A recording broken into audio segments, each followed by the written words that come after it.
Synopsis. A young orphan in a world of magic is born without the ability to use it. After an intense confrontation, he unlocks a unique system that allows him to grow stronger through rigorous physical training. Driven by his love for his found family, he embarks on a journey to defy his destiny and become a hero in a world that once cast him aside. Chapter 1. For most people, death is the end, then there are those who begin their rest by going to heaven, then those who go to hell for all the wrong they had done. But me, I was none of them. My life wasn't supposed to end, or that it wasn't supposed to begin, at least that was what I heard before I found myself here. And where is, here, the world where you are born with magic powers? A book that gives you power. I was born again, after I died, which I don't know how. I honestly don't remember most of my previous life, except that I had a family back home, and that I was supposed to do something important, but I couldn't remember my previous life. For the love of God, I couldn't remember anything, and that put me in a very weird state while being in my new body. I was born in a world of fiction, a world that I had read about, albeit I don't remember much, but I do know some stuff. But unlike the usual happiness that comes with being reincarnated, or in my case, being reincarnated as a baby, much worse is that I am being sent to an orphanage. How do I know that, you ask? It's because it's raining a shitstorm and the one holding me, my mother, is looking lifeless as she is putting me slowly on the steps of an orphanage. I imprint her face in my mind, making sure not to forget her, as with most other things I have forgotten.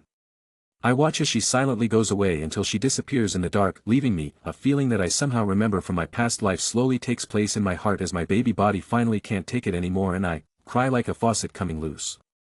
You. In moments' time, I am able to hear the sound of footsteps. The door to what I can only assume is an orphanage opens as a woman in a nun outfit looks at me with pity. To which my heart feels rage. I never really liked it, being shown pity, I guess, or my past self at least, not that I remember who I was and what happened to me. I felt sleepy all of a sudden. I should have a nap, not like much I can do by staying awake. I started feeling drowsy, and before I knew it, I was off to Wonderland. If you were watching an anime or a manga, you would see a graphic depiction of a normal village. This village would be named as Hage Village. And then you would focus on the giant skeleton behind the said village. This was the living proof that the said world on which the said village resided wasn't normal. In fact, that's exactly where I am, an orphan from this village, the place where the two main protagonists grow up and follow their destinies. My name is Robin. According to the letter that the father of the church received, that I spent my time as a baby wondering what to do and what magic I would get, as this world was actually a magical world.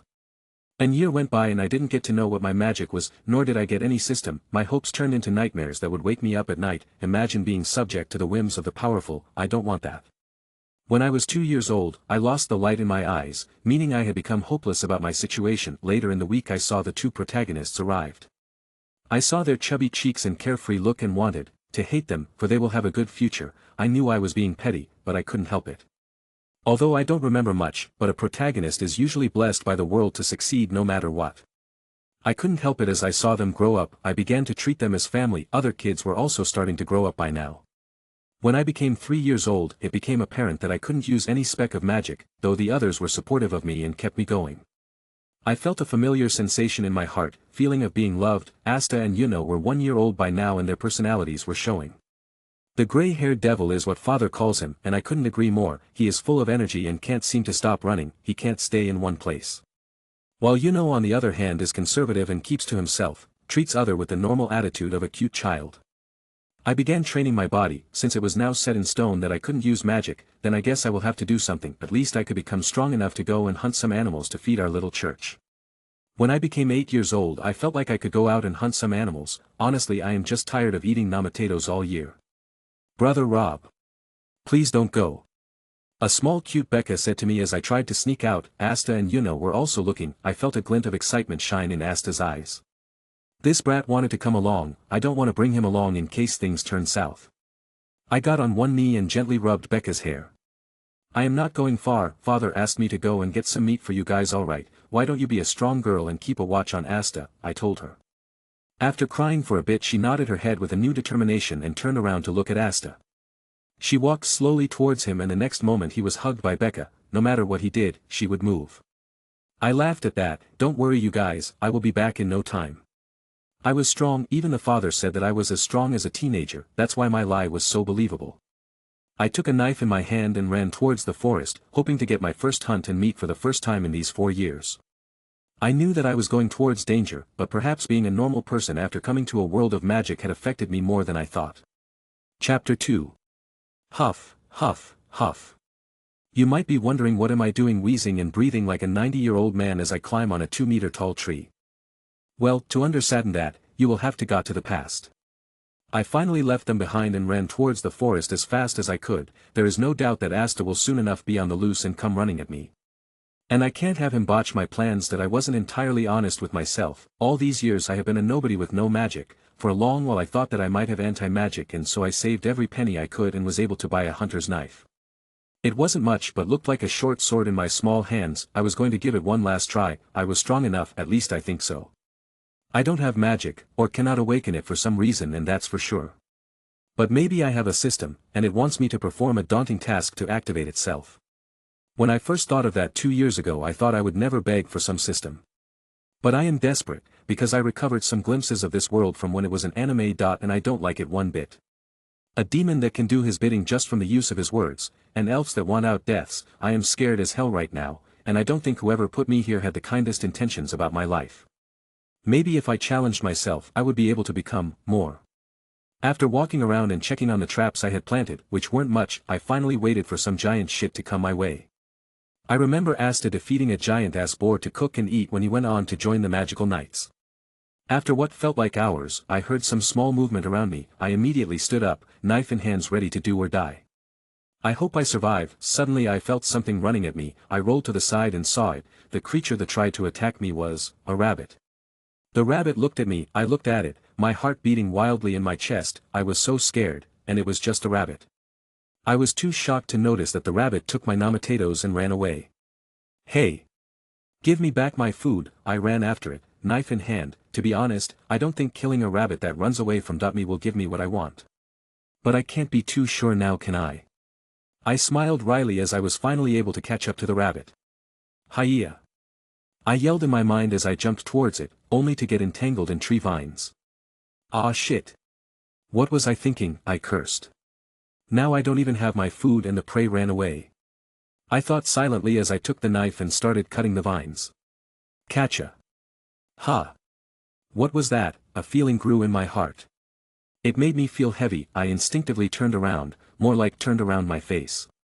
There it was, standing on its 4 legs as its tusks reflected the moonlight. Oh my freaking donuts. I aggressively started cutting apart the vines and got out in moments. What the hell was I thinking? Oh my god. That thing could kill me in its sleep. I thought as I ran for my life that I was wrong. That thing was too much for me. Can I even kill it? Let's at least slow it down, I thought as I steered to my left. Roar. Mommy. I swear if I die, I will haunt Asta and for my whole ghostly life. As the giant tusks of the boar behind me were inches away from me, I don't even know if it can be called a boar, I jumped aside. While the giant boar fell into the pitifully small hole I had dug. The sound of something ripping apart was heard as the boar roared, just as I thought I was successful in killing it. Roar. Oh my god, its eyes are red, it's gonna kill me. I yelled as I started running while the boar started to come out of the hole. A poorly made spike dripping with blood was impaled on its behind. I would have laughed any other day, but today I only wanted escape. That I had a few other traps. Although not much, they will slow it down. I reach a bee's nest while running away. Without thinking much I took a pebble and threw it at the nest as hard as I could. I ran away hoping it will only attack the boar, or at least slow him down or something. I wasn't some well-trained martial artist or a military man or some super powerful guy in my previous life, or if I was, I wouldn't know about it. I could only implement the knowledge I knew. The boar was finally on my tail again, and it was gaining the speed it had before. The bee's nest did nothing to it. Maybe there were no bees in the nest. Time for my third trap. I led it towards another one of my traps. A small clearing, where I had installed a few pointy surprises for it, bound by elastic strings. As the boar came in my line of sight, I cut it using the knife. Wash wash wash. Sounds of something sharp cutting the air resounded, and thank the god that the boar was on a rampage, or it might have dodged the attacks. I didn't have the money to buy arrows, so I had carved these little things myself. The 5 makeshift arrows, if you could call them that, dug into the boar. It started bleeding profusely. I was too tired by now. Though the boar was also tired, I could see it. It was hurt and limp, but it still limpingly ran towards me. I thought for a while, and immediately after, I climbed the tree nearest to me that seemed to be the sturdiest. Huff, huff, huff. Bomb. Bomb. I sat on the tree top as the enraged boar kept head-butting the tree. It shook with every hit, shaking my weak heart as well. I had never been so close to death. I am too tired now. I don't suppose I can run anymore. Bomb. I spent 15 minutes starting as the boar kept ramming into the tree. I am thankful that I didn't decide to start running again. Finally, after another minutes, it fell to its death. With it I sighed a relief. Man, I don't want to do this ever again. I should just study some and become a shop clerk or open a chicken shop or something. Ding. Chapter 3. I felt my heart beat with excitement as I saw the flaming window appear in front of me. Ding. You have successfully unlocked the training system. You shall have the opportunity to train to be the strongest. Show those with unbelievable powerful guys that youth is not dead yet. TT. Call out status to see your parameters. I should be thankful I am even getting something. I don't think I am as energetic as Asta, and he wouldn't be who he was if he hadn't acquired his stepbro's powers, I thought to myself. Before I began the status inspection, I gave the dead boar a bow and my heartfelt thanks. For he had unlocked my system. I hope you are in a good place. Status. I can't believe, but saying it out loud really makes me cringe. Robin Alfonso. Rank 10. SP 2. Strength 10. Agility 16. Endurance 7. Mana not available. Wisdom 8. Skills Hunter 10. Rank 10 is the lowest rank. All skills will have the same ranking system as that of the ranking system. It's my first time hunting, so maybe that is why I got this skill, but what about my other skills such as dishwashing, cleaning and cooking? They are skills unrelated to combat and hence won't be mentioned. Alright, I guess. And what kind of system are you, and does the not available in my mana mean that I won't be able to use mana? I asked, hoping for the system to deny, but I guess today was the day that Destiny felt it was right to make fun of me. Host is currently unable to use magic for reasons that cannot be told unless host reaches at least rank 6. I guess, anyway, just tell me what you can do. Training system. You train. The harder you train, the more points you earn. You can earn either skill or start points, which can be used to make you stronger. Pretty basic. What else can you do? I asked. The system has an inventory. That's it. Yes. Burger can't be choosers, I guess. At least I can take this boar with me. I got the hand of the system after trying it for a while, that I guess I will start to out my body through hellish training, just like Asta. No, I need to go beyond, maybe like Guy or Dewey. I thought. I calmly walked to the village while thinking if I should outright use my points. But maybe I should first increase my stats to the limit and then use the points, I thought for a while. The temptation was huge, and I wasn't an iron-willed man, a kid in this case. I am not even sure if I can train as hard as even Asta, not to mention Guy or Dewey. Ruby in, I heard father yelling as his face marred with tears and snot came closer and closer to me. The guy was flying on his broom. I narrowly dodged his doomed hug of snot and avoided permanently scarring my only set of clothes. We were dirt poor, so it was a given that we wouldn't have much. I honestly don't understand. Sister Lily, who joined us a year ago, is so strong. She could go out and hunt at least 2 of these. Why doesn't she? Never mind, she is a nun. I just hope she doesn't get mad at me, which is impossible. I need to get healed as well. My whole body is hurting. We were so worried about you, you brat. Father bumped me on the head as he spoke angrily. Normally I wouldn't have been hurt, but I was so tired that I passed out on the ground. Ugh. I woke up with the feeling of someone pinching me. It was little Nash. The guy is usually following me around. He is a cute little kid and walks around the house, looking at everyone. I usually give him some candy and stuff whenever I earn a yell or 2.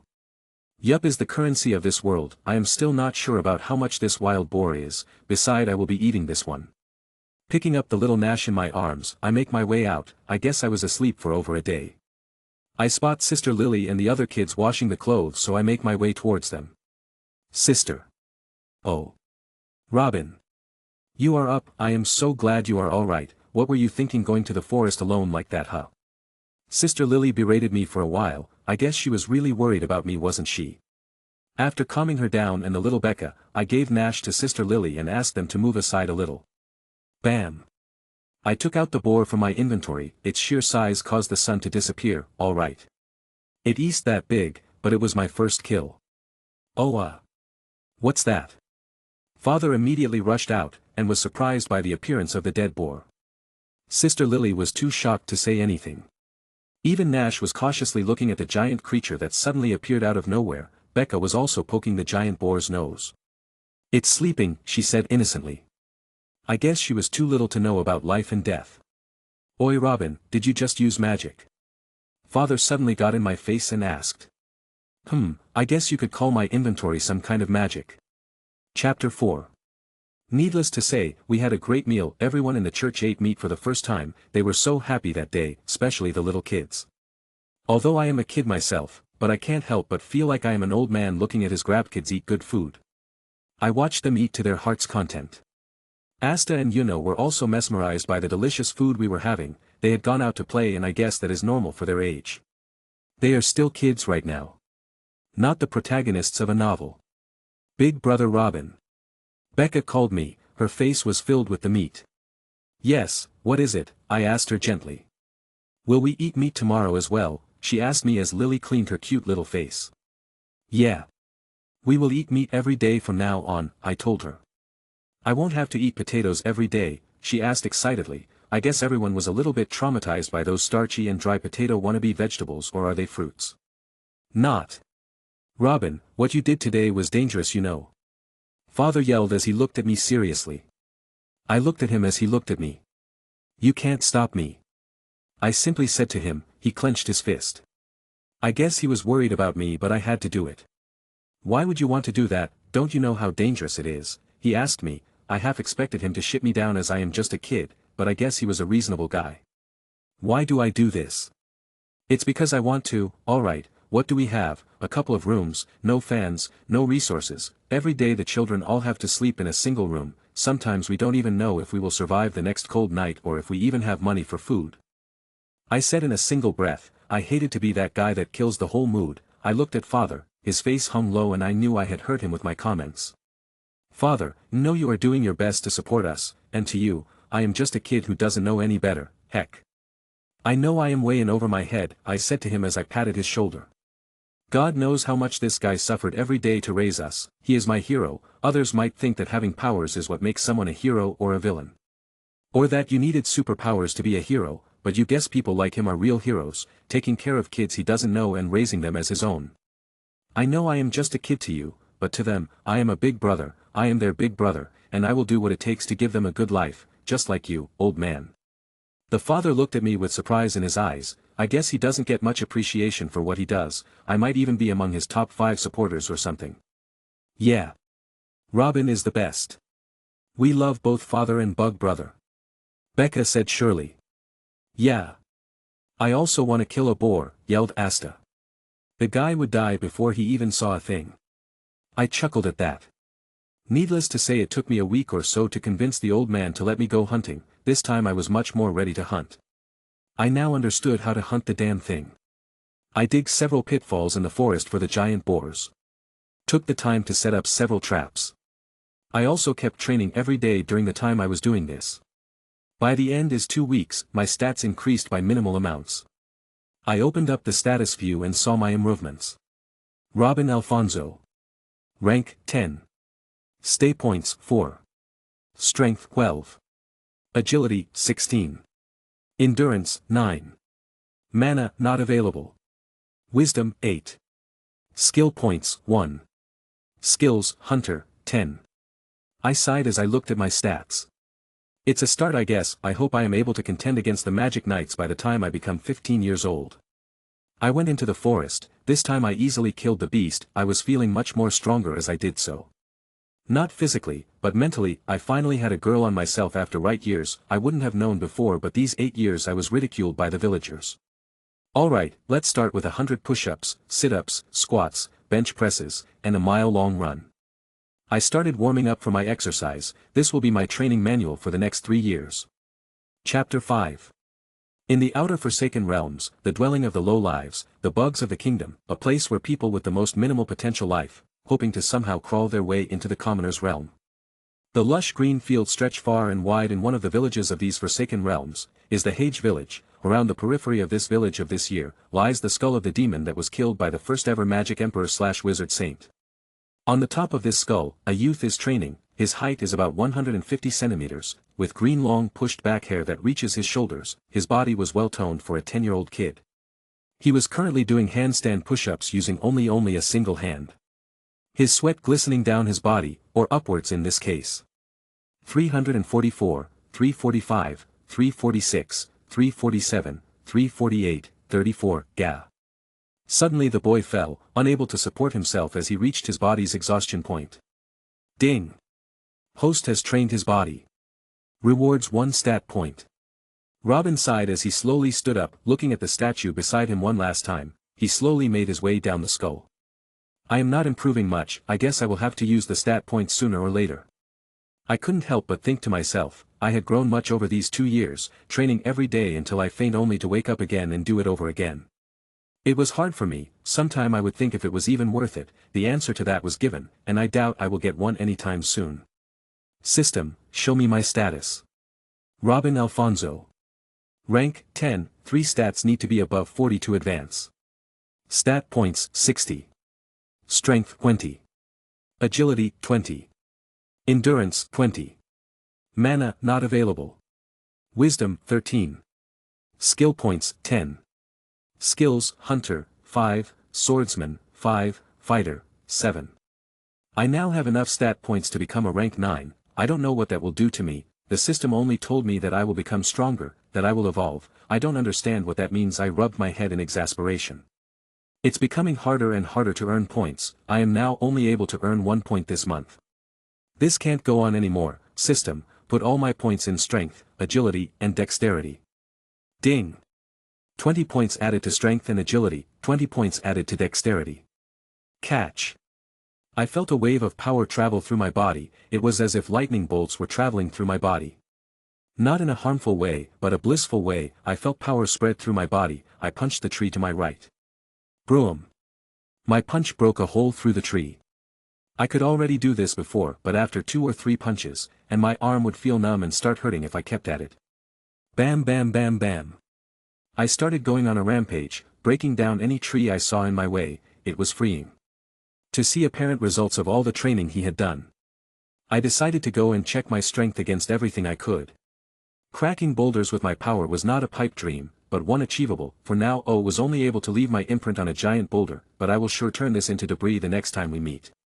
I gave the boulder a salute for its absolute defense and decided to look for some other opponent.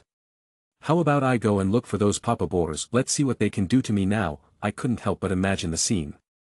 It seemed like the boars I was happily hunting were actually babies, the real threats were the papa or mama boars, those had giant physique, flames snickering on their bodies. They had stupid strength and speed, nearly killed me one too many time, but today I shall have my revenge. I strode towards their settlements, ready to hust a few of them into blood and flesh. Ah! Come and get some, you pigs, I yelled and ran towards the first one I saw. A well-timed punch to the face had the papa boar fall to the ground, although there was no blood or gore. I was still able to win against an enemy which gave me hard time days before. Ha ha ha ha. Tonight the whole village will eat boar meat. I descended onto the boars with my pair of fists, no need to even use a sword, I like it this way. Me and my fists against the world. These boars have been terrorizing the farmers of nearby villages. I can sell them for a lot of favors and money. It took me 20 minutes to deal with the beasts and pack them up before I put them in my inventory. I still had a job to do, oh. You thought I was some idiot who trains all day? Nope. I am a kid with responsibilities of my brothers and sisters. After my little act when I convinced father to let me train and earn for the orphanage, and when I gave back results and arrived home with no injuries, he decided to let me do what I want. After 5 months of constant fighting, I was approached by a merchant who sells his products throughout the Forsaken and Commoner's realm. That's where I come in. Since the realm is ridden with dark forces such as barbarians and bandits, I act as the real carrier of some of his prized goods, and thus when we have to give away our goods, we don't lose the truly precious things. It has helped me earn high amount of cash, to be honest, and I have come across various people in my journey, and off-course magic which I can't do for obvious reasons. I really want to do a Kamehameha or a simple fire spell would do, but I am not able to do so for some reason. I walked back to the village and greeted Sister Lily and Yuno who was helping her. Asta was busy doing push-ups. I am kind of like his role model. It happened when he saw me bashing in the skull of a baby boar. He has since started to train like crazy. I have a feeling he will be even stronger than Canon for some reason. Chapter 6. I quickly greeted them, then I went to the back of the church. The place is now at least livable for me, and the other kids as well. We now have a well and don't need to go far for water supply. Our food now consists of vegetables, rice, and all kinds of meat. I walked back inside and walked to the storage room. I had it set up to store most of my hunts. I didn't need to sell them as I was making enough cash working for the merchant. He was an amicable man that treats his workers right. I was given a wager according to the stuff I was carrying. With me in his group, he didn't have to worry about his goods, as our village also buys from him and sells him. Besides, I am just a weak kid in his eyes, so I guess I am kind of safe. It takes me a week of work for me to earn money and come back home. I deposited half the boars and the fishes I caught inside it and closed the storage room. The kids clapped at my performance of having the things disappear and reappear. I had the whole church renovated, the broken floors were fixed, and we now had beds for each member and a crib or two. The little kids, learning material for other kids, and the prayer room were also many cleaners. The ceiling was also fixed, and now we don't have to worry about rain and snow leaking in. A chimney was installed since the winter is just around the corner. Most of my wager is spent on the church, but I also bought a sword for myself. I was never a fan of heavy swords, so I bought a few throwing knives in these 2 years and some armor to protect myself in case I am ambushed by something, mainly the bandits that try and rob us during my job. I have a katana on me as well. And that is the reason I have a swordsman skill on me. It was just sword user when I got it, but once it reached rank 0, it upgraded into swordsman. I also have the fighter skill, which evolved from brawler, so I guess I am doing pretty good, so I haven't wasted any of the skill points I got in these 2 years. I stretched my body and then laid down for a while. Big bro. Fight me. Asta came barging in as he jumped at me. Nope. I said, popping the P as I kicked him into the wall, destroying it in the process. Oh shit. I forgot about my strength increasing, I said as I hurriedly moved toward the wall that had a kid-sized hole in it. I wasn't worried about Asta as he was a hard nut to crack. Oh my god, what happened? Came in father, yelling as he saw the sight of the destroyed wall. Sorry Asta, but this is on you. I silently prayed for him and threw him under the bus as I pointed at him. Asta, seeing me pointing at him and an angry father rushing at him, decided it was better to run, but alas, he was caught and given a good spanking. That must be so painful, I thought. Now that my small nap was ruined, I decided to start training. I had made some training weights out of the boulders and stones we had lying around. I picked up the giant boulder that gave me the most trouble previously, and according to my prediction, I was able to pick it up with a little struggle. Now I shall run while carrying this. Let's see the difference between rank 10 and 9, I shouted and started running back and forth. After 10 minutes I was spent. Previously I would have gone down in 4 minutes and 5 if I gave it my all. Ding! Training successful, +1 stat points, +1 strength, +1 dexterity. I guess the increase in rank is like me unlocking my body's potential. Normally it would have taken me at least an hour of physical health training to earn a single point, but I guess I will have it easier from now on. Or it's just that I broke a record on my weights training and the system rewarded. Yeah, I guess that's the reason. I laid down on the grass and looked at my status page to track my progress. Robin Alfonso. Rank 9, 3 stats need to be above 80 to advance, all stats need to be above 20. Stat points 1. Strength 41. Agility 40. Endurance 41. Mana not available. Wisdom 13. Skill points 10. Skills: Hunter 5, Swordsman 5, Fighter 7. Chapter 7. Robin. Have you taken all your clothes? Father asked me, for the 10th time in an hour as I got my horse ready. Yes, father, I have all my belongings in here, I said as I pointed to a bag I had prepared. My armor and swords were inside my inventory, ready to be equipped at any moment. The bag will also go in once I am done with it. I guess it's a previous life problem or I am just clumsy, but I always forget some stuff behind, so I have kept the bag out. That's good then. Remember to write to us. The other kids keep asking about you whenever you go out for long travels, he advised. Why was he acting weird? Don't worry about him, the kids are just fine. Father himself keeps missing you, so he is asking you to write to him. Sister Lily arrived. Haha, don't worry about me, father, you know I can always escape if things go south, I told him. Humph. I am not worried one bit, just go and earn some bread now will ya, he harumphed and turned around. He is such a tsundra. I have to leave now, Sister Lily, the leader is waiting for me, I told her and got the blessing of father before I left. I had my training boulders with me along with anything else I would need. Mr. Leo was waiting for me on the outskirts of the village. He told me I would be getting double the wage after we complete this week's work. I will be staying with the group of merchants and their mages for a whole week. So, how about we deal with this and then start our journey, Robin? Leo asked me as he pointed at the carriage that had all the goods behind him. I gave an okay and made my way inside the thing. No one was told about what my purpose is in this group, except for Leo. I was the one that came up with this arrangement in case one of their own turned against them. I don't want to earn an ugly death. I went inside and looked at all the crates.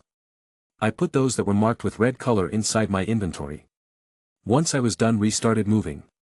I laid down inside the carriage full of goods and took out some weights to have a light training. It will take us a day to get to our next destination.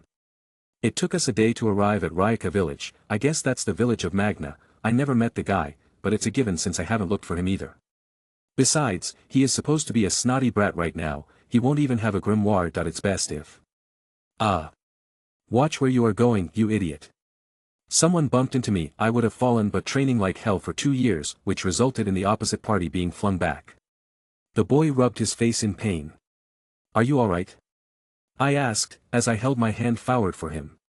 Slap. I don't need your help, bastard, the boy said as he started running away again. Such an impolite guy, I thought. Where is my wallet? I started looking in all my pockets. Damn it. Hey you. Come back here, I shouted at the boy, who had the guts to give me a mocking expression. I gave chase. Nobody had the right to steal from me. Utilizing the extreme speeds I had gained with my training, I was able to bridge our distance in a moment. I appeared in front of the boy, who also summoned a small ball of fire and threw it at me. You will have to do better than that, I mocked him. I crushed the ball of fire in my hands. It was measly and weak, nothing to be scared about. Don't you dare underestimate GH. The boy was about to begin his monologue before I punched him lightly in the gut. He buckled over and the wallet fell. I took it from the ground and began checking the contents. Once I was sure that everything was where it should be, I started walking away. GH. Wait. The boy shouted at me. Any other kid would have tried by now. What is it? You want some more? I asked him, scaring the boy a little. No, I mean, this ain't over. I will pay you back for this, he pointed at me. I didn't pay him any mind and walked away. I want to eat some good food. Let's go to Yabi's restaurant and have some meat and buns. I thought and merrily left for my food, forgetting about the kid as my mind began filled with thoughts of food. I have gained a big appetite for food. Chapter 8. That hit the spot. I couldn't help but burp as I patted my stomach. Honestly, if it weren't for my iron will, I would eaten everything in the cart on which I was traveling, but I held on and it was worth it. I still had a few dishes that Lily prepared for me, but it was well worth it. I started walking back to the carriage, leaving behind a dumbfounded crowd as it looked at my table that was filled with towers of plates. I even got the food packed for later, hee. I remember Leo telling me to be back by the evening as we had to leave by then. It's best if I don't keep him waiting, he will be the one paying after all. While I was walking, I saw a small body running at me from my peripheral vision. It's this guy again, I thought, as the same kid from before came at me. This time he tried to grab my legs in an attempt to make me fall, probably wanted to straddle me and then punch me to death Omni-Man style, so I dodged it. I could have just stayed still and have the kid make a fool of himself, but I am really sensitive down there and might start laughing like crazy if he got a hold of me, so I did the next best thing. I dodged him and put my leg forwards. The boy fell and I looked at him as he skidded to a halt. He had literally and metaphorically eaten dirt. Take a beating like a man, he yelled at me and sent a gust of fire, if that is a thing, towards me, which I simply laughed off as they were more like sparks at this point. Just you wait, one day I, Magna Swing, shall defeat you, he said as he points at me. This guy is Magna, he looks so weak. Oh man, I knew it, I knew he felt familiar. He doesn't have that ridiculous mohawk yet, so that's why it wasn't sure. I put my hand towards him, which he took and stood up. I guess he had learned his season. My name is Robin, remember it. I think we are the same age. I look forward to meeting you. I am from Hage Village, I told him. You bet. I am gonna wipe the floor with you the next time we meet, he yelled in my ears before he took off. The guy was a wild brute, but I knew he had a good heart, or I wouldn't have just ended things with a punch when he tried to steal from me. I shrugged my thoughts off and started running towards the carriage. It was time to leave and Leo didn't like to be kept waiting. Oh, you took your time, Alright guys, let's go. We have to go to a few other villages and then a few towns. Alright, Mr. Leo yelled at the other carriages. I had to ride with Mr. Leo and his other friends this time as the carriage was now housing some domestic animals. I don't get it, shouldn't animals be made to walk, but I guess that will decrease the speed, whatever. I just closed my eyes and tried to sleep. The journey was pretty boring as nothing bad or good happened. Little Thief Magna Swing POV. Damn that guy, I nearly spat out my lunch, sigh, who knew that a kid my age could be so strong, it felt like I bashed into a concrete pillar when I tried to take him down. Worst of all was that smug grin on his face, damn I hate him, looking so skinny and shit, but still packing so much strength. I tailed the guy for a while until he entered the best place to eat in our little village, good for him, ah.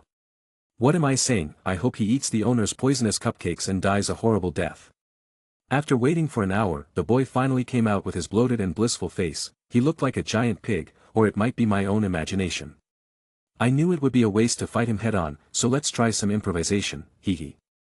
I yelled as I ran towards him as fast as my legs could carry me, but the guy again moved at unbelievable speeds. Before I could move around I felt the damp ground hit my face and some more. Ugh. Ah. Take a beating like a man.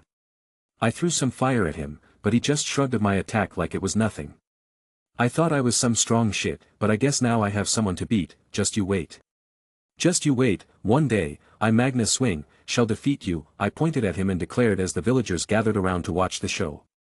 I saw the boy move and it nearly gassed me flinch, he was really strong, I don't want to feel that pain again, I will become stronger than him and. My name is Robin, keep it in your head, I look forward to meeting you soon, I am from Hage Village, he said. Really, but he is so well dresser for a guy from Hage Village, I know they have it worse, Namatatos are the worst, I thought to myself as I grabbed his hand and stood up. It felt like I was being handled like a child, this guy sure is strong. He left me after that, I didn't even see him go. Hage Village huh, I mused. Wait till I beat you into the dirt, you gluttonous bear, I yelled at his disappearing visage. Chapter 9. We kept on our journey and Mr. Leo did his business in leisure and we on the other hand stayed put this time, I could go and train but I just didn't feel like it right now. After 2 days of going around doing business we were finally done in the Forsaken Realm that is, now we have to go to the Commoner's Realm. A town named Chusha Village, where their business is located, the town according to Mr. Leo, is divided between his family and another that has good relation with his family. We will arrive by tomorrow and it's night time right now, since we were taking a break, I decided to do a little bit of training. I haven't trained for 2 days and that's a record in itself. After making my way into the woods, I start training myself by picking up a boulder and start running around. It does not take long for me to start sweating like crazy, I once heard from some person in my previous life that the true training starts once you start feeling like you can't continue anymore. And that's exactly what is happening that I kept going at it, doing push-ups, squats and running around. Once I was tired as hell, I put down the boulder and started punching it, I kept punching and kicking until my hands were bruised and my feet felt like they would give out and fall off. You might be wondering why I am doing this, to which I have the answer, I am not some ice guy that will shrug off balls of flames that come his way, or catch swords and arrows mid-air, at least not in my current state. I am a normal human, and normal is a sin in this world, or any world for that matter. I stopped beating myself up and took out my water from the inventory. And cleaned myself up and applied bandages. One good thing I noticed was that I was healing at a much faster rate. You might be wondering how much faster. Well, if my previous healing was that of a worm's, now I am a snail. Maybe I didn't put it in good enough words, so let's have an example. My bruised fists will heal by tomorrow, unlike when it would take me 2 days, and they will be good as new by the second day as compared to a week's time previously. Meaning I will be back to my full capacity by the day after tomorrow. I looked at that boulder that had my blood on it and decided to put it in my inventory as well. I guess I now have another equipment. After making sure I didn't look like someone who had a fight with a tiger and came out to tell the tale, I made my way back to the carriage. Ha! What's happening? I thought as I heard faint sounds of shouting and fire from the direction of the carriage. As soon as I saw that, I ran towards the carriage. I wasn't gonna jump in recklessly, but maybe I should have a look and see what I am up against. I sat down a little away from the fight and it was bad. Mr. Leo had a few bona fide guards with him, 2 to be precise, but the thieves were larger in number, at least 5. If I tried hard enough, maybe I could take on one of them. I wasn't overly powerful yet, beside, the magic in the world was full of bullshit. Unless you were strong, it was extremely hard to live. I mean, every magician had spells of various kinds. Or Leo was also a magician, like the rest of the people on this world, but his was like that of a commoner, unrelated to combat and pathetic. So the guards had to divide their attention and guard Mr. Leo while fighting the thugs. The others on board had the same situation as Mr. Leo.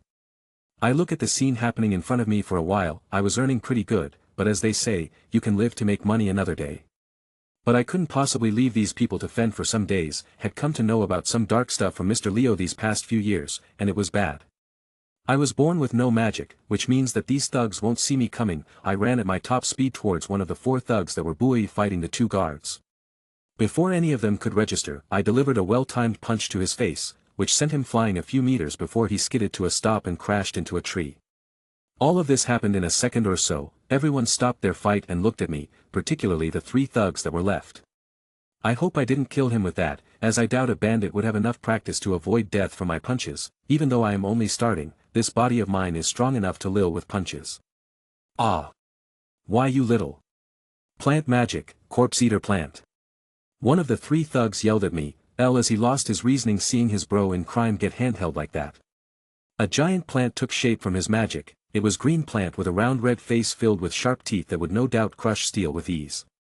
As it was a meter away from me I materialized the boulder from before and the plant struck it, causing it to feel dizzy, if that is a thing. I took this moment to run towards the thug who did the spell, but before I could beat him to a pulp, vines grew from the ground and stopped my punch, easily absorbing the attacks I did. I immediately backed away. The fight had begun again and everyone was left to fend for themselves. Although the 4 thugs were the main problem, a group of bandits was also ransacking the carriages. I raised an eyebrow at that. Mr. Leo had told me just yesterday to take everything into my inventory. I didn't find it suspicious, but perhaps he knew about what would happen at that time. I ran toward the other group of thugs. Before they could react, I had punched one of the thugs to sleep and threw him at the second. These thugs were the normal cannon fodder, but they still had enough ruthlessness to scare the daylight out of the normal folks that were with us. The vines kept chasing me around and I used them to get away from attacks that I couldn't avoid perfectly.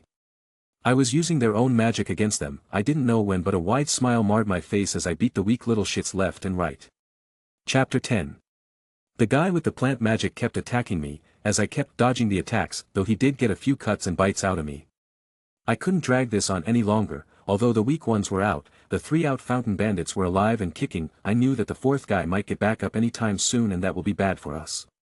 I looked at the guards who were fighting the 2 bandits by themselves. Coincidentally they were also looking at me from the corner. They gave me a sign that said 3 minutes. I guess I can hang in there for 3 more minutes for now. I finally took out my weapons. It's time I aimed for a kill. He wasn't someone that me of right now could take lightly. Mages in most cases have a weaker body but great destructive power unless they have some spells to counter physical attacks. Damn brat. You ruined our plan. I will tear you from limb to limb and feed you to my plants. I knew I needed to get the guy to become as destructive as he could be. I wanted him angry so that he can't think clearly. I put a pinky in my nose and started acting like I didn't put him in any view.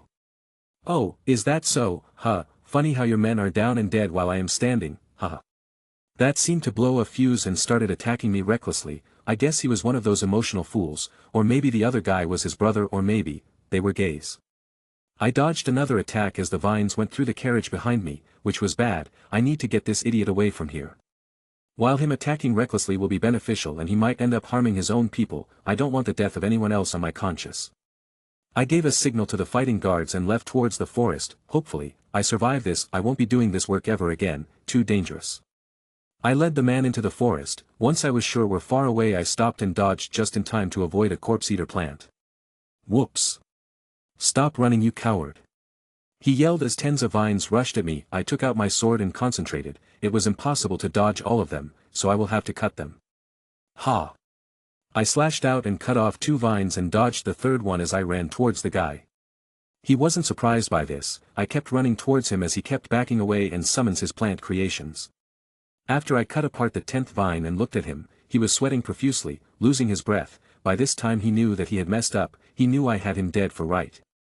I rushed at him with my sword in hand. Just as I was a meter away from him, alarm bells rang in my head. Something was wrong. It shouldn't be this easy. Just as I thought that, 3 giant corpse-eater plants came out of the ground and rushed towards me. They baited me. I guess I was being cocky, though he would go without a wound. I threw 3 throwing knives at his retreating figure. One got him in the legs while 2 others stabbed him in his back, and the last one misses his head by an inch and stabbed into the tree he was leaning on. TCH. I had better things to do. I just hoped that this time was enough for the guards to get rid of the other 2. They were professional mages, for God's sake. I slashed at the plant that was about to shred me apart, holding it back, my sword stuck inside his mouth, another throwing knife in my hand. I drive it right where I felt his head should be. I don't know if it's the effects of my hunter ability. The other 2 plants rushed at me with the intent to kill, but I avoided their attack. The mage was too far for me to aim accurately at for now, so I left him. He shouldn't have enough mana to cast another spell. I plunged my sword into the second plant. While the second one rushed at me, I was out of knives that I did have anything else, so I hoped to God and raised my hands, barely avoiding his sharp teeth. I grabbed its inside, punched as my hand escaped from the other side. I fell along with the dissolving corpses of the magical creations. I had done enough. It was time for those guards to earn their keep. Ugh. Damn in, I think my arm will fall off. I was badly hurt, had never pushed my body to such limits, hurt it at such a rate. Every part of my body was hurting. My katana, which used to be spick and span, was now chipped in several places. I mentally cried as I looked at it. It's as good as gone, though I don't want to throw it away. I struggled to get up after resting for 4 minutes as the thought of what happened to my company started eating me up. I recovered all my knives and slowly made my way back to them. Chapter 11. Gah. This fucking hurts, man. I couldn't help but yell in pain as I made my way back. That magician had dealt more damage than I could have thought. I wasn't feeling it before, but his vines had some kind of effect on me. I don't know why, but my wounds won't stop bleeding for some reason. I guess my sturdy body was fighting the effects before, not it was losing. It took me 10 minutes to get back. I was greeted with the sight of 4 tied-up thugs as they were being lashed at. Mr. Leo was acting like a devil as he was crazily beating them up. The small-time goons were dead already. I couldn't help but gulp as I looked at him. The guards stopped Mr. Leo once they saw me. As soon as Mr. Leo saw me, the guy ran ahead and hugged me. "Thank you, brat. It's alright, I guess." I was shocked. He hadn't acted like this ever. I guess being close to death does change people. "No. You don't understand. You could have ran away. Hell, I wouldn't even blame you for that, as you were meant to protect us, but you held on. You got the little bastard and helped the others deal with them. I don't doubt the fact that we all would have died if it weren't for you being here," he said as he looked at me with his thankful gaze. "I guess, ha ha ha." I had never been thanked so profusely. For a moment I had even forgotten I was tired and hurt as hell. "Oh my God, you are bleeding. How are you even standing with these injuries? Anton, go and call the healer," Mr. Leo yelled as he helped me sit down. Then a guy came and started using his grimoire. A white light descended and started healing me. Ah. So blissful. I could feel my strained muscles were mending back together. Ding. Training complete, +3 stats, +3 agility, +2 endurance, +1 wisdom. What do you mean by training? I was fighting for my dear life. Sigh. Thanks. I guess I couldn't help but curse in my heart. "Robin, you stay here. I will be back in a minute," Mr. Leo said as he stood up and walked towards the guard who was making sure that the bandits don't run away. I looked at the bandits. The guy who I took with me to the forest was looking at me with murder in his eyes. The one I had kicked by surprise attack was still unconscious. I sighed. I was feeling heavy. I guess it won't hurt to sleep for a while. With that thought, I went to dreamland. I groaned as I felt the carriage moving along the road and the neighing of the horses. "Can't a man sleep for once in peace?" I blurted out. "Ha ha ha, but you are still a kid." I opened my eyes to see who it was. It was one of the guards. They usually don't speak much, but then I remembered how I risked my life yesterday for them. I returned a smile, as I knew I had somehow earned their recognition, which meant now I had another contact. More people I get to have connections with, the more people I can count on. "How you feeling?" I was asked. I stretched my arms and legs. I was as good as new. "Never better," I replied, earning another chuckle from the guard. I looked around, as we were the only ones in this carriage, and I am guessing that this is the carriage that belongs to Mr. Leo. "Don't worry, Mr. Leo is in the house while we two are going back to the warehouse," he told me. I nodded. "Wait. How long wasn't asleep for?" "Ha. I was thinking when you will ask that. You kept sleeping for a day," he told me. I mentally groaned at that. 1 day of training was left. But I guess I did get some hefty rewards from the system for the said near-death training I did just the day before yesterday or night. Robin Alfonso. Rank 9, 3 stats need to be above 80 to advance, all stats need to be above 20. Stat points 4. Strength 41. Agility 43. Endurance 42.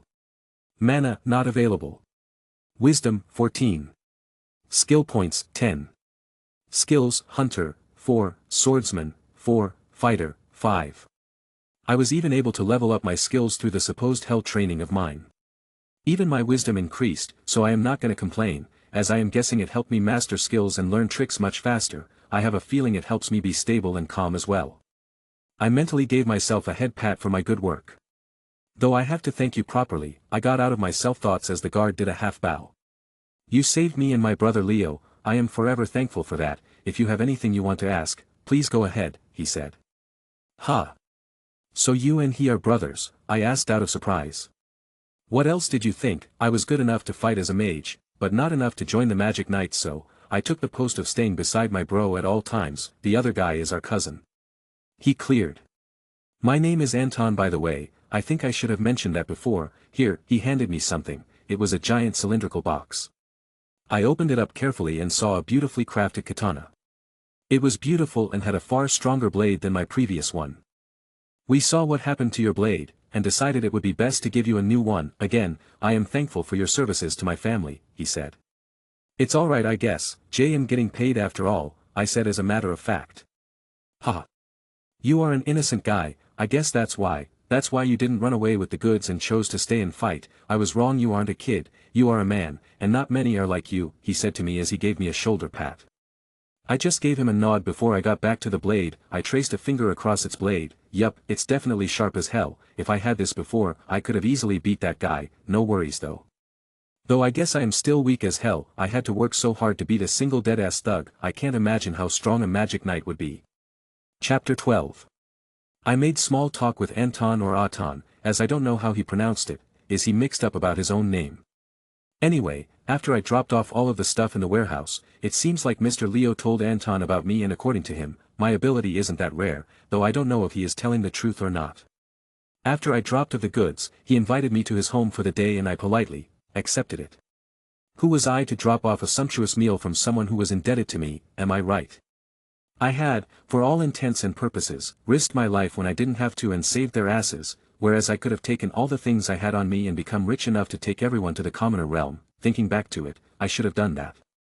But I knew deep down that I couldn't have lived with that. I would have had sleepless nights filled with nightmares. Putting those thoughts aside, their families were appreciative and thankful to me for helping them. I just waved it off and said it was nothing.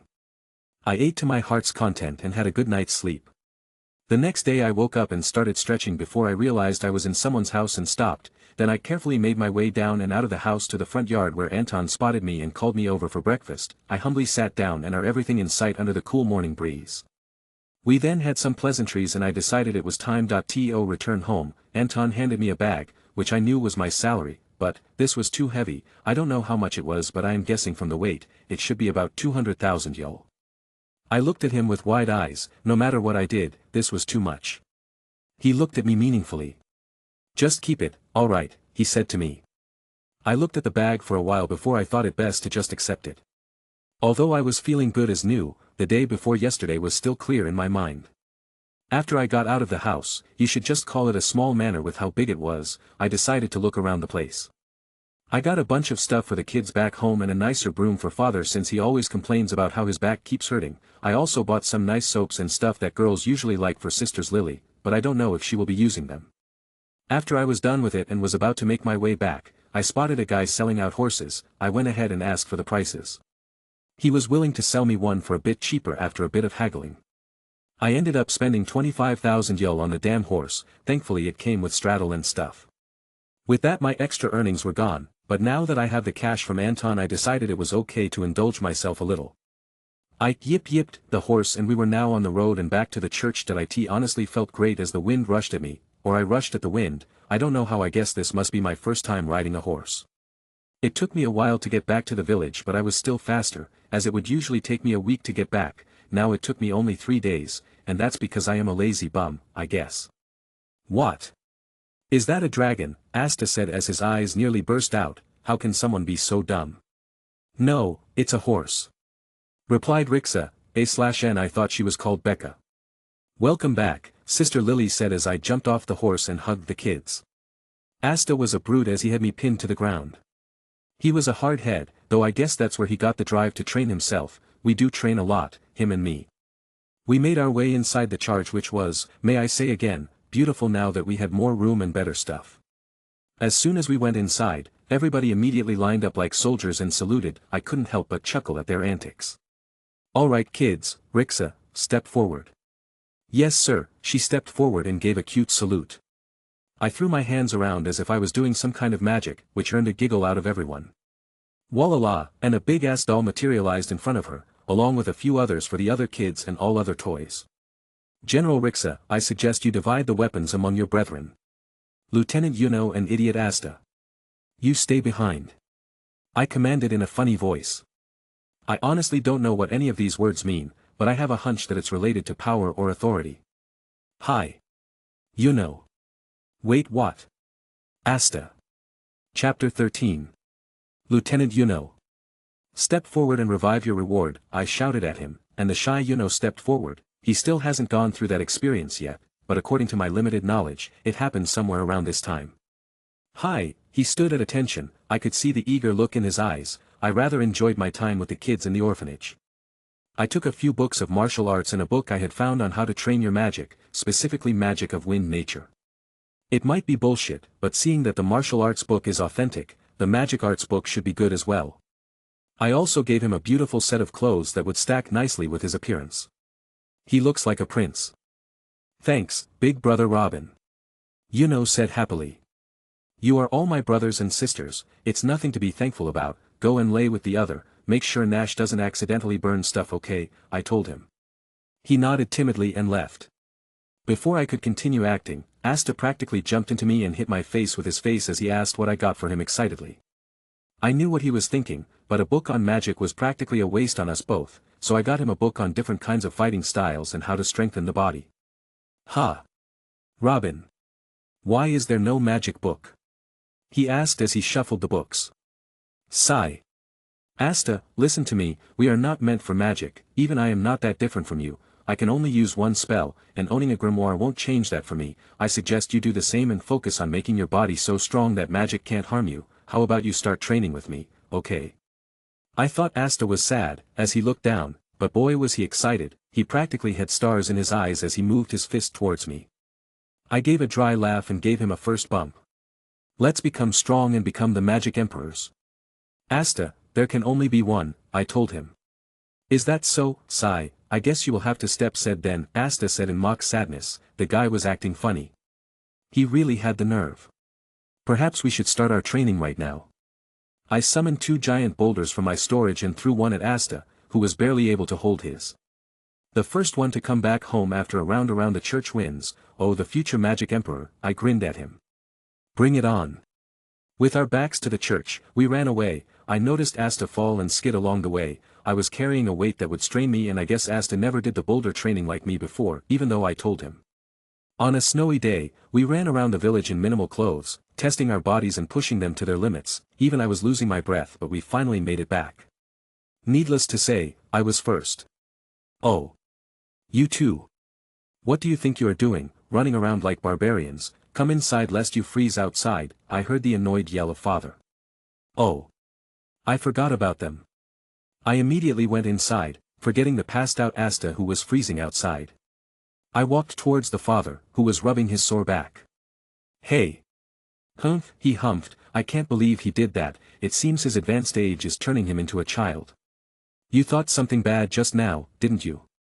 The father said as he took a brook from the chair beside him. Ha. No father, I am just happy to see you, it's been a while.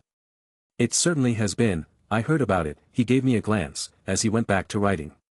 I knew what he was talking about, I guess he must have heard about it from word of mouth. Was it bad? Asked father. No. I was safe, I didn't even have to. Don't lie to me, brat, I am not the father for nothing, he said. I guess he did a detailed search. So, was it bad? Not much, physically I am fine. But you are spent mentally, aren't you? He asked me worryingly. I was finally able to see his face, it was filled with worry. Robin, you are special, I can feel it, don't throw your life away carelessly, run the other way the next time you see something like that, he advised me.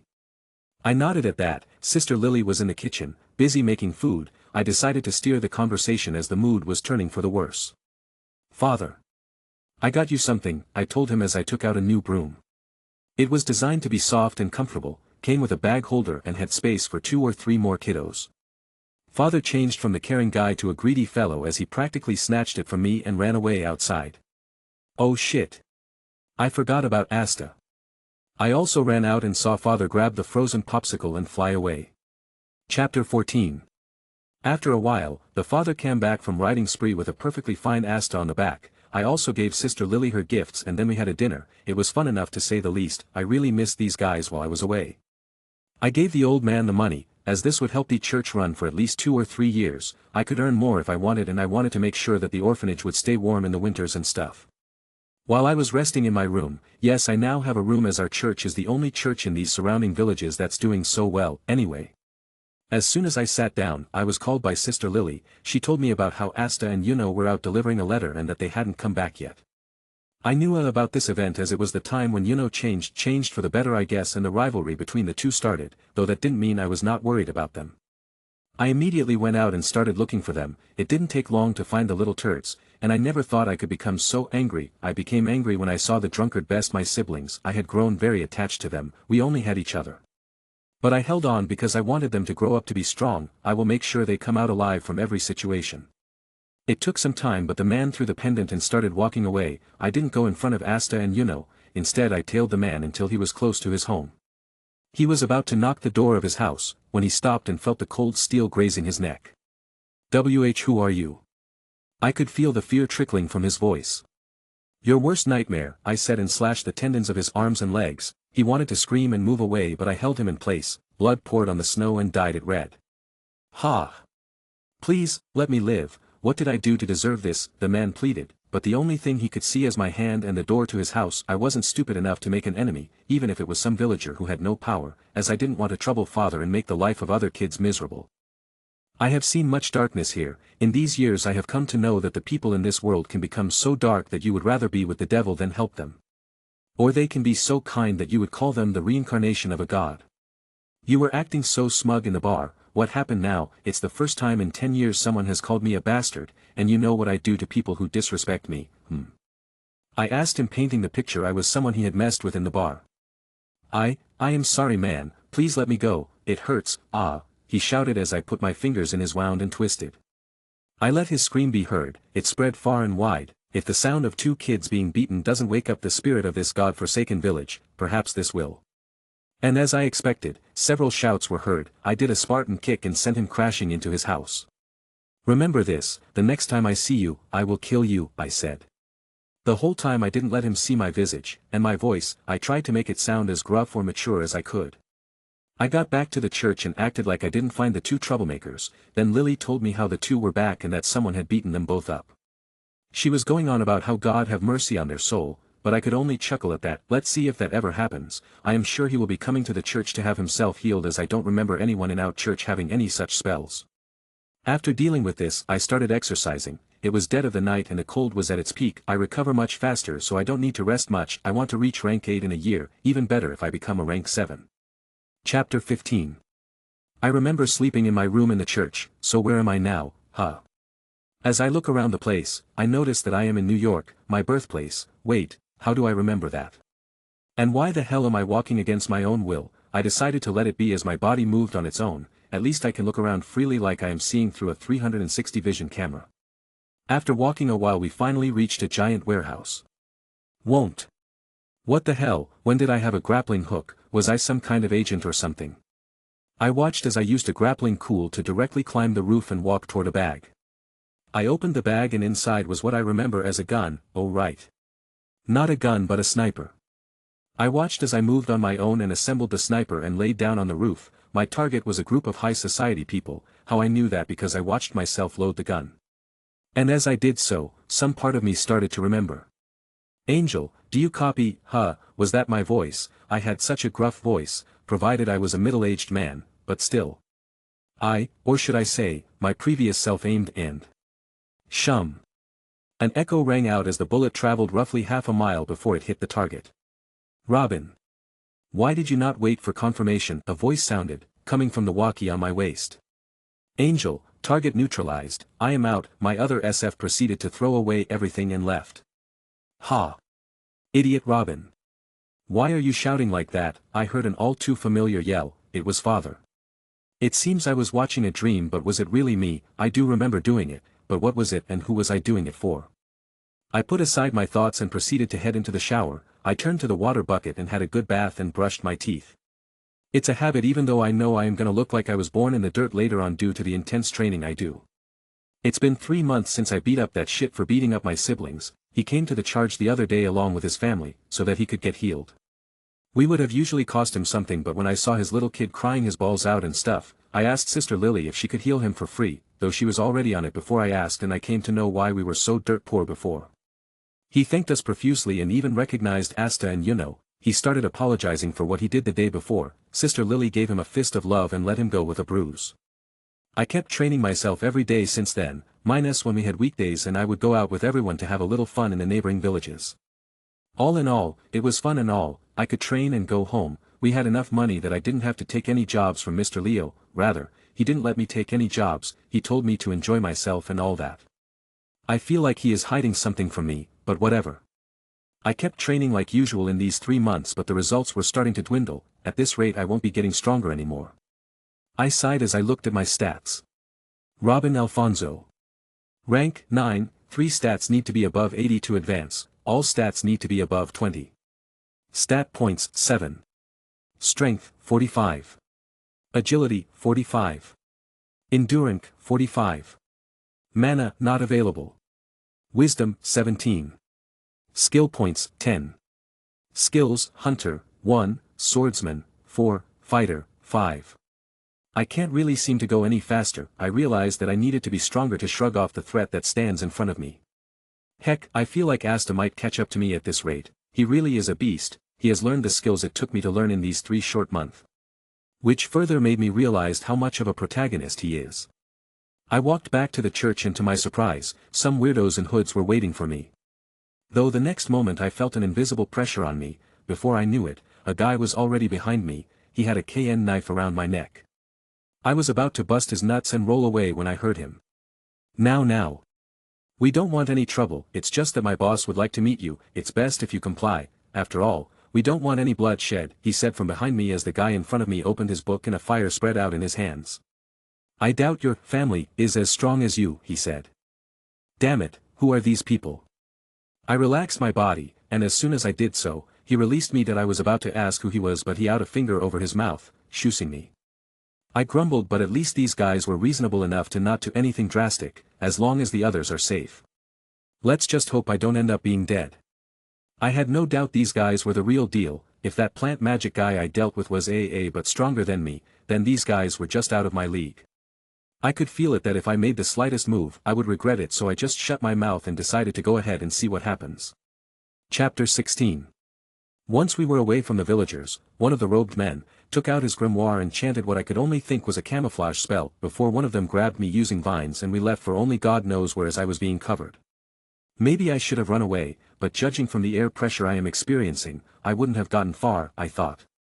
While we were flying, I only had one guess as to where I was going, to the bandit's lair, or some shit like that. Just as I thought, after 15 minutes of flying, we finally arrived at our destination. I floated beside them as they took me in. It was a cave, more like a cave system inside the mountains. I tried to get in as much information as I could. I am pretty sure that this is not my last day. I mean, they still haven't killed me off. Wixie means I will be able to escape as long as I become stronger. Get a move on, you peasant, the guy kicked me. It seems I was too deep in my thoughts that I slowed down. After 2 minutes of walking, we arrived at what I would call a bigger compartment inside the cave system. Only a single man was sitting on a throne made of stone. As he looked at me, I felt my breath go away. He was strong, stronger than these idiots, to be honest. Is this the one that killed one of ours? He said, looking at me with interest or anger. I couldn't tell as the man was able to hide his expression. Yes. My lord. The ones beside me knelt down and answered. One of them grabbed me so that I would kneel as well. Since I didn't have any chance of winning, I decided to kneel as well. It wouldn't take long for me to return the favor. You may stand, he said, and everyone stood up, including me of course. Sire. We have used our magic and concluded that this is the person that defiled our plans. He should be hanged on a cross and stripped kf his skin, to be made an example of, so that none of the people ever dare to go against us, one of the guys said. The leader, who I thought would agree to this, said something really smart. Yeah sure, and when the magic knights come I can bring you in and have them skin you, you idiot. Do you think we would survive a day after doing something like that? The leader was already beside us. The mere speed he used to move made me gasp in horror. This thing is becoming more and more dangerous. Not like it mattered, as I am not even strong enough to defeat these lackeys, much less their leader who moves like a speedster. He then looked at me, as if starting through my soul, which I knew was him using his magic pressure to demean me. I looked back at him. Unlike his lackeys who had their heads hung low and trembled in fear, if I was really about to die, I might as well go with my head held high. Since he has killed one of our own, he shall take his place. I am sure you don't have a problem with that, do you? He said to me. Ha! What kind of a development is this? Before I could do anything, I felt myself black out that I knew for a fact that I had been hit on the back of my head. Great! Now I am a bandit, my life is becoming shorter and shorter. I couldn't help but chuckle as I fell asleep. Leader POV. Since he has killed one of my pawns, I shall make him a pawn as well. He shall serve his purpose and die trying.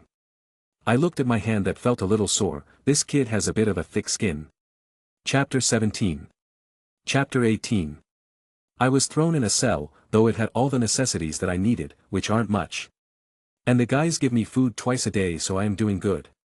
It's nearly been 2 months and they haven't let me out. More time for me, I guess. I wonder if anyone back home is worth it about me or not. I kept training hard during these 2 months, even going as far as to sometimes mutilating myself to miraculously gain some kind of healing ability. I finally felt my fingers give in and I fell upside down on the cold hard stone floor. Did I tell that we were in a network of caves? System, show me my stats. Robin Alfonso. Rank, 9, 3 stats need to be above 80 to advance, all stats need to be above 20. Stat points, 11. Strength, 49. Agility, 47. Endurance, 49. Mana, not available. Wisdom, 17. Skill points, 12. Skills, Hunter, 1, Swordsman, 4, Fighter, 5. I sighed in dejection. It was frustrating for me to train without my weights, as the fact that if I use my inventory with these guys around, they might just figure out that my magic isn't magic. Clank. I stood up to the sound of the metallic door blasting open. One of the guys that brought me here came. I slowly stood up and looked at him. Relax. I am not gonna hurt you, kid. The leader is impressed with your ability to train like a maniac. He started going on and on about his leader whose name I still don't know.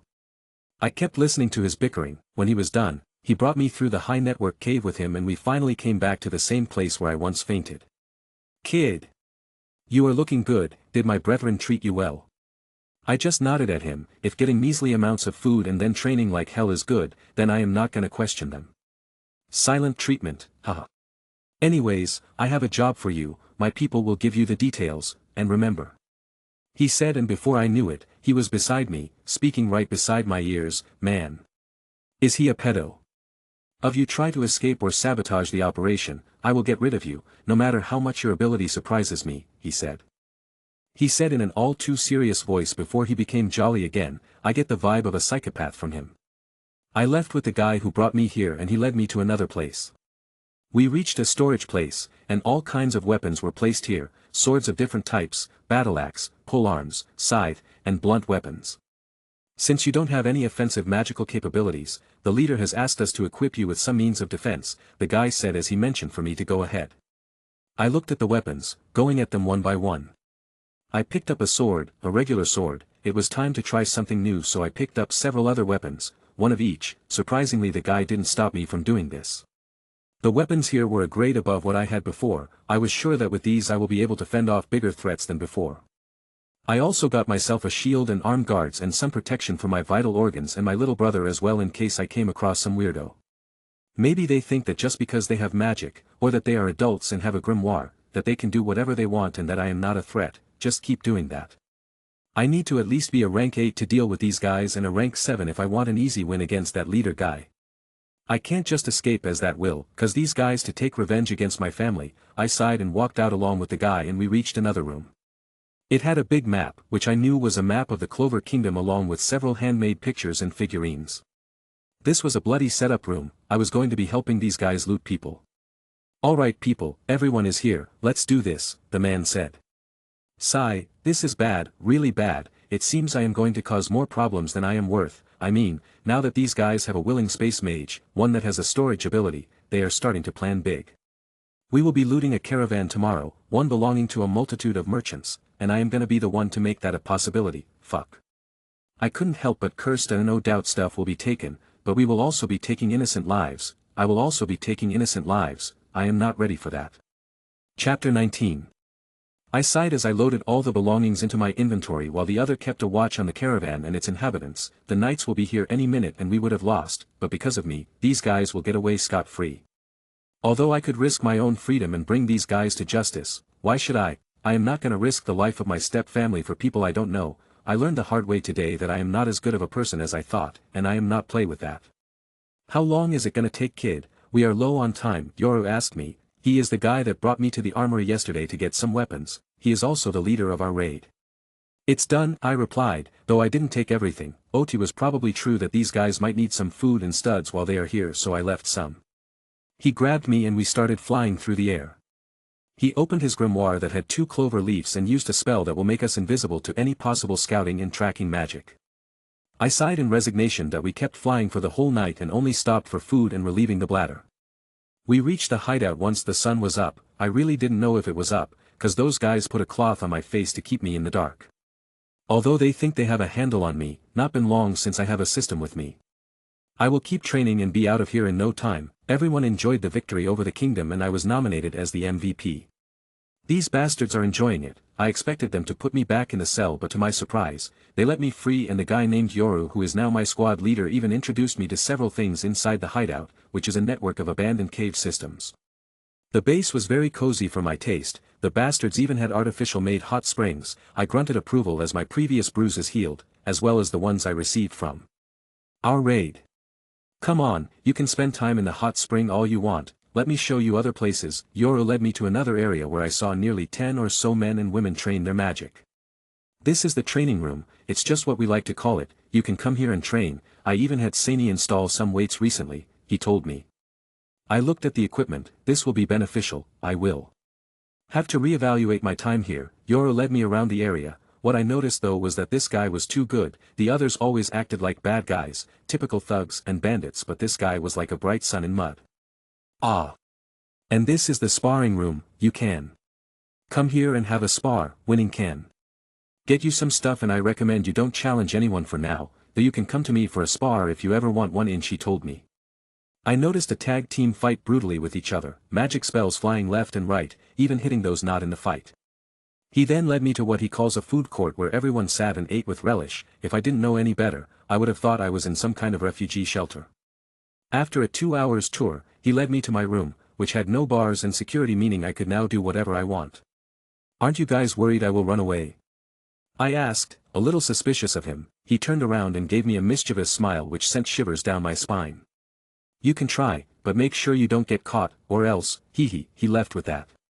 I immediately left the room and traced my steps back to the place. I was beside the entrance as I looked at the forest outside.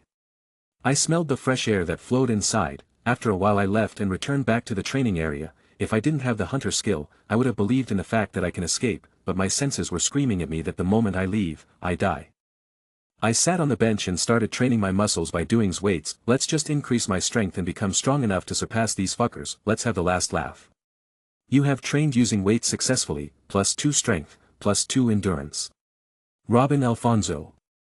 Rank 9, 3 stats need to be above 80 to advance, all stats need to be above 20. Stat points, 11. Strength, 51. Agility, 47. Endurance, 51. Mana, not available. Wisdom, 17. Skill points, 12.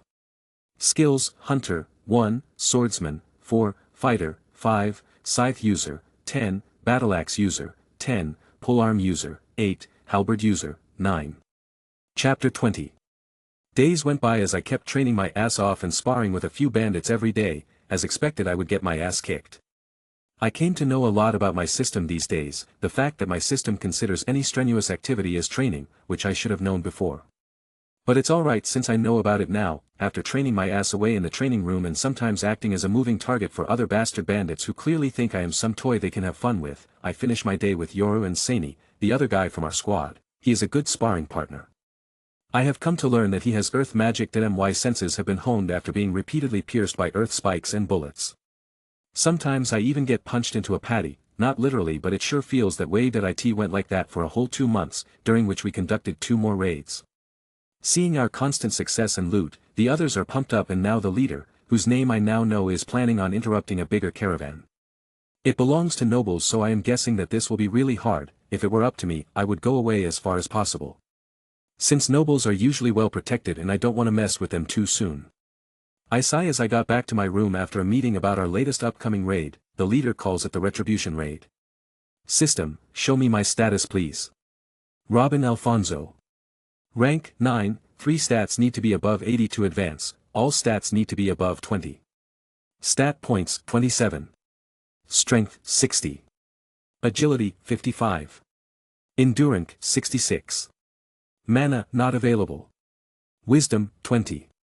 Skill points, 20.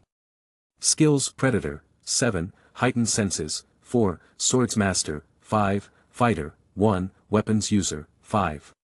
Predator, gives the user the ability to understand the most effective way to take down his prey. Weaker enemies are afraid of you, you are the predator, you are harder to kill. Swords Master, you have become adept at using the sword, your sword is an extension of yourself, slice apart humans like tofu, Predator gives you an extra edge. Weapons User, you understand how to use most weapons in existence. Fighter, one host is able to use his fists and legs to split boulders and tank blunt attacks for a while. Heightened Senses, host has gained an overwhelming sense, gives the user the ability to detect danger and avoid if possible.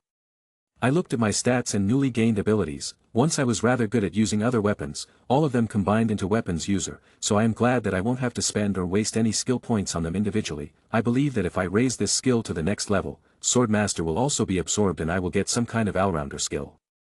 I don't really want to end up wasting my points on some shitty skill, but I don't think I have much choice, especially this heightened sense. Either I am being paranoid about this week's big raid or it's this skill acting up, although I know it usually works only in combat.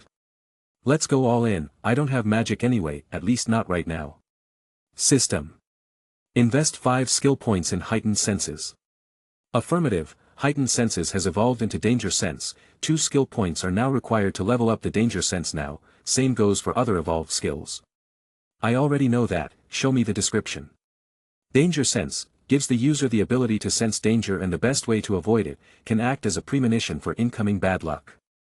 I can feel it, it seems like I will die or most likely suffer in the coming days. I guess it's time to use up all the skill points, no point in keeping them stashed if I am going to end up dying. I mused to myself before I decided to use 5 points on Weapons User and a point on Fighter skill and voila.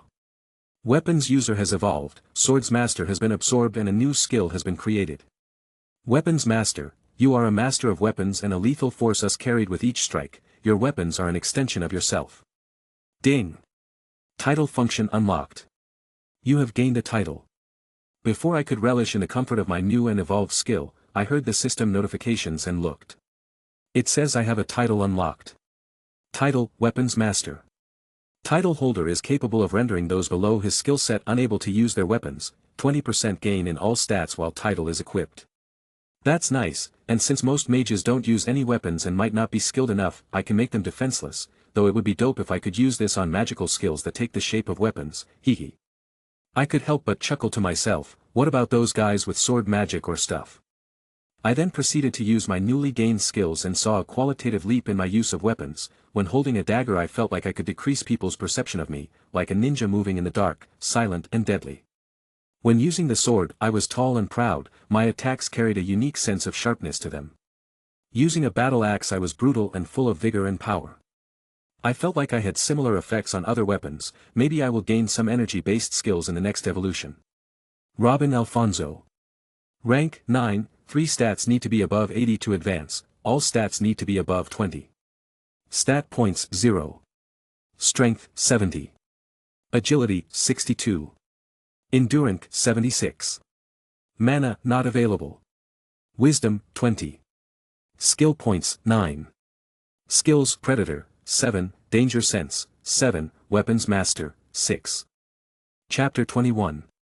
I sighed as the week went by and now we were going to our deaths. I was scared for my life as the danger sense kept blaring at me. I tried reasoning with these idiots but they don't seem to listen to me. Yoru kept convincing me that everything was gonna be alright since everyone will be prepared. I could only shake my head and go ahead, maybe the only one whose life is going to be forfeited. I am not necessarily weak anymore. So the moment I see things going to shit, I am going to run so fast that even Flash will be embarrassed. Wait. Did I say it wrong? I shook my head as we made our way to the caravan. we were going to be fighting against a heavy caravan that has guards on the level of knights, or so I have heard. Along with that, there were several simple guards. If I had to separate them according to rankings. 7 rank 7 mages and even more rank 8. Our leader himself is a rank 7, or at least that's how I feel about it. Maybe there is a disparity in ranks, like there being stages. Who am I kidding? Of course the ranks have stages in between them. I looked at the throne like a broom flying in front that belonged to the bandit boss. His danger level according to the danger sense was far higher than that of those below. Yoru. Take your squad and ambush the rank 8 guards, I will take mine and deal with the rank 7 idiots, we heard the boss. I followed Yoru, not like I had any choice as I was literally sitting behind the guy. Don't worry kid, this will be over in an instant, boss has a very good control over his magic, the fight will be over before you can even see it, he said to me in a carefree manner. He opened the grimoire and used a spell, most likely an invisibility spell. I also took out my daggers and felt that I had grown into a ninja, that I could blend in the shadows. Ho! What's this? For a moment I felt like you fell off, must be a new spell, I forgot you still don't have a grimoire, I wonder how strong you will be once you have one. He was unusually talkative today. Though that didn't stop me from being careful of my environment, in seconds we were tailing the caravan from behind, waiting for the leader to start the massacre. I had my daggers in hand, and several throwing knives on my body, ready to take several lives at once. At this moment, Yoru gave us a signal, the other 2 members of our squad also fired off spells while I threw 2 knives that dug themselves onto the body of a rank 8 mage. While my daggers were drenched in the blood of 2 more dead rank 8 guards. It's an ambush. One of the surviving guards from our side, spoke in a loud voice before he died by spikes made of earth. We will go ahead, you loot this one and assist us once you are done, remember not to leave anything behind like last time, he warned me with a serious look, that shocked me, not that he was serious, but the fact that he knew I was being lazy. I nodded and went inside, not putting the dead bodies to mind, it was either them or my head, and that of my village, the knights weren't gonna put the death of Hage village to mind even if it was razed to the ground. I took everything this time leaving nothing behind. I made way to Yoru and Seini who were fighting against a couple of rank 8 guards. I noticed the strongest among them, he had ice magic, the other 3 had fire magic, earth magic and acid magic respectively. Deciding that it was better for me to silently take their life, I ran around them and quickly took care of the acid magic user and gave a big blow to the earth magic user. He had some kind of spell that covered his whole body in earth, giving him increased boost in defense. I began retreating as several earth spikes started sprouting from the ground. Just as I was about to be pushed to a corner, Yoru suddenly appeared behind the guy and felt a staggering blow. Seini finished him off. Now only the ice and magic user was left. Go ahead, we will deal with him, Yoru said as he pointed at the carriage filled with what looked like jewelry to me. I nodded and ran towards the carriage, the guards unable to attack as that would be the same as destroying the same thing they were supposed to protect. Giant explosions and fires spread far and wide as a small battle took place. Everyone was busy fighting as I kept stealing as much as I could, going around and helping Yoru deal with guards while at it. When I was about to swipe clean my 4th load of goods, I felt an overwhelming sense of danger. Before I even registered what was happening, the carriage I was inside was crushed into splinters as I found myself skidding to a stop. Yoru and the others were also surprised by the unusual progress. Fuck, it's a rank 7, and he is strong, I couldn't help but curse. Kid retreat, we will handle him, Yoru told me. Although he had helped me a lot these few days, but I would want nothing more than to have all these fuckers die.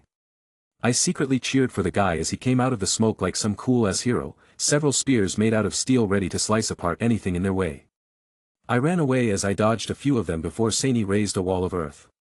I wasn't able to see past and fled with speed to look for some place to scout. If the bandits somehow end up winning, I don't want to suffer. As I climbed a tree, I was able to truly see the scale of battle ongoing. I also saw the bandit leader fight against 3 rank 7 on his own, while 2 bodies lay on the ground, headless. Chapter 22. When I saw how the bandit leader was moving in between the various enemies, I couldn't help but admire him, he was faster than I could ever be. Despite being in the same rank as his enemies, he was able to kill 2 of them while battling 3 others.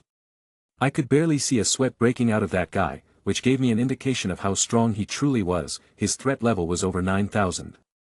Haha, I couldn't help but chuckle to myself as I thought about it, perhaps it was my coping mechanism kicking in. I watched as the bandit leader was dealing with the 3 mages who were somehow able to keep him in check. I also got to understand a bit about what kind of magic the leader had. In better words, I saw him using 2 to 3 of his magic spells. He has wind magic, and he is very very powerful, a magic spell that allows him to create gales of wind that displace the enemies and his magic, plus it gives him incredible speed. Another spell that forms a barrage of wind blades that he can control with a wave of his hand and using as an AoE. Plus a spell that forms a shield of wind around him. If only I had fire magic, I would have been able to beat him up. You couldn't help but think. The three mages fighting him had plant magic, earth magic and water magic. After a few rounds, the guy with the plant magic got a deep cut on his back and fell in pain. Meanwhile I understood that I won't be escaping today, though that didn't give me the thoughts to go down and help them. I scouted the area where Yoru was fighting with the rank 7 mage, only to see the mage was nowhere. Yoru was bleeding on the ground, the others on our squad were already dead.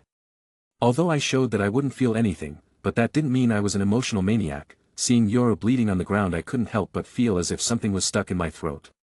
I am so going to regret this, I thought as I ran towards his location. My danger sense was telling me that there was no one in the area, the mage had likely retreated and was slaughtering the others. I arrived at the scene and saw the bodies of Sani, who I didn't have much contact with except for when we needed to do some raids. I made my way towards the Yoru who was slowly bleeding out. A part of me wanted to deliver the final blow and kill him, for he was a bandit and had probably ruined many people's life.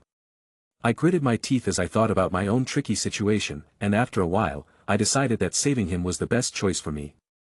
Because he was my only umbrella of protection in the bandit hideout. Although he was just a weak rank 8, many rank 7 listened to his order. This bandit layer did not listen to power as much as it listened to ranks. I quickly picked him up and flipped him over. His stomach has been cut. I looked at the burning carriage and took a piece of burning wood to cauterize his wounds. It was an emergency measure but one that worked the best.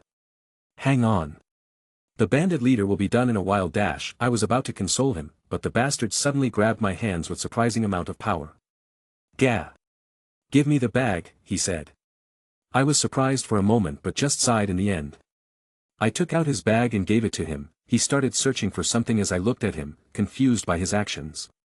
While he looked at the bag, searching for something with desperation, I was busy looking for any guards that might come and finish us off. I had helped him enough. If a rank 7 comes, I will flee at the first sight of danger. The bastard hadn't even thanked me. Shit. I stood up as several figures appeared in front of me, 3 mages of rank 8, I looked at them as they saw me as well, and at Yoru behind me. Ho! You are alive, I guess that's expected of a magic knight, huh? The guard said as he summoned his book. Huh! I couldn't help but exclaim, what the heck was happening? Ha!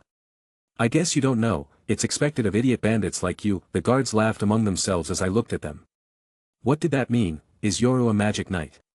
Isn't he too weak to be one? I couldn't help but look back at him. Yoru, the guy in question, looked at me with an awkward expression as he held a weird contribution in his hands. Although I know it's too much to ask, I need your help. It seems I have been double-crossed by the bandits as well as the nobles. I need some time to call for backup. You think you can hold these guys off for a while? The guy requested of me. As things were, I am sure that the bandit leader will win and be the one standing at the end, but anything could change.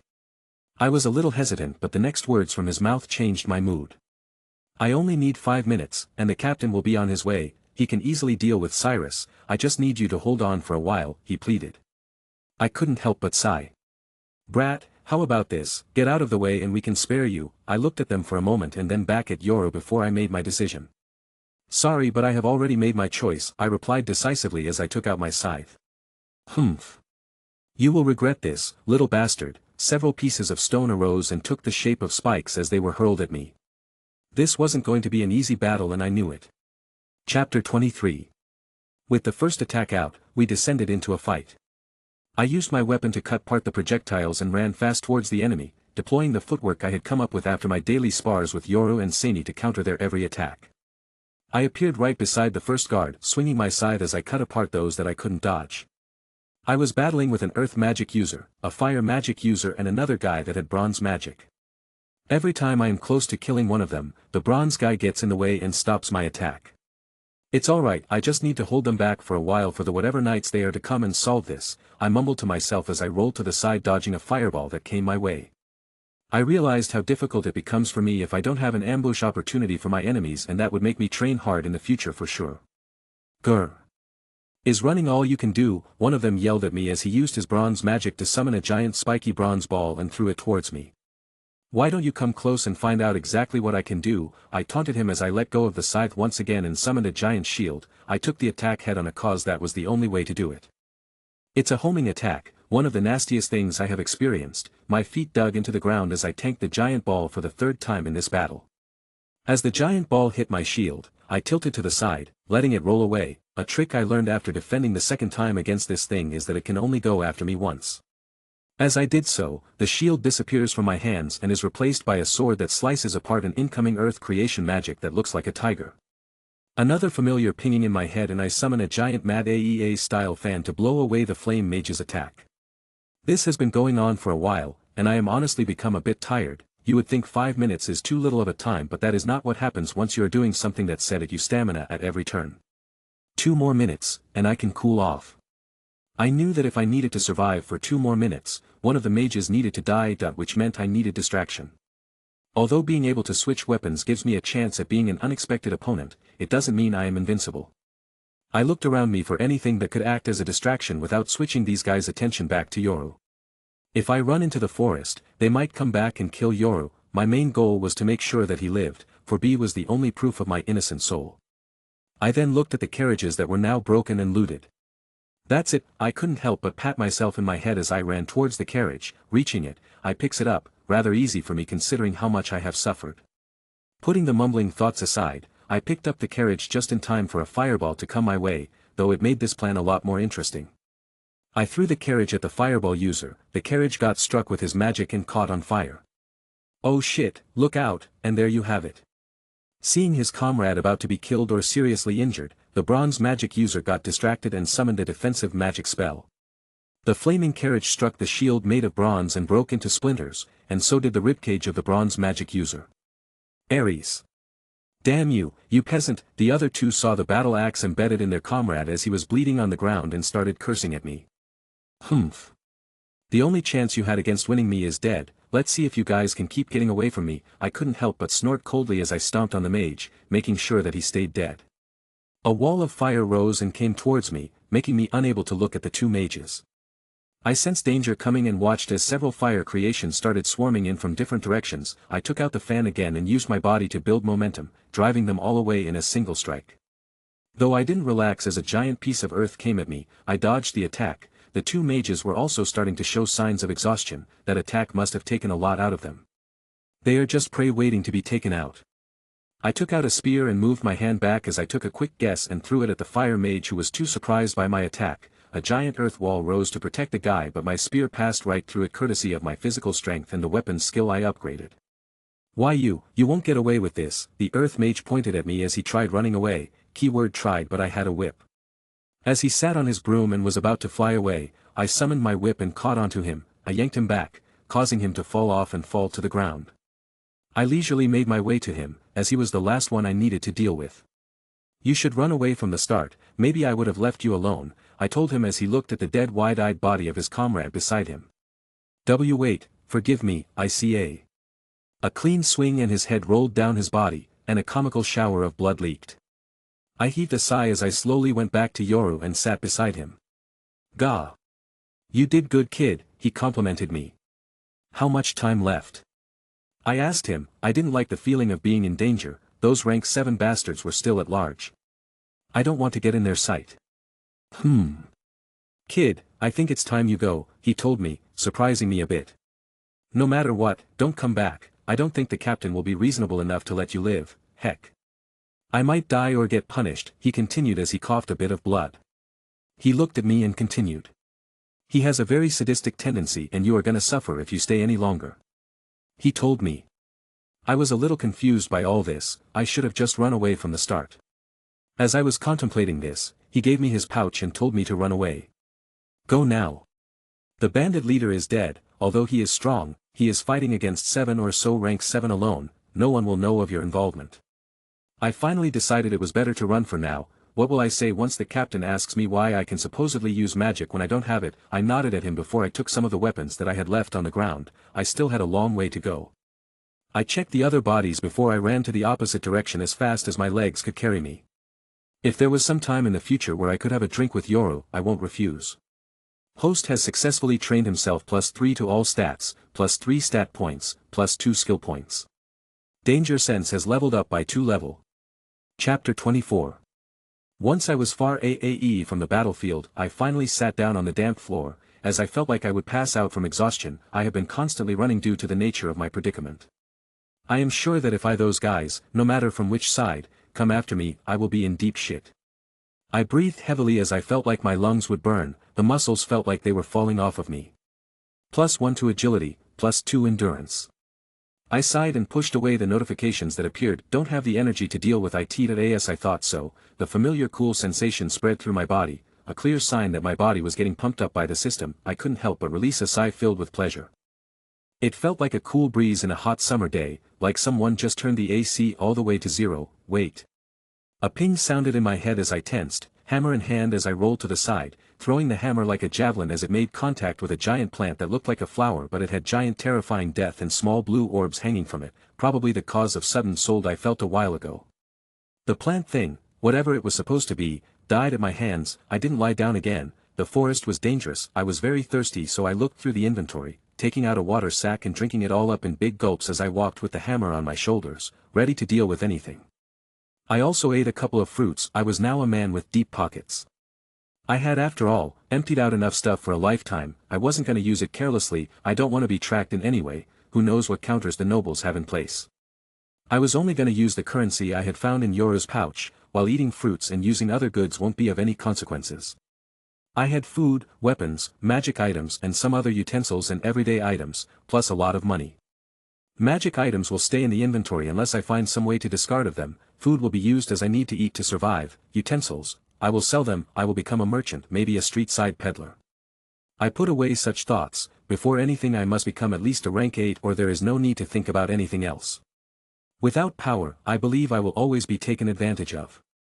As I was categorizing my inventory for my future efficient use, once I start selling some of the common stuff that I came across something that lit up a fragment of memory. Magic stone, 1. I took it out. It was a beautiful lustrous green-colored stone with hexagonal patterns on it. I felt a weird attraction as I held it in. A stone monument, one adorned with stones of different color. Is that Asta? Before I could remember more, a prompt from the system came. Presence of magic items detected in inventory, recommending host to give them to the system in return for rewards and functions. PFTT. I spewed out the water I was drinking, nearly dropping the stone. Luckily I caught it. Judging from the memories, I believe I should keep it on me, not to mention Asta looked to be in some kind of danger. Damn. I hate these fragmented memories. I looked back at the system prompt again once I was calm enough. Honestly, there was no need to be shy, but just in case, should not give it away for a day or two. In case I get caught by one of the parties, I should keep something as a bargaining chip on me. After roaming the forest and fighting some magical beasts with restraint placed on myself, I was finally confident enough that no one will be catching me. System, absorb all the magic items except those that can be used without magic. Don't absorb the stone, I told the system. A screen with a very shitty animation appeared, a Pac-Man eating different pixelated stuff. I just shrugged it aside and waited for the process to end. I wonder what I will be getting. The system told me it can be anything. Maybe this is my only chance at me getting magic. If it weren't for the memory I received yesterday, I would have given away that stone as well. That I can't give it away knowing it is important. While I was mulling over my thoughts, I sat down on my makeshift bed inside the cave I borrowed from a bear. The said bear is being roasted by me. Thank God I have spices and other powders on me. It took me some time, but the meal was ready. I set down the meat and cut out a piece for myself, ready to take a large bite. Robin Alfonso. Rank, 9, 3 stats need to be above 80 to advance, all stats need to be above 20. Stat points, 0. Strength, 76. Agility, 65. Endurance, 81. Mana, not available. Wisdom, 23. Skill points, 11. Skills, Predator, 7, Danger Sense, 5, Weapons Master, 6. Chapter 25. Ding. Materials have been processed. No magic tool usable by the user was found. User BAS received plus 20 stat points and plus 10 skill points. User can get any one of the further mentioned stuff. Nice. I got 10 stat points and 10 skill points, though it's a lot less considering the amount of stuff this thing gobbled up like M&Ms, I thought to myself as I absent-mindedly put the meat in my mouth and took a big bite. I then saw a list of rewards appear. I could only choose one, so I got to choose. Plus 10 stat points. Skill rank upgrade plus 1. Berserker skill, evolved skill. Powered strike skill, normal skill. Running with the wind, evolved skill. Genius, evolved. System. A little info on the skills please, thank you, I requested, it was better to be cautious of what I get. Berserker skill, evolved, takes 2 points per level. Greatly increases the user's stats excluding wisdom for an hour, cooldown of 3 hours and causes user stats to be halved for 2 hours. Run with the wind, evolved, 2 point per LVL. Increases the agility by 3 times the original stat, eats up on endurance, no cooldown. Powered strike, normal, 1 point per level. Doubles the attack power of the attack. Eats up on endurance, cooldown of 5 seconds. Genius. User is able to learn stuff faster, charisma increases, user is not deceived easily, user training time reduced, extra stats gained after each successful training session. Looking at the info on the skills, had a really hard time choosing, my favorites were Genius and Run with the Wind, an increase of 3 times was really great, my agility will be multiplied by 3 if I use this skill, on the other hand, however, I will become a genius, both in literal sense and will be getting extra stats. After carefully thinking for a while I decided it was best to get Genius. Who knows how I will be able to get it later. I don't consider myself a genius and the stats gathering speed is really slow for me, who knows how slow it will be once I hit rank 8. System, I want the genius skill. Affirmative. As soon as the skill was ingrained in me, I felt like some of the previously unsolved problems were easily solvable now. I feel like if I fight those 3 bastards again, I can finish them up in half the time. But I also had the decency to know that sudden power might get to my head and kill me. I will think about that later. For now, system, assign 15 points to agility and the rest, put them in strength. Immediately I felt myself grow strong, like I was being pumped with fast-acting drugs that are used by crazy ads to give you sudden strength increases. Conditions have been met, begin rank and season. How much time will it take and am I defenseless during said time, I asked, half surprised that I even came up with such a thought. 30 minutes of excruciating pain and immobility. I decided this was a good place as any, taking a piece of stone, covering it with a cloth, I took it in my mouth and commanded the system to begin. The next second I was assaulted with the worst pain that I have felt in my life. My muscles felt like they were being twisted and drained of blood, my eyes felt like they were being pulled, my head hurt as if I was under some kind of murderous torture that I shouldn't have agreed to this, but then I won't become stronger. After what felt like an eternity but was only a total of 30 minutes, I finally got up and threw away the pieces of stone in my mouth, I had unknowingly crushed them under the effects of that immeasurable pain. I took out a water sack from the storage and took a good water bath, before I was feeling clean enough. Once I sat down, I opened the status. Robin Alfonso. Rank, 9, 3 stats need to be above 150 to advance, all stats need to be above 50. Stat points, 0. Strength, 101. Agility 100. Endurance, 101. Mana, not available. Wisdom, 23. Skill points, 21. Skills, Predator, 7, Danger Sense, 5, Weapons Master, 6, Genius, 10. Nice. Seems like the system wasn't stingy this time, or maybe it's the effect of my genius skill that I was able to get extra stat points. I did go through some intense pain, I couldn't help but think to myself. The extra stats are allotted after a successful rank ascension, genius skill also played a role in getting more than allotted stats. I think I made a really good investment by getting this skill. I couldn't help but feel happy about these series of coincidences, I wouldn't admit, but a small part of me now feels happy about everything that happened. Hope you are alive, Yoru. On second thought, if he is alive, I might be asked to return the stuff, please die. I prayed to whoever god or deity or devil was listening to fulfill my wish. It's decided, I will train here for another year and then start something else, can't go back to Hage anymore, not safe for me and those that I hold dear. I mumbled to myself, as I put the beautifully crafted stone pillar ahead of me in my sights. If someone is keeping an eye on Hage for my weight, or if someone wants to investigate me, or if Yoru is alive and my secret is out, I will be hunted in the least and they might kill my family J in the worst case. Let's just hope they think I am gone for good.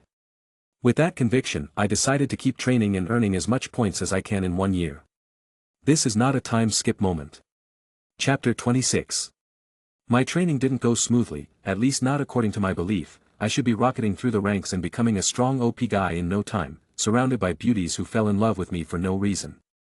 But the reality was harsh. I was in the forest, living like a caveman, inside a cave, I and my loneliness were the only thing keeping me company. It's been a month.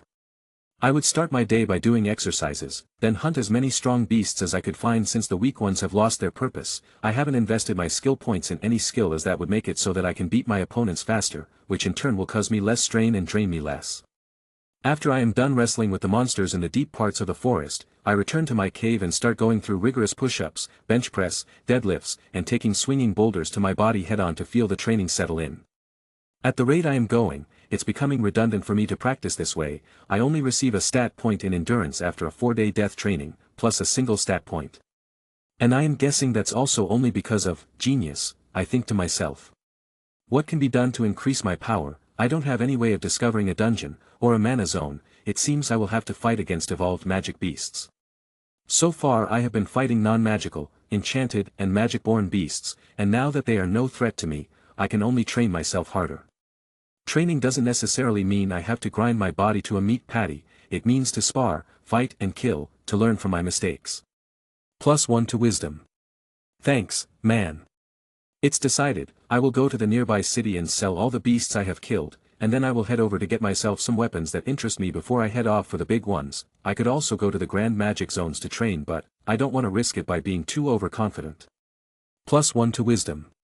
Yeah. Thanks again. My wisdom is the only thing that's increasing really, maybe because it's too low.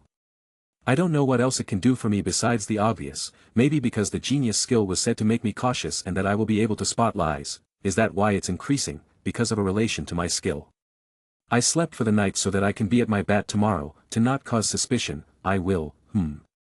I already have enough money, I don't need to sell the corpses. Let's just go to the city tomorrow for some relaxing time before I come back and him the stronger magical beasts.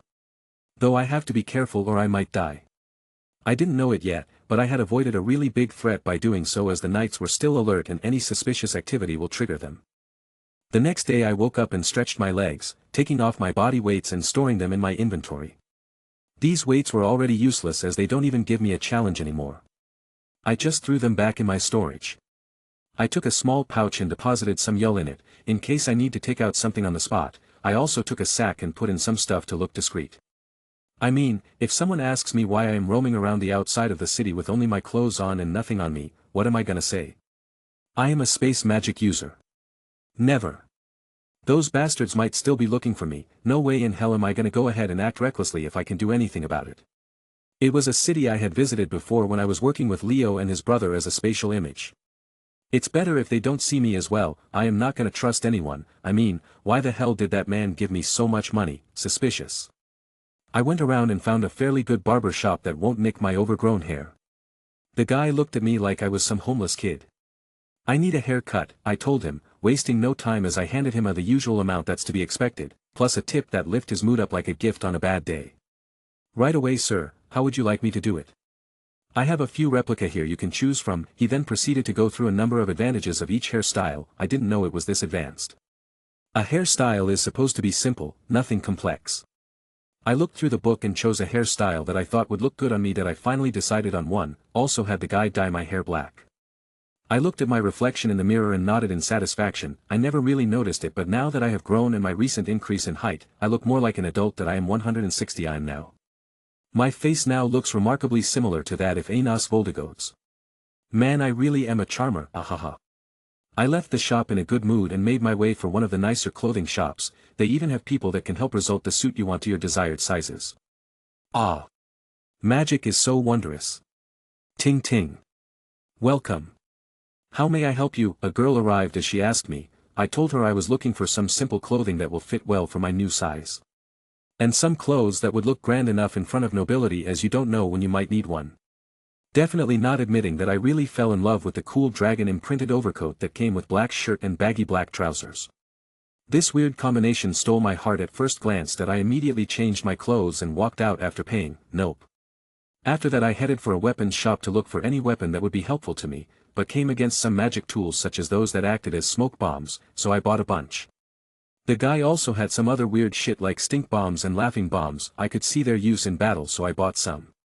After shopping for some stuff that could be helpful such as some antidote and remedies and pills, I decided it was enough and looked for an inn to crash in. Asking around, I was referred to an inn that was newly opened and was cheaper. I went in and booked it for a night. I was gonna leave in a while anyway, no need to stay or pay for more that I had training to do, maybe relax for a day or two. Maybe I should stay in the city and go out to hunt strong monsters from time to time, that way I can have a bed to sleep on and not have to be on alert on the time. It's not like my usual training is working out anyway.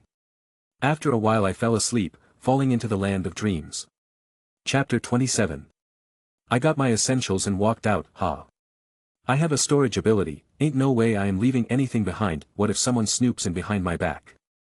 I took everything with me. I changed into a normal white shirt and black pants, then I wore my normal fighting gear. Had it bought yesterday, it only protected my vital organs and might even break after a fight or two. But I wasn't going for defense anyway, I was going for speed. It's one of my saving graces, that and my ability to go unnoticed by those that use magic to spot me. As I walked down the road, I began thinking whom I want to fight. Unlike normal magic-born monsters, evolved monsters were much more powerful. Evolved are magical creatures that possess far more complicated magical abilities and control of those natural abilities that would almost give the illusion that they were casting magic. They are creatures that have evolved beyond simple magic being and are the first serious threats on this list. Their natural abilities are strong enough to be able to fight off many lower-ranked members of a squad and are usually the most common creatures that squads are tasked to take down as missions. Which means that now I will be fighting monsters that I would turn tail and run away from previously. Let's just use half my skill points on Genius and half on Weapons Master. I decided to use them so that I can feel safe. These evolved monsters were nothing to scoff at. Finally I went into the forest area. The geology of Black Clover is really weird for me to understand. Sometimes I feel like I am standing on a giant mountain that has several platforms that divides the humans into a discriminatory fest. Traveling through the forest I reached my previous settlement. It was on the way and wouldn't hurt to have some safe place for me to come back. Good thing no one took it for themselves. Now I have to go deeper into the woods for my evolved training. Yes. That's what I am calling it now, evolved training. After running into some poor blokes, I finally saw a monster that fit the definition of evolved monsters. I don't know much about what type of monsters roam in Black Clover except for wyverns, dragon and false dragons. I also heard there are some kinds of arch-magical, but whatever. It was a monster that I was all too familiar with, though this one was rather big as compared to its lesser counterparts. A whopper flower, I don't know what it's called, but that's what I have been calling it. It's a monster that's able to release a kind of ice magic that starts freezing its surroundings, slowing down its opponents. Beside that, it can also release giant ice spikes from the ground, and summon smaller companions.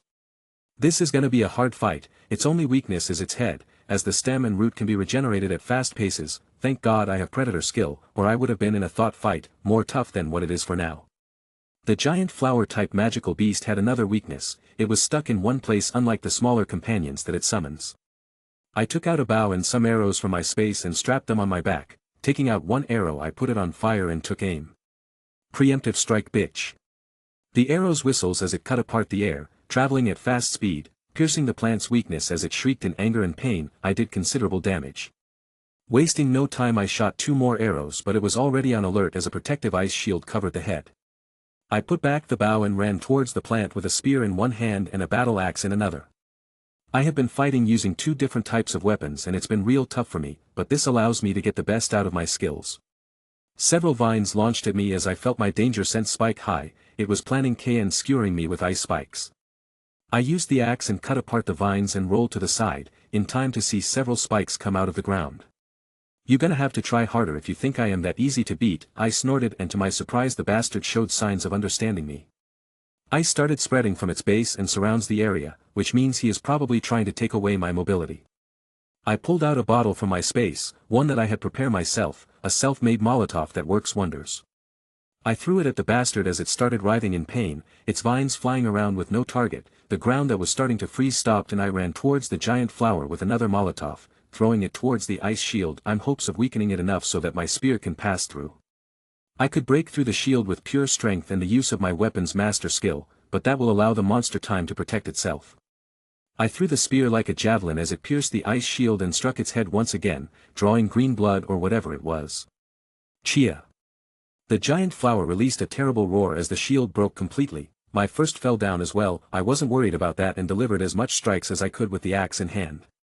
Before I had to jump away and run since it started showering me with vines and ice spikes. It was truly angry now that I thought about running away and coming back, but that bastard summoned a giant thick-ass wall of ice that I felt would take too much time to break.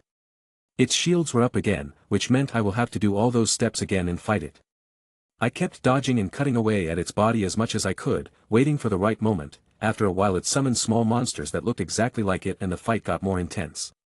I equipped a shield and a sword and dealt with the little ones, my shield taking most of the damage from the giant one. After killing the 10th little monster, I decoded it was time to strike at it again. It felt weaker than before, like it was running out of energy. My danger sense tingled again. A spike was about to puncture me from below. I didn't move away much to the surprise and happiness of the flower as it literally shook with what I can only call glee. As the spike started growing, I used my shield and it took the damage, sending me flying away, to the plant's weakest spot. The monster finally understood what I did. It let out a shriek of fear. I could feel it with my predator skill. Become training material for me, big guy. I yelled out and put all my power in my strike. Cleanly cutting the badly damaged flower head off. A boom. Its body finally fell to the ground, and so did my body, large breaths releasing from my body. This was probably one of the toughest battles I have had. Constantly being on my toes as the monster didn't give me even a single moment of rest, going after me with everything it had, and the fact that it did give me several blows that will hurt like a bitch. Ding. Training successful, +2 strength, +1 endurance, +1 agility. Ding. Genius skill in effect, +1 to all stats, danger sense level up, predator level up, body becoming resistant to ice magic by a small percentage. Holy shit. I should have done this sooner. I couldn't help but feel energized. A feeling of happiness arose in my body. I definitely had a chance, not to mention this is the first time I have gained some kind of resistance, no matter how small. Now the only thing I have to check is if the genius skill affects my harvest every time I fight an evolved. I tool out my knife and started collecting valuable ingredient from the monster's body. Chapter 28. My next few months were spent slaying these bastard evolved monsters. Although sometimes I would be close to dying, it didn't mean I gave up. I also came upon a few arch-magical monsters that gave me a run for my money. Fortunately, I was too pathetic to be of notice to them, so I was left alone. These guys are below wyverns in terms of strength, but that doesn't mean that they cannot grow up to be real threats. I have also opened up a shop. It's nothing much, just a normal shop that sells a variety of things such as monster ingredients and everyday items. I have named my shop, Anos Items. I am honestly really bad with names, so it's a miracle that I came up with something decent. I have also been using the acquired money to collect magic items for my next harvest. It seems that if I deposit high amounts of items at once, I can get better rewards. My current stuff is nothing compared to what I previously had, so I am not gonna hold my breath, but anything is better than nothing. I have also understood my genius to an extent. There is a 30% chance of my skill working its active effect after I train in a life and death battle against my enemy or target, providing me extra stats, and leveling up my skills as well as giving some minor stuff like resistance to certain things. I have gotten better with my weapons and can now easily wield 2 weapons and use them in harmony. All thanks to genius skill. I am now 11.5 years old. Currently, I am sitting in my shop as I am planning on selling my stuff this week. I am rather famous in the city now. Thankfully no one is finding trouble with me as they think someone strong is supporting me, lol. System. Show me my status please. Robin Alfonso. Rank 8, 3 stats need to be above 150 to advance, all stats need to be above 50. Stat points 0. Strength, 125. Agility, 128. Endurance, 150. Mana, not available. Wisdom, 33. Skill points, 12. Skills Predator, 3, Danger Sense, 1, Weapons Master, 1, Genius, 5. I couldn't help but sigh as I look at my skill panel. For some reason I am not able to advance to the next stage of a Weapons Master. Looks like I will have to use skill points, 2 points to Weapons Master please. Ding! Weapons Master has advanced to Weapons Grandmaster. Weapons Grandmaster, evolved. You have understood the basics of every weapon, it is time you truly understand their essence. You and the weapons are a single entity, imbue the weapons with your will, kill your enemies. I felt like someone who had received enlightenment as various new knowledge entered my mind. I couldn't help but pump my fist high in the air, though I quickly calmed myself once I saw the customers were weirded out by me. Ahem. How much are you selling this for? One guy asked me as he took the vines from a fire whopper flower in his hands.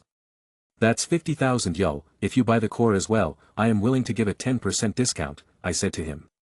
You have the core as well, can I see it? The guy asked me. I threw it in his hands. Remarkable, it's in prime condition. He rubbed the core with glee as he kept looking at it. The core is worth a 100,000 yo, along with that vine and the discount your total will be. I told him the total and we confirmed the purchase. Train. Yo. As I was about to close the shop, one of my regular customers came. I couldn't just ask him to leave, so I welcomed him. Welcome back, Mr. Ryan. Ha. No need to be so formal with me. Anyway, do you have what I asked of you? He asked me in a hushed voice. I gave a smile and put my hand out. Sigh. As greedy as ever, EY. He said, though that didn't stop him from giving me the stuff I asked of him. Here, as usual, I replied and handed him his goods. He quickly checked the contents before giving a nod. He then looked at me and asked. I don't understand you. You could have sold this to the officials and would receive much better rewards, but instead you gave them to me. He asked, a bit confused. You have your secrets and I have mine. I winked at him. Well, it was nice meeting you. I will be going now. I closed the shop and quickly left for the forest. I really want to try the upgraded skill, to see the full effects that it brings. Reaching the clearing, I take out several obstacles that usually take me longer to cut apart or break. Special stones and metallic objects with high amounts of density and especially sturdy. I take out a simple sword from my inventory. Although I say a simple sword, it's one of the best I have and won't break easily. Let's see how we do. I immediately feel myself adjusting to a new posture, knowing it will let me utilize the true power of my sword. I stand in front of a Zorite, said to be as strong as twice that of iron. Slashing at it, I see that it cleanly slices into two. This would have usually taken me at least 3 or 4 strikes. Holy hell. It's like I have become Gandalf from Zero No Tsunamis. I couldn't help but laugh in glee as I used various weapons and tried cutting, smashing, shattering and twisting apart everything in my way. But I feel like this isn't all. What about inducing my will into my weapons? I think it's something like a. Chapter 29. I put both my hands on the sword handle and took my stance as I tried to do what the skill said, imbue my will into the sword. For a while there was no action, but I did feel something. Slowly a bluish aura started arising from the sword I was using. I knew for a fact that this wasn't magic. My stat still shows magic not being my thing. All in due time. Maybe I am a late bloomer. I truly had that thought. Who knows what I might achieve with this system. I had a hunch, and with a little shout I swung my sword at the tree. A wave of energy lashed out, destroying the tree and splitting it. Oh my gosh, finally. I have some ranged attacks, haha. Although according to the skill I wasn't able to display the essence of what a sword is in my attack, it didn't mean I wasn't excited, just meant that I could become even stronger. Although my attacks don't have an attribute, except for the fact that a sword means sharp attacks, axe means a destructive attack, so does the hammer. A spear should display a piercing attack. That shield will give me some kind of defensive boost, I guess. There are so many weapons and their natures that I will have to either grind my ass, or I can just level it up. Hehe, I couldn't help but let out a laugh of happiness. I will be training like this for this half of year. Once I turn 12, I will leave. I will also have collected enough magic tools to absorb, hopefully enough to give me another dope skill. God knows one day I might become a fugitive, as I am not using my real identity. False documents can only take you so far. I practiced for a while, and by the end of the day, I was able to learn how to deliver a good old slash attack, delivering attacks that cleanly cut my enemies in half from afar. I reckon the range and power will increase once I train the skill. Maybe if I fight against an enemy that can regenerate itself as I keep cutting it, that would be great. I entered the city again, making my way to the shop as it served as both my resting place and a way for me to sell my goods. A week into the training sessions and I realized that some of the monsters that would give me a hard time were now very weak and I would get rid of them very easily, so I started taking on 2 or sometimes even 3 evolved monsters from time to time. My favorites were shadow wolves, rock golems and fiery vultures. I would try and catch all of them together to get the best out of my training, and boy, it did wonders for me. Shadow wolves could move almost instantly with their control over shadow and launch attacks that would leave me bloody. OT trained my endurance to the max. It becomes harder to increase your stats once they reach the maximum of your rank, but I was somehow able to increase it. The rock golems were the diamonds in the rough that I was always looking for, as they were my best training partners, helping me train my weapons. I gained 3 levels in a month from them for my weapons grandmaster skill. The fiery vultures were eagles, but everyone calls them vultures. I don't know why, but they have the power over fire and the ability to fly. Their speed is also morning to joke at, not to mention they also help me in learning how to fight against flying enemies. I usually take on 2 out of these 3 monsters at once. I have never done a 3v1 against these cause of danger sense and predator telling me not to. They don't speak as per se, but I do understand the feeling. Sometimes I find these shadow wolves in a pack and boy does it get interesting for me. Just like today, I was able to find 3 shadow wolves. I ambushed them, killing one of them from the get-go, which caused the other 2 to become enraged. After a bit of difficulty, I was able to get rid of them as well. Another thing the Grandmaster skill has bestowed me with is the meditation skill. It allows me to heal faster and recover my stamina.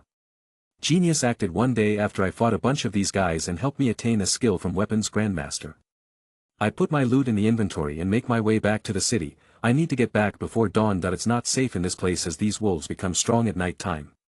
After running at my top speed for 20 minutes, and breaking no sweat, I was back at the shop. Opening the door, I was greeted with the sight of my employee cleaning the items. As he looked at me, seeing me, he gave me a greeting before going to the back. I put down the backpack I was carrying, taking out all the materials I gathered today. My employee, whose name is Momo, I know, right? She hands me a glass of lemonade. Nothing's beats the cold lemonade after a day of fighting.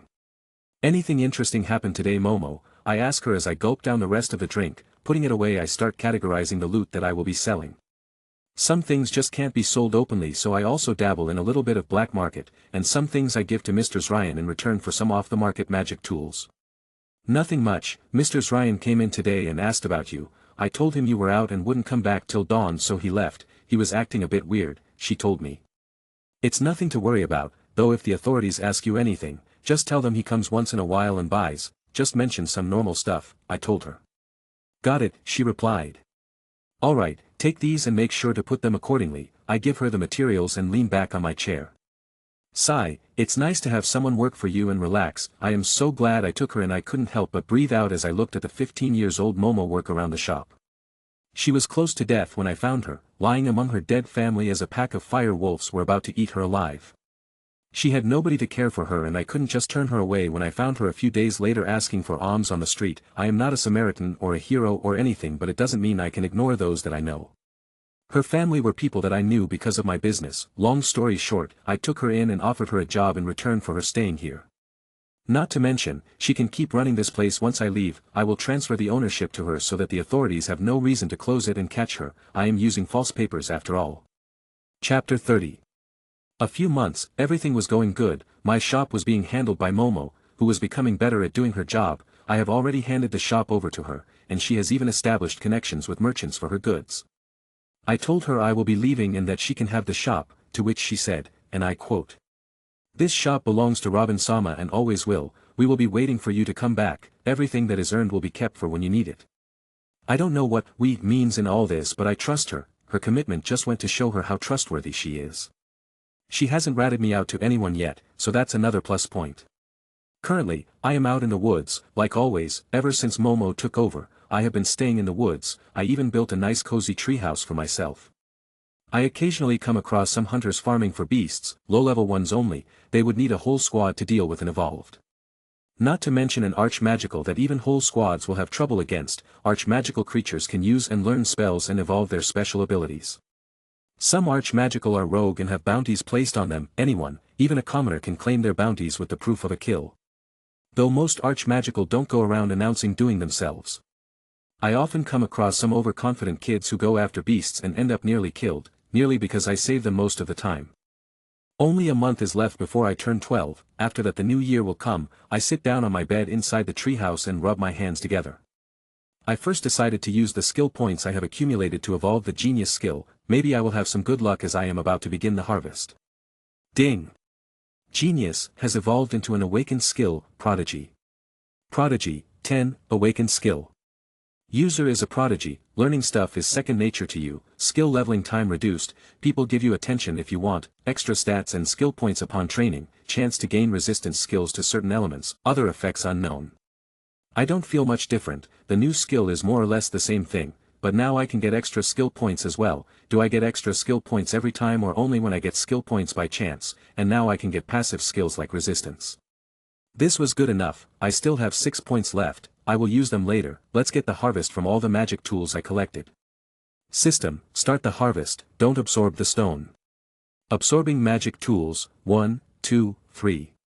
Magic tools successfully absorbed. Host has obtained 15 stat points. Prodigy in effect. The user has gained plus 6 stat points and plus 3 skill points. Noise. I love you, Prodigy. I couldn't help but head over heels for this thing. Please choose any one of the following rewards. Flare, normal skill. Spend your stamina to boost your stats. No cooldown. Stamina consumed. Double strike, normal skill. Your attack carries twice the power. 3 minutes cooldown. No consumption. Magic sense, normal skill. You can sense magic. No cooldown.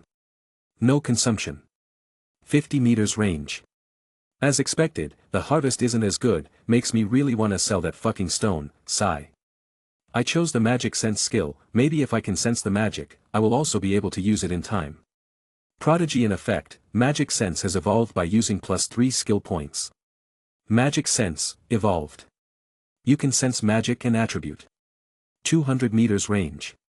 Prodigy in effect, combining magic sense and danger sense into a new skill, using +3 skill points. Skill, evolved senses acquired, evolved skill. Evolved senses, evolved skill. The user can sense magic, danger, traps and any ill-advised omen before it happens. User has a chance of discovering unique objects. Range, 500 meters. Consumption, none. What does ill-advised omen mean? Like bad luck or something, I thought to myself. I guess the 3 or should I say a total of 6 skill points were well spent in this case. This prodigy skill is rather useful, now I can go ahead and increase my rank once again. System distribute my stats accordingly. Beginning ascension. I felt myself loosen up and unlike the previous time when I was feeling the worst pain in my life, I fell asleep.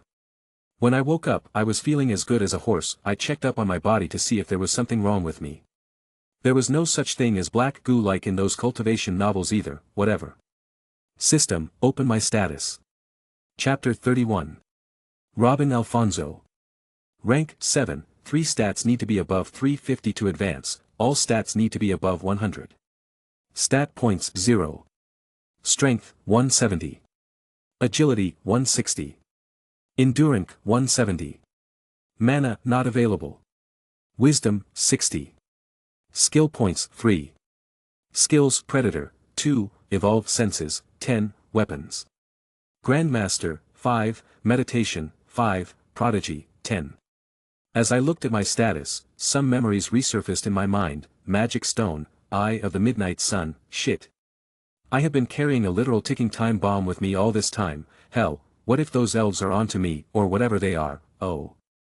As I was about to go into a panic I remembered something crucial, checking my body for any magic. I felt none coming from me, but did feel the magic in all the beasts around me. Some had blue colored, some had red, green, purple etc. But I didn't have any, which means that the stone isn't releasing anything while in my storage. System, how much value is the magic stone as compared to the loot I just gave you, and the loot you absorbed before that? Ding! The power of the magic stone far surpasses that of everything absorbed till now. It's recommended that the host let the system absorb the magic stone. The chances of a new function being opened are 100-100. New function. What kind of new function? I looked at the screen in front of me and fell into thought. As I am now, I can still be easily defeated, and it's not like anything is gonna change even if I keep it, except the elves will have a hard time doing whatever they are doing. I saw the whole place blow up by an elf. The stone is used by them to revive. Honestly, there are a lot of holes in my memory, but I am not gonna wait around to see what happens. System absorbs the magic stone. Ding! Absorbing the magic stone. Honestly. How long is it gonna take? I feel like I might have been scammed. I couldn't help but call out as I used my newly acquired senses to see the world. It felt like a painting with various flames of different colors dancing around. I can also scout strong enemies with this, hehe, I said to myself, already seeing 2 new training partners. I was walking around the forest. Ding! Magic stone has been successfully absorbed, plus 40 stat points, plus 20 skill points. Prodigy in effect, plus 16 stat points, plus 7 skill points. System function, Traveler, unlocked. Although the new function was something that opened up new possibilities, I was also looking forward to what skills I can get this time. Please choose one of the following rewards. Berserker, evolved skill. Eagle Eyes, evolved skill. Triple Take, awakened skill. Aura Manipulation, awakened skill. Although it was apparent that aura manipulation was the only thing I was going to select, it didn't mean I was not going to see other options. Berserker, evolved. User gained increased offense and defense. The more enemies user defeats, the stronger user gets, the effect wears off after the fight is over. Cooldown, none. Consumption, wisdom and strength. Eagle's Eye, evolved.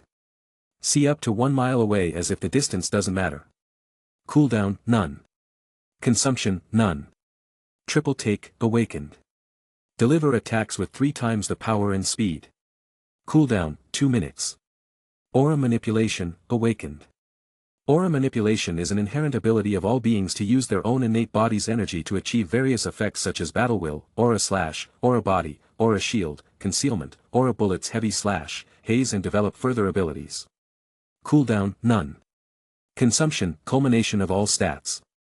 It's a given that I get this aura manipulation, although I feel like it's the same as my will thing, but it's much different, as it consumes all my stats. Unlike my will that just saps on my endurance and wisdom stats, or mental fortitude to be exact. System, I choose the aura manipulation skill. Congratulations for acquiring aura manipulation, new stat has been introduced.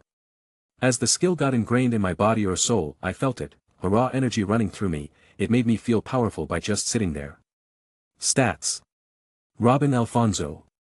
Rank, 7, 3 stats need to be above 350 to advance, all stats need to be above 100.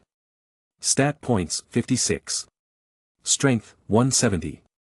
Agility, 160. Endurance, 170. Aura, 560. Wisdom, 60. Mana, not available. Skill points, 30. Skills, Predator, 2, Evolved Senses, 10, Weapons. Grandmaster, 5, Meditation, 5, Prodigy, 10, Aura Manipulation. So this is Aura, a stat that I don't need to increase, it increases as my other stats do, that's good, system. Can this stat count for rank ascension? Ding. Mana and Aura, or any other energy-based stat does not count. That's a bummer. As I was about to distribute the skill points to upgrade my skills, as if Prodigy had heard me, acted on its own. Prodigy in effect, merging weapons Grandmaster and Aura Manipulation, denied, combination not possible. Leveling skills cannot be combined with non-level able skills. So I guess there are some things you cannot do as well, huh? Prodigy in effect, requesting to use skill points to combine skill, denied. Don't beat yourself over this, everyone experiences setbacks once in a while, let's see what this aura manipulation is all about, shall we? I was just joking around, it wasn't like the skill was alive or anything, I still have a month left before New Year arrives and I turn 12 so I can spend my time training this new skill. Chapter 32. On the outskirts of a city in Clover Kingdom, a boy can be seen, it would be wrong to call him a boy anymore as he is already a well-grown man. Standing at 160 centimeters, with his dyed black hair, the 12-year-old is a striking copy of Anas Voldegod. Currently, the said boy is releasing a white aura from his body. Like he is in some kind of Dragon Ball anime. It's still not enough, the boy thought to himself as he shouted, enhancing his body with his aura as he ran towards a metallic dummy that he had made for sparring. Ha! Dynan. Ha! Bim. This boy is Robin, who is currently checking out his new aura manipulation skill after he got it. At first it was just a simple skill that let him manipulate aura, he didn't know what to do with it, so the passive effect of Prodigy came into effect as his mind was assaulted with various ways to use the said things. A technique that was mentioned in the system, the one he likes the most is aura bullets and bullet barrage. He has already mastered the first one, but the second one is harder as it requires him to mentally control said bullets to make a homing effect. After checking out his newly acquired skill and getting the hang of it, he sighed relief. Thank God for the Prodigy skill, or it would have taken me at least a week to learn the basics, now I just need to improve on these skills and make new ones. Robin sat down on the ground after putting everything back in his inventory. System, tell me more about the travel function that you just unlocked. Robin asked, his habit of talking out loud to the system still not resolved, he tries but some habits just don't go away. Travel function allows user to travel to different locations to train himself. And the points that you mentioned before, show me how many points are needed to travel as an example, asked Robin. He was still giddy with the new skill and its various possibilities. Currently, the host has no points, different locations will need different amounts of training points, please check the list for the rates. DANMACHI minus 200 points, a month, time ratio 1:1. DXD World 600 points, month, 1:2. Solo Level World 1000 points, month, 2:1. Tenshura World 1500 points, month, 2:1. Infinite Mana in the Apocalypse World 1000 points, month, 1:1. Give suggestions. System, are you saying if I go to Tenshura World, I will have only spent 1 month in that place while 2 months will pass here? I asked, a little bit weird if I say so myself. Yes. And the price is higher because of the level at which you can improve in said world. The system has predicted your growth in each world and based the prices accordingly. The DANMACHI world is also a good place for becoming stronger, the price is lower because it's your first time. Tenshura world is the one with the slime, he does get some OP powers fast wait, so if I befriend Rimuru, can he bestow skills on me, maybe the ability to use magic, or maybe the voice of the world itself might speak to me. In worlds like solo leveling and other high proceed one, you can become strong by awakening and stuff, Robin said to himself as he mulled over it. After a while, Robin decided to train hard and get at least 200 points to check out the DANMACHI world for 2 months. After that, he will save up points for a year for a bigger trip. It would be better if I can go to some dungeon that spawns in the Black Clover world as well. Robin thought as he ran back to the city for rations, God knows he was out of food and hungry. I want to take a good bath as well, thought Robin. As he was merrily going his way, his senses caught onto something. It's a fight, thought Robin. Robin POV. I calmly observed the situation on the road. It looks like bandits are trying to rob some people. It's an everyday thing, is what I thought, as they usually let you go after you hand them over some things. But not this time. I was able to sense their intentions from over here. I wanted to help, but I feel like this has happened to me before. I would rather not involve myself again. As expected, after handing over everything, the bandits made a move on the family inside. A young man of 20 or something and an old man, a little girl and her mother. The boy summoned his grimoire and used a spell to send one of the bandits flying. An air element mage. Though he isn't experienced enough, I noticed the guy about to get stabbed from the back with a spike spell. Sigh. Let's just try my new arts while I am at it, I sighed to myself. Arts. A name I chose for the technique of aura manipulation that I came up with. They were all those like in the Tenshura anime. Aura bullet. I gather my aura in front of me into a compact mass before throwing it forward. As it flew towards the enemies, it breaks off and turns into countless projectiles. Each headed for a bandit. Gah! Almost every bullet hits the head and kills them, though one was off the mark and the guy survived, though only barely. I think they can handle it now. Done with my little mission, I go back to the shop. After greeting Momo, who is working diligently like always, I enter my room and lay down. From what I remember, the aura can be used to perform many arts, such as the haze style or every main character that was taught by Hakuro. Although I can't do that yet, I am still able to learn all the techniques of battle will, with time I will master them all, I think to myself. Training successful, +5 travel points. At least the system isn't stingy with travel points, I can still earn them even when killing a bunch of weaklings. System, show me my status. Robin Alfonso. Rank, 7, 3 stats need to be above 350 to advance, all stats need to be above 100. Stat points, 56. Strength, 170. Agility, 160. Endurance, 170. Aura, 560. Mana, not available. Wisdom, 60. Skill points, 30. Skills, Predator, 2, Evolved Senses, 10, Weapons. Grandmaster, 5, Meditation, 5, Prodigy, 10, Aura Manipulation. Techniques, Battle Will Arts. Chapter 33. I have collected a total of 95 travel points and the new year is just around the corner, although there is no visible danger, but I feel like I need to rush things. I don't even know if it's because of the Evolved Senses skill or just my own gut feelings. Though today I am in no rush, I figured it's time I take a little break from all that grinding and see the city and stuff. You guessed it, although I know the ins and outs of this city, I have never really seen it with a relaxed mindset, always in a grinding mindset. Never really resting properly. So when I heard that there is going to be a festival in the city, I decided to see what the hype was about. Robin-sama is also going to the festival. I heard the excited voice of my former employee as she looked at me. Yeah, I want to see what all the hype is about. I figured it's time that I take some break, I replied. I also haven't gone back to Hage Village ever since then, and I am not gonna go, although I want to run back with every fiber of my being. If anyone is alive, then I will get in trouble. The same goes for the people in Hage Village. Yoru is not someone I can trust. Magic Knights aren't all black and white. I have gone through so many experiences and have always been deceived. That's great. Oh, we need to get you readied up for the festival, Robin-sama.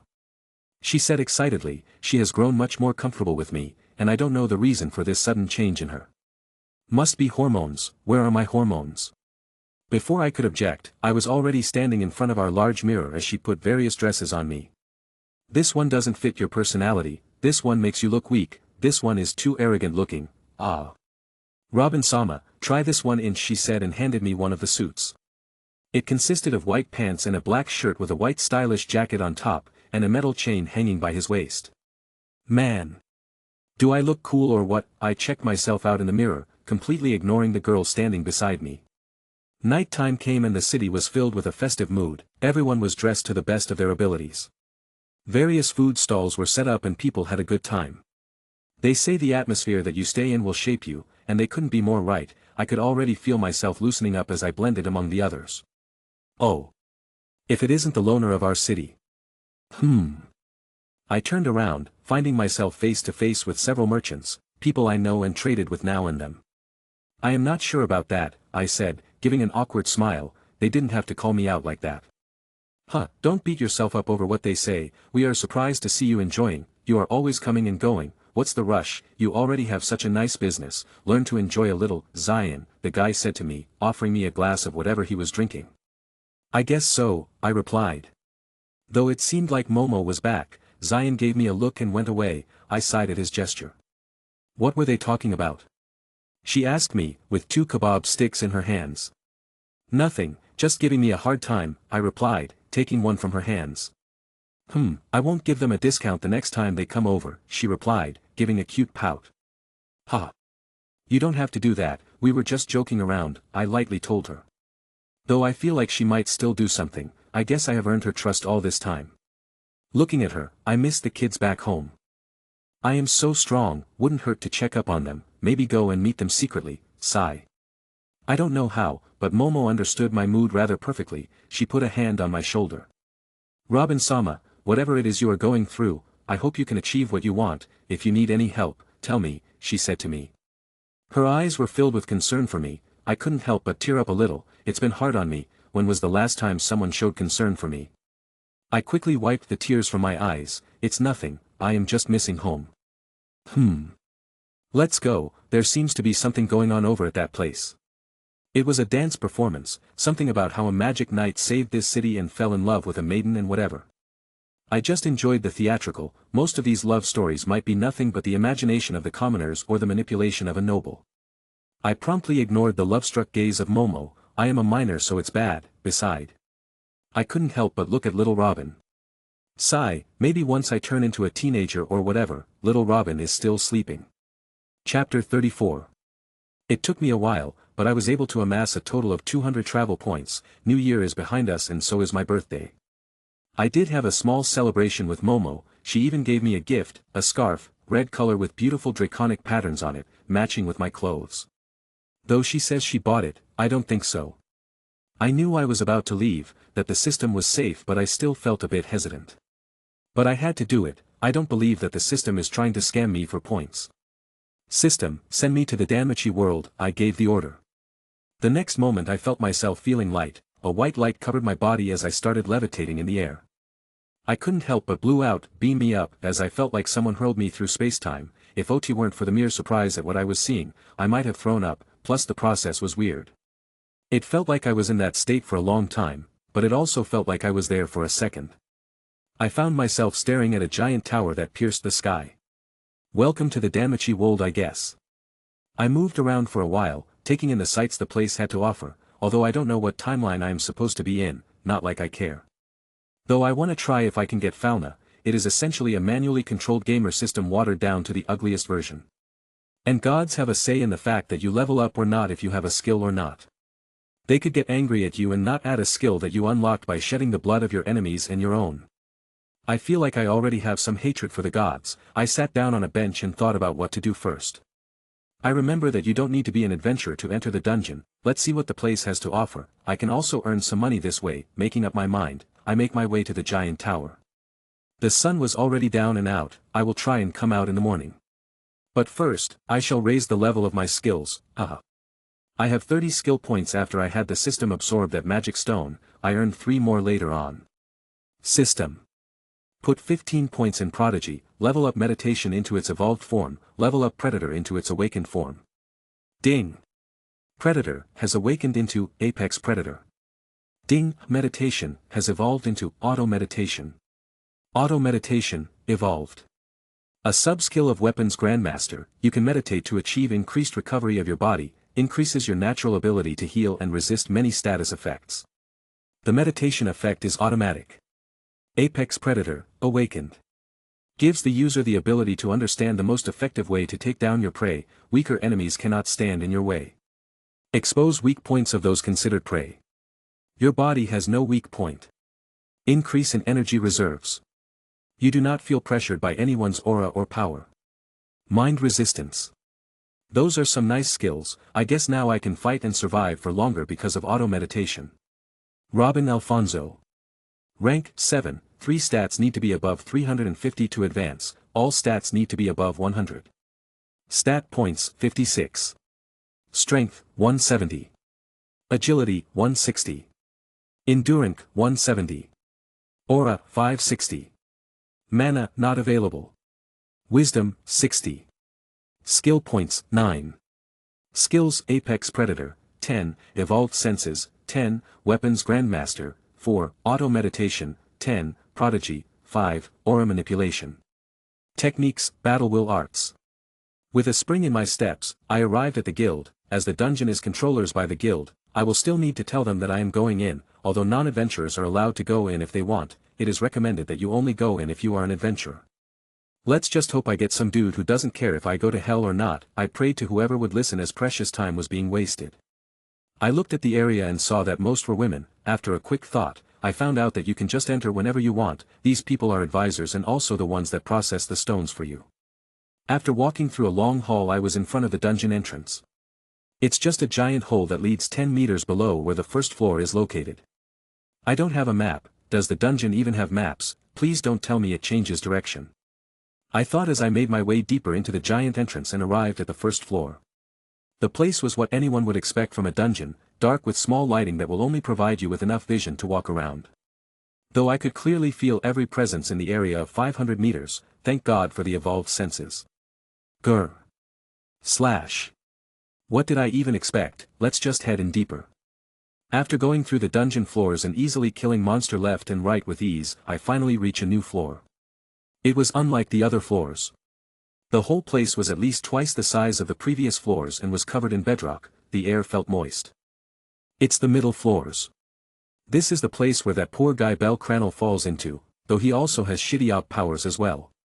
Well, even if I had Liara's phrase, would I be able to use it? It's not like I am in love with anyone. Chapter 35. I can think about that later. Let's face the monsters on this floor, see if they can prove to be a challenge.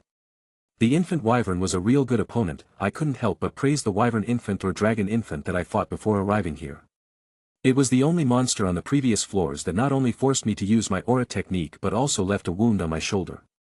I slowly moved forward. After walking for 100 meters or so, I was suddenly swarmed with what could only be called the cutest things in the world. Bunnies. Though I knew that they were strong, judging from their aura. Another thing about this world is that most monsters over here have a white aura signature with no color whatsoever. Maybe it's because they are just mindless monsters made by the entity known as a dungeon to kill humans and gods. But I also have a white aura, which is because I have no attribute, a sad thing. I must find a way for me to use magic. I coat my body in aura, using the indestructible body path, otherwise known as the diamond body path, to greatly increase my offense and defense, mainly defense as I effortlessly blast each of the rampaging rabbits to death. Each blow takes out a rabbit. Why am I not using a weapon? Cause I don't wanna. It's good to use the good old-fashioned way to fight once in a while. As I keep moving forward, I am met with several packs of these rabbits, known as Almiraj. I began using aura bullets to kill them once it became boring as they weren't that strong. Roar. Finally. Let's see what you got. I couldn't help but feel good. This giant monster with a goat's face and legs and the body of a Greek godly monster was at least 3 or 4 times stronger, and it had a sharp light to it. I readied my body as the monster came running at me. Learning from mistakes, I equipped a sword this time. As the monster came close to crushing my skull under his giant fists, I moved with blinding speeds, to the giant minotaur at least. As I appeared behind it and slashed its back, drawing large amounts of blood. Ruhar. The giant guy, although it felt the pain, became even more enraged and almost immediately turned around, yanking its horns at me. I stopped it with my sword and used aura slash at point-blank range, cutting both its head and horns off. You were strong, I give you that. I had to use double the amount of aura on you, as the one I used on that little dragon on the upper floors. I said my goodbyes to the ashed remains of the Minotaur and picked up all the loot. That it wasn't that I was far stronger than the Minotaur, just that my skills and experience provided me with numerous advantage against my enemies. If I keep at it, I might not earn anything. I will stop using my aura and only use the will from Grandmaster skill to fight. Although it's strong, it's nowhere near as strong as aura. Deciding on the new course of my training, I moved ahead, staying vigilant as the dungeon was starting to put me through the ringer. Monsters would pop out from anywhere one could think of and attack you. I would be besieged by flocks of rabbits, some giant mantis things that seemingly reflected back my will attack, and I would have to use my physical strength to best it or use the weak points on its legs to target its internal organ. And I even got to go against the wyvern, although it was the strongest monster I faced yet. That didn't mean I was gonna stop abiding my own set of rules. This I fought it with everything I got, and finally butchered the guy. I had traveled to the 16th floor by now and had killed so many, and received my rewards. I also had a bit of a memory of this place. It's where that giant Goliath spawns, on the 17th floor. I decided it was time to head back anyway since I had received my rewards for the day. And some scars of victory as well, though most of my injuries were already close to being completely healed. Training successful. +5 to strength, +3 to agility, +7 to endurance. Weapons Grandmaster leveled up by 1. Prodigy in effect, +2 skill points, +2 to all stats. Weapons Grandmaster leveled up. Auto meditation leveled up. Leaving the dungeon was another battles, as I would kill 1 or 2 monsters if I couldn't outrun them. I returned in about 5 to 6 hours. Walking out of the dungeon, I realized that I have been in the dungeon for 1.5 days. Chapter 36. Signed to myself, I walked out and arrived at the guild. I had no assigned advisor for now, so I can just line up to be dealt by with anyone I want, and I choose the one that I felt was rather kind and had an approachable aura. After waiting in line for half an hour because one of the adventurers was a Karen, it was finally my turn. "Good morning, sir, how may I be of service?" the woman asked me. She had black hair and an oval face, her eyes were green and her ears were pointy. An elf, hopefully, nothing like the elves in Black Clover. I still have nightmares from the fragments of memories I obtain. There is supposed to be some invasion. I hope I am strong enough to protect those I care about. A brief memory of the faceless family I had in my previous life came to mind. "Sir." "Ah. Sorry, I smiled awkwardly, and I spaced out again. I decided not to waste her and my own time and took off the bag, placing it in front of her. It had all the stuff I got, including all the stones and drops. Dardararararara. Cores and drops rolled out of the bag onto the plate in a large pile. The lady's jaw comically opened. I guess I overdid it. I think it's best they don't know about me not being an adventurer. I thought in my mind, that many adventurers can earn this match, mostly those in level 3 or 4. I walked out the guild with my cash in hand, a total of 400,000 valley. Man. I want some good food. The advisor said that there is a very good place to eat here, something called Deadless something. After walking for a while I finally found the place, and when I ended it was packed with people, so I found an empty seat by the bar for myself. The bartender was a very beautiful girl. I am not keen on drinking alcoholic drinks anyway, so I asked her for some juice and the best dish they have on the menu. Waiting for 15 minutes I finally received my order and began eating it with relish. If this were some cooking type anime, my clothes would have ripped off as I reached a food orgasm. As I was eating my food, I felt someone approach me. I kept eating my food as the person sat beside me for a while. Sparing a glance I looked at the person. He looks like a samurai. I went back to eating. After finishing my food, I was about to pay for it, but the bartender said it was already paid for. I looked at the woman sitting beside me. He gave me a smile and went straight to business. "Join my Familia." Does news travel that fast? I couldn't help but sigh. After I deposited the cores a while back, they asked me who my advisor was or which Familia I belonged to, something about making records or whatever. So I had to tell them the truth. They did say that I will be assigned an advisor shortly, or if I join a Familia, it will be even better. Who knew that in under an hour, I will be poached by a god? Not interested, I said my piece and left, not before hearing the remarks. How rude. People would be feeling lucky to land in my Familia. I could only sigh at that. I will give her the last words. She did pay for my food as well. I found an inn and booked a room for a month. It was pretty cheap, didn't put a big dent in my expenses. I laid down on the bed and thought about the recent events. With my current strength, I am provably a level 3 or something. I really want to know what happens if I receive a Falna, as O was able to use the aura manipulation, a power not of this world. But a Falna is more like a system. I don't know how the system will react to it. There are also development abilities one can learn such as Mystery, Blacksmith, Mixer, Avenger, Abnormal Resistance etc. I should try my hand in Mystery and Blacksmith, maybe I can craft my own magic items and sell them off. Which reminds me, I need to buy some nice weapons myself with abilities that I remember that blacksmiths in this world are able to endow weapons with said abilities. If I can get Blacksmith or Mystery as a skill that would be wonderful and further help me in my goal. If I really need a Falna, I should contact that Hestia goddess or whatever her name was. She seems to be nice and has no real influence to cause me any problems. I mean, I can probably escape from any situation if I just tell the system to end the training and take me back home.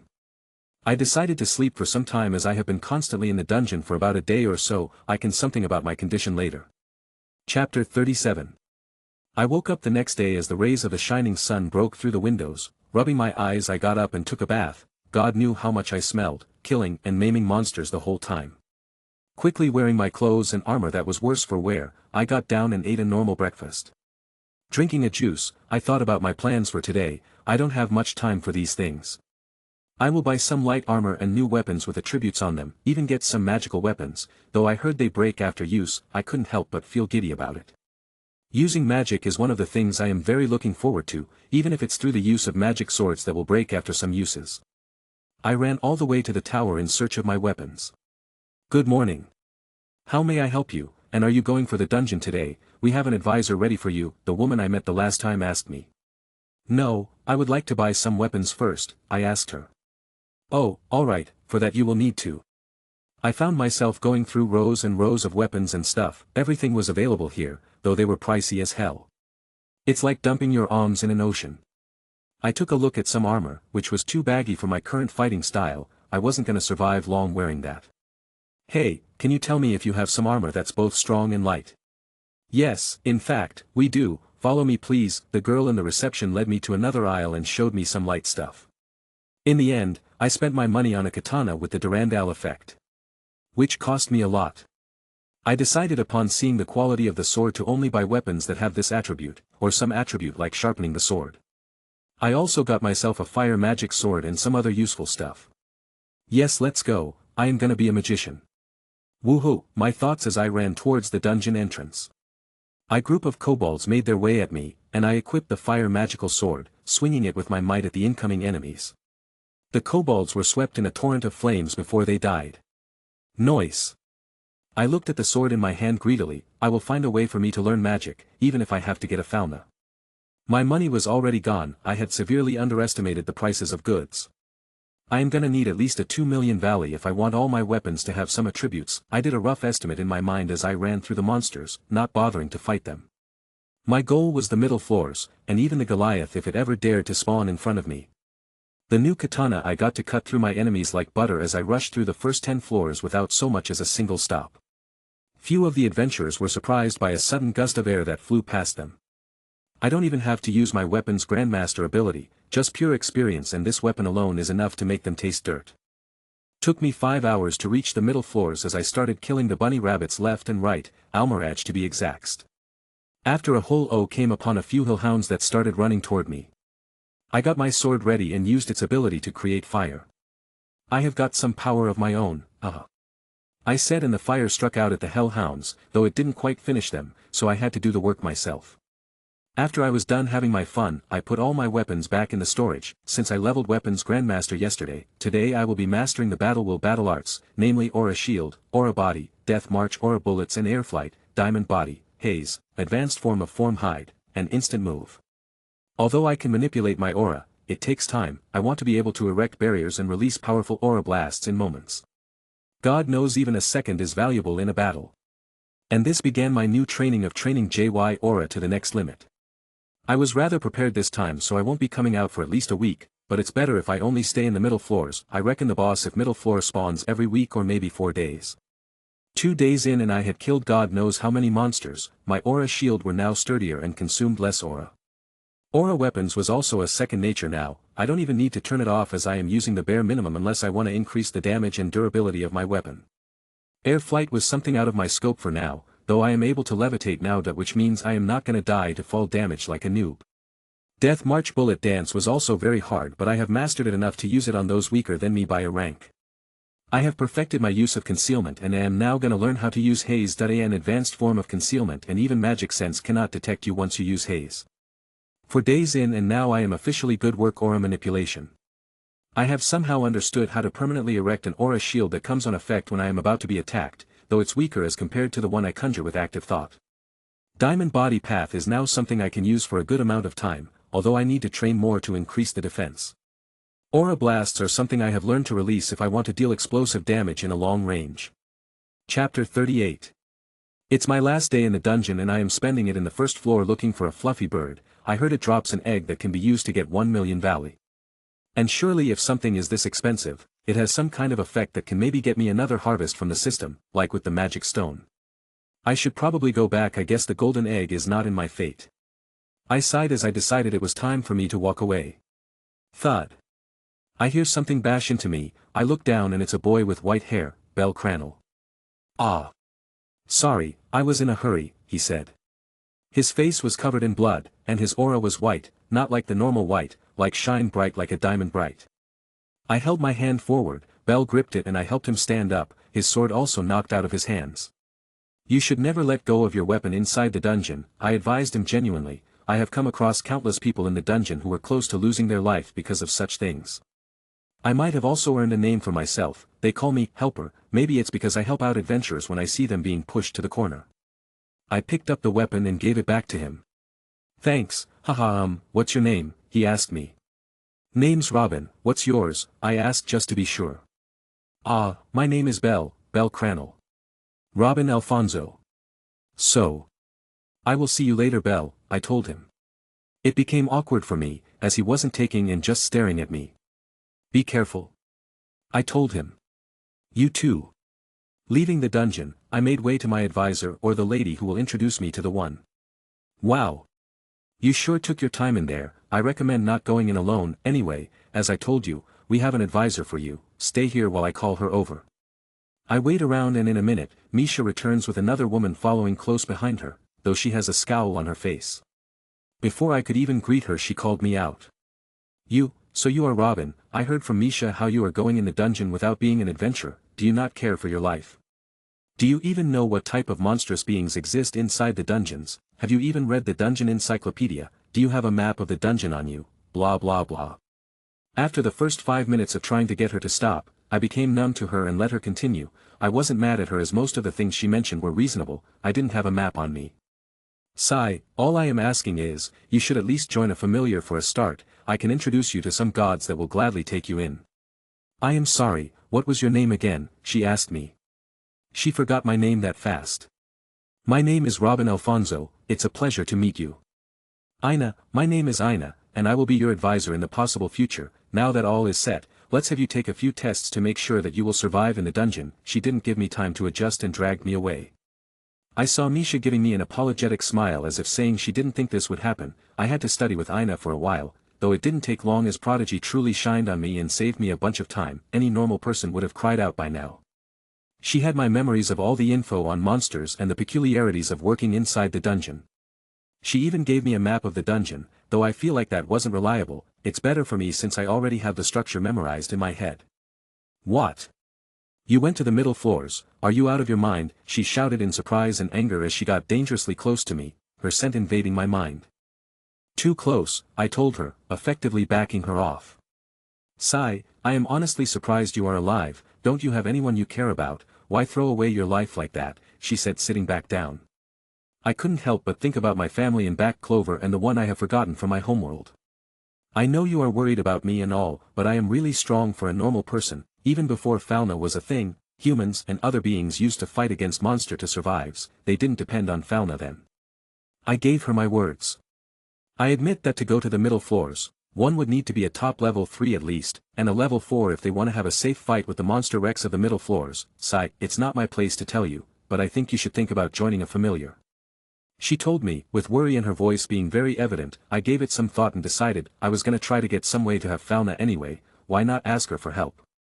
Alright, but I don't like crowded places, and I am not good with too many people. Can you contact a god that doesn't have much followers and maybe I will think about it, I told her. Her face seemingly lit up in happiness. A comical light bulb would have turned on if this were still a manga. I have just the Familia in mind. I will give you the address, though it still isn't night time, as you will have to go to this other address and you should see a short girl with pigtails selling some jagamarukan. After having a little chat and being reminded again not to be reckless, I gave her all my drops and magic cores, which shocked her to the core. Her exact remarks were, "This is the same as a party of level 3 adventurers farming in the dungeon for a week. I will be given my valise by tomorrow." Not like I was in a rush. I also asked her if she could help me buy stuff using the valley. Normal advisors wouldn't do this for you, but she was rather happy that I depended on her. Leaving the area, I headed for the location of the Jagarmakuran stall.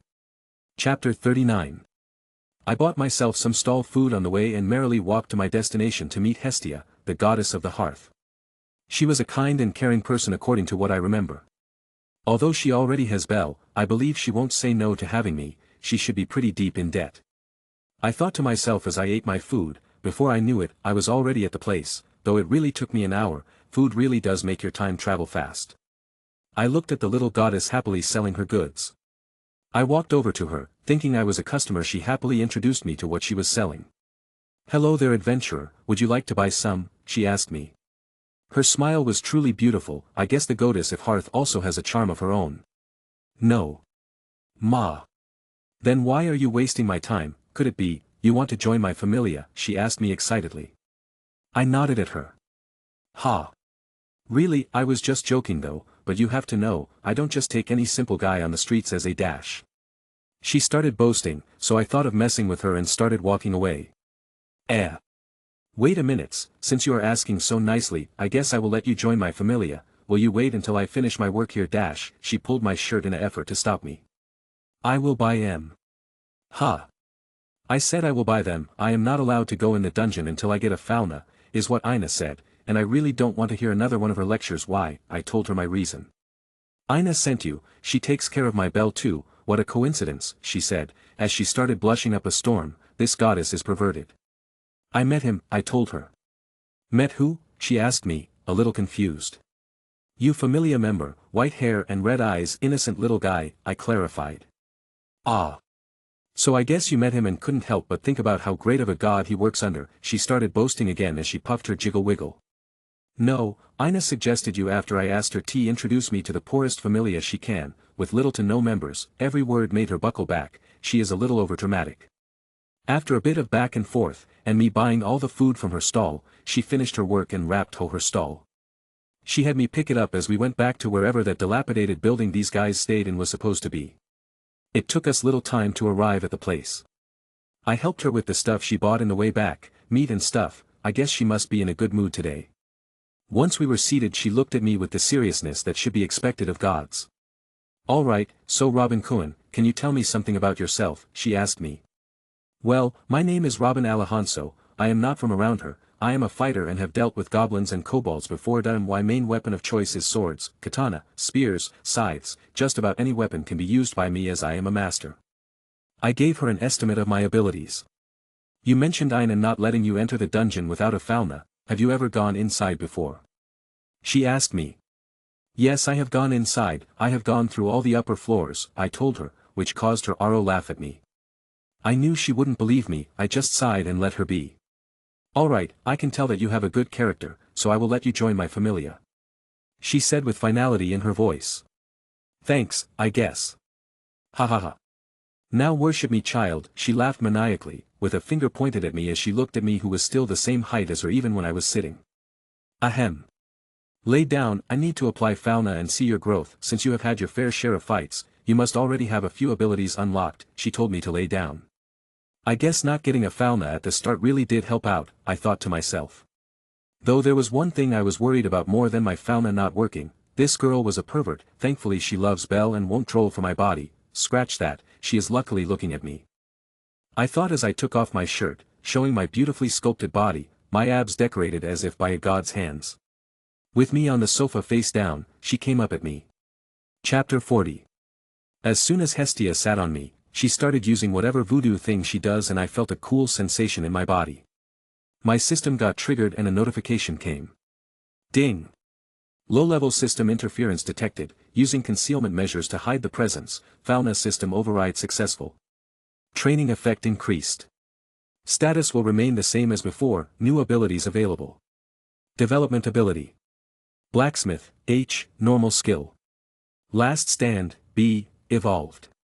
Skill gained, weaken, B, evolved. I understand that skills have a chance of appearing at any level, and more can be earned awakened or whatever due to emotions, circumstances, and your goals, meanwhile development abilities are awakened after level 2. I looked at the notification, as I was about to see what the effects were, I heard the surprised shout of my goddess, that sounds weird. I will just call her Hestia or something. What happened? I asked her in worry. Wah, what is this witchery, she said. Seeing as I was confused she gave me the paper. Oh, so I am a level 5 with basic stats at D, and the skills are also there. What do you mean, don't you understand, no one can be this strong without a fauna, ah. What is happening, she yelled as she pulled at her pigtails. After spending some time, I calmed her down. Whatever I guess, at least now I can boast to that Loki no boobs about how strong my Familia is. Before I could think further, she was back to her usual self. I sighed with relief and took a look at my fauna status on the page. Strength, D650. Agility, D600. Dexterity, D699. Endurance, D699. Magic, I. 0. Skill, weaken. Development abilities, blacksmith, H. Last stand, B. I am glad it doesn't show all my abilities. I heaved a sigh of relief. I looked at Hestia who was humming and preparing food. System, show me my status, and give me info on my new skills, and can I get stronger using Exilia? I asked all the questions. Training efficiency has been increased in the place of Exilia power-up. Robin Alfonso. Rank, 7, 3 stats need to be above 350 to advance, all stats need to be above 100. Stat points, 56. Strength, 190. Agility, 199. Endurance, 200. Aura, 560. Mana, not available. Wisdom, 80. Skill points, 22. Skills, Apex Predator, 6, Evolved Senses, 7, Weapons Grandmaster, 3, Auto Meditation, 6, Prodigy, 5, Aura Manipulation, Weaken, 10, Last Stand, 10, Blacksmith, 10. Techniques, Battle Will Arts, Expert. Weaken, Evolved. The user can suppress others causing them to become weaker in body and mind, weak-willed individuals will fall unconscious. Cooldown, none. Consumption, energy, any available. Blacksmith, normal. The user is a natural-born blacksmith, any metal, monster drop can be used to make a weapon, weaker attributed weapons and armor can be made. Last stand, evolved. Fighting against enemies that are stronger than you will increase your stats by a large margin temporarily. Cooldown, none. Duration, end of fight. Backlash, exhaustion. They can come in handy, and the best of all is that I don't need to worry about actually blacksmithing to level up the skill, I can just use the skill points to level it up, though I should hold that off until I return to my world. It was nighttime by now, seeing that she was busy with cooking, and Belle wasn't back, I decided to go ahead and grind in the dungeon for training and see the effects of my skills on monsters. Ha! Where are you going? To the dungeon, your precious Belle isn't here yet, I am gonna farm some valley, and see if I can find him, I will come back by midnight, I told her.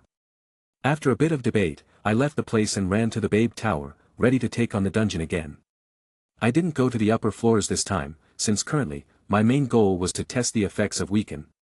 I found a pair of goblins prowling around, I ran towards them and used the Weaken skill. I felt a wave spread out and as it hit the goblins they fell. Oh shit, it's really good. I couldn't help but let out a big smirk, with the new skill at my beck and call I walked through the dungeon, I ran through the dungeon, making monsters fall left and right like leaves. Would be even better if I could just kill them using the skill. Once I reached the 10 floors, the effects became lesser as the monsters were able to stop themselves from falling unconscious, but they were significantly weaker after I fought them. I was constantly using the aura to boost my legs to run faster since I had to go back home before midnight and it must already be night by now.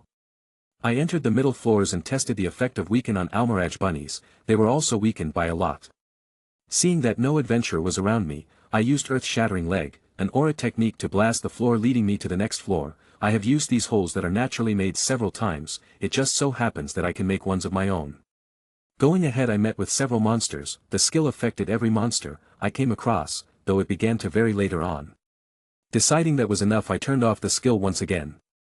I decided to go around and mock every single monster that laid its eyes on me. Before I knew it, I had 20 or so hellhounds do flames at me. I activated the diamond body path and even with that, I was able to feel my stats grow. Flames licked at my body as the aura technique did its best to keep me safe. Once I was satisfied with my skills and experimentation, I decided it was time to leave. Chapter 41. It took me some time, but I was back outside the dungeon. Coincidentally I found Bell in the large crowd of people. He isn't that hard to find as his appearance is very different as compared to others, especially those hair that seem to glow in the dark. Bell! I shouted at him, trying to grab his attention. He looked around before spotting me as I gave him a smile and a wave. Once he stopped I calmly walked over to him. He was happy to see me again, I could see it. Where are you going, Bell? Back home. I was in the dungeon for a while. He seemed a little uncomfortable as he tried mentioning something. His whole body was haggard, several cuts and bruises, and clothes filled with blood and ashes. Man!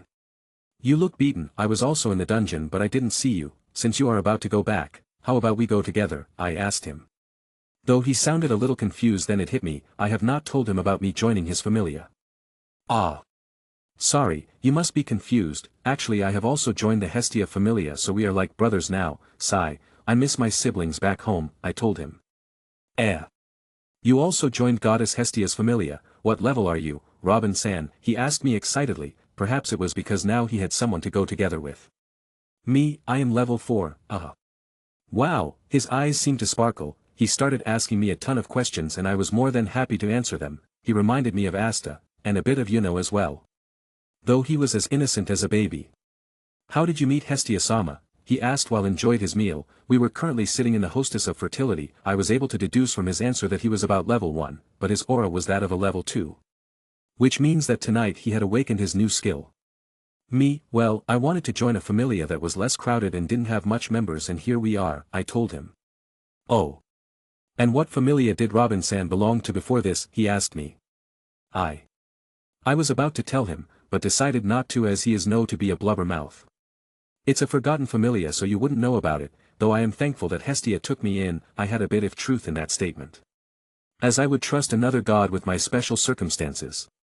Yes, Hestia-sama is a benevolent god that took me in when no one was willing to, and I am really happy to have her. I then heard his tale of how he came from the rural side and wanted to be a hero, though was surprised to see that I didn't laugh at him. As we were enjoying ourselves, Anya Fromel, who I have had the honor of knowing ever since I started eating at this place, I can describe her in one simple word, clumsy. I look at her dead in the eyes, before looking at the bowl of fish soup on my table. Anya, I asked for chicken soup. I gave her a stink eye. Although everything I eat here is good, but I would like to have what I ordered. Is that so? I must have forgotten. Teeth. I sighed and started drinking the soup. Bell was rid of his wounds as I had him forcefully drink an expensive potion. God knows I had to shove it down his throat because he was being stubborn. Anya, come here for a second. Let's have that talk I told you about, said Mia Grand, a level 6 adventurer as she slammed her fists on the table. Hi. Looks like Anya won't be forgetting any order in the near future. I looked from the corner of my eyes as the elf named Rio spotted me. She always gives me a cold shoulder. It's not like I killed her puppy or something. Unexpectedly it wasn't just me that noticed it. Bell was also confused as he asked me what was the reason for this. I could only shake my head and continue with my meal. Since Bell was still a bit weak for the middle floors, I will not be taking him along with me, so we will be going on different ways once I am above floor 7, though that didn't mean I couldn't train him. He already had the Liaris freeze or whatever the name of the skill is. I just have to keep reminding him of his loved ones while I train him. I wonder if I am a better trainer than Ace, which reminds me, wasn't there an upcoming event where a giant monster gets released in the city and Bell defeats it? For as much as I wanted to partake in these events, I had my own responsibilities that I will help the Familia get a house and some more stuff as a thank you to Hestia. The things she gave me are equal to 3 harvests for me, which usually takes me at least 2.5 years. Chapter 42. I wake up the next day. My goal this time is to stay in the dungeon for 10 days and earn at least more than 40 million Valley. I looked at the sword that had the Durandal attribute. It was badly damaged, and although it burned bright, it died just as easily. Since it did have the attribute, that made the sword very strong, so strong that it began to break under the pressure of the said attribute. Initially, I was angry at the makers of the sword and wanted to have a word with them. Ina was the one that told me about this problem, and that it was expected of a sword of such caliber. I will only buy swords from the Hephaestus Familia from now on, humph. The crystals from a 9th floor silverback were strong enough to earn me 50,000 valley. I haven't received my previous amount, but it seems that if I kill wyverns and hellhounds, I will receive at least 80,000 valley for each stone, not to mention stones of an even higher caliber. After meeting with Bell at the Babel Tower, we both went in for the day. I accompanied him to the 7th floor. I made it my personal mission to grill the ways of handling weapons in his head. Just looking at him clumsily waving his made me angry enough that I wanted to strangle him. I trained him along the way as he dealt with monsters. I made sure that I honed his senses. Meanwhile, I stayed in my aura bubble that protected me against weaker enemies easily. "Are you tired?" I asked him as he panted. He nodded his head, to which I shoved another potion down his throat and had his work like a horse. "Alright, have your fauna checked today by Hestia, you should have grown much stronger," I said to him and continued in my mind. "Especially since I kept reminding you of your crush and that broken skill of yours." You are not coming with me?" he asked.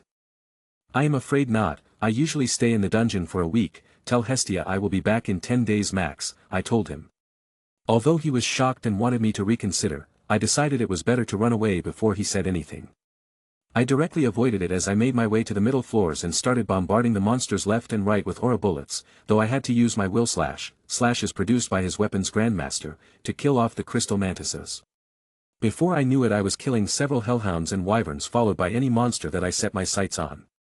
Along the way I came across a huge adventurer party. Some of them yelled at me, trying to tell me something. I didn't pay them any mind and kept going. I wanted to go beyond the 17th floor this time and train there. Maybe I will get to fight the Goliath and get drops. After half a day of running constantly and killing monsters left and right, I was spent. Usually, I try and conserve my energy to last for days inside. But I guess money really makes you greedy. I took a bit of rest after taking care of a dozen or so minotaurs and cleaning the area. The next floor was the 17th floor. I could feel it, swarming with hundreds of previous floor monsters and a rather sinister aura of what I can only assume is the Goliath. I should probably rest for an hour and then walk ahead. I thought as I sat down and gulped a potion. These things were a lifesaver for me. While I laid down on the hard floor of the dungeon, I surveyed the floor, for any signs of enemies approaching to not be caught off guard. I got up with renewed vigor and my reserves back to 80%. I haven't even used my new skills all this while to not waste energy, but the next floor will truly test the skills.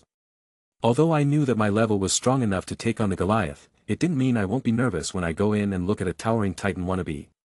I used Aura's body and pushed against the ground as I reached high in the sky, using the Aura bullets and levitation. Along with Weaken and Last Stand, I started taking out enemies as fast as I can. They practically had no time to defend themselves as I turned them to ashes. My aura increased along with my stats, allowing me to feel a rush of power like never before. Using the wall next to me as a push, I rocketed towards the giant titan and several of its weakness appeared in my eyes. For the first time I felt a monster buckling away from me. I could see fear in its eyes, and for a moment I couldn't help but turn prideful, as much as I liked to deny it. It felt good being strong. I delivered a clean cut on its neck as I decapitated it. The ashes of the previous monsters still dissipating, I made sure to send in a couple more slashes to make sure the guy was dead. Looking at the whole area filled with so many magic cores and drops, I couldn't help but drool at the sight. Honestly, it took me longer to clean up the place than to actually kill the monsters, plus the small amount of exhaustion I felt from my use of Last Stand and Weaken. The rewards I gained from the first floor to the 17th floor were good enough though. Ding! Training complete +8 strength, +4 agility, +7 endurance, +3 wisdom. Weaken has leveled up. Last Stand has leveled up. Auto meditation has leveled up. Ding prodigy in effect, +6 to all stats, +5 skill points. Weaken has leveled up. Last Stand has leveled up. Auto meditation has leveled up. Chapter 43. I promptly enter the giant 18th floor and descended into what can only be called a paradise and a safe point for adventurers. The place was teeming with life and peace. It even has a name. Riveria, a town inside the dungeon, is fairly big and lush for a dungeon. My body finally released after constantly fighting these days. My fingers were already hurting from griping the weapons all these days. I rush towards the town and are some food in return for some valley. After having my fill I decided to relax for a while. Finding a good enough place, I checked my status. Training efficiency has been increased in the place of Exilia power-up. Robin Alfonso. Rank 7, 3 stats need to be above 350 to advance, all stats need to be above 100. Stat points 56. Strength 204. Agility 209. Endurance 213. Aura 715. Mana not available. Wisdom 89. Skill points 27. Skills Apex Predator 6, Evolved Senses 6, Weapons Grandmaster 3, Auto Meditation 4, Prodigy 5, Aura Manipulation, Weaken 8, Last Stand 8, Blacksmith 10. Techniques Battle Will Arts Expert. I wanted to save up on the skill points until I needed them, so I will have to stick to increasing my skill level through training. Or maybe the Prodigy will help me out, I mused. After a bit more self-thought I felt myself blacken out, drifting off to sleep. The fake sunshine drifted into the room as I got up and stretched my body. It was time for me to do the grind again. I have 8 days before Hestia starts worrying about me. After touring the Riveria one last time, I bade the place goodbye and left for the 18th floor. After going down for a while I came upon a place that looked like a forest. The walls, floors and ceiling were made out of wood, at least that's what I think. The 19th through 24th floors are known as the Large Tree Labyrinth. Instead of phosphorescent light, radiating moss grows across the floor and gives off blue light. These floors contain a large number of unexplored areas and a large variety of insect-type monsters. The plant diversity on these floors often provides ingredients used to make healing items, which results in many resource-gathering quests being issued for this area. The 24th floor is at least half the size of Rio, and there are rare trees that produce valuable gems which are guarded by green dragons, the strongest monsters on the floor. My goals on this floor and the one below these are to gain resistance to poison so that I can gain another development ability and not have to choose the abnormality resistance. And waste a slot. Also, it would be great if I could explore and discover treasures. As for those green dragons, they will prove to be good training partners. With a new goal, I started collecting everything that looked worth my time. It only took me about an hour before I got the poison resistance skill. Why did I get that? I was constantly being poisoned, but kept going since I knew that auto meditation and aura manipulation will help me resist OD for long enough to earn the thing. This brings us to the next question about why I haven't earned any other type of resistance yet, like the fire, water, etc. It's because I am not a crazy guy that will stand in front of flames and let them hit him. They leave scars alright. Though now that I have learned the diamond body path, I can give it another try. My senses were constantly scanning for any enemies or anything valuable. So it was a lot harder for any monsters to surprise me. After a while, I was ambushed by a bugbear, a bipedal bear monster who's as or stronger than a minotaur with added agility that makes it strong, not to mention the fact that behind me is a 2-meter tall boar that has insane defense and attack power. I turned on my last stand and weaken, which allowed me to easily dispatch the 2 monsters, only to dodge to the side and shoot another bullet blast into the air, where a giant bird was spewing fire from its mouth. It issued small sounds from its mouth, as if mocking me. I had missed my shot, or rather the bird was fast enough to dodge my attacks. After a moment of thought I decided to let him be. Firebirds are known to only use long-ranged attacks. And I can earn the fire resistance skill, I thought with a smile as I felt the flames attack me, only to leave a small amount of heat on my body, as they slid off like I was not a being made of flesh and blood. Yay! For the diamond path. Although I knew that if I met stronger monsters, the diamond path will be less effective. I spent the day cleaning out the place and fighting monsters one after another. Some came in herds and other came in alone. The firebird had lost interest in me after a few shots, so didn't gain the skill in the end. Though judging from the various plant in my inventory, which I knew for a fact were used in making potions, that I had earned enough for today. As I was about to leave the place, I felt a green-colored aura, which was really weird, as most monsters, except for a Rex monster, have a white aura, the same as me. I flew towards the location with haze activated to not be discovered. That I reached the place in a moment. It was a clearing surrounded by large trees, and in the middle was a giant deposit of plants. Chapter 44. Chapter 45. I used my sight to scout for enemies, and as expected. The area was filled with dozens of lizard man, bugbears, mad beetle, battle boars and dark fungus. Upon careful observation, I found that the lizard men were rather strong, almost as strong as a level 4. The dark fungus was not a problem for me as it will only end up making my resistance stronger. The giant boars were not as strong if you knew how to defeat them, so were the mad beetles, and bugbears. Big bears are easily stronger than level 3 monsters and have very high agility stat, which is a real distracting thing coupled with their appearance. But I have the last stand and weaken, I can't help it, they are such cheat abilities, but the greatest of them is my aura manipulation. With that thought I entered the enforcement and used a single slash to take care of several monsters with a surprise attack. I had to make sure not to destroy the plants, as they were most likely precious medical ingredients. So began my fight with the beasts of the 19th floor. After some careful fighting, I was done with them, picking up the monster drops and magical cores. I began carefully picking up the herbs and plants, putting them in my inventory. I should go to the lower floors, monsters aren't giving much of a push, and now that I have last stand, numbers just end up making my skill stronger. Ding! Training successful, +1 strength, +2 agility, +3 endurance, last stand, level up, weaken, level up. Ding! Prodigy in effect, +1 to all stats, +1 skill points, last stand, level up. The gains aren't much. I thought before pushing aside the notifications. It took me some time before I reached floor 20. Floor 20 wasn't much different aside from the increased herbs and poisonous plants at every corner, along with beasts that specialize in long-ranged attacks, though they were glass cannons and I dealt with them easily. After collecting as many herbs, I went ahead and entered the 23 floor, which was also a disappointment as the monsters were just slightly stronger than the previous ones. Though their spawn rate was like never before, as they would spawn in front of me every few intervals in dozens quantity. I went down to the 24th floor. I have heard it's one of the floors that have the deadliest of the monsters. So much that people consider some of the monsters on it as strong or dangerous as dungeon bosses, or better known as monster wrecks. Not even 10 minutes in and I was assaulted by lizard men that had scales covering their bodies. Their threat level was far exceeding of the monsters in the previous floors. These lizard men were truly living in a cooperative relation, I noticed, as they surrounded me in a formation that left little to no room for me to escape. I could use haze or concealment or even for hide to get out, but then what is the point? I have to train, and I will do anything to get the results. A sharp cry issued and I got bombarded with attacks from two sides, which I dodged easily by swerving around, though at this moment I felt another attack coming at me. A crude metallic spear was launched at me. The lizard men were fighting from close range as well as long range.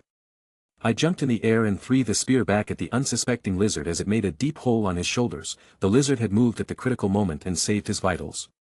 Though that didn't mean I had failed, the lizard now had an unusable arm dangling from his body as he glared at me fiercely in anger and hate. Falling down, I stopped using the levitation technique and used earth-shattering kick. The ground trembled before it broke apart, causing the lizards to lose balance, dropping their shields as I moved in and dealt with two more. 2 more to go. I looked at the 2 fleeing monsters. They were the archers. I didn't know monster could flee. Needless to say, I ran at them just as I was about to behead them, a weird pine cone-like monster that had red shine on it. It released pincers from its body and a yellow gas. I immediately felt the effects of the said gas. My skills started fighting it as I used the diamond body path, to decrease the effect as much as I could. I jumped far away from the said monster as several more sprouted from the walls around me. My body felt a little numb. Am I being paralyzed, even with poison resistance? Is paralysic being categorized as a different thing, or my skill is weak? As if to put salt over my wounds, the pinecone-like thing gave birth to many giant bee-like monsters. These monsters were high in number, and their strength was equal to a level 3 each. Dang it! I cursed and decided it was time to run away, find a place to hide and recuperate. I had let the weakness of the monsters get to my head. If I was any weaker, I might have died. After running away from the monsters, I used aura manipulation and activated haze. This will allow me to not get into the radar of monsters and humans alike. I brought out a vial from my inventory and gobbled it down. Chapter 46. After what felt like hours, my body started returning to normal. I was already back to normal when I drank the potion, but I guess I was rattled enough to know I was low on reserves and needed a rest, and rest I did. Ding! Skill, paralyze resistance gained. Ding! A prodigy in effect, combined skill, poison resistance, and paralyze resistance, sacrificing 4 skill points. Ding! Evolved skill, abnormal resistance, gained. Cool. Needless to say, the monsters that nearly managed to ambush me were gone by the time I got back, though that didn't stop me from going after every single bloody hive and deadly hornet monster in the area like I had a bone to pick with them. The adventurers would give me a side glance from time to time, gossiping about who I was and that I was foolish to travel alone in a dungeon, especially on such a level. I decided to be a little extra hard-working for the day and managed to bring the abnormal resistance to peak evolved skill level. Just a little push and the skill will become an awakened skill. The reason for that was mine over-expenditure on potions and voluntary ingestion of poisons. My weapons grandmaster was also able to level up by what I could understand was the end of the day. It's been 4 days since I have been inside the dungeon, I guess. Ding! Training successful, +7 to endurance, +4 to strength, +2 to agility, +2 skill points. Prodigy in effect. +1 to all stats, abnormal resistance, level up to level 7, last stand, level up, weaken, level up. Training efficiency has been increased in the place of Exilia power-up. Robin Alfonso. Rank 7, 3 stats need to be above 350 to advance, all stats need to be above 100. Stat points 56. Strength 210. Agility 214. Endurance 224. Aura 737. Mana not available. Wisdom 90. Skill points 26. Skills Apex Predator 6, Evolved Senses 6, Weapons Grandmaster 3, Auto Meditation 4, Prodigy 5, Aura Manipulation, Weaken 6, Last Stand 7, Blacksmith 10, Abnormal Resistance 7. Techniques Battle Will Arts Expert. I was getting stronger every single day. Although the process was slow, I was sure that I could take on many things that I would have run away from before. And that is the reason why I am currently running around looking for treasures on the 24th floor of this dungeon. Namely the green dragons. I have heard from the gossip that on the 24th floor, dragons guard a treasure. And these dragons are green in color. The dragon probably has some kind of treasure on it. The ones at the bar did talk about the dragon guarding treasure, though what kind of treasures? I ended up killing hundreds of lizard men, later on as I tried to find the said dragon. As I was about to quit, my senses picked up a signature. One that slightly resembled that of the infant dragon and wyvern I killed on the upper floors. I pushed against the ground and jumped into the air to levitate to my target. Hopefully, it's a green dragon, and I can kill it. I really want to fight a single strong enemy rather than them crowds. I finally reached my location. The reason I was slower than usual is because of the fact that I was levitating and using haze to mask my presence. I don't want the monster to see me. If it's too strong then I will go in with a surprise attack. After carefully reading the dragon for a while, I was able to discover a few things about it. First, its biggest weakness was its underbelly and eyes. Its head and other body parts were covered with extremely tough scales and will probably take half my aura bar to damage them in a single strike. The second is that I found a giant stash of extremely valuable magic cores near its hideout. Just looking at them caused me to blind myself. Well, not really, but they are breathtaking. As well as the core of the dragon itself, I readied my sword and started free falling towards the sleeping dragon, though to my surprise, it was able to sense my attack and dodge. Boom! Huge sounds erupted as the land got torn apart. Looks like we are gonna do this the hard way. I looked at the giant 6-meter-tall bastard as it flew in the air and spewed one of the hottest flames I have ever felt. Diamond body path. Thankfully I was able to dodge and the excess heat was taken care of by my technique. After dodging a few strikes from the dragon in the sky, I charged up my own mana bullets as they flew towards the dragon who started maneuvering in the air to dodge them. Too bad for you, they are controlled by me. I thought as the bullets changed direction midway and flew after the dragon. The dragon in question issued a roar as it was finally hit by one of the projectiles.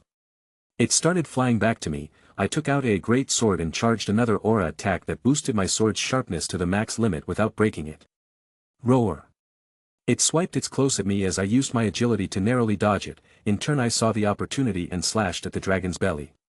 It issued a roar of pain and anguish, though at this moment, as if possessed by a demon, the dragon's eyes suddenly gave a red light as it, in a moment of insanity, spewed the red-hit flames at me who was right under it, without caring for its own safety.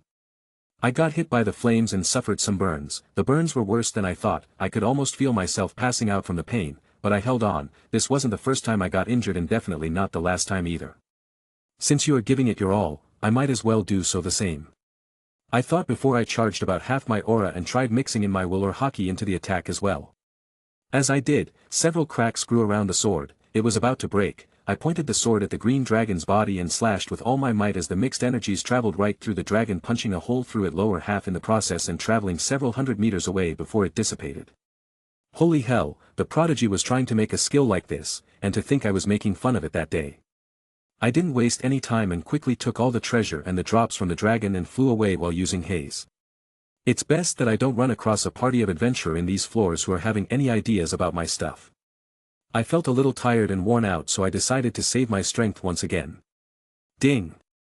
Training successful, +2 to strength, +1 to agility, +1 to endurance. Prodigy in effect, +1 to all stats. I don't believe I have never done this. Maybe I should upgrade my prodigy skill, since it is not able to upgrade by itself by continuous use, unlike genius. Chapter 47. After some thoughts, I decided to upgrade the skill. Prodigy has evolved into an awakened skill. The evolved skill, Prodigy, has been awakened into the Prodigy. What kind of bullshit is this? I can't believe I wasted my skill points. It's the same skill, even the description is the same as before. After looking at the description for a while, I sighed and breathed out. It's best if I forget about this for now. I spent some time looking around for any other valuable stuff, and on the floor, I got some ores as well, which I will probably use once I upgrade the blacksmith skill. I had a rough guess about how much I have made by now. Only in a total of 5 days, I have made 20 million valley. Not to mention the treasure I got from that green dragon. It's time I enter the 25th floor and fight that floor boss. It's a giant skeleton that is made up of extremely hard bones. His body doesn't have any vital organ that would cause him any hindrance if attacked, thus making him a harder target to kill. He can do long-range as well as short-range attacks that allow him to pull out long rows of spikes that are the same as his bones anywhere on his floor, no matter the distance, not to mention the fact that his strikes are powerful enough to change the terrain, as well as the fact that he can summon a sword. The said sword can release energy attacks and is very fast. As I started going down the 24th floor, I came across a group of adventurers. They were covering their faces as well as had their weapons out. The weapons thing is alright since this is a dungeon, but why are the faces covered? I got the answer to that in a moment. Hey, kid. We have seen you fighting around for a while. I think you must have come across lots of monsters' cores. How about you share some with us and we teach you a thing or two? One of the guys said as he tried to intimidate me. The axe smashed into the ground hard, causing cracks to appear. The ones behind him snickered as they looked at me.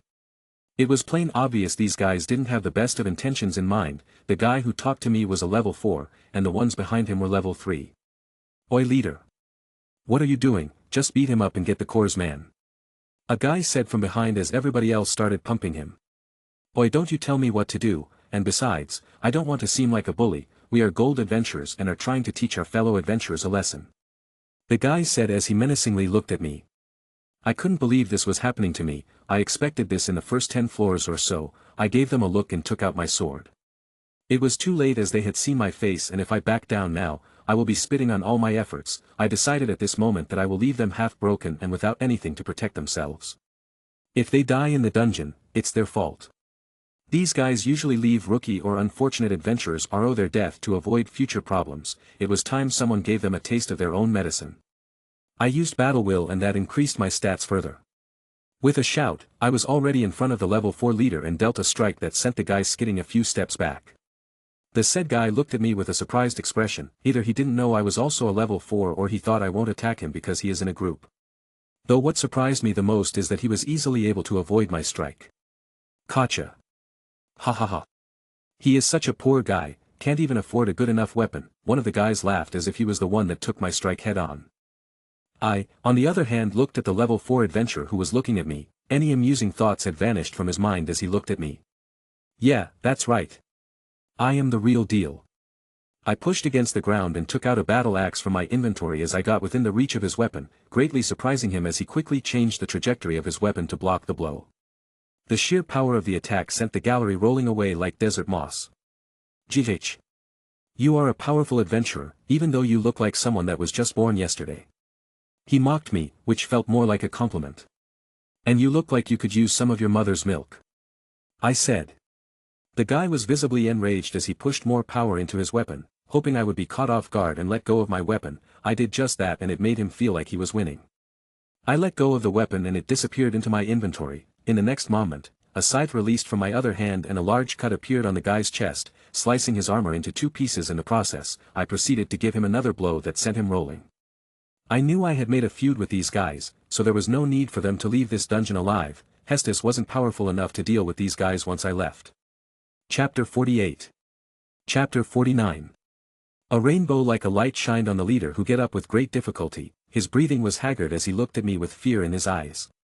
The previous intent to kill me was all but gone, the peanut gallery was terrified, though that didn't stop them from mobilizing in a formation to protect their leader. The leader stood up, the gash on his body was already back to normal, and the only indication that he was attacked was a slight red hue on his chest. I had used quite a bit of my power in that attack, all this time I was feeling like the dungeon wasn't a challenge to me, as I was able to blitz past all the obstacles it threw at me. But maybe now I will get to feel what the dungeon truly had in store for me. Archers. Attack him with arrows, those with spears, keep him occupied, mages, bombard him with magic attacks, the leader yelled as he charged toward me. Unlike the last time, I didn't have the element of surprise as he was wary of me changing weapons, so I took out what I was most comfortable with, a sword and a shield. Using my aura, I coated the weapons and shield with it and drastically increased the durability and attack power. Each of my attacks was laced with a small amount of aura, thankfully none of these guys had any instant type of magic as I don't want to be drowned by various spells. I knew that the biggest danger to me at the moment was the mages, two of them as they stood at the far back, chanting a spell that might be the only attack that will affect me. And the other thing was the level 4 who was currently charging at me. We traded a few moves before I pushed him back and followed up by releasing Aura Flash. Weaken. Last stand. I activated the skills as suddenly the level 4 adventurer widened his eyes, although he knew it was too late to think about retreating as he took on another strike and flew for a good 5 meters before he stabilized himself. Che. You seem to be a really promising adventurer, unfortunately we are in the opposite paths now, so I must kill you, he said to me. My body was filled with power as I looked at the adventurer as he took out a fairly powerful magic core from his backpack and smacked it into a socket inside his axe. The next moment, a copious amount of energy was released and the sword became covered in scorching flames. Now you are done for, kid, we'll be sure to strip your body of every valuable you have, ha ha ha. Although the flames are dangerous, but I can take them without being burned to death, I should kill him as fast as I can and deal with the mages. Letting an experienced guy like this alive will be a big mistake on my part, who knows what kind of shenanigans he can come up with if I give him time. I took out a pair of cylinders from my storage and threw them at the man, it seems like he recognizes them. They were bombs, smoke bombs to be exact, and some of the best magical tools that I came to love as I can still see my enemies because of my evolved sense skill. Everyone, be careful, he is using smokes, don't get caught in friendly fire, he yelled. I watched as he took a stance and swung his axe in an arc getting rid of a large amount of the smoke I had sent out. Doesn't matter, my purpose is fulfilled, I thought as I watched the throwing knives in my hands glowing with a bright white light as I threw them at the mages. Before anyone could react, the knives cut through the air and released a sharp whistling sound, embedding themselves into the heads of the two mages as they didn't even know they died. The interruption of the spell caused an ignis fatuus covering the place in a small explosion, sending the archers and several melee fighters flying. I didn't waste any time and ran towards the disoriented weaker members, though the level 4 already saw that coming and intercepted me as the flames tried to lick at me. I retreated backwards as I released another slash at the man, who in turn used the axe in his hands to block my attacks. I noticed his aura that was a light red was starting to churn in on itself and becoming dark red as time went on. He was also able to block my attack rather easily. Maybe it's the berserker skill, I thought as I took stance. Putting away my previous weapon and taking out 2 short daggers as I decided to use his own strength against him. You will pay for this. He launched himself at me, the axe glowing in a red light. Chapter 50. You shouldn't play games that you can't stand losing. I replied as I parried his attack and dealt another blow. The man had gone mad, which I guess is one of the side effects of the skill, though it did increase his stats to high levels so much so that I would need a heavy power attack to take care of him if I want to defeat him in one blow. Kind of like the attack that I landed on the dragon, though like always, humans have the same weakness, that is, they are naturally weak to everything. They have no single natural-born trait, provided a few end up being exceptional geniuses. I had dealt more than 10 slashes at him, his blood was flowing like a river while his accomplices were either dead or too broken to continue to assist. During our fights, some adventurers came across us but didn't bother to help either side. I heaved a sigh at that, though I was rather surprised by such behavior. Maybe they went away to notify the guild, which reminds me, does the guild have any watchers inside the dungeon? I thought while dodging another attack from Tube poor guy. Although I would have liked for you to be a sparring partner for me, I guess we can't have everything in life. The man was now moving slower than a level 2 monster, he was too tired, I decisively dealt the last blow and a huge hole appeared in the place where his heart was supposed to be. GH. Duck you. Rude. I proceeded to loot everybody as well as the giant axe the man was carrying. It was very well made. I had a bit of a bad feeling as I saw the man wirelessly fall to the ground. No regrets, what's done is done, I said to myself as I left the area to avoid trouble. Going back would be bad as I don't want to get caught in any way, although I did take the precautions of covering my face to avoid having the adventurer see my face. Let's see what the floor boss is made up of. He should be a level 5 or peak level 4 in stats according to my thinking. I took a health potion as I walked to the boss floors. It took me a fairly long time as I went through the large corridor that was as large as the first floor itself. Ding! Training successful, +3 strength, +4 agility, +3 endurance, evolved senses, level up, apex predator, level up, weaken, level up, last stand, level up. Prodigy in effect. +2 all stats, +2 skill points, auto meditation, level up, weapons grandmaster, level up, weaken, level up, last stand, level up. Status. Training efficiency has been increased in the place of Exilia power-up. Robin Alfonso. Rank 7, 3 stats need to be above 350 to advance, all stats need to be above 100. Stat points 56. Strength 210. Agility 222. Endurance 231. Aura 761. Mana not available. Wisdom 92. Skill points 14. Skills Apex Predator 5, Evolved Senses 5, Weapons Grandmaster 2, Auto Meditation 3, Prodigy 10, Aura Manipulation, Weaken 4, Last Stand 4, Blacksmith 10, Abnormal Resistance 9. Techniques Battle Will Arts Expert. I continued down the hallway until it opened into another floor. The said floor was like a world of its own, several times bigger than the previous floors. As soon as I went in, I was greeted with the sight of a giant skeleton, pitch black with red glowing eyes and giant hands. As if by some coincidence, it looked at me and raised its hands as if to catch me. Black spikes started growing from the ground all around me. I had to jump and avoid them. The skeleton didn't give me time to even think as its body was a complete contradiction to its speed. It backhanded me as I went flying and got pasted in the wall. GH. That's gonna leave a bruise. I hissed at the feeling of pain. The skeleton in question was taking a giant badass-looking sword from the ground. As it took out the sword and opened its mouth, a faint sound of wails was released. I could feel myself drowning in the sound, though I guess the abnormal resistance acted up and I cleared my mind. You are one heck of a monster, aren't ya? I took out a great sword, ready to bash the bastard's face. Though I also felt its aura rising, it was pitch black, disgusting to the extreme. Just like the last monster Rex, except more than I could believe, I ran toward the towering monster while dodging its giant sword that would occasionally destroy whole areas, causing me to jump and use haze to get a safe landing. The monster would start wildly swinging the sword around and summoning those long-range attacks all over the place, which caused me to be hit several times before I got its pattern in one of the most gruesome fight I have ever been in. I charged my broadsword with my aura and dealt an attack that hit its shoulder and it broke apart. The monster wasn't fazed by this and used its other hand to deal another blow. I noticed its hands glow purple, so I constructed a giant shield using my aura, which soon got covered JN the same black thing it's used to attack me. I felt my aura get sucked in whenever it attacked me with that weird thing. The same could be said for that sword of his. It's like some kind of drain effect. The shield stopped the hand for a moment before it dispersed when the aura it was made of vanished. This gave me enough time to run around to the back of the monster. One of the weakness I found is the lower back. I charged a powerful aura attack in my sword. It had more than half my aura in it.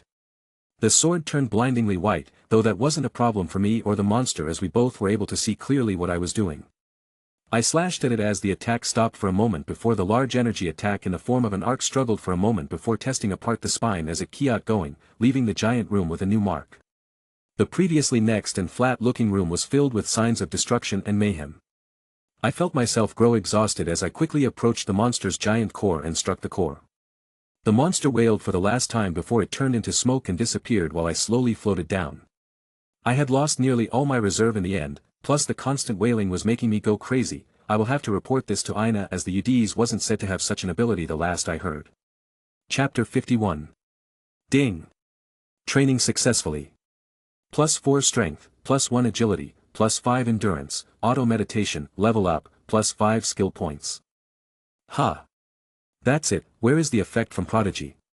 And what about these measly points? I fought a stronger opponent than me, provided I literally cheated by one shooting the guy using more than half my aura. As if to answer to my feelings, the prodigy finally came into effect, which provided me with a soothing feeling. Prodigy in effect. +4 in all stats, +3 skill points. I will take it, I guess. I picked up the gains from the giant monster I just defeated. At least I am improving every day, although I am still slow. I wonder how strong I am compared to the magic knights. Can they take on foes of these kinds? I believe they can. These guys are not that strong, I thought as I sat down to heal from the various wounds on my body. I sat down as the place won't be spawning any monsters for a while anyway. I took out another potion and I gobbled it down. I will be meeting insufferable monsters on the next floors, I guess. I won't let my guard down like the last time. I hope no one tries to trap me again. After an hour of rest, and massaging my poor muscles which were hurting like hell from overuse, I made my way down the hall and walked for a while before the scenery started to change. The whole place was filled with water with patches of land here and there. The number of adventurers was little.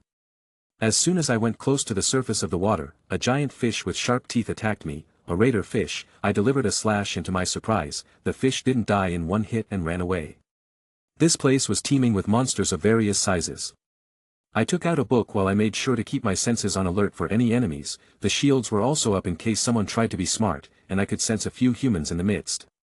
So this and the floor next to it has a wide variety of monsters: mermaids, mermans, sirens, blue crabs, turtles that are so large they look like patches of land. What's a light quartz? An extremely fast-flying swallow that can kill you before you blink.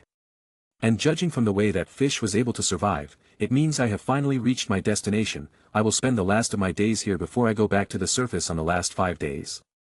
I decided at that time as I jumped on the water. Surprisingly, I was able to walk on it. I can't say I have learned flight, but I will be damned if I can't even walk on water. I can't disappoint all my ninja fans, I thought as I saw the raider fish coming back with 10s of its friends. It had the numerical advantage. Its speed was faster than mine when I run on land, which was surprising for me. I readied my sword and waited for the right moment to cut apart the incoming giant monstrous fishes. Now. I unleashed the blade and a torrent of energy was released, though this will tire me out faster as the monster are more resilient if not stronger than the previous ones.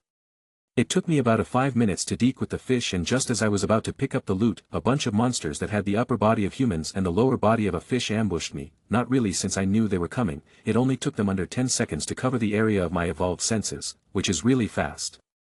I immediately cast the last stand as no doubt they will be stronger than a simple fish. I send out my attack covered with aura and it easily gets deflected by the merman. They have much stronger natural weapons. I turned around just in time to deflect an attack, giving a roundhouse kick to the German in question who was sent flying backwards. I was able to determine their strength from this small exchange. They are twice as fast as those of raider fishes, and their body is strong enough to withstand my aura attacks. I will just have to increase the output, or I can use haze and kill them stealthily. I decided to take a different approach and started playing around like a ninja with twin daggers by my side. Haze was a pretty overpowered and convenient skill once I mastered using it while moving around. It masks every physical and magical aspect of my presence so that my enemies are unable to see me move or know where I am going to attack from. I can only use this technique for a limited time as I am still not proficient enough in it to use it endlessly. The only way to avoid a haze user is to have enough battle experience and instincts to help you defend yourself. Chapter 52. I used haze and started attacking the group of mermen. It was an easy task for me now that I was not even in the same plane as them. I had masked every scent and pressure my body was exhibiting. With haze activated, I took care of a pair of a merman with ease. The one who seemed to be the leader was alarmed and shouted something. I couldn't understand him, but he was probably coming up with a plan. Soon enough, all the mermen took a circular position and left no spaces among themselves. They had closely guarded the leader. It said that defeating the merman leader is the best way to deal with a horde of mermen. I looked around myself and saw several adventurers going past me. If I wasn't able to walk on water, I am ashamed to admit that I would have died by now. The terrain of this floor is extremely biased for the monsters. It's practically impossible to fight these guys alone if you don't have a skill that gives you any advantages in water. That said, I guess the familiar of Poseidon is really having a feast in this floor. He is the god of seas or whatever, am I right? I launched a wave of aura attack. The German took up their shields and tanked the attack. From the middle rose the leader and sent a spear towards my location. He was assessing my location according to the direction of my aura attacks. I easily caught the spear in hand and returned it with 2 times the strength, but the leader easily swung his shield in the direction of my attack and deflected my attacks. This went on for a while. With each attack, a German would fall. I was going to win this round. As the monster count was down to 5, the leader yelled in a crazed manner and all 5 of them rushed towards me. I took out the giant war hammer that I had bought. It was easily twice my size. Coating it in my aura, I swung the hammer down as the energy spread out and the watery surface got ripped apart. I also heard the system prompt. Ding! Training successful, +2 strength, +3 endurance. Prodigy in effect _+1 to all stats, +1 skill point. I went around the place and collected all my magic cores. I caught a bastard picking up one of my magic cores, so I sent him flying with a kick to the stomach down the waterfall. He will be experiencing hell. The floor is really weird as it goes down following the waterfalls. It's like a giant watery staircase made for titans or something. Once I was done with that, I looked for a good enough place to sit down and recover. The floor was really fun to be in as I was experiencing pain in my whole body, and my aura reserves were less than half by now. If I had taken the direct approach, I would have lost all my aura and might have succumbed to some injuries. I calculated the time it took me to recover and found out that another day had been wasted. I had already recovered after a few hours, but I guess my mind wasn't ready to deal with so many monsters. So I was using haze to stay hidden and recover. I am trying to practice the haze to such a level that it becomes a passive ability, where I can keep it up no matter what I am doing. I left the little place I had made my home in the time and went out to fight a few more enemies. One thing realized was that fighting a horde of enemies is better for me to earn points and stats. My next day was spent fighting all kinds of sea creatures. I even ended up fighting a mermaid and sirens. A mermaid is extremely rare and it got me some nice drops. I was almost lulled to sleep by her, not really, but her voice was nice. The sirens on the other hand were like sneaky bastards. I fought through the floors and finally arrived at the end of the 26th floor. During all this time, I had constantly battled with monsters and earned many points. My skill auto meditation has also seen an update. Ding! Auto meditation has evolved into nature's body. Status. Training efficiency has been increased in the place of Exilia power-up. Robin Alfonso. Rank 7. 3 stats need to be above 350 to advance, all stats need to be above 100. Stat points 56. Strength 218. Agility 230. Endurance 250. Aura 761. Mana not available. Wisdom 100. Skill points 16. Skills Apex Predator 5, Evolved Senses 5, Weapons Grandmaster 2, Nature Body 10, Prodigy 10, Aura Manipulation, Weaken 4, Last Stand 4, Blacksmith 10, Abnormal Resistance 9. Techniques, Battle Will Arts, Expert. Chapter 53. I am so close to my next rank up. I think I will be able to rank up in this week, then I have to go back home. Seriously, I think there is nothing in the Black Clover world that can help me advance by this much. Maybe if I go to the Witch Forest, then I might have some advances, or if I discover a dungeon. Nature Body, Awakened. The host has established a connection with nature itself. Body is continuously nourished by the nature and is blessed with increased healing, strength and perception. Energy regeneration is also increased. Host can also heal others. That's a nice skill. Now I also get extra strength and I can heal others as well. I am really starting to worry about my cover as a spatial mage. Sigh. I couldn't help but think as I stood in the 27th floor. It said that this floor has an Amphisbana, a monster Rex that's on level 5, but is set to be regarded as a level 6 due to the unique water area. I looked around the area with my evolved senses and sure enough, I saw the biggest amount of aura gathered in one place. It was a pitch black color. I could feel the insane amount of power from it. I would have to go all out if I want to win against this dude. I will have to deploy everything I have learned till now if I want to win. This monster isn't some shitty Goliath, it's a dragon bastard with 2 mouths, one at the hand and the other at the tail. I used haze and ran towards my target. It hasn't noticed me yet, so I have a chance to deliver a strike. Looking at the monster up close, I was dumbfounded by its sheer size and the pressure it exerted on me without even knowing I was around. I felt like my stomach was churning from all that fear. I haven't felt like this ever since those bandits took me hostage. I reeled in my emotions lest I end up ruining this perfectly good chance. Another surprising thing I discovered was that I couldn't find any weakness, like with the other monsters. Now that's what I call a monster Rex. Fortunately, the area was devoid of any other monster, so I will not be distracted. No other adventurer was in the area as well. I decided it was best to cut off the tail and get rid of one of the heads, as I wasn't able to find any other weakness and I don't know what kind of ability the dragon bastard has. Amphispana must mean dragon or something like that. I used the floating technique and jumped up to the level of its tail. As soon as I was close enough, I conjured all my will and a similar amount of aura into my battle axe that was embedded with a stone. The combination of fire and my power conjured a weird pressure as I chopped at the giant dragon's head. Today it was surprising to see an attacker come up so close to it was an understatement. My attack cut into the dragon's scaly tail and was halfway through it when the power diminished and the bastard dragon acted up. Using its other head, it released a black light type attack. I felt the danger and avoided it by using the dragon's body as a scaffolding. There goes my chance.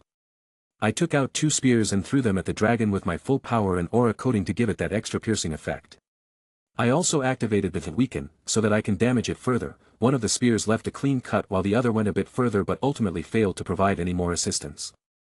Ruhiar. The dragon bastard roared with all its might at me as its damaged head and the other head both glared at me. Its roar carried a sort of mind attack, which I was easily able to get rid of. The dragon, upon seeing this, flapped its wings as the place descended into chaos. Water waves rose from the surface as it crashed towards me in a frenzy. I compared a shield which took some hits but ultimately cracked and I was washed away. Gash. I hit a boulder and my back felt the same feeling as that of when Peter fell from a building in Spider-Man 2. My back. I quickly used aura and coated my body in it, as I ran sideways, dodging the barrage of breath attacks as well as the water attacks. The dragon finally calmed down, but that opened up a bigger can of worms as it began swimming at me at extreme speeds. If I was in D.C, I would have thought the guy was a speedster. In no time it was in front of me as it swiped its close. The attack was defended by me using a shield that broke after the strike. I discarded it and summoned another spear and used it to pierce the bastard's claws. Roha. Cry all you want, you lizard. I did a roundhouse kick and it landed directly on the dragon's head, sending it into a confused state. I took this chance and took out a spare axe and charged it with aura. Arriving besides the tail, I struck at it again. This time the dragon wasn't so lucky and the head on its tail fell with splash, raising waves as it did so. 1 down, 1 to go. I breathed heavily. The dragon roared in anger and pain, its hate-filled eyes boring into me. Come on, let's see what you got. I couldn't help but show a smile, revealing my bloodied mouth in the process. Chapter 54. As I relished in the feeling of victory, the monster became angry. It roared with all its might as I felt the danger increase. In the next moment, the water all around me started shifting around and thrashing, as if I was a raft stuck in a storm. The raining water replaced by countless powerful water attacks. The diamond body was able to take the damage without breaking, but the constant lose of a footing was making me go crazy, coupled with the crazy dragon that was after my ass. Releasing one upon another, a barrage of breath attacks, the wings raising wind currents that launched me further away. I felt like I was a soccer ball being hit again and again. Luckily I was able to find an opening and slipped away from the continuous attacks. Moving around, I launched myself towards the dragon. It was a very fast dragon, considering its size, so I put my all on my feet and arrived near its back. Taking out another axe, I used the axe to jam it inside one of the cuts I made on the dragon's back and successfully got a hold of it. Feeling the pain, the dragon let out a roar. It didn't have the head on its tail to fight me off its back, so it started thrashing around and rolling in the water. I knew if I let this go, then the dragon or whatever chimera this thing is will not be defeated by me easily. I hacked and slashed under the constant thrashing of the dragon for a while. The dragon started to lose hope as I felt its body become slower and slower. I cut pretty deep into its body, and have lost a pretty good amount of weapons doing so. Fortunately, although my aura reserves were decreasing, but my health was great, I was already feeling better as whatever the nature body did to me allowed me to recover. Only made me wonder what will happen once I upgrade the skill further. I finally found what I could only call the heart of the dragon. With a powerful swing of my axe, the heart was diced and the dragon that was being maimed by me disappeared, leaving behind a big-ass core and a few monster drops. I slowly floated towards the sinking drops and caught them before they went in too deep. Although I can walk on water, it doesn't mean I want to try my luck against marine monsters deep underwater. Ding! Training successful, +5 strength, +7 agility, +10 endurance, +4 skill points, weapons grandmaster skill level up, nature body level up, apex predator level up x2. Prodigy in effect. Weapons grandmaster level up, +5 to all stats, +10 stat points, +3 skill points, weaken level up, evolved senses level up x2, abnormal resistance level up. Prodigy in effect. Weapons Grandmaster has evolved into Weapons Grandmaster Awakened. I took a look at the newly evolved skill. This skill would have already evolved since it was at its peak. The question is, what is the difference made by the Prodigy skill? I took a look at the description. Awakened Grandmaster, awakened skill. Weapons Grandmaster, you have understood the weapon and yourself. You can control your weapons from afar. You can imbue yourself with your will, you are the weapon, armament hockey. +/distance is relative to endurance and strength. I looked at the skill, armament hockey, if I remember correctly, it's a skill that can be used to strengthen the body and weapons, it provides a form of hardening to weapons and the body, providing defense and offense. I remember that when hockey was first introduced, there was no mention of hardening until the new world and time skip happened. Which means that my so-called will is the said spiritual essence that gives me the ability to cause slashes, though now it's much better. I apply the previous will to myself, looking at my arms, a black color starts to spread on them with a tint of blue on them. My aura is also the color of blue, perhaps both these things are same, is that the reason Prodigy was trying to fuse them together. I saw a raider fish from afar coming towards me, thinking it was the best time to test this new hockey thing, I turn off all my aura-based skills and let the fish jump on me, putting my arm forwards go protect myself. As it bites at my arms, a crunching sound is heard, I feel no pain, as if my arms are pure iron, the fish lets go after a while, I take this chance and bang its head, successfully turning the thing into 2 pieces. Noise. Seeing the new skill, I start experimenting with it. Training efficiency has been increased in the place of Exilia power-up. Robin Alfonso. Rank 7, 3 stats need to be above 350 to advance, all stats need to be above 100. Stat points 66. Strength 228. Agility 242. Enduring 265. Aura 761. Mana not available. Wisdom 105. Skill points 23. Skills Apex Predator 3, Evolved Senses 3, Awakened Grandmaster 10, Nature Body 8, Prodigy 10, Aura Manipulation, Weaken 3, Last Stand 4, Blacksmith 10, Abnormal Resistance 7. Techniques Battle Will Arts Expert. Chapter 55. Due to the extremely dangerous battle between me and that bastard dragon, most of the monsters were scared off, and those that were still around were loners. I look at my hands which were black and bluish in color, I need something solid to test the limit of this hockey. And to test its defense and offense, the problem is, that no one will be challenged on this floor, so I will have to go ahead and test the next floor. None of the monsters on the next floor will be below level 3, it's a good place to test my new skill. With a new goal in mind, I began running and jumping at top speed and reached the entrance to the next floor in record time. Though after reaching floor 28, I realized quickly that there were no monsters around me, I then realized that the 28th floor was supposed to be a safe point. The new realization caused me to grow relaxed, it was then that I realized a few adventurers approached me, they seemed to be talking about something as they looked at me. Yo! Are you the newbie from Hestia Familia, right? He asked me. I slowly nodded my head, I could feel that they were both level 4, I don't remember seeing them or knowing about them. Great, we have been looking for you.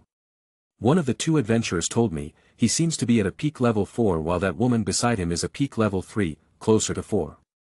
Is there something you need from me? I asked cautiously, I can't lower my guard as of now. I have already been attacked by adventurers once in the dungeon, they were made fodder, these 2 are much more powerful. Anyone that can go past the amphisbaena has my respect, seeing me act cautious, the guy nods his head in acknowledgement, and I couldn't help but become more confused. At this moment, the woman who was with him spoke up. It's not us that want something from you, it's your goddess, she has been going crazy as you haven't returned for 15 days, she practically yelled at me. Before I could answer her, she continued, how can an adventurer be so careless, don't you value your life, you are asking to die by going into the dungeon alone. I guess I was being a bit selfish, and to think Tai had over 12 days have passed, how much time do I have left before I need to go back anyway? I looked at the screen and saw the timer on it. Time left, 6 days. Hey! Are you ignoring me? I realized that the woman previously standing a meter away from me was now right in my face. I stepped back a little and apologized as Kay shouldn't have spaced out like that, and if they were bad people, I might have been a goner. Is there any chance you can help me get a massage across to Hestia? I asked them hoping for a miracle. I am sorry, but we are here for a specific mission, though it's better if you make your way back to her as soon as possible, she was pretty desperate, I heard she is planning on sending a party into the dungeon to get you if you don't come out in 4 days, and that was 2 days ago. The man told me. Hestia can't afford that sort of thing, which means she is gonna pay a high price for this, I can let her do that. I am thankful to you. I must go now, though if you have any request for me, you can call me Marcus, that's my name, and she is Olivira. Marcus said as he pointed at the annoyed girl beside him. Robin didn't waste any more time as he started running back to the upper floors with blinding speed. Seeing him disappear through the entrance, the duo looked at each other, and surprisingly disappeared from view. I heaved a sigh of relief as the exit came into view. It took me a day and a half to reach the entrance to the dungeon, and considering my previous record, I think this is pretty good. I decided to first go and have a talk with Hestia. The guild can wait, I don't want to worry her any more than I have to. I pushed against the ground and levitated towards the general direction of the broken Hestia Familia house. Didn't take me long to reach the dilapidated place. I took a breath before entering the accursed place. Upon entering, a look of surprise was on my face compared to the usual empty place with the exception of me and Belle being here, but not anymore. I was able to recognize the two iconic members of Hestia Familia that joined later on, which means that some things are already different. The fact that they are together in this moment means that either the arc are speeding up or the fact that the Goliath incident did not happen. Although I couldn't remember the little girl's name, I was easily able to recognize the other people such as Ace, that elf girl from the Hostess of Fertility, and Hestia herself who was looking at me with a dumb look. Though I did receive a powerful fist that comically sent me crashing into the wall for some reason, and here I thought Hestia was weak because she was in a mortal body. Chapter 56. Where were you? You big dummy. Hestia yelled into my ears as she kept hitting my chest with her pitiful strength. I gave everyone a wry look, not knowing what to do other than to pet her head and try to comfort her. I am sorry, I didn't realize the time passing, and before I knew it, I was late. I promise it won't happen again. I told her. Liar. I thought you had, I knew you were alive, but I just couldn't see my familiar member dying. Sob. Hestia sniffled as she got up from my body. I stood up and looked at her. She was already so small, and now her head hung low so I couldn't take a read on her expression. Promise me, she said something, but even with my strong senses, I couldn't hear her. Promise you won't do something like this again. I hate those who break their promises.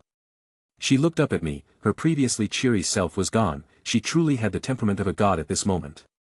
I couldn't help but feel like I should bow down to her and apologize, though my apex predator and my own pride stopped me from doing so. I did the next best thing and brought her into a hug. I won't, and as long as you can feel my connection with you, it means I am alive and well. Not many things can kill me, you know. I told her. We stayed like that while the others awkwardly waited for the moment to be over. Ahem. At this moment, the elf from Hostess of Fertility gave a fake cough to grab our attention. Hestia also realized the ambiguous position we were in and hurriedly separated from me. I looked around and realized that Belle wasn't present. Where is Belle? I asked. I had a bad feeling about this. Noticing Hestia, who was acting panicked, I realized the problem. It seems things aren't changing much. He is in the dungeon, isn't he? I asked. Yes, and we are wasting our time waiting around. He is still stuck in the middle floors, so it's best if we move now. Ace said, a person known to speak little. Alright, I will go with you. Beside, who are these two? I asked, even though I know who they were. Welf, who was covered in bandages, offered me a handshake which I reciprocated with the same energy. Nice to meet you. I am Welf Krotso. I have joined the Familia recently. This is Lily. He introduced the little girl as well, who looked like someone that had cried buckets of tears. I gave a small nod before Hestia gave me a general understanding of what happened. I nodded with understanding. Alright, I get it. Hestia, you gather the others. I will go ahead and search for Belle. It's best if we don't waste any more time, and don't even think about entering along with us. You will cause the dungeon to go out of control. I warned her. The dungeon was already acting weird and I could feel it. I feel like I am partially responsible for this. Ace was supposed to meet Belle in the dungeon and give him a lap pillow, but that has changed. I feel like that's my fault. The boy had a place in my heart simply because he reminded me of my step-siblings from the orphanage. No. I don't want to lose you too. I have already lost you once. We need to gather some more people. Hestia spoke with worry. I think he is right. I will go with him. At this moment, Rio Lion spoke up. What surprised me was that she was going with me. The life of Belle is more important right now, and besides, your familiar is more than capable, she said as she got closer to me. She had a nice smell. As I expected to get a flirting gesture, she snatched something from my belt and showed it to the others. It's the Amphisbaena horns, although they were so small that they looked like a normal little goat's horns at the moment. Ha! Is that what I think it is? At this moment, Welf, who was looking serious, hurriedly grabbed the horns. The others also got close and observed the horns before they looked at me. Ace, who was neutral with me, now had a spirited look. It seems I have sparked her fighting spirit, though fortunately, she was under control. Yeah, I was in the floor 28 before some of the adventurers told me that you were planning on sending a search party for me. I told them. After a few words, Hestia was convinced, though Welf Kratzo also wanted to come with. I told him that he was in no condition to come with us. In the end, it was decided that I won't be going alone. Ace, Welf Kratzo, Lily and Rio will also be coming with me to the dungeon in search of Bell. Bell had risked his life to help the two newbies escape, so they were feeling guilty. I was a little annoyed by that. As soon as we entered the dungeon, I broke into a sprint as I told them to catch up. Chapter 57. As I made my way through the dungeon, which seemed to be doing its best to keep me at bay by sending monster hordes at me and constantly changing its tracks, which I will learn later isn't supposed to happen so much, I was finally able to enter the middle floors after 2 hours. Now I just need to find Bell. I thought as I clenched my axe with a vice grip, to get rid of some of the frustration I was feeling. As soon as I took a step, the floors started breaking like domino effect. This took me by surprise. The dungeon isn't just supposed to break up like this. Damn it. I took out the hiking gear I had in my storage and used it to get a foothold. Using the strength of my legs, I pushed myself in the air and floated towards the floor again. Only for several monsters to spawn from the ceiling. I don't have time for these games with you, you damn dungeon. I couldn't help but curse as even several wyverns started spawning. I started spanning the aura slashes as I crossed the giant pitholes that were being created by the dungeon. After this went on for about 10 whole minutes, I finally crossed into 2 more floors and reached the boss floor. As expected, the place started spawning with monsters as well. There is no way Bell has crossed into Reveria. It's likely that he is on the floor, and it's important that I find him fast. Considering the spawn rate, he might really die even with his cheats. I used aura to develop a self-replenishing shield around me and started running through, my evolved senses constantly looking for Bell's aura in the midst of these monsters that actually had black aura now, when previously the majority of them used to have white. There. I sensed Bell. He was about to be pummeled by what looked like 3 minotaurs, while one was turning to ash, probably killed by Bell himself. As I saw the distance between him and me, I felt a sense of despair. I hated it. I knew I couldn't reach him in time. It's like one of my nightmares coming true. What's the use of this power if I can't do one proper thing? I cursed myself, throwing my axe with full power covered with my aura and hockey. It cut through the sea monsters before finally coming to a stop, killing one of the 3 sisters before it came to a stop, which still left Bell being killed by the remaining 2. Just as the Minotaur was about to rush and stomp Bell to death, something I didn't expect happened. Prodigy in effect. Sacrificing 5 skill points to learn several battle will arts. As the information of the skill being upgrade filled my head, I felt the space around me warp, my evolved senses working to the limit as I seemingly felt myself travel so fast as if. Instant move. Before I could even register, I was in front of Bell, the horns coming into contact with my body, before they broke into pieces. Ha! Did I just use instant move? I feel like I can do much more.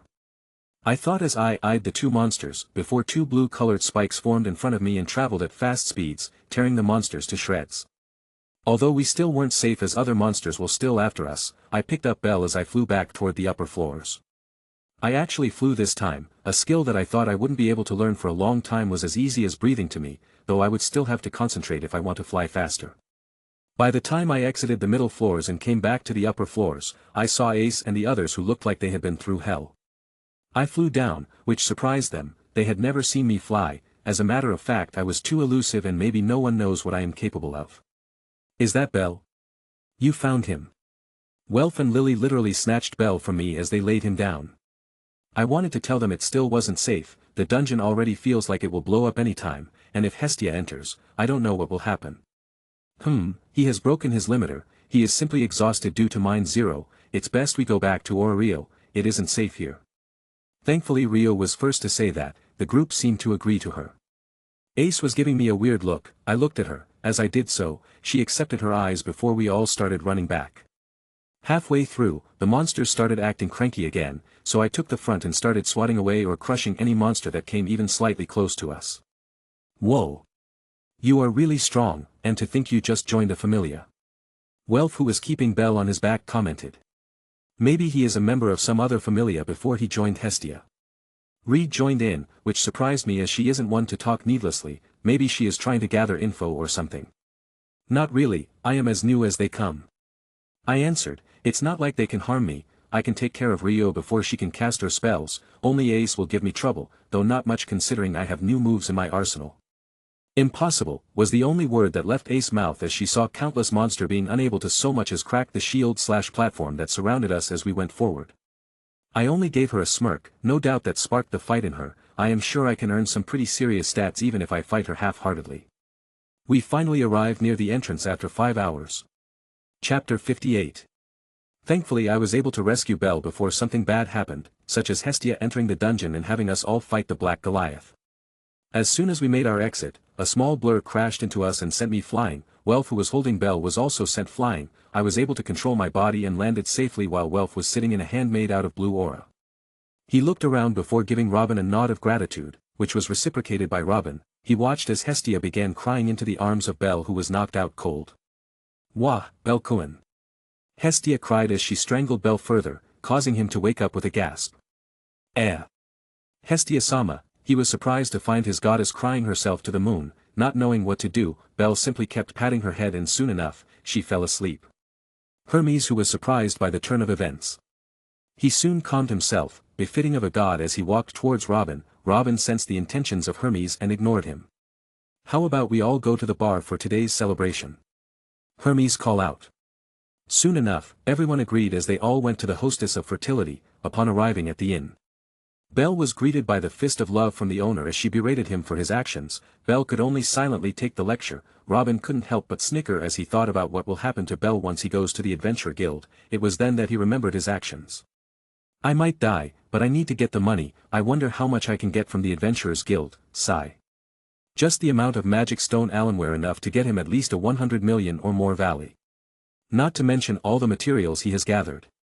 If I could spend the other week inside, I might be able to rank up. As Robin was thinking, Ace finally stood up as she approached Robin, who also looked at her. Everyone immediately quieted down as they watched the show, especially those that had seen Robin fight inside the dungeon. His skills were unheard of, he was like the perfect dungeon slayer. Let's fight. Ace said. Nope.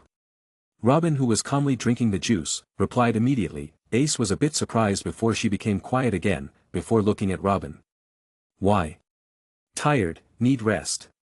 Robin replied in the same way as Ace, as if mocking her inability to have a conversation. Tomorrow? No. Day after tomorrow? Okay. Okay. Ace left after talking with Robin. As soon as she left, the whole pub was in an uproar as everyone began assessing Robin.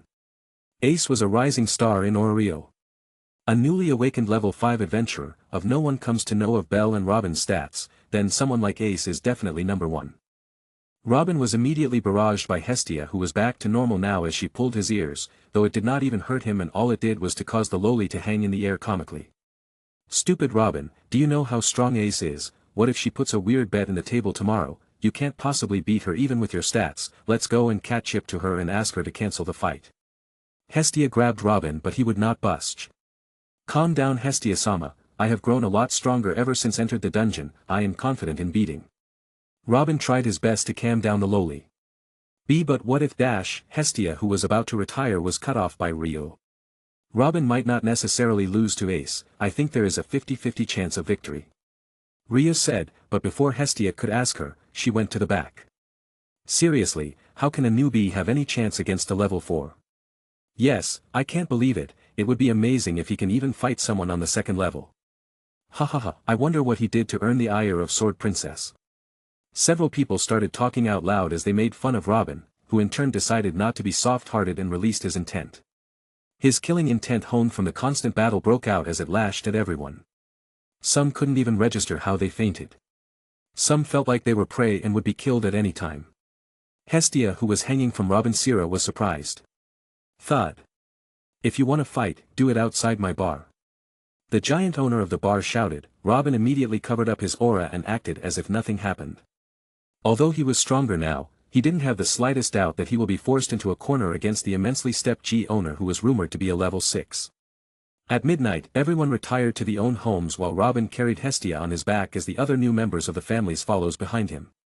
It was then that he remembered something. he needed to ask Welf he would teach him blacksmithing. It's better than self-learning, and to her is a chance of learning the technique to make magic swords of the Grotto household. Chapter 59. Tang Tang Tang. In a dimly lit room that was bright red in color due to the forge that was constantly burning, turning the monster's drops inside it into a bright red color, a boy can be seen constantly hammering away at metals and drops with beads of sweat on his face. Just a little bit more, and done, the boy says as the metals liquefy and drop down into a mold of a sword. Now for the handle. The boy named Robin speaks as he starts designing the handle for his sword. It's been a day since the whole rescue thing, and Robin has been banned from entering the Dungeon by his goddess as well as his advisor rather sternly. As for the rewards for all the missions and monsters he has killed inside the dungeon, they are still being processed. She said I will be getting it by tonight. Hopefully I can buy lots of magical devices with it, as well as some dope swords. Robin starts talking to himself while the metal cools down. Robin marvels at the sword he has created. Just this morning, he asked Welf to help him learn how to do blacksmithing, but the boy flatly refused to help him. Though he did promise to make him a few dope swords using the drops he got from the monsters, so Robin was satisfied. Blacksmith has leveled up. Blacksmith has leveled up. I am just around the corner, a few more swords and the skill will be upgraded, huh? As Robin was daydreaming about his skill upgrading, he heard the door open as the owner came to tell him the time was up. Currently he was renting a forge for his practice. It's fine, I might as well go out and have some food. Robin left the rent a forge and started roaming the streets of Rio before he inevitably came to the hostess of fertility to eat. To say that these guys served the best food was an understatement. Welcome back, what would you like to order? Asked the waitress, who was Rio. Hi, I would like to order the usual please. Robin answers awkwardly. The atmosphere between him and Rio was back to the previous state. Complete stranger, it wasn't like they had trekked into the dungeon to save a kid just the day before, was it? Robin shook his head. What's done is done. He was keenly aware of the people starting at him, both with seriousness and curiosity. He had made a pretty big scene the day before, as well as being challenged by the sword princess. Speaking of that, I should probably buy a strong sword. Who knows how hard the fight will be.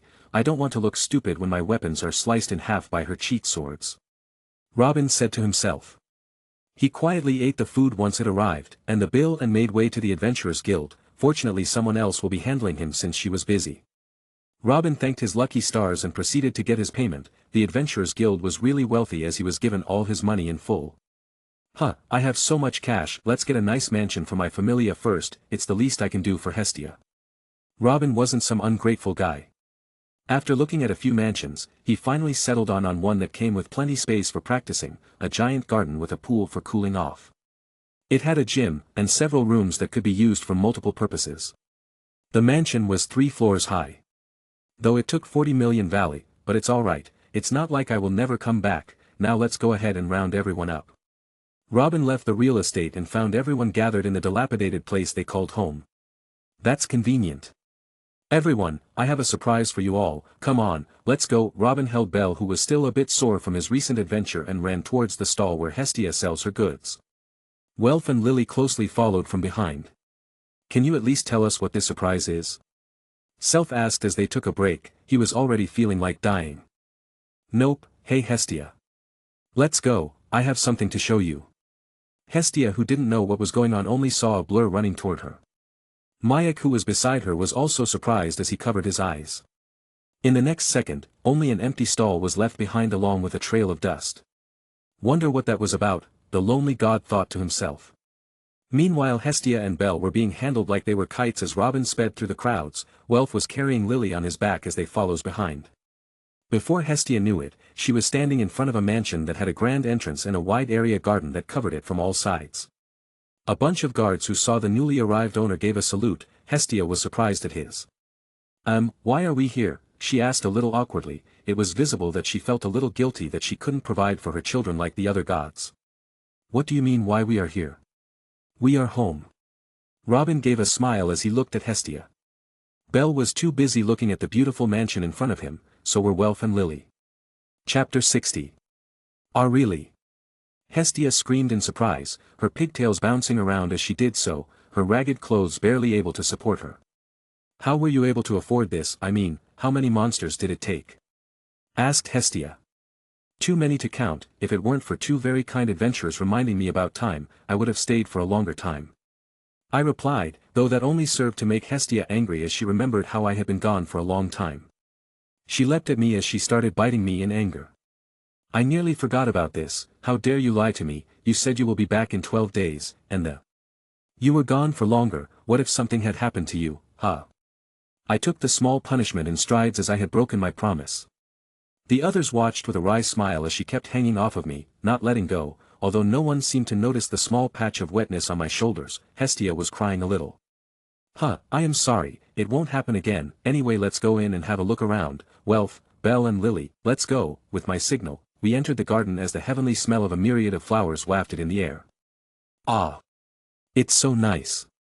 Lily couldn't help but gasp as she looked like she was in heaven. I guess that's a given, she is supposed to have enhanced senses as an animal person. Wait. Is that what I think it is? Welf asked me. I understood what he was saying and nodded. There was a row of rooms to the left side of the mansion. They were forges. I had chosen this mansion for this specific purpose. We finally entered the mansion. Walking in, we were met with a huge hall that had several smaller hallways leading to different areas. There was a place that very much resembled a food court. There were 20 rooms on this floor. Some looked like they would be used for official purposes while others were more like living quarters. There was also a giant meeting room on this floor. We went ahead and reached the first floor. This one had luxurious rooms, a total of 6 rooms with a few official rooms that I could not decide what to do with. This floor also had a training room, a gym that came pre-built with equipment. I looked at a few weights that were magically made to weigh more. I need to buy me a few of those. There was also a giant lounge as well where the members of the Familia could relax and talk about their day. This is too big. What are we gonna do with all this extra room? Hestia stuttered. I chuckled at her thoughts. She was truly conflicting herself. On one hand she was feeling smug while thinking about how to gloat about this to Loki, and on the other hand, she was feeling reluctant to use my money, which will cause the other gods to laugh at her innocence. This belongs to you, Hestia, just me repaying the favor of you taking me in. I told her. But you were already so strong when you joined my Familia. I have no part in building you up. She told me with a weak voice. Welf and the others had long gone to the back of the mansion where the pool was located. Don't sweat the small stuff. If I say it's yours, then it's yours. Come on, the second and last floor is the best. It has your very own office as well as suite. Plus a few extra luxury rooms for us, the original Familia members. I then held her hands as I led her around the area, not waiting for her to come up with a retort. The second floor was unlike the previous floor as you could feel and see the exquisite furniture placed in here just by looking at it. For a moment, even I was stunned. I should have given them a tip or something, though what I didn't understand was how I got this place for so cheap. Maybe I am just assuming wrong. I left Hestia in the place and made my way out to the pool. Hestia was busy jumping on her new king-size bed which she started rolling on in glee. Hey Robin. Come join us. Belle called out. I nodded as I jumped into the pool as well, though I suddenly felt them gaze at me, so I also gave them a look. What? I asked. Nothing, if you don't mind me asking. Welf asked, unsure of himself. I don't mind it, we are a family, sort of. I replied. So what's with all those scars on your body, especially the back, he asked me. Ah. So they are looking at that. I thought in understanding. Just from when I fight monsters and train myself, it not much. Now, since I answered your questions, it's my turn. I said with a smile. As I was about to ask him, a ball flew over and hit me on the head. That's when Belle came over. It seems he and Lily are playing. Me and Welf also joined in the fun and so did Hestia once she came down. She literally flew from the second floor toward the pool, dropping with a splash. I think she sometimes forgets that she is immortal at the moment. Chapter 61. I watched with interest as Welf started making weapons. It was a healthy experience and as I had expected, one that gave me plenty of points, so much so that now my blacksmithing skill has reached another level altogether. It's the same name, but now it's an evolved skill. I don't want to waste any points just yet or else I could have turned it into an awakened skill. I can now consider myself a blacksmith who can make sword worth 1 million, not multiple millions, but 1 to 3 million worth of weapons is within my range. I know you are trying to learn and stuff, but it feels weird with you breathing down my neck as I make weapons, said Welf as he put the newly molded metal to cool down. As I said, don't mind me, I replied. Welf gave me a look, like he wanted to say something. I guess he still thinks I am after those magic swords of his, but I am not. I am, but he doesn't need to know that. So are you going to fight that girl Ace today? Welf asked me as he cleaned his face with a cloth. Yeah, I wonder how powerful she is supposed to be. I couldn't help but show a spark of curiosity. Even though the fight wouldn't be much, but my system based every action of mine that's remotely similar to training as a training session and rewards me accordingly. Yeah, although I have seen you fight in the dungeon, it isn't that same as fighting humans, who can change their tactics, he said as he continued hammering the metal. I nodded at his words. It wasn't like he was wrong, but he wasn't right either. Unlike how most people think, monsters also change their ways, they also adapt, no matter how many people think that these monsters are mindless or whatnot. I will keep that in mind. I have had my fair share of human fights as well, so you don't have to worry about me making a fool of myself, I assured him. He smiled at me. It seems this guy really likes to act like a big bro, though I guess he is the oldest among us all, excluding Hestia, who was supposed to be a god. Robin, we are going to be late for the fight. As I was thinking about Hestia, she barged into the forging room with a momentum that sent Welf into a stunned state. Fortunately he controlled himself and not ruin the weapon he was making. Hestia, it's not like there is any prize, you don't have to sound so excited, I told her. Nah. I have to make sure that you win. I will have the chance to rub it in that Loki's face. Hestia started swinging off my body as she started badmouthing her fellow goddess. I guess she has gotten past the fear of me losing. After I had all our Familia members fight me, more like attack me with all they had yesterday, and none of them managed to scratch me, except for Bell. He did give me a small bruise, but no one has to know that. Well, finished with his work also stood up. I went ahead and got a bath before I dressed myself in my adventure cloths. I just hope that there aren't too many people coming to see me, or Ace for that matter. Although I want to fight her, it doesn't mean I want everyone to know about me. The more people that know about me, the more problems that I face. I sighed as I put on my lightweight armor that Welf made for me yesterday. I have to say, it's definitely better than anything I have worn. It doesn't hinder my movement even a bit. I also went ahead and checked my inventory for all my weapons. I will first match her with a test of my weapon skills.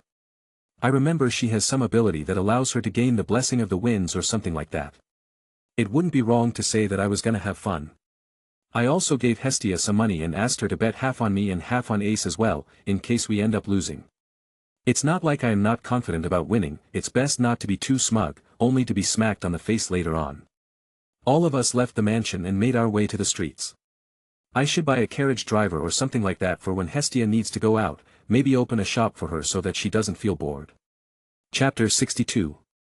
We finally reached the place where the battle is supposed to be held, and to say that the place was buzzing with the cheers and mumblings of the crowds was not wrong. It seems that the Sword Princess is really well known. I wonder how I fare against her. I am really looking forward to this. I gave a hug to Hestia, whose heart was beating like a drum. Relax, I am very confident in winning this, I told her. I nodded at the others. Go and get M. I know you can do this, Robin-san. Gee, good luck. I guess there weren't many people supporting me, only my own Familia and those of Mayak were here to support me. I bet some of them still don't know I am a level 4 or something like that. I walked into the stadium's battleground and looked at Ace, who had her sword in hand. She was looking straight at me. Her aura was a mix of green and blue, a beautiful blend if I must say. Though her eyes were filled with fury so big, I also took out a sword from my inventory. This alone was enough to send the crowd into shock. I looked at the sword I had Welf make for me. It was the Benkai form of Ichigo, something I liked since I was a child. Oh my god. Was that a storage-type skill? Hestia really outdid herself, to snatch an adventure like that. I am looking forwards to how this will end. Everyone knows that Ace is like in the top 10 first-class adventurers, not to mention her cold personality. I am also looking forward to this. I heard a rumor that the guy named Robin is actually a level 4, and that not all, he is a newbie adventurer, which means he was able to go from level 1 to 4 so fast. I drowned out the voices of the crowd so I can focus on the task ahead of me. As I took a stance, Ace, who was standing opposite to me, took it upon herself and charged at me with tremendous speed. The referee was unable to see how the fight even started. I watched as she came closer and closer. Aren't higher level enemies supposed to not reveal any blind spots? Why is she so flawed? I don't even have to use Apex Predator, I thought as I easily deflected the attack. Before sending out a kick, which was surprisingly blocked by a wall of air that materialized around Ace. Humph. I heard a small sound of dissatisfaction as Ace turned around and delivered 2 to 3 blows. Anyone skilled enough will see the problem with her attacks. She was skilled, there was no doubt about it, but not as much as me. I guess she spends her time fighting monsters and doesn't usually go against humans, so it's hard for her to fight. I never really stopped covering the blind spots in my weapons arts as I fought. knowing full well that someday my aura might die out and I will have to defend myself. Is this all, or are you looking down on me? I said in a low voice. As I raised my blade at the incoming ace and said the famous words. Getsuga Tenzo. SSSSCZZ. A wave of aura was released as it traveled towards the speeding ace. It wasn't the real attack, just an imitation I made for my own amusement. Ace, seeing the attack, became wide-eyed. I guess she didn't know I could do this, but she should know this as I have seen her read my every move while I was fighting in the dungeon. As I thought she will be taken out, her body became covered in a green aura. No, it was a skill of hers, something called aerial. A very powerful wind-type skill that's good for support, offense and defense. She disappeared from places I was barely able to see her move. The attack hit a part of the stadium and destroyed some property that I hope I don't have to pay for. I decided to go serious as well, since I could feel like whirls of wind form all around me. Ace was going to come in for an attack very soon. I covered myself in one of the best defensive arts I had, the diamond body path technique. A blue hue covered me as I raised my legs, charging them with enough aura. I stomped the ground as a mini quake ensued, breaking apart the hard granite floor and sending rubble flying everywhere. There. I launched myself at Ace, who was stabilizing herself, and slashed at her. She was barely able to stop my attack. I didn't stop either and gave her a kick to the abdomen, sending her flying to the other end of the stadium, as she crashed into the wall. No doubt the familiar wall of wind has saved her again. I don't want to accidentally kill her. My thoughts on trying to improve my salesmanship decreased as I was clearly better than her at it. The whole crowd became silent as they waited for the dust to settle. Ace, if you aren't going to take me seriously, then I might as well end this match. I called out. As I did so, I saw her energy flare out as unlike the last time. Her wind elements started condensing around her and the sword in her hands. Ha! Lil Rafaga! Ace shouted as she lunged at me straight without any deceit. I could use various ways to deflect the attack, but seeing as she was putting her all into this attack, I decided to respect her, as well as show her who I was by taking the attack head on. Come at me, this is nothing. I yelled at her as the whole stadium or coliseum was being ravaged by dusty winds. Chapter 63. Countless air waves were released around Ace, who looked like a knockoff Super Saiyan transformation user as she raised her sword in a stabbing manner. Robin wasn't idle either as he took a stance to defend against the attack. His body was covered in the familiar blue aura as well as his hands started shining a black color. No doubt he planned on taking on an insta-kill attack that can kill level 5 and above bosses with his bare body.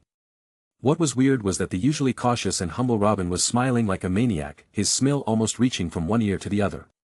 The authors waited with bated breath as the attacker, Ace, moved with an unbelievable speed, reaching towards the opponent on the other end, almost being as fast as Robin's instant movement arts. A small zone sound was released as Robin's X-shaped arms came in contact with the sword coated with Ace's wind magic. The sound of a metal drill being turned on was emitted as the sword started grinding like crazy against Robin's hands that were still strong. His body that should have been flung afar from the serious wind power alone was standing on the ground taking all the attack with no show of weakness. Though Robin knew that was far from the truth, aside from his hands that were undamaged and were taking care of a large part of the attack that would have left a hole in anyone else, even a level 6 adventurer wouldn't be spared. Though that was something Robin wasn't aware of, the armor hockey had given him a defense that transcended his other skills. His whole body was under the constant pressure of the wind currents that were producing sparks on his seemingly normal body, as no one had seen such a spectacle.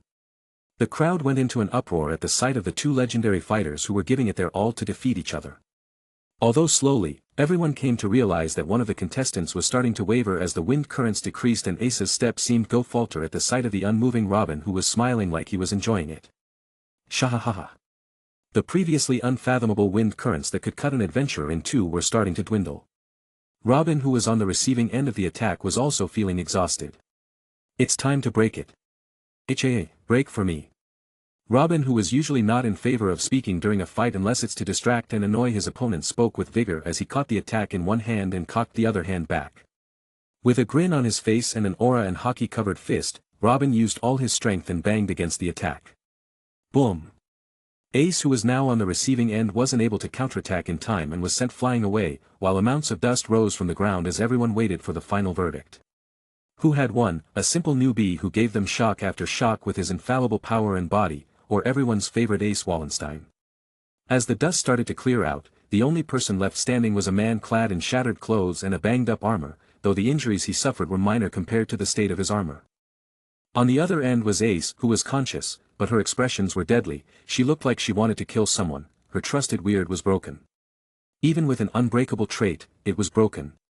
Ace, several members of the Loki Familia were filled with astonishments while the goddess herself along with everyone that Ace had come to know didn't wait for the match to end as they ran towards the ground. Robin who saw this understood the fight was over and heaved a sigh of relief. Tiona and her twin look-alike glared fiercely at Robin who was calmly walking towards the exit, as they were about to act with anger. "Don't," a simple order from Ace made them stop. "Let's fight again," Ace said. Robin who was already halfway out just gave a simple nod. He wasn't trying to act all cool and such, rather he was too spent and didn't want to look like a weakling. As soon as he was away from sight, he downed a few of the potions and felt the familiar energy of nature body that was healing him.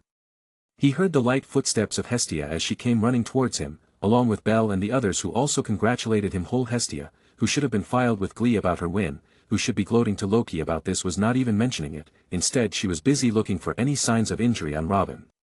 Though sadly for her, the cuts and bruises were minor, the real damage he took was fatigue and exhaustion of his aura. Chapter 64. 2 days passed since Robin ended his fight with Ace. He also grew to respect her. Although his sword moves were better than her, she was still someone that was stronger than him. She would come every day in these 2 days to pester him with a fight, as well as to teach Belle and the others how to be an adventurer. Robin wasn't idle either as he started focusing on his blacksmith skills. He was now a bona fide blacksmith that could make weapons that could be used on the middle floors. Only 4 or so days were left before he had to go back. He planned on buying anything that might seem useful, and his weapon will also be made by then. Being a guy that could use several weapons, he came up with a weapon design that could transform his weapons, much like in the RWBY world. Though the blacksmiths weren't able to understand his request, so he gave up, instead asking them to make a worthy enough weapon for him. Hestia had also requested Hephaestus to have a look at the weapon. Robin couldn't wait for his weapon to be made. Meanwhile, he decided to visit the shops and buy all kinds of powerful magic tools as well as some more. He also bought some magic tools that would allow him to increase the weight of his body to train. Though the tool had to be tailor-made for him and cost him a lot. At the end of the day, Robin couldn't help but sigh as he exited the last shop on his list. "I am almost done with my shopping, almost out of cash. I only have a total of 10 mils valor left. Let's leave it in Hestia's hands," Robin thought as he looked at his storage that was full of magic items. "System. I want to do the harvest," Robin silently called out once he reached his room inside the giant mansion. Ding.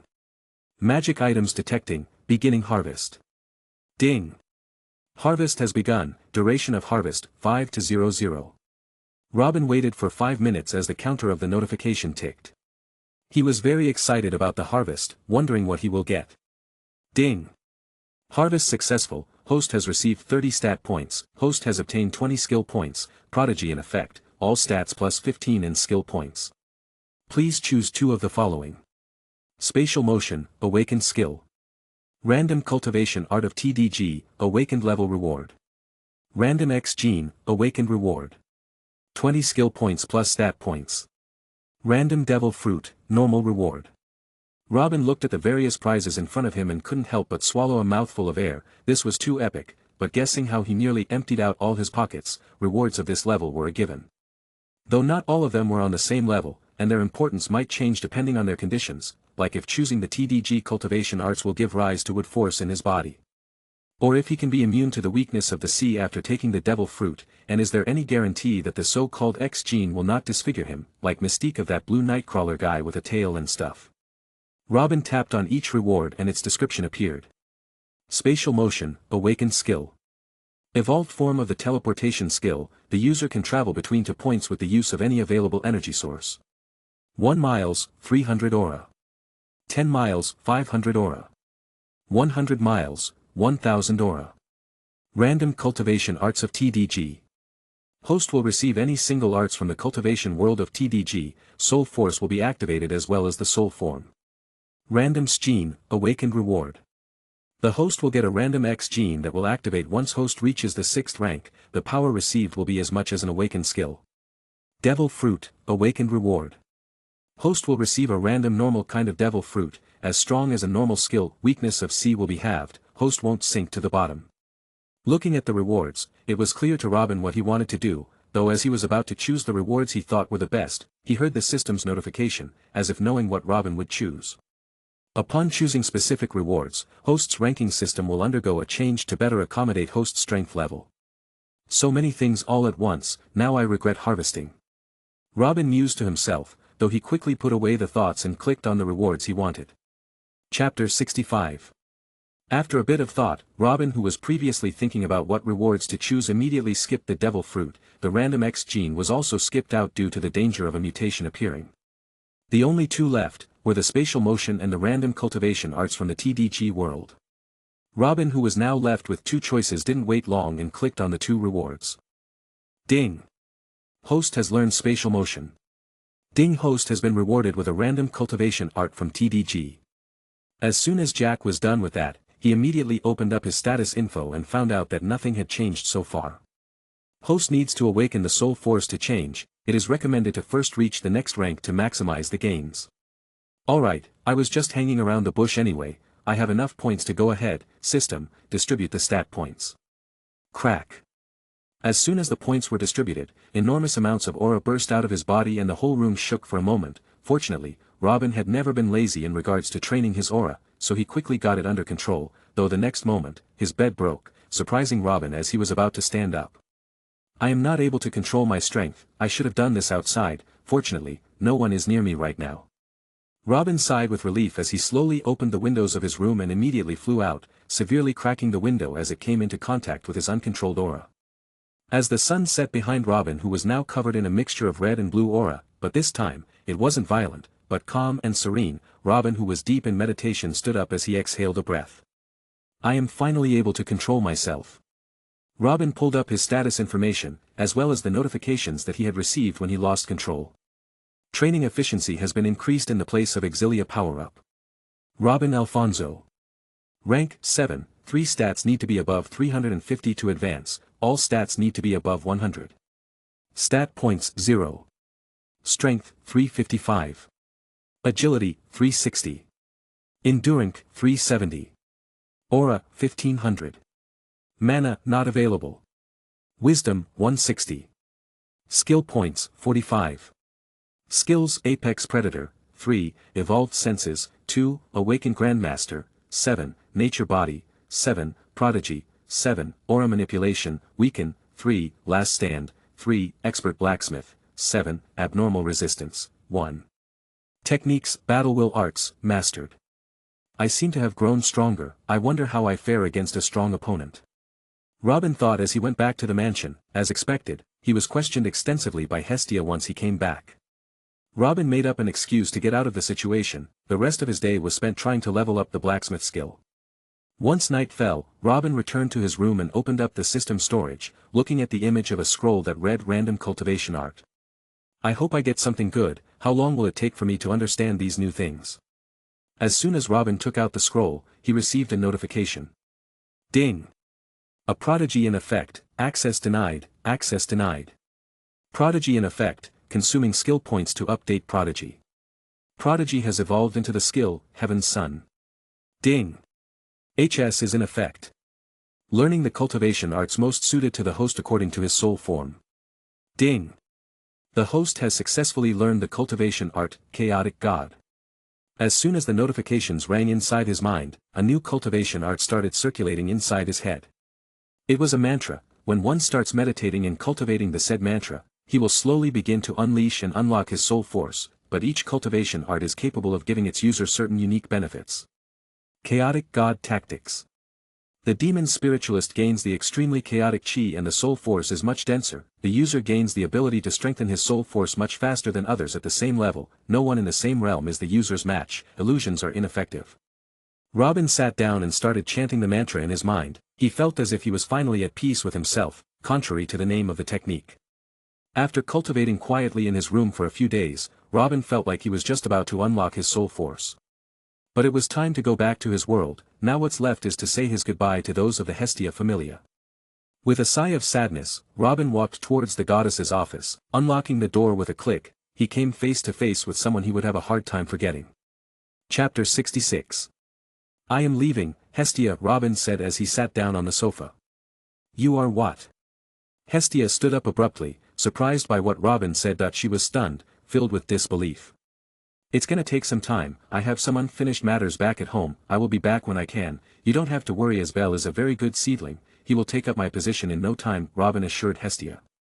He couldn't exactly tell her he was going back to his world, that would be a mistake that cannot go without any consequences. But, what if something happens to you, better yet, where are you going, I never asked you, the least you can do is tell me, Hestia's face was filled with reluctance as she asked Robin. She knew she couldn't stop Robin before, and she can't stop him now, the least he could do was tell her. I am going very far, it might take me a year or so, but I will be back, don't worry, there are not many people that can stand up to me, especially outside of Orrerio, Robin assured Hestia as he stood up and walked beside her. She had her head down, no doubt sad about his sudden departure, although they hadn't known each other for long, she was the goddess of warmth and family, so it was especially hard for her to leave her children be. You will make a great goddess Hestia, I bet in a year, we will be one of the top force in Orrerio, the black one-eyed dragon will be a piece of cake with Belle being a part of our team, Robin tried cheering her up. As Belle was the only other topic that could help her take her eyes and ears off other things, although Hestia was still sad, it didn't stop her small head from starting to imagine life with Belle, which she realized wasn't possible since Welf and Lily were now her responsibility. Robin also remembered later about some debt that Lily has, so he gave away half his monster drops to Hestia, so that she could help out Lily. The Familia decided to throw him a party as he told them he will be leaving tonight. To his surprise, members of the Mayak, and other such low-grade Familia who were acquainted with Hestia also came to bid him a goodbye. Robin appreciated the gesture, although he didn't have much communication with the said people, but since they were related to Hestia, he greeted them. Soon enough, the sun started to set as everyone started leaving one by one. Robin also packed up his things, which weren't much as he had everything in his storage space, he did keep some stuff on his person for the sake of it. Alright guys, I am leaving, don't forget to train daily and Belle, make sure you become a level 5 within 3 months, I know you can do it, just keep up the drive and you will shine. Thank you, Robin-san, have a safe journey, Belle replied. Here, I prepared some gifts for you, and although I normally don't make these, I guess you might need them. Welf, who was quiet for a while, stepped forward with a blanket in his hands. As soon as Jack opened up the blankets, he saw a bundle of magic weapons. He had been pestering Welf in certain ways, but didn't expect the stubborn blacksmith to really make these weapons. Although they break after a certain amount of us, Robin mused to himself. The little cat girl didn't have much to give him, which made her blush in embarrassment. Take care of Hestia, everyone, goodbye, Jack said so as he exited the gates of Orrerio with his Familia giving him a wave of hands. After traveling a good distance, Robin immediately used spatial motion and traveled a good 500 miles north. Doing so, he felt a severe amount of nausea. I guess no one will be able to follow me, Robin thought as he calmed down with the help of his nature body, getting rid of the effects of spatial travel. System, take me back. Affirmative, going back to the home world. In the middle of the forest, Robin started turning into bright specks of light before vanishing from DANMACHI. The sound of a body hitting the cold grounds of the forest outside of a commoner city rang out. The said person who fell was Robin, who had just come back to the Clover world. Thanks for the welcome back greeting, Robin said out loud as he spread out his aura, cleaning his clothes in the process. I can't wait to meet the father. Robin thought excitedly. He had become much stronger now that he was a rank 6, not to mention the system will undergo some changes once he become a demon spiritualist. Chapter 67. Robin thought for a while and decided it was best to go meet with his family. It's been some time since he has eaten the dishes made by Sister Lily. I wonder if they still remember me, Robin thought as he started flying towards the direction of the Hage village. It was high time he met his family. He had earned that after the countless hours of fending against monsters. The reason that keeps him going is his family, and his previous life, memories of which he receives whenever he breaks through a rank or so. Midway he remembered his spatial motion skill and directly arrived a kilometer above the village. Let's check for any anomalies just to be safe, Robin thought as his evolved senses worked to the best of their abilities. After a while, he saw that there was no signs of any energy level being higher than normal everyday mage. I guess it's safe, though if someone dares to make a scene, I will make sure to show him a world of pain. I am not the Robin of before, I am not a pushover anymore, I am at least stronger than any Tom, Dick and Harry mage knight. With his thoughts straight, and his natural body working to the best, his energy reserves were slowly filling up as well, not to mention that it also enlarged his reserves as he used them. Slowly he flew down and arrived in front of the village. Although it was quiet, Robin couldn't blame anyone as it was still early. Robin didn't wait around and directly entered the church. Though what happened next made him angry to the core. The benches where people used to come to pray to the god were broken, like a group of angry mob had gone through. Robin, who had seen this, didn't wait anymore and directly barged into the rooms. Although he had seen the various auras inside the church from up above, it still scared him. Thud. "Ah, Robin, is that you?" The father, who was busy writing a few letters, couldn't help but shout out in surprise as he looked at the now grown-up Robin. A 12-year-old boy that looked like he was well past 15 or even 17. Robin, who saw that his father figure was alright, couldn't help but bear hug him as fast as his body could take him. The whole room was swept around by the speed displayed by Robin. The father was left shocked by Robin's actions. His long-lost child had come back after so long, and the first thing he did when he came back was hug him. Speaking of hugging him. "Gah! You are killing me, ha fool!" the father yelled as he banged his cane on Robin's head. Ayo! Robin, who realized what he did, quickly let go of father and started rubbing his head. Not like it hurt, he wouldn't even feel it if it weren't for the evolved senses. "Ha, ha, you were about to hug me to death," sighed. The father sat back down on the seat as Robin sat opposite to him, only after he summoned water from his storage and gave it to father. "Father, I am back. I am sorry for leaving you all behind. Know you are angry at me," Robin said as he sat down, his breath hitching as he waited for his father's words. He expected him to get angry at him or something. He would be alright even if the old man lashed out and punished him, cause that will guarantee that the old man still had a place for him in his heart. But what the father did next surprised him. "You fool, it's not your fault, I mean. We were clearly a burden on you, sigh. I should have not put the load of this church on you," the father said. Robin, who had evolved senses, quickly understood. He couldn't help but sit down on his knees, as he touched his old man's knees. "No, father, you were never a burden on me, not were any of the kids," Robin said as he sneaked a glance at the slightly open door. His senses weren't for show. He could feel several presences in the hall outside. Although he was very excited to meet his siblings, the father was more important at this moment. "I can't tell you the reason for my disappearance, as it will implicate you and the others, but I can tell you that I had no say in the matter," Robin said as the father, whose eyes were moist, looked at him. Seeing no lies, the father sighed as he rubbed his eyes, making the remarks that dust got in his eyes. In the end, he could not help but hug Robin. Before crying rivers of tears, the door opened as everyone else rushed in and the hug turned into a family hug full of happiness, and tears and snot from the nosy kids. Robin, who felt the warmth of the family he missed so much, couldn't help but let go of his feelings, crying as well in the process. The family was finally reunited, as everyone let it all out. Chapter 68. The next day, Robin woke up with the sound of chickens clucking into the skies. I haven't had such a good sleep in days," Robin said to himself as he wiped his face with water and washed himself. Picking out new clothes from his storage, he wore them. As soon as he walked out of his room, he was greeted with the sight of all his siblings, Lily and father welcoming him back. The giant table was filled with all kinds of delicacies that Robin missed dearly. "Guys, you didn't have to do this," Robin said. "Bah!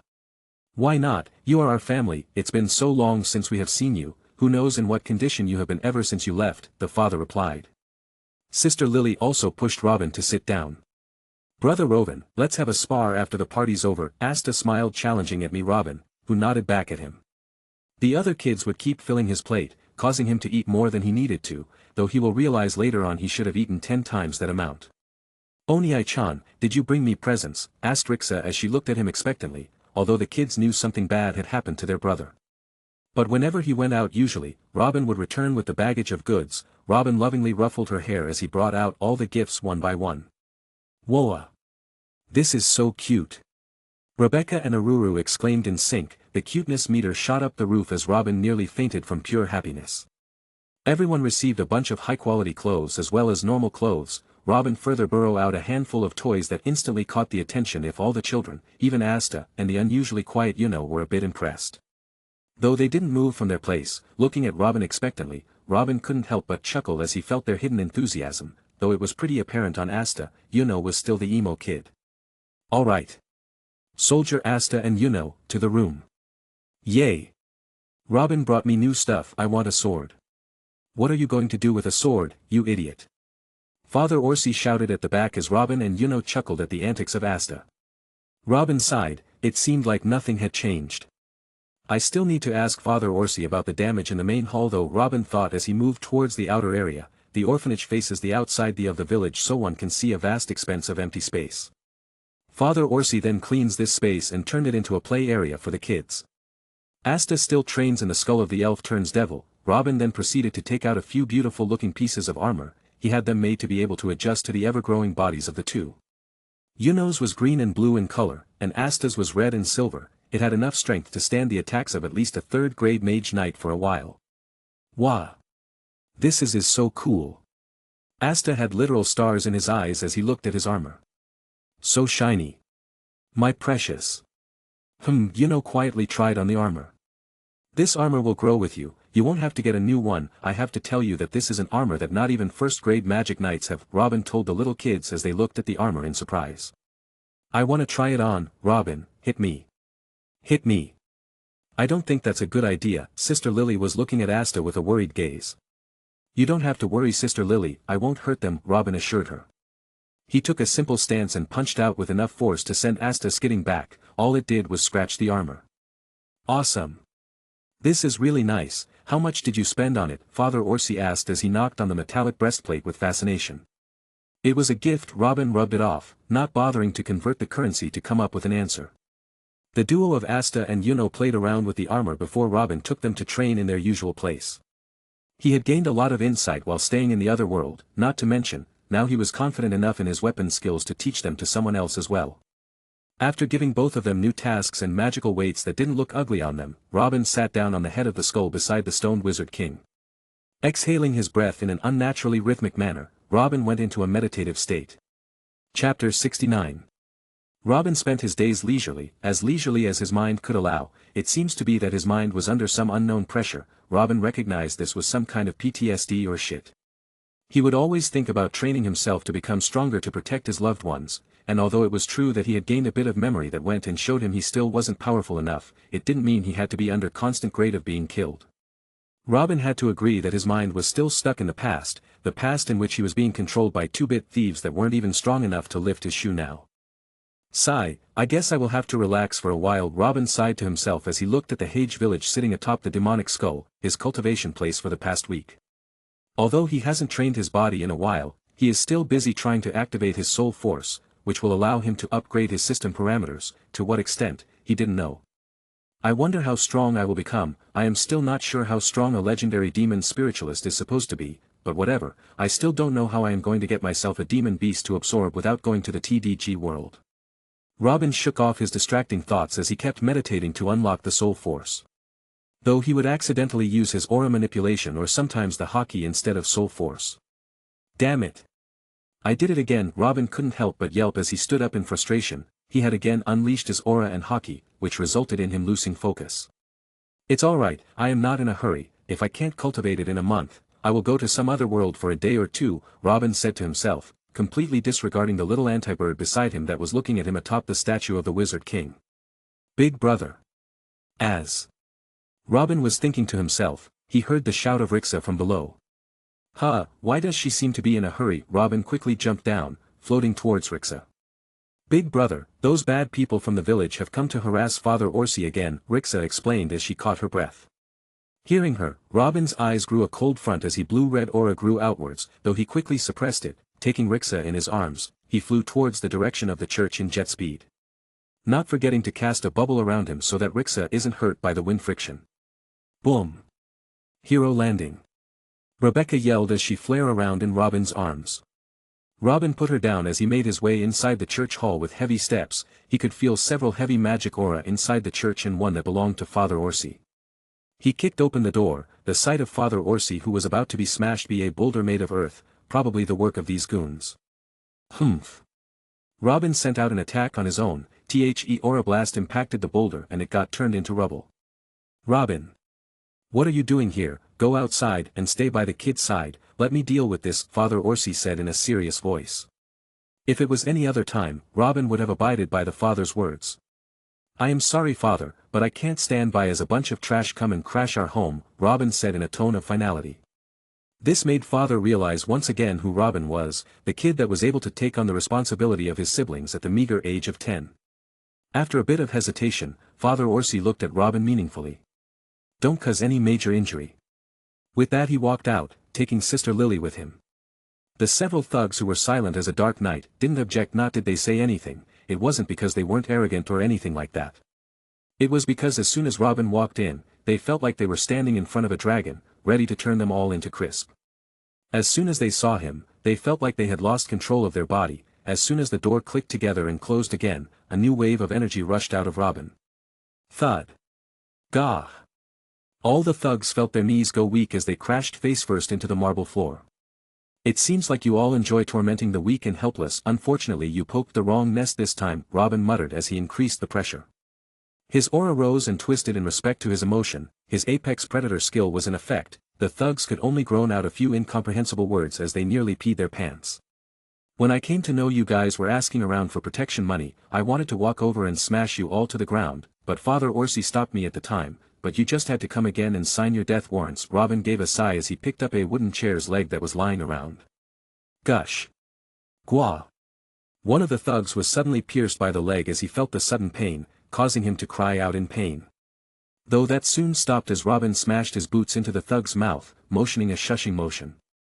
Don't you dare make a sound, there are kids in the house, by the time I am done with each of you, you will regret being born, Robin warned as he took out several floating knives from out of nowhere. All the thugs present had a look of horror in their eyes, to them, Robin was someone that they should never provoke. Chapter 70. It didn't take long for Robin to deal with the thugs, turns out they were from the neighboring village after the village was run down by the beasts, something that happened often if the magic knights weren't there to save them. Hage village itself was protected by the army, he didn't mean there weren't any casualties, the children in the orphanage were a proof of that. After the village was destroyed, these men had nothing else to rely on, the kingdom didn't pay any mind to these men and women, one thing led to another and now they spend their time harassing weaker passerby merchants and villages. A prime example of that was Hage village, or at least the orphanage, as these guys didn't bother with anyone else. Robin tied them up, then went on a flying tour around the area to gather up the rest of the people. Although his mind was bitter, his heart knew that this had to be done. Rounding everyone up, Robin decided to take them to the nearest armed forces to turn them in for rewards. Father Orsi, I will be back by evening, don't worry about me, I am stronger than I look, Robin said to Father as he flew up, along with a giant blue ball full of people, teenagers, adults and women all bundled up like they meant nothing. Robin wasn't going to be kind-hearted to those that hurt his family. It didn't take long before they arrived at the nearest town. Robin headed in the general direction towards the capital. After a while of flying at high speeds, he sensed a few strong auras that no doubt belonged to those that were magic knights. Slowly descending into the village named Sashi, Robin finally landed in front of the magic knights, who looked at him with a surprised gaze. He didn't pay them any mind. From the little butts he had gathered in his time as a shopkeeper, he had learned that these guys were one of the shittiest folks, the magic knights belonging to the Green Mantis squad. Respected knights, I caught these people harassing my orphanage. They are also responsible for robbing merchants that are responsible for the livelihood of those in the Forsaken Realm. Robin spoke in an eloquent voice. As he issued a small bow, one that was neither very cowardly nor was it too respectful. Something he learned while dealing with the people of Commoner Realm as a shop owner. He had met his fair share of noble and their workers. As expected, the originally vigilant knights were now much more relaxed, the atmosphere was calm as well. Someone that looked like the leader of the knights present came forward and thanked Robin. Telling him he had done a good job and gave him a pouch of yo. Robin didn't bother checking it. Thank you, dear knights, I shall take my leave now that my work is done, spoke Robin as he decided to leave them alone. He didn't know what they were doing walking around in the Sashi village, although it was much better than any other village, that also gave it more protection from beasts. The giant walls protected the inhabitants from any danger. After having some dinner, Robin decided it was time to go back. Boom! A huge explosion sounded as several young teenagers arrived from the dust clouds. Robin saw a young man, as young as him, driving what was a modified broom as he spread chaos using his fire magic. Along with him were a few more young kids. Jaya ha ha ha ha. Take this to idiot commoners, I am the strongest here, ya ha ha ha ha ha. His face looks like it needs a bit of beating. After a bit of thought, Robin decided to act as a ball made of fire was about to smack him. Judging by the intensity of the flames, Robin deemed them harmless. Stretching out his hands, he caught the fireball. With the stance of a baller, Robin threw the ball towards the offender. Sending the fiery ball of fire at the kid who had a red mohawk, a resounding boom sounded as Robin, who was now standing in the air, observed the situation from above. He is still fine, that will teach him a lesson to not mess around, Robin thought as he decided to leave. Whoosh! Before he could move away, another fireball double its previous size came flying at him. Seeing the ball of fire, Robin gave a look of recognition. Although this was nowhere near enough to hurt him, it could give him a few scratches. Take this, you fool! The same over-energetic Mohawk kid yelled as he summoned a bat out of nowhere and started sending a barrage of fire calls at him. That's a mage that wastes his time on making baseless constructions like a bat, Robin ridiculed as he cast a barrier, easily blocking most of the hits. Before he used spatial motion under the guise of the smoke to arrive before the kid with the large mohawk, hitting him in the neck. And that's done, thought Robin as he cleaned the dust off his body. Chapter 71. Robin was about to fly away when he felt someone grab him by the back of his collar. You are a strong one, kid, how about you join me? Robin, who was now suspended in mid-air, was only able to see the large hand. Turning his head back, he gave the man a look. There was an aura of power around the man. He seemed like one of those delinquents in class that would bully you for petty reason but come to your aid when someone else was trying to rough you up. All in all, the man was trouble. It was at this time that Robin noticed the black insignia of a bull tied around the man's collar. Black Bull, the hooligans of the Clover Kingdom, Robin thought as he looked at the man. Knowing that the other party was stronger than him, not to mention a magic knight, Robin curbed his anger and asked respectfully. Who might you be, sir? Asked Robin, still suspended in mid-air. The man in question took a puff of his smoke, blowing it out before answering Robin. Yami Sukahiro. That name, it's him, the one from the memories, a leader of the Black Bull squad and someone needed to revive Yggdrasil or something. Robin thought in surprise as he widened his eyes. He had been aware of a few things and Yami Sukahiro was one of them. Ha! So you do know me. I guess my reputation exceeds me. Yami, who was carefully watching the kid that had close to none amount of mana inside him, somehow performing a teleportation magic and grabbing flames with his bare hands. He is going to be fun. Yami thought as he took another puff. It was at this moment that Yami was brought out of his thoughts by the kid's reply. I am sorry but I can't join you. Robin replied. Yami, who was surprised by the answer, suddenly became angry, as expected of his weird nature. Squeezy. Are you looking down on me, kid, huh? Asked Yami as he held Robin's hands and tried squeezing them, the keyword being tried as he felt like the seemingly ordinary kid's skin was made of steel. What the hell? Yami thought, increasing his grip. Robin wasn't thrilled by the man harassing him, so he put his other hand on top of Yami's hand, and began to squeeze. I suggest you let go of me, sir, Robin said as he began applying pressure. Ha, you are funny, kid, let's see whose hand gets broken first. Yami replied. The onlookers were surprised by the sudden scene. At one moment, their usual troublemaker was harassing the people and the next moment, a kid beat him up and was now being beaten up by a magic knight. None of them had imagined their day would be filled with so much drama. As Robin started feeling a strain on his arm, he also started applying more pressure. If this goes on, I might be hurt, weaken. Robin muttered under his breath as Yami suddenly felt like a mountain was pressed on his previously sturdy shoulders. Ha! You are good, let's see you deal with this. Yami laughed maniacally as he increased the grip, using his hands to grab onto Robin's head, who in turn also grabbed Yami's neck and started applying pressure. Robin's original white skin turned black as his aura also surged, fighting against the monstrous strength of Yami Sukahiro. He was no longer in a disadvantageous position with all his defenses activated, though maybe that would change if Yami used his darkness magic. Ah! Captain, what are you doing?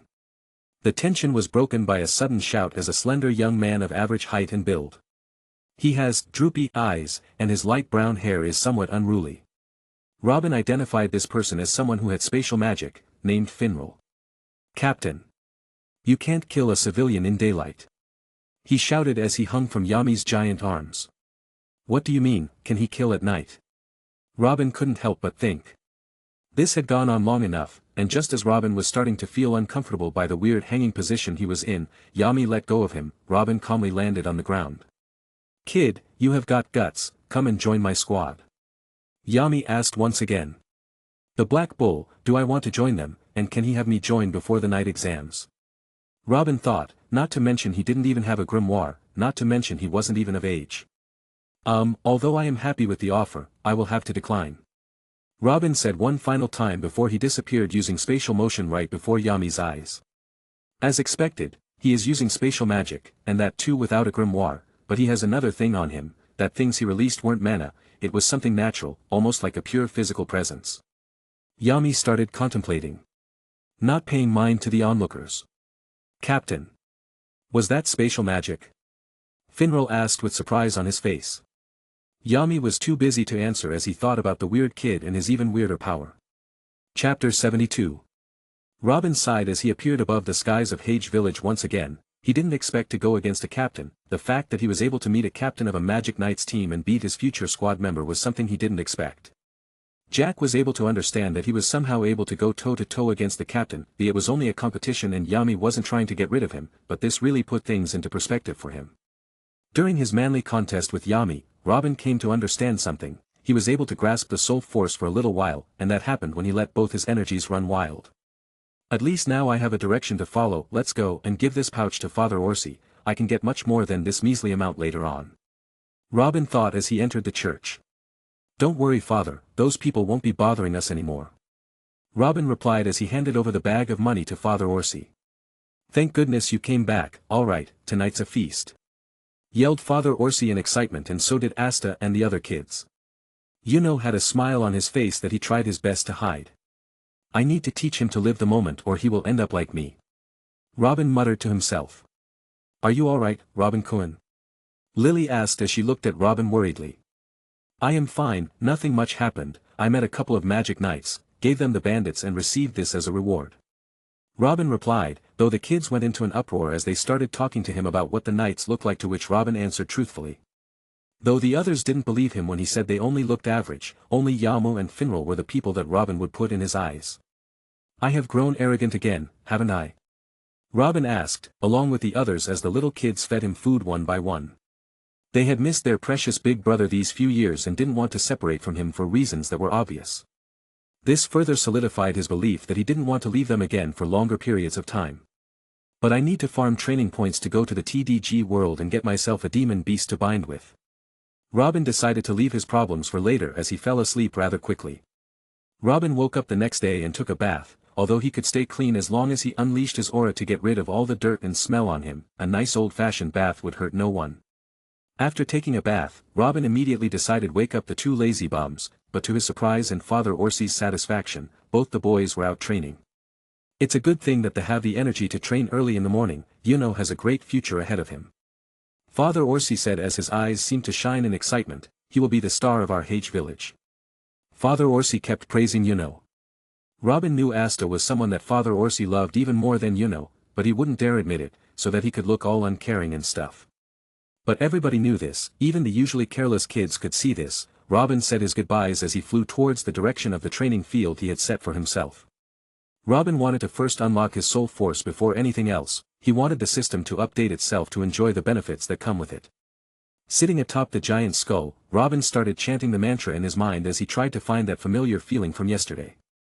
Robin's next few weeks were spent trying to force out his soul force. It was only after a month of effort that he realized that he needed some kind of pressure to release that energy, which led him to equip himself with weights of boulders in order to exhaust his body that seemed to be very hard considering how much he had grown strong, not to mention his endurance, which was enhanced by the nature body.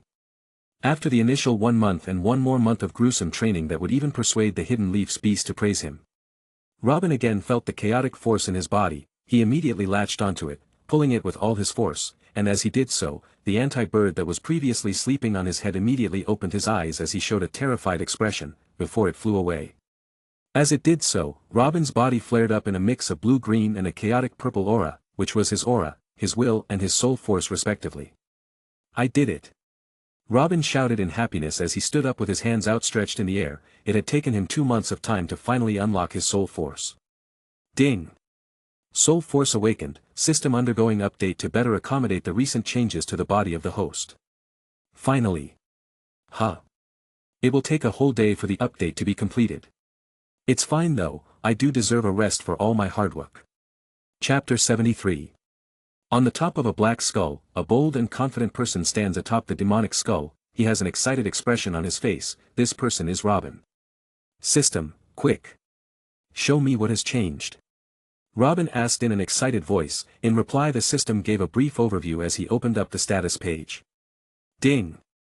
Another function has been unlocked, lottery, and the status page has undergone some changes. Robin had immediately ordered the system to rank him up as soon as he felt like he was about to unlock his soul force. So he expected some surprises. He could guess the effects of the combat simulator, so he decided to first see what changes his status page had gone under. New stats. Robin Alfonso.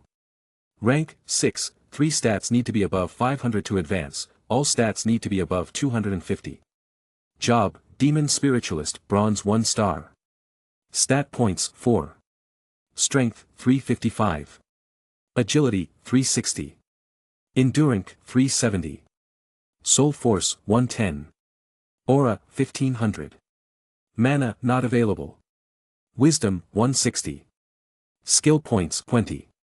Skills Apex Predator 3. Evolved Senses 2. Awakened Grandmaster 7. Nature Body 7. Heaven Sun 10. Aura Manipulation Weaken 3. Last Stand 3. Expert Blacksmith 7. Abnormal Resistance 1. Techniques Battle Will Arts Mastered. Cultivation Arts Chaotic God Tactics Initiation. Robin looked at the status. His cultivation art was at the initiation level, and he was not even a beginner at this rate. It goes to show how powerful this technique was, and also why it took Robin so long to turn into a demon spiritualist. I can absorb a demon beast and gain its powers once I become a silver rank, that would be cool. Robin thought. He sat down again. As he was about to cultivate, he noticed the sturdy bones of the skull looked rather worn down. Did I do this? My chaotic soul power is really strong, it seems. Robin reeled in his soul power as he began meditating in silence. As the sun fell, he again saw his status and saw that his soul force only rose by a measly 3 points. This is too hard, the speed is really slow for such a uniquely named art. What seems to be the problem? Ding! Training successful, soul force +1. Though the massage from the system did pacify his worries, unfortunately the voice from HS did not come, which made him sad again. At this rate, it will take me a long time to become stronger. I will have to balance my training method and train in all my skills. Robin started coming up with a better way to gain power, and the fact that the system provided him with a new skill helped a lot. Robin decided to check the system's new function later the next day. With these thoughts, Robin fell asleep while counting sheep. While Robin was peacefully sleeping in his bed, Finral, the magic knight of Black Bull, was having a bad day. His usual days consisted of chilling around and trying to woo girls, occasionally accompanying Yami whenever he wanted to go anywhere. But ever since his captain fought with that kid, his life turned to hell. Sigh, there are no beautiful girls in here, I want to go home. Finral whined like a brat as he drank a stale beer that tasted like garbage. He was currently touring the third village trying to locate that kid. His captain had taken an interest in the kid and wanted to recruit him. But Finral had yet to find him. Fortunately I didn't waste my salary, or else I might have been done for. Finral sighed in relief as he ate his dinner. Although he felt like he couldn't hold on anymore, the reality was different. He was a space mage and could go and sleep in his bed anytime he wanted. But Captain will beat me up if he sees me. Should I visit the brothel? Finral stood up in excitement. As soon as the words came out of his mouth, he didn't waste any time. Quickly shoving the food in his mouth, he left hastily. The next day, Robin woke up with a yawn and did his morning routine exercise. System. Explain the working of the lottery system in detail. Ding. The lottery system allows the user to expend lottery points to do a lottery draw. The items drawn from the draw can be anything from a simple toothpick to the greatest rewards in the multiverse. Lottery points can be earned by training. A lottery function, how many points do I have? Robin opened the lottery tab and looked at the beautiful 0 on his points tab. Guess I gotta train.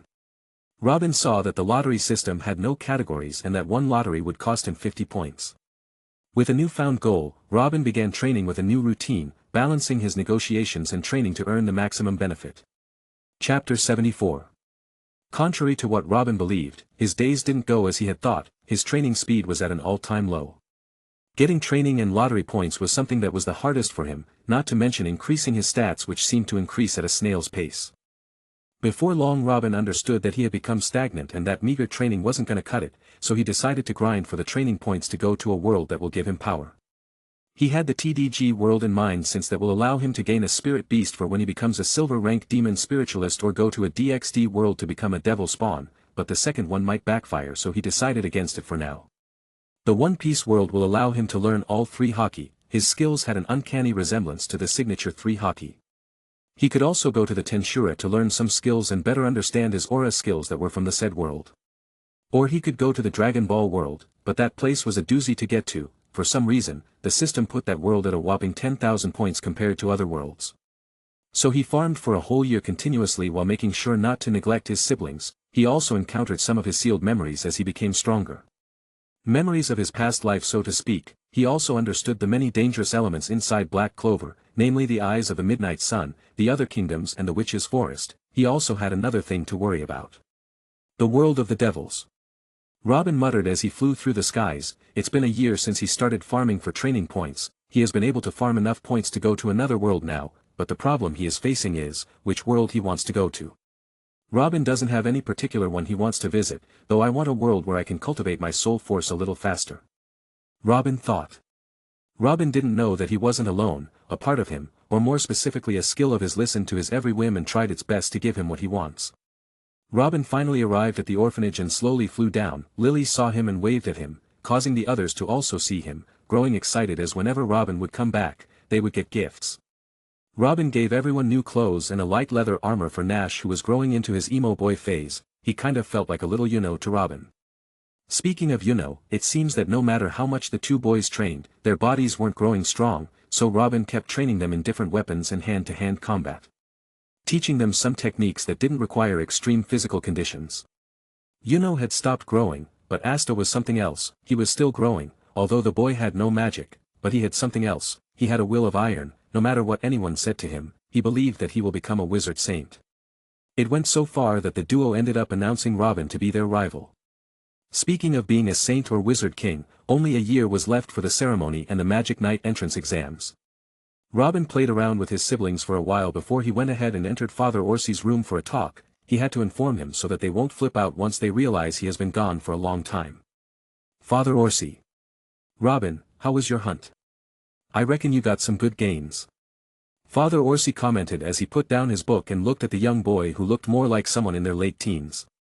To say that Father Orsi was surprised by his strength would be an understatement, as the kid was able to fight people who had grimoire with nothing but his bare hands. Yes, it was good. Anyway, I have something I need to tell you. Robin replied as he took a seat opposite to the father. Yes, what is it?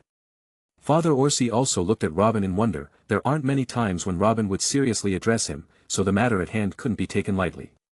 I plan to go on a journey to hone my abilities. Robin answered truthfully. He waited for a reply, but all he got was a sigh. Robin, let me ask you, why? Father Orsi said with a sigh. His heart felt heavy. It was as if Robin was constantly trying to become stronger, but for what reason? Why what? Why do you try so hard? What is it that is causing you to sacrifice your innocent childhood for this constant need to become stronger? Father Orsi asked as he looked at Robin with genuine care. At the start he had thought that Robin was simply some kind of genius, but only later did he understand what was being sacrificed for this strength. Don't get me wrong, everyone at the orphanage is thankful for what you do for them, but why is it that you do it? You are already as strong as a second-grade knight. Father Orsi asked with care. If possible, he wanted Robin to let it out. He had seen many people in his life drown themselves in one thing to forget about something painful, so much so that it broke them apart. Chapter 75. Listening to Father Orsi's caring words, Robin couldn't help but take a second guess.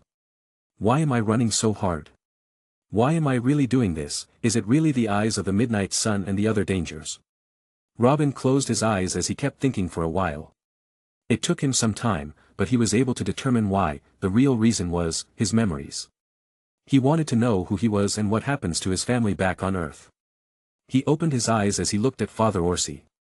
Father, I want to keep my siblings safe, and see what this world has to offer to me, and I want to find out about my past. Robin answered with conviction. Robin, know this, that we are always here for you. As for those that left you for whatever reason, although I can't tell you who they were, we are happy to have you and you are no less than a precious son to me. Father Orsi smiled as he patted Robin. Robin had been there for Father Orsi whenever the duties became too hard for him to bear alone. Even when he was gone for a long time, he still left enough for them to survive through several winters. Robin finally lied down on his bed as he thought about his conversation with the father. Man, that was one heavy conversation. I don't want to have one again if possible. Robin muttered under his breath as he opened the travel functions and took a look. Traveler function. Points, 2000. High School of the Dead equals 100 points, 1:1. DXD High School equals 1000 points, 2:1. TDG equals 1000 points, 3:1. Dragon Ball equals 10,000 points, 7:1. Tensura equals 1000, 3:1. Bleach == 1000 points, 6:1. As he looked at the various worlds, he noticed the time ratio. If the DXD world was different from before, he didn't put it to mind, instead he clicked the TDG world. Tales of Demons and Gods, 1000 points a month, 3 months here is 1 month there. Yes, no. I guess it's best if I go to that world. I will be able to train for 2 months, and I am betting I will be advancing much faster in that world considering I have a cultivation arts that's from the said world. Robin thought. He did gain an Exilia perk while he was in DANMACHI, and this wasn't going to be any different. Though just as he clicked yes, a system prompt rang out in his mind that caused him to feel despair. HS in effect. Bleach world has been chosen to train in for a month. No. Duck this skill, that was the last thing he could say before he was sucked in and fell unconscious. In Hucamondo. Ugh, where am I? A dizzy Robin slowly stood up as he assessed his surroundings with a strange gaze. The ground was covered in white desert sands as far as his eyes and senses could perceive. The trees and some regular desert plants weren't actually plants but were made up of quartz-like materials. Robin scanned the area for a while and couldn't sense any living being in a radius of 1000 meters. Am I in some kind of desert? I remember that stupid skill sending me to the Bleach world. What am I gonna do here anyway? Earn the powers of a Quincy, or maybe turn into a substitute Shinigami? Robin scoffed. I might as well do some draws. Robin thought. In the year he spent farming for training points, he also happens to earn a number of lottery points. Though no matter how much lottery he got, he didn't win anything that was very powerful. His draws usually consisted of snacks, training points, a skill point or two, or some magic equipment that wasn't that strong. Before coming to the Bleach world, he had saved up enough points for 10 draws. He had done so to test out if whether being in a different world would earn him something else. System. Do 10 draws for me. Robin called out. Drawing 10 lotteries for the host. Congratulations host, you have earned 30 lottery points as a consolation prize. Congratulations host, you have earned 1 stat point points as a consolation prize. Congratulations host, you have earned 2 skill points as a consolation prize. Congratulations host, you have earned 30 water bottles as a consolation prize. Congratulations host, you have earned a chameleon as a consolation prize. Congratulations host, you have earned 2 pairs of socks as a consolation prize. Congratulations host, you have earned a full health potion as a consolation prize. Congratulations host, you have earned soul force as a consolation prize. Congratulations host, you have earned 30 soul force as a consolation prize. Congratulations host, you have earned mithril metal X10 as a consolation prize. Congratulations host, you have earned a small pouch of coins as a consolation prize. Chapter 76. After going around for a while, Robin could sense anyone, so he decided to sit down and cultivate the chaotic god tactics. For some reason, he felt like the results by cultivating in this place will be at least twice or thrice as fast as normal. His senses allowed him to sense raw unadulterated aura and soul force in his vicinity. It was like a place made for someone to cultivate in. What he didn't know was that the energy he was cultivating was called Raisher, which was another word for soul force. Robin kept cultivating for a while. In a year he had gone from bronze rank 1 to bronze rank 4, now with the lucky draw values and his own cultivation, he was able to advance into the ranks of a bronze 5 in only 3 hours of cultivation. An aura swept put with him as a center. He opened his eyes which were now dark purple with a golden shine to them. As I expected, I am able to cultivate thrice as fast over here. I guess HS was really being nice by doing this for me. As Robin was praising his skill, he felt a presence near him. He immediately pinned it down with the suppression. Shoo. Ha. Is this a hollow? Don't tell me.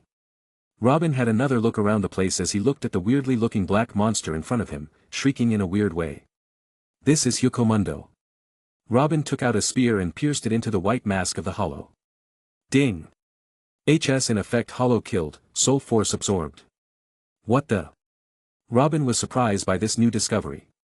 He opened the status page and as expected, he was now able to absorb the soul force by killing the hollow or other soul life forms. HS in effect. Soul life forms give soul force. Robin Alfonso. Rank, 6, 3 stats need to be above 500 to advance, all stats need to be above 250. Job, Demon Spiritualist, Bronze 5 star. Stat points 30. Strength, 395. Agility, 390. Endurance, 400. Soul Force, 500, need 2000 to advance to Silver. Aura, 2000. Mana, not available. Wisdom, 180. Skill points, 25. Skills: Apex Predator, 1, Evolved Senses, 1, Awakened Grandmaster, 4, Nature Body, 4, Heaven Sun, 7, Aura Manipulation, Weaken, 1, Last Stand, 1, Expert Blacksmith, 3, Abnormal Immunity, 10. Techniques: Battle Will Arts, Mastered. Cultivation Arts, Chaotic God Tactics, Initiation. Robin grew excited as he thought about how he could rapidly increase his workforce and become a silver rank demon spiritualist. Looks like I need to level up my HS skill to the max for the good effort. Robin thought. Though his thoughts were quickly attracts towards how the being had been able to sneak up on him only being able to react once it was extremely close. I remember there being underground areas where the hollows usually resided, maybe that's the reason, as I didn't really pay attention to what was underground. Robin muttered as he put the appearance back in his storage. Robin didn't waste any time as he took to the skies and started looking around the place in an effort to find more hollows. When it came to hunting, Robin was good at it. His whole time in the DANMACHI was spent fighting monsters. Before long, Robin was able to spot a cave. The cave led down a steep decline that would take him to a cave city of some sort with towering big trees and whole lot of life forms that looked like hollows. Robin didn't waste any time as he flew down the cave at fast speeds with haze on so that he could ambush the party down below. As Robin moved closer with his spear in hand, the hollows who were busy moving around like idiots suddenly glowed with a dangerous light as they looked specifically in his direction. But I am using haze. How are they able to locate me? Is it because they are souls themselves and can perceive other souls? Robin didn't waste any time as a black tendril slashed towards him.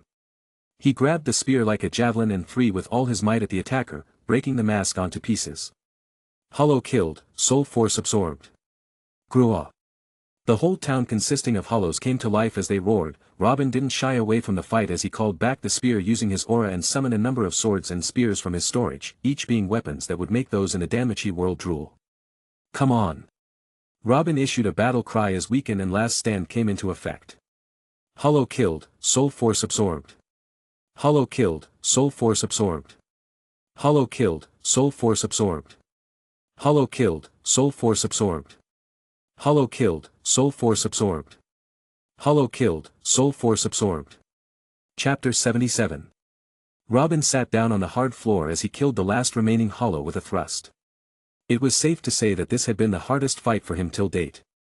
Not only were the hollows strong, but they wouldn't die unless he shattered their masks, and that just made things harder for the veteran monster hunter. Huff, the nature body isn't working at its best. Robin noticed that his skill that usually provide him with increased durability and healing capacity was not working at its best, its effect were being suppressed in this place. Robin took out a potion and drank it in one breath. He didn't want to take any chances with it. He remembers from his memories that there are even stronger hollows such as Minos and their 3 classes. I wonder how strong a Jillian is, Robin thought as he stood up. Ding! Training successful +3 endurance, +1 agility +1 strength. It's better than nothing, Robin thought before he made sure there were no hollows left as he took his leave from the cave city. Robin kept killing hollows left and right, absorbing the soul force as he did so. He came close to being severely wounded in the first week due to some hollows that had extremely weird abilities. At the end of the first month, Robin could be seen sitting on a giant tree that was 2 to 5 stories tall as he quietly cultivated his soul force that was close to 2000, he had reached a breakthrough. Violent purple-colored energy swept out around him as it destroyed everything, so much so that the tree Robin was sitting upon was destroying on, but surprisingly he didn't fall but kept flying as he cultivated the soul force. After 2 hours a small sound of something being broken was heard as the energy increased by many folds. I have broken through to a silver rank, Robin said as he reeled in the chaotic aura. Another thing he found out was that his aura and his soul force were now merged, which means his simple aura now had the chaotic attribute of his soul force and he could use his aura moves with his soul force. The chaotic chi and soul force were many times stronger than his usual aura. The merger increased his soul force by 500, which meant that his soul force was at least 4 times stronger than his aura. Robin took out his status page and had a look, to see if the changes he felt were updated on his page or not. HS in effect. Soul life forms give soul force. Robin Alfonso. Rank, 6, 3 stats need to be above 500 to advance, all stats need to be above 250. Job, Demon Spiritualist, Bronze 5 stars. Stat points 30. Strength, 395. Agility, 390. Endurance, 400. Soul Force 2500, need 2000 to advance to 2-star silver. Mana, not available. Wisdom, 180. Skill points, 25. Skills: Apex Predator, 1, Evolved Senses, 1, Awakened Grandmaster, 4, Nature Body, 4, Heaven Sun, 7, Aura Manipulation, Weaken, 1, Last Stand, 1, Expert Blacksmith, 3, Abnormal Immunity, 10. Techniques: Battle Will Arts, Mastered. Cultivation Arts, Chaotic God Tactics, Beginner. As I thought, the aura has been cleared off his status page, but now I have access to this. Robin thought as a purple mystic aura arose from his hands. He used the purple energy to form a small ball that he threw like an aura blast, as soon as it made contact with a giant pillar far away. Boom!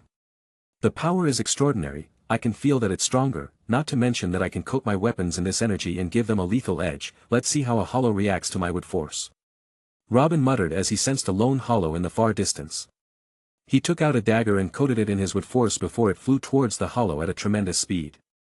As soon as it made contact with the tanky skin of the weird dinosaur look-alike hollow, the energy on the blood started to tear apart the poor guy. Before long, it died as Robin received a prompt, signifying that he had killed a hollow.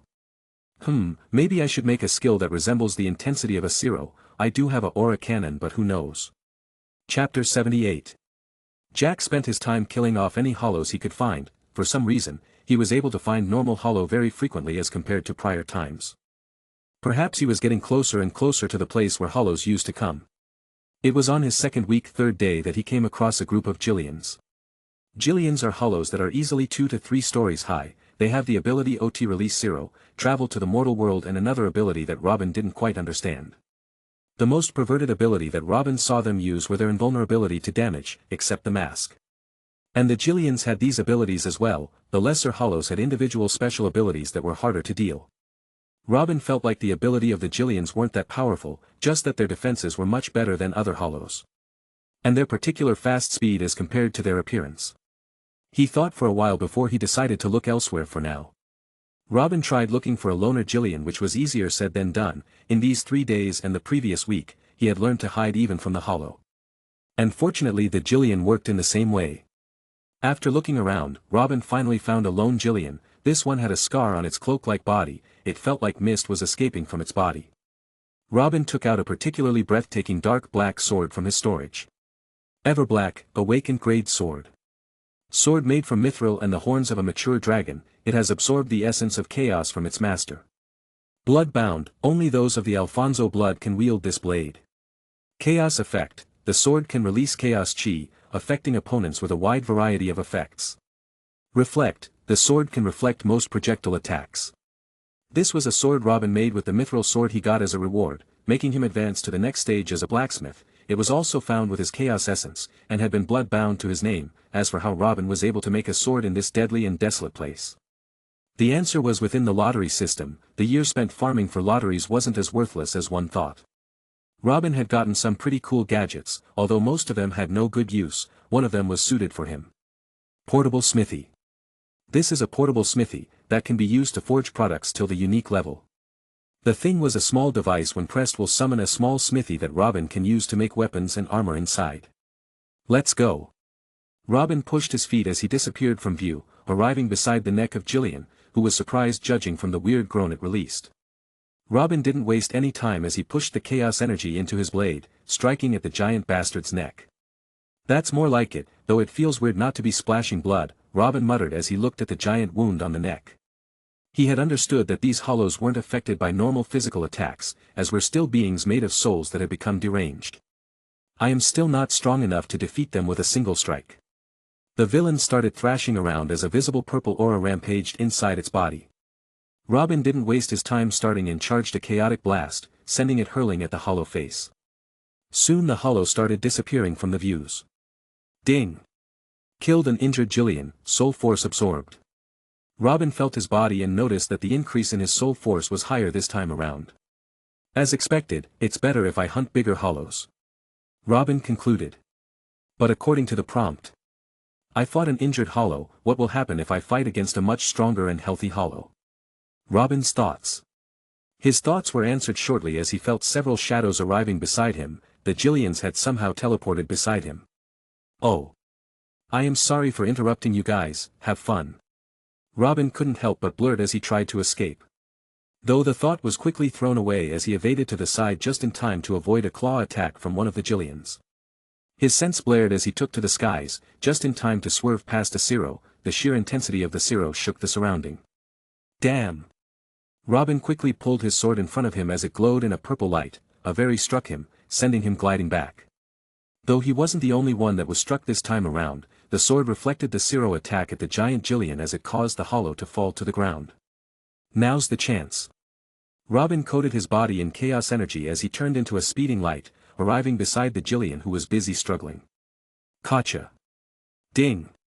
You have killed a Jillian hollow, soul force absorbed. Lottery points plus 20. As Robin took out his sword from the cracked mask that slowly dissipated, he rolled to the side, just in time to avoid another clawed attack. The hollows seemed to grow restless as they kept attacking him, their intensity increasing as they did so, growing more cautious so as not to be dealt in by their own attack. And here I thought the Jillians didn't have any personality. Robin thought as he slashed at another Jillian, sending it into a frenzy. Chapter 79. Robin was really annoyed by the severe defense of these Jillians' hollows as well as the fact that they seemed to have extremely high regeneration effects that dwarfed the normal hollows effect. The only saving grace he had was that these guys were slow, not extremely slow but enough so that he could move around. Robin tried escaping once but found that the Jillians used their abilities to appear in front of him time and time again. This chase went on for a while before Robin was finally able to kill all the Jillians. Looking at the last dissipating hollow and the system's prompt. Ding! Jillian killed, soul force absorbed. Lottery points plus 50. Ding! Training successful, plus 3 all stats, plus 3 stat points. So, exhausted. Robin quickly chugged down the last potion he had, his nature body going ever so slow, not providing any benefit. I can't stay here, I should find someplace safe, that cave city should serve as a temporary hideout, Robin muttered as he used the last bit of soul force to use spatial motion. It brought him very close to the cave city. Robin traveled for a while before he finally started feeling like he was going to die. Against his will, he kept himself awake and waited for his soul force to fill up. That was a close call. Although I am strong, I can't seem to fight those hollows without using my soul force. Perhaps it's because they are not physical or something. After resting for a while, Robin started feeling better. He activated the haze and immediately moved deeper inside and decided to spend his extra available stats on soul force, knowing that it was very crucial in fighting the hollows. After a while, Robin couldn't help but feel like it was better to sleep. He had been awake for a long time, and even after being so strong, the constant battle had taken a toll on him. Even after knowing that he could still be discovered by stronger hollows, Robin fell asleep after taking a round of his vicinity for any hollow. Week 2/Day 4. Robin woke up after a good sleep. Yawning, he stood up and summoned some water from his storage and washing his face and body. Before he wore some clothes while discarding his previous ones. Yesterday was a close call. I will work twice as hard today. Let's focus on making an armor for myself from the mithril that's left. Robin didn't wait long and got right to it. He wasn't usually a big fan of armors and defensive equipment, but he wasn't going to die just to satisfy his fashion sense. Maybe I can make one that is similar to a Shinigami robe. Robin entered the small portable smith and got to work. After 3 hours of turtle's work, Robin finally made something that would protect him. Mithril Death God Armor, Peak Awakened Armor. Made with the skin of a dragon and mithril blended together, provides 50% protection against physical and energy attacks. Barrier, projects a barrier that is active 24/7, can tank one life-threatening strike no matter how much the power. Chaos Possession, the armor has been absorbing the attack's conflicting chaos energy damage on the opponent. The armor was beyond Robin's expectations as its life-saving property was something that was really a lifesaver. Robin quickly put on the armor and prepared to head out. Let's do a draw before that. I am feeling really lucky right now. Robin quickly did a 10 times draw. Drawing 10 lotteries for the host. Congratulations host, you have earned 30 lottery points as a consolation prize. Congratulations host, you have earned 4 stat points as a consolation prize. Congratulations host, you have earned 2 skill points as a consolation prize. Congratulations host, you have earned 30 water bottles as a consolation prize. Congratulations host, you have earned a sleeping bag as a consolation prize. Congratulations host, you have won a silver rank growth lightning falcon as a prize. Congratulations host, you have earned a full health potion X5 as a consolation prize. Congratulations host, you have earned Soul Force as a consolation prize. Congratulations host, you have earned 30 Soul Force as a consolation prize. Congratulations host, you have earned Soul Stones x10 as a consolation prize. Congratulations host, you have earned a small pouch of coins as a consolation prize. Chapter 80. A Demonic Beast. Robin shouted in surprise as he quickly clicked on the prompt and a small purple-colored stone fell in his hands. He used his soul force and observed a demonic beast that looked like a giant falcon covered in lightning roar at him. He seems moody. Robin didn't waste any time, decided to assimilate the beast within himself. Some time passed and after rough 20 minutes, Robin was able to finally absorb the demon beast. Man! Who knew demon beast had such temper? Fortunately I was able to use my skill, Weaken, to subdue it. Robin called out the. Robin immediately turned into a giant figure with wings that crackle with lightning, while his body was covered in feathers. Robin noticed that his feathers were very sharp and could be used to attack as well. I have gained the ability to travel very fast, although it can't be compared to instant move, but this has a longer duration and my enemies following me have a chance of being afflicted with the lightning trail I create. I can also use these wings on my back to throw lightning bolts at my enemies. Aside from that, Robin could summon several eagle-shaped lightning constructs that had high damage and homing mechanism. This is pretty awesome, I can finally do so magic shows with this, Robin thought with amusement. He started playing around with the demon beast and its perks. It felt like another experience flying around with wings. Week 2/Day 5.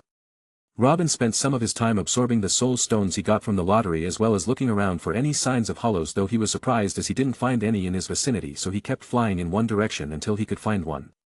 Week 2/Day 7.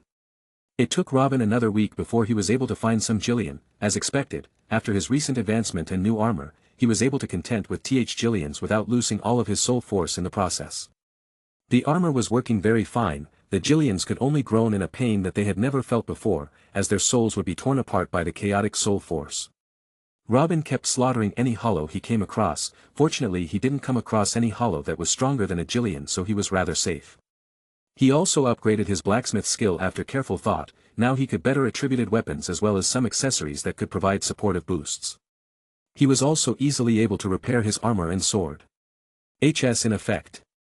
Soul life forms give soul force. Robin Alfonso. Rank, 6, 3 stats need to be above 500 to advance, all stats need to be above 250. Job, Demon Spiritualist, Bronze 5 stars.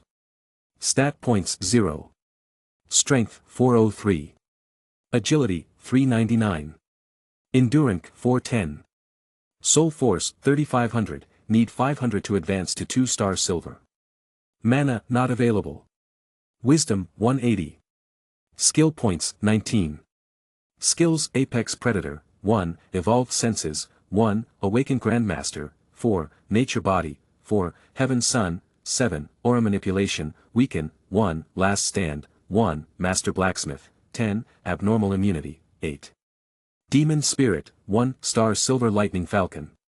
Techniques, Battle Will Arts, Mastered. Cultivation Arts, Chaotic God Tactics, Beginner. After taking a look at his status and seeing how close he was to being a second-ranked Demon Spiritualist, Robin decided to look for another batch of Jillians to advance to a 2-star Silver Demon Spiritualist. After another day, Robin finally saw a group of Jillians, though as he was about to hunt them, he felt an undesirable amount of fear. Finding the source, Robin was able to see a single individual hollow walking in front of the hollows. This hollow looked like those minor hollows that were not worth much, but Robin could feel the spiritual pressure emitting from the hollow. Robin thought for a moment about what to do. He knew he won't be able to beat the being in front of him, at least not without a huge sacrifice. Should I run away? Robin asked himself, before he decided it was best to walk away while he had the time. Unfortunately, his enemy had sensed him. This hollow was several times stronger, sturdier and faster than a Jillian. Robin also sensed the immensely powerful entity run towards him. Damn it! Chapter 81. Robin narrowly dodged and moved to the side. While dodging, Robin sent a bolt of lightning the Ajucha's way. Who didn't even seem fazed by the attack and slashed towards Robin, who also took out his sword. The abducted was bipedal like a human, his whole body was covered in a hard skeleton that was connected to its mask. Human. Shit. You can speak. It was an understatement to say that Robin was surprised. In fact, it was the first time Robin had come across an oddity such as this. What was weird was that the usually aggressive Jillian weren't moving, they were standing still as they looked at Robin and the Ajuchas from afar. Don't tell me, he can control them, the thought terrified him. It made him realize that he had met a strong opponent. It's best to run away. I don't believe I can't outrun him with my ability, I just need him to be occupied for 10 seconds, Robin thought as he used one of the many abilities that the Chaos God tactic provides him as he becomes stronger. Separation. Robin moved even faster as from his back. His bluish fur separated from his body, as if someone was taking off his skin forcefully. The Ajuchas was surprised by the weird change, the silver rank lightning falcon appeared and ran towards the Ajuchas. Shooting into him, delivering an extremely powerful shock as it bore into his body forcefully. Shy. Perfect, just need 5 seconds. His spatial motion skill started coming into effect as Robin set his destination. He didn't need to fight the monster to know that he wasn't a match for this guy, he was out of his league. The lightning falcon started fading from view as it issued a few cries.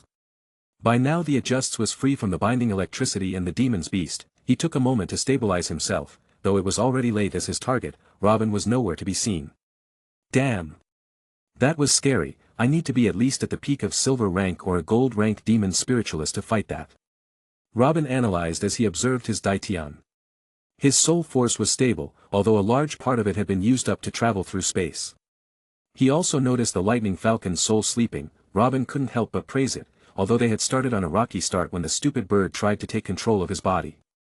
But he had helped Robin escape a battle that might prove to be very hard, it wasn't that Robin wasn't strong, but the fact that the Hollows had high regeneration capabilities was something that bothered Robin. If it weren't for his chaos chi, Robin might not have been able to win so easily. Let's rest for a while, I will do some lotteries. Robin sat down as he did some lotteries, expecting some good gains, as he observed from his previous gains. Congratulations host, you have earned 30 lottery points as a consolation prize.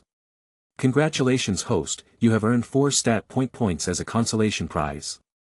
Congratulations host, you have earned 4 skill points as a consolation prize. Congratulations host, you have earned 30 sold force replenishing bottles as a consolation prize. Congratulations host, you have earned an invisibility cloak as a prize. Congratulations host, you have earned a full health potion X5 as a consolation prize. Congratulations host, you have earned soul force as a consolation prize. Congratulations host, you have earned 50 soul force as a consolation prize.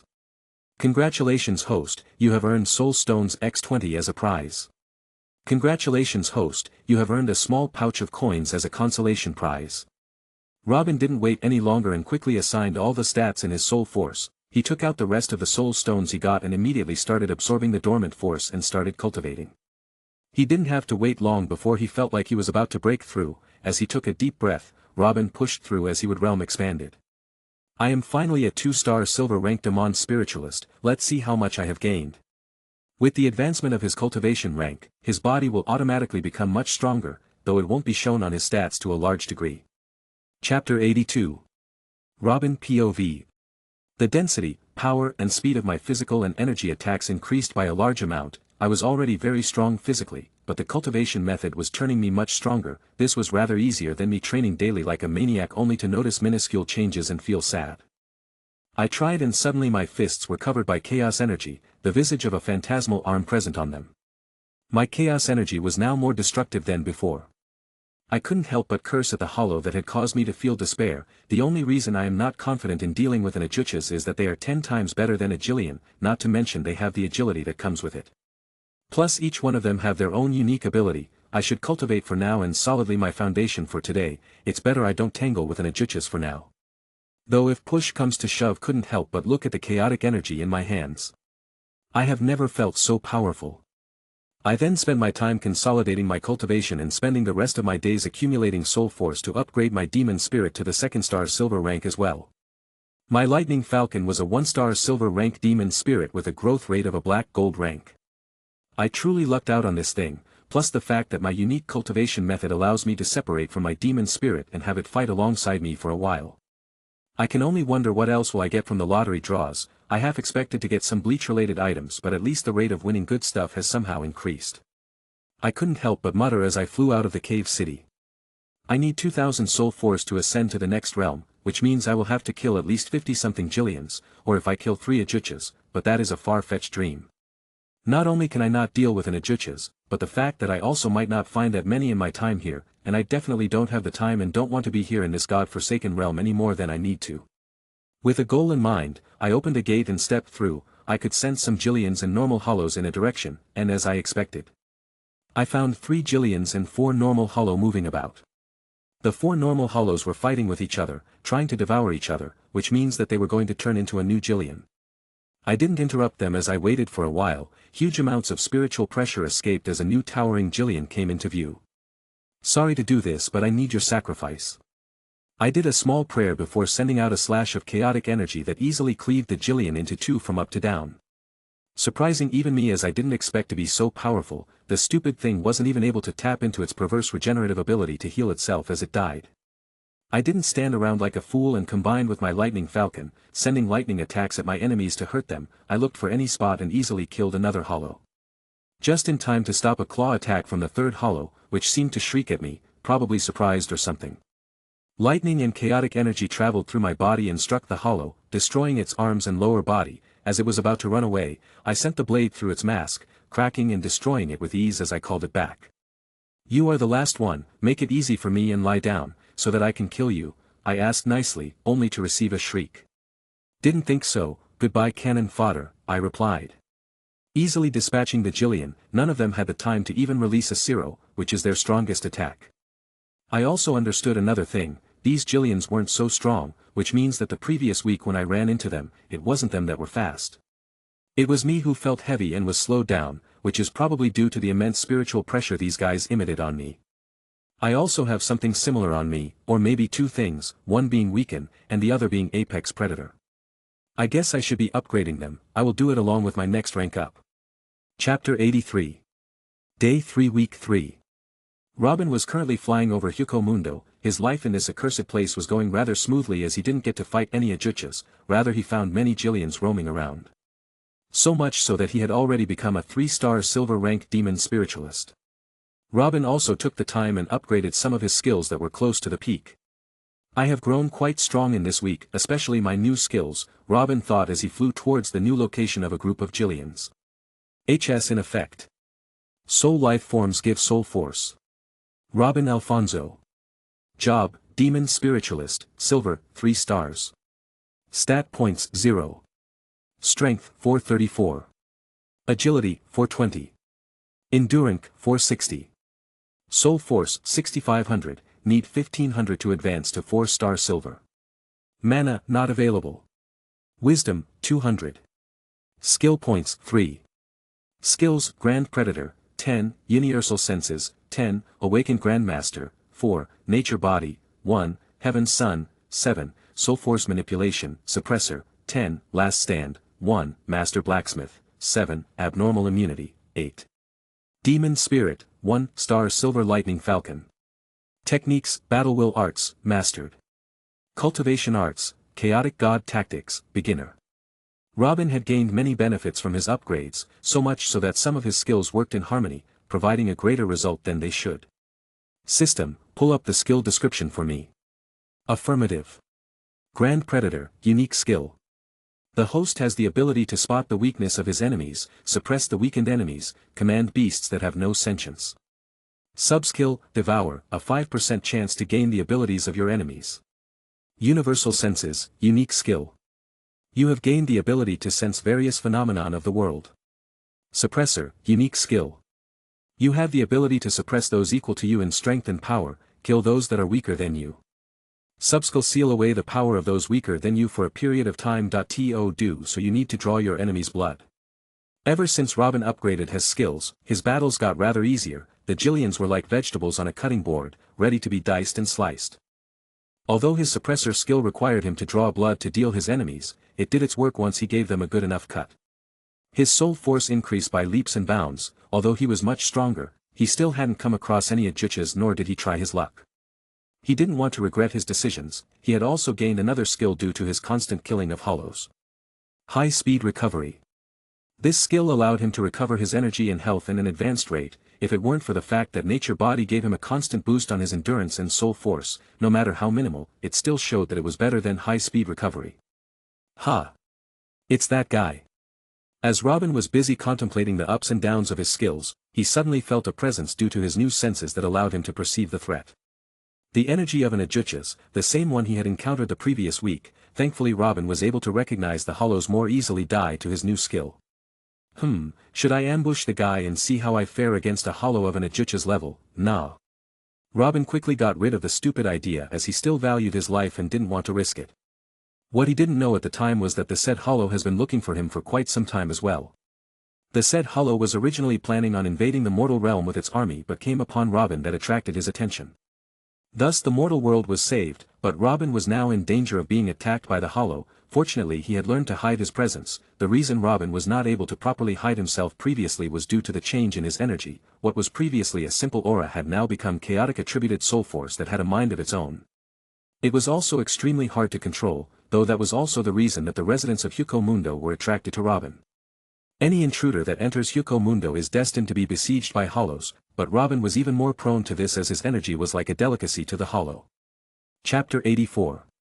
It's been my third week inside the God-forsaken realm. It feels like it's an endless pit and I cannot, for the love of my life, find an end to this place. The third week is about to end and I haven't been able to find as many hollows as I did before. I have looked in every nook and cranny and can't seem to find any more Jillians. It's also that my need for soul force has increased by a large margin and thus I am left with no choice. Damn it, does this mean I will only have to live with cultivation like a noob for the rest of my stay here? I could help but feel frustrated at the thought. I was currently cultivating using soul stones atop a giant pillar. As I was on my 20th stone of the day, I felt a presence that shook me, not with horror, but happened. All this time as I spent looking for any Jillians to hunt, I only came across noob hollows that didn't provide any substantial amount of soul force. So much so that I regretted not pitting against that Hiatus. Who knew that you would deliver yourself to me? I stood up in excitement, though I guess my happiness has always been short-lived. As I sensed yet another presence that was strikingly similar to the other Hiatus, my universal senses were 10 times better than my previous senses. They allowed me to even sense the environment around me in a physical manner. I didn't even need to use my eyes to see anymore, though I still did as I very much appreciated them, even in this grey and broken realm. Why does it feel like they are both coming at me for some reason? Oh shit. They are coming at me. I immediately pocketed my stones and opened a portal to teleport me as far away from the two as I could. I immediately walked inside and closed it. Just as I was about to sigh in relief at having been able to narrowly escape a bad scenario, the scenario slapped me in the face as I flew like a ragdoll and smacked into a pillar. Boom. What? How did they come after me? Do they have a tracker on me? Some kind of specific ability. I dusted the debris off me as I decided to set up some traps for my lovely friends. Judging from the way I was controlled so easily, it means I will probably won't be getting away from the hollows so easily. At least they don't have the ability to fly, or maybe they do, I could care less. It's time I finish this. I flared my energy in response to the two hollows as they arrived in front of me. I knew I only had a few minutes before they caught up to me, and it was pointless wasting my soul force to escape if they are still going to reach me anyway. I took out the various things I had made in my free time in my home world. To say that I came up with some pretty nice traps was an understatement. I took out a number of small circular objects from my storage. Explosion traps, X12. Binding traps, X10. Gas traps, X10. I decisively put away the gas traps as I felt they wouldn't be of much use against someone like these hollows. Do they even need to breathe in order to survive? I put the traps in numerous locations. By the time I was done, the two hollows appeared before me, picking up a cloud of dust on their way in. Human, one of them whispered as its eyes glowed with a red light. I also looked at them carefully, noting out the various weak points on their bodies, which as he expected were the masks and a little area around the hole on their chest. Give it up, human, and we will give you a painless death, the other hollow spoke as its arms grew bigger and pointy, like a scythe. Oh. So you can speak, that is good to know, for when I ask you for your final request, I replied and took out my Everblack from the storage and injected some soul force into it. The hollows suddenly released their spiritual pressure in order to suppress me, but due to the new and improved skills, I was easily able to negate that effect. I also flared my soul force and slashed at them, releasing a chaos slash that traveled towards them, though both of them were fast and easily evaded my attack before one of them confronted me while the other charged a zero at me. Chapter 85. I knew this was the time to act, and so with a simple command, one of the explosion devices near the zero-charging enemy exploded, causing the hollow to suffer a backlash due to his attack being cancelled forcefully. The hollow charging at me was distracted for a moment, I used instant move and appeared beside it, slashing at its neck. As I did so, its exposed neck grew scales and covered the attack. I dodged the incoming strike and took a bit of a distance. HGHGGG. You will pay for this, you puny human, it shrieked with the intensity of a banshee as it grew scales on its bleeding neck and charged at me. My chaos energy was able to affect him, though it seems it will take more than a simple cut to kill it, not to mention the other hollow that's lurking inside the shimmering sand, waiting for a moment to strike. I snapped my fingers as the hollow charged at me. The binding traps close to it were triggered, sending out strands of metallic wires that were able to hinder the movement of the hollow for a moment. But a moment is all that's needed to win a battle, or to injure your opponent in a battle. I ran towards the hollow as it got rid of the traps and gave a strike that it tried to block by using its scythe-like arms by making an X pattern.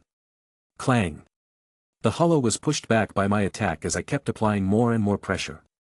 Tyrr! The sound of our weapons colliding filled the place. The Everblade once again showed its might as the chaos energy spread from the blade and into the body of the hollow, who shrieked in pain as it tried to push me away. I was keeping an eye on the small snake badger that was hiding in the sand, waiting for a moment to strike, and as he did so, I didn't stop him and kept fighting the other hollow. I could feel the sneaky bastard's sharp scythe-like arms moving closer and closer to my back. Just as the sneaky bastard thought he had obtained victory. Clang! The sound of his scythe-like arm striking the back of my armor rang out. Not hearing the expected sound of flesh tearing apart, the hollow retreated back into the sand. I wasn't too worried about that as I knew the hidden effects of my armor had taken effect as a moment later a fountain of blood oozed out of the sand, accompanied by a shriek. As well as dark black flames sprouted on the ground. It seems that hollow is having a really bad day, isn't it? The hollow that was exchanging strikes with me was puzzled by what happened to their joint attack but quickly organized itself before it also retreated a few steps, allowing me to take a few breaths. It pointed its scythe at me in an accusatory manner as it growled out. You are weird, it said. Says that hollow that looks like a scythe wearing half deer half man. I kicked the ground beneath me as my wood force seeped into it. Constructs that looked like spikes rushed towards the hollow as it easily dodged my attacks. Humph. This won't be enough to kill me, it replied in a mocking manner. I know, but I am not so sure about your brother, or whatever he is to you, I said in a carefree manner as I stomped on the ground once again as several more spikes rushed into the ground. Damn it! I will kill you, I growled as it rushed at me, ignoring the spikes, though I already knew he wasn't injured enough to get hurt. The same couldn't be said for his breeder who was just a few breaths away from death. My chaotic energy was wreaking havoc in his body as we both fought. I activated the extra function of Y suppression ability and in the next moment, my body exploded with unbelievable strength and soul force, as it even sent the hollow flying afar. I had used suppression to kill the extremely weakened hollow down in the sand. Ding! Killed a Jucha's level hollow, soul force increased by huge margins. Ding! Grand Predator activated. Gained skill, Headhunter. Headhunter, evolved. Lock onto your enemies no matter how far they are as long as you have come into contact with them once. Note, the more powerful enemies can shake it off. That's one damn nice skill. Now I can further enhance my hunting capability by just tagging all the Jillians while I sit down and then go and hunt them. I don't have to concentrate while I am looking for them anymore. I couldn't help but admire the new skill. So much so that I completely forgot the other hollow that was suddenly deathly still as it looked fixatedly at one place on the ground, particularly where I had killed the other hollow. Chapter 86. As I put my focus back on the other hollow, I noticed it was very quiet, almost as if it had lost all purpose as it looked at the ground beneath my feet. Hello Mr. Hollow, I think we should get back to our fighting. I called out. I had grown to the peak of a 5-star silver rank just from that one encounter. I wonder if I can grow even stronger once I deal with this guy. Yayoi. It pointed its scythe at me. Me what? I asked in wonder, no doubt knowing what it was gonna say next. You will pay for this, bitch. Holy shit, what the hell? I found some distance from the hollow as it started howling at the sky in grief and anger. My guy almost looked like a mix of Kratos and a hollow. Crunch. Ha. I noticed the mask of the hollow cracking, and as it did so, I felt its power begin to grow. Creak. Crack. The sounds of its hollow mask breaking rang out. Is this guy about to self-destruct or something? I immediately opened up a portal and got a huge distance away from it. I stepped out and could still feel its power growing, its howls of fury still reaching my ear. My senses were screaming at me that this guy was going berserk and that he was nowhere near a death state. As I was observing the scary bastard from afar, its body started turning more and more humanoid. Is it turning into a vasto or whatever they are called? No, it clearly isn't strong enough. Does it mean it's committing a sacrifice of its future growth to get rid of me, as I thought so? The bastard looked at me with its hell-like eyes and creepy smile. Whoosh. I didn't have time to waste as I rolled to the side, narrowly dodging the attack. Ha ha ha ha ha. You shall pay for killing my brother. It laughed like a maniac as it swiped its sword at me with all the might it could muster. The whole area behind me got cut in half as tremors shook the place. I don't think my diamond body can deal with such an attack and stay intact. I took out my Everblack and pumped it with chaos energy, sending out several slashes of chaos energy at the hollow. It in turn pointed its finger at me and charged a rather small Zero, but the power behind it was many times stronger than any Zero I have faced before. Dodged. I used instant move and hurriedly dodged the attack, only to roll over once again. Slash. The hollow was still able to cut me a bit as I bled from my shoulders, though the body healed on its own and the wound closed up before it could do any damage. I stood up slowly as I sized up the hollow in front of me once again. I will burn your body to the ground and grind your bones into ashes. I will use your skull to drink your blood. It spat out some venomous lines of curses as it summoned a scythe. The guy was as pale as a zombie and had hairs that reached his back. His face had a bit of his remaining mask around his nose that was still that of an animal. I could still feel that this guy hadn't upgraded itself to a Vastolord. He was in the truest sense stuck. Well, I guess my beautiful scents are very nice. I am able to get the gist of what's going on depending on what I already know and what is in front of me. Do me a favor and just die, I replied back as I readied my sword. Our battle had already destroyed a good amount of area. Sonido. I heard the hollow mutter as it disappeared from view. My senses worked to the maximum as I also used instant movement to even the playfield. The guy was already tough to begin with, and now he had Sonido and a much faster and powerful Zero, not to mention his scythe that has already left marks on my sword. We exchanged some moves for a while with none of us gaining the upper hand. Although I didn't have a high regeneration ability, I was still in a league of my own with the peculiar ability to use Chaos Chi. The hollow was having a harder time closing its wound as the battle began to ravage the vast empty desert. I kept using every move I could think of as I battled with the hollow in front of me. If I can just wound its head a little bit, or maybe just slice the bastard in half altogether, I couldn't help mutter as I dodged a few Zero that came my way. No doubt I was improving by leaps and bounds. I had my armament hockey, my diamond body and my soul force protecting me, so I was still safe as I didn't get very much injured as I thought I would be. It's either that or I am just that strong after my soul rank upgraded to a peak silver rank. You know we aren't going nowhere with this. How about we meet here again after a week and settle the blood debt between us? I asked as I took a breather. We were currently standing on air as I was feeling the strain of the fight. My muscles were a bit sore and my chaos soul force was half spent. Although it was recovering at a good pace, so I wasn't too worried. But the hollow was somehow able to close some of its wounds after a while, and that's bad for me. No, I shall have my revenge. It yelled. As I thought it was about to rush at me, it raised its head and roared. I immediately rushed towards it as this was a blatant trap. This sucker is calling for help. I yelled as I rushed at it. Chapter 87.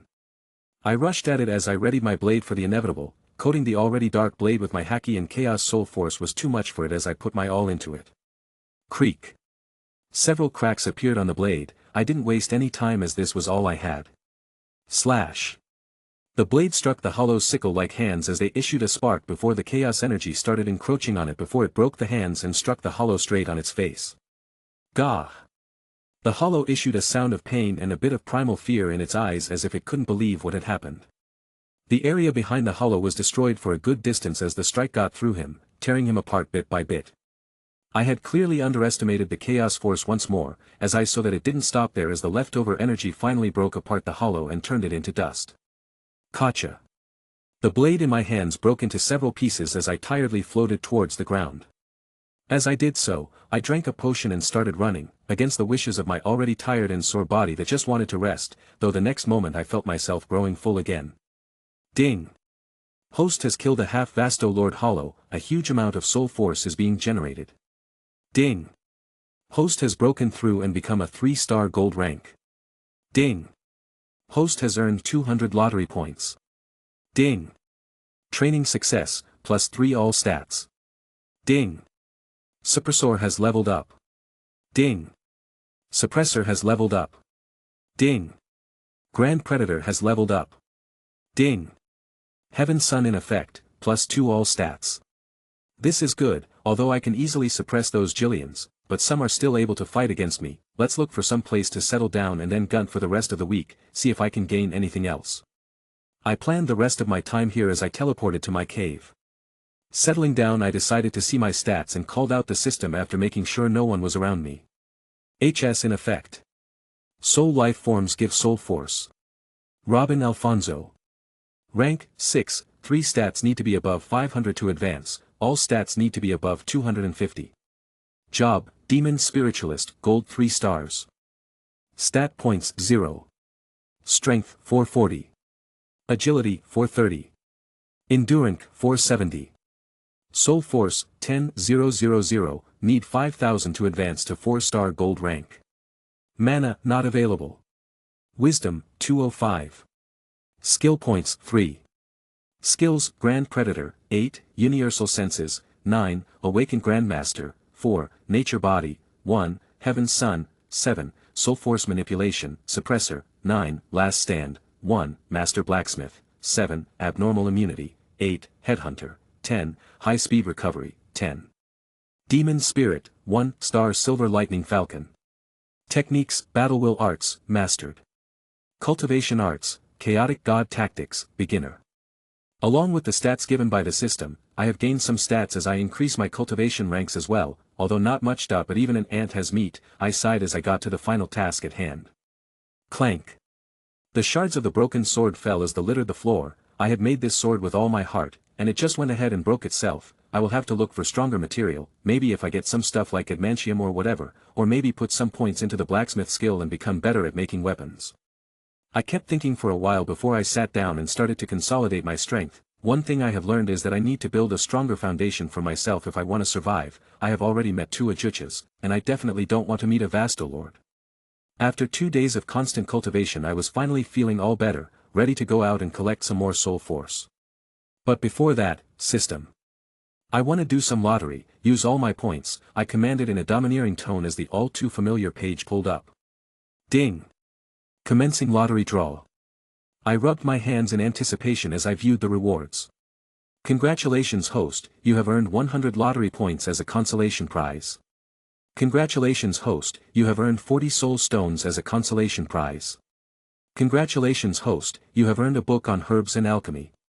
Congratulations host, you have earned 30 soul force replenishing bottles as a consolation prize. Congratulations host, you have earned an invisibility cloak as a prize. Congratulations host, you have earned a full health potion X5 as a consolation prize. Congratulations host, you have earned 10 soul force as a consolation prize. Congratulations host, you have earned 100 soul force as a consolation prize. Congratulations host, you have earned soul stones X50 as a prize. Congratulations host, you have earned a demon spirit infusion pot. Chapter 88. My lucky draw seemed much nicer than before, and even the soul stone quantity was much higher. Unfortunately, this was not much for me anymore, as I would get higher amounts of soul force from the hollow that I kill. I think I will let the eagle eat them up for me and become stronger. Him becoming strong is the same as me becoming stronger. I put aside the soul stones and took a look at the second thing that I liked. I knew that the cultivator has to provide the demon spirit with his own soul force and not TE soul stone or any outside source, but that was taken care of by the demon pot. The demon pot, I read out the name as well as the abilities it gave me. The demon pot. Fusion, fuse demon spiritual beasts to get higher growth potential spirit beasts. Soul fusion, use soul stones to upgrade the rank of your demon spirit. That sounds about right. Unfortunately, I don't have any extra demon spirits to fuse for now, I muttered as I started at the demon pot with a longing expression.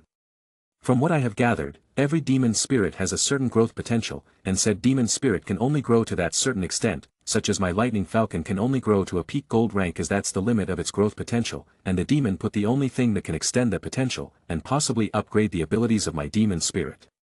I then started feeding the soul stones to my demon spirit as it grew in strength rather rapidly. I had collected some from before and counted these spirit stones. It grew to a 3-star silver rank spirit. I took the newly upgraded demon spirit and assimilated with it. It had become much stronger, and the speed and sharpness of the feather-like blades were much stronger, not to mention the lightning. All in all, I was pretty satisfied with my earnings. I spent the last few days exterminating as many hollows as possible to have a chance at devouring new abilities or completely acquiring new ones. It was a fruitful endeavor for me as I was able to upgrade many of my abilities and even gain some skill points and start points for myself. Such as my high-speed recovery skill, which was now leveled up by 5 times. It was almost time to go for the TDG world, as I don't have much time to waste, and now I have another reason to go to that world, the reason being the demon pot. System. Show me my stats. HS in effect. Soul life forms give soul force. Robin Alfonso. Rank, 6, 3 stats need to be above 500 to advance, all stats need to be above 250. Job, Demon Spiritualist, Gold 3 stars. Stat points 0. Strength, 440. Agility, 430. Endurance, 470. Soul Force, 13,000, need 2000 to advance to 4-star gold rank. Mana, not available. Wisdom, 205. Skill points, 3. Skills, Grand Predator, 8, Universal Senses, 9, Awakened Grandmaster, 4, Nature Body, 1, Heaven's Son, 7, Soul Force Manipulation, Suppressor, 9, Last Stand, 1, Master Blacksmith, 7, Abnormal Immunity, 8, Headhunter, 8, High Speed Recovery, 5. Demon Spirit, 1, Star Silver Lightning Falcon. Techniques, Battle Will Arts, Mastered. Cultivation Arts, Chaotic God Tactics, Beginner. I sighed as I looked at the long list of my abilities. I have come a long way from my previous self. I believe that I can deal with almost any of the mages now, but it's not good to have so much arrogance. I still remember that the elf race is supposed to be crazy strong, not to mention many other things, the devils of the Black Clover world. Alright, let's go to that world for a moth as well, system. What are you waiting for? As soon as I said that, I found myself in a rather weird situation. You guys, how about becoming friends? I asked, starting at the hordes of giant beasts of different types. Roar. Sigh. I guess not. Alright then, a fight to the death it is. It was a good thing I didn't take off my armor. My skills worked in unison as both the Last Stand and Suppressor got activated at the same time. Zoom. Rows upon rows of demon spirit beasts suddenly fell, those that were in the skies also fell. I also felt the effect of Last Stand pushing my stats to the maximum. I was currently on par with a 3-star or even a peak black gold rank in terms of cultivation because of the skills. Ding, host has defeated a peak silver demon beast. Ding. Host has defeated a peak gold rank. Ding. Host has defeated a peak bronze rank. Ding. Host has defeated a 3-star black gold rank demon spirit beast. Ding. Host has defeated a 1-star black gold rank demon spirit beast. Chapter 89. Chapter 90. Rows upon rows of notifications rang in my mind as well as my vision, though I pushed them away for now as my strength began dwindling as soon as it increased. The more beasts I killed, the lesser the effect Last Stand gave. My skills were really something, though I didn't put much thought in that and kept slaughtering every beast I came across. I had learned a very type soul force attack that was just as destructive as a Zero, so I was doing pretty well. My universal senses made sure that I didn't come across any beast above the peak black hold rank, and that will probably result in my death. Once the horde thinned down, the demon beasts started scattering in different directions as I made way and flew towards the general direction of Glory City. I didn't have any identity in this world, so I will have to teleport inside the city or risk being cut up by young masters of this world. I arrived at the city after some time, and as expected, I was easily able to bypass the security using my haze technique. I have to say, I am very proficient and there aren't probably many places I can't go to. I looked for some place to eat, realizing I was on the outskirts. I entered a shabby-looking place and sat down. I could feel countless gazes studying me, though a bit of suppression and soul force suppression sent them back to their own minds. Nobody disturbed me as I ordered some food and waited for it to come. Seeing that I was now out of danger, I decided to look at the loot. Ding, host has defeated a peak silver demon beast. Ding. Host has defeated a peak gold rank. Ding. Host has defeated a peak bronze rank. Ding. Host has defeated a 3-star black gold rank demon spirit beast. Ding. Host has defeated a 1-star black gold rank demon spirit beast. Countless such notifications filled my field of vision, though I didn't put them aside and read all of the notifications. It seems I was also able to obtain countless demon spirits. It said that out of tens of hundreds of thousands of demon beasts, a few leave behind the demon spirits, but looking at the number of beasts I had slain, the number of demon beasts I had slain shouldn't have given so many demon spirits. Must be the perks of being in this world, though it's a bummer I can't cheat my way to becoming a black gold rank or a legend rank in this world. It's alright I guess, I muttered as I looked through all my loot in the storage. 2-star black gold rank salamander, growth potential, legend rank. 2-star gold rank silver demon tiger, growth potential, peak black or gold. Peak silver rank metal rhino, G.P equals peak black gold rank. I have 20 gold rank demon beasts. 20 or so silver rank demon beasts. And 100 or so normal bronze rank demon beasts, though these 3 are the most prominent among all according to their rank and growth rate. I will assimilate the new demon beasts, but before that I will try the fusion function of the demon pot. Maybe I should buy a few more demon spirits using the bodies of the dead demon beasts I have collected, I muttered as the waiter brought me my food as I started eating. Very soon, I found out that the food was banned as hell and that I had no choice but to eat, considering I have eaten all my rations and have no money. I was able to leave the place without paying using my extreme speed and disappeared from view. It's not like anyone will catch me. As I asked for directions and finally reached the southern side of this beast of a city, for Glory City wants some city, it was more like kingdom strands between the Saint Ancestral mountain ranges. I was able to locate some places that will work to my advantage, such as the Holy Orchid Institute, the Alchemist Association, the Auction House, the Market and Demon Spirit Markets as well as some very lavish inns that I will no doubt be staying in. I looked at the setting sun as I decided it was high time I did something about my money problems as this city mostly used demon spirit coins and stuff. I was going to sell the bodies of demon beasts of bronze and silver rank that I had killed on my way here. I reckon that will earn me enough to buy some demon spirits. Thankfully I can just use the bronze rank spirits and then use the demon pot to upgrade their rank and potentials. Chapter 91. With these thoughts in mind, I entered a rather well-off looking business, intending to cash in my stuff as well as get some demon spirits. Thankfully the system had already separated all the demon crystals from the demon beasts as well as stored away all the demon spirits for me. So I didn't need to dirty my hands. "Welcome dear customers, how may I help you?" a sweet voice sounded as I entered the building. I am looking to sell the bodies of a few demon beasts," I told the young girl as she beamed up. "Alright, let me guide you," she said as I followed her to one of the rooms. I half expected some kind of young master to pop up and start a meaningless trouble with me, but I guess that wasn't happening. It is better that I don't talk about it unless I raise some kind of flag. It's been some time but from what I know, the body of a demon spirit is a treasure trove as its whole body and its blood can be used to make different types of inscriptions, alchemy pills and obviously its demon crystal can also be used to make encryptions and arrays. Demon spirit can be used by a demon spiritualist to assimilate the said demon beast and use its powers.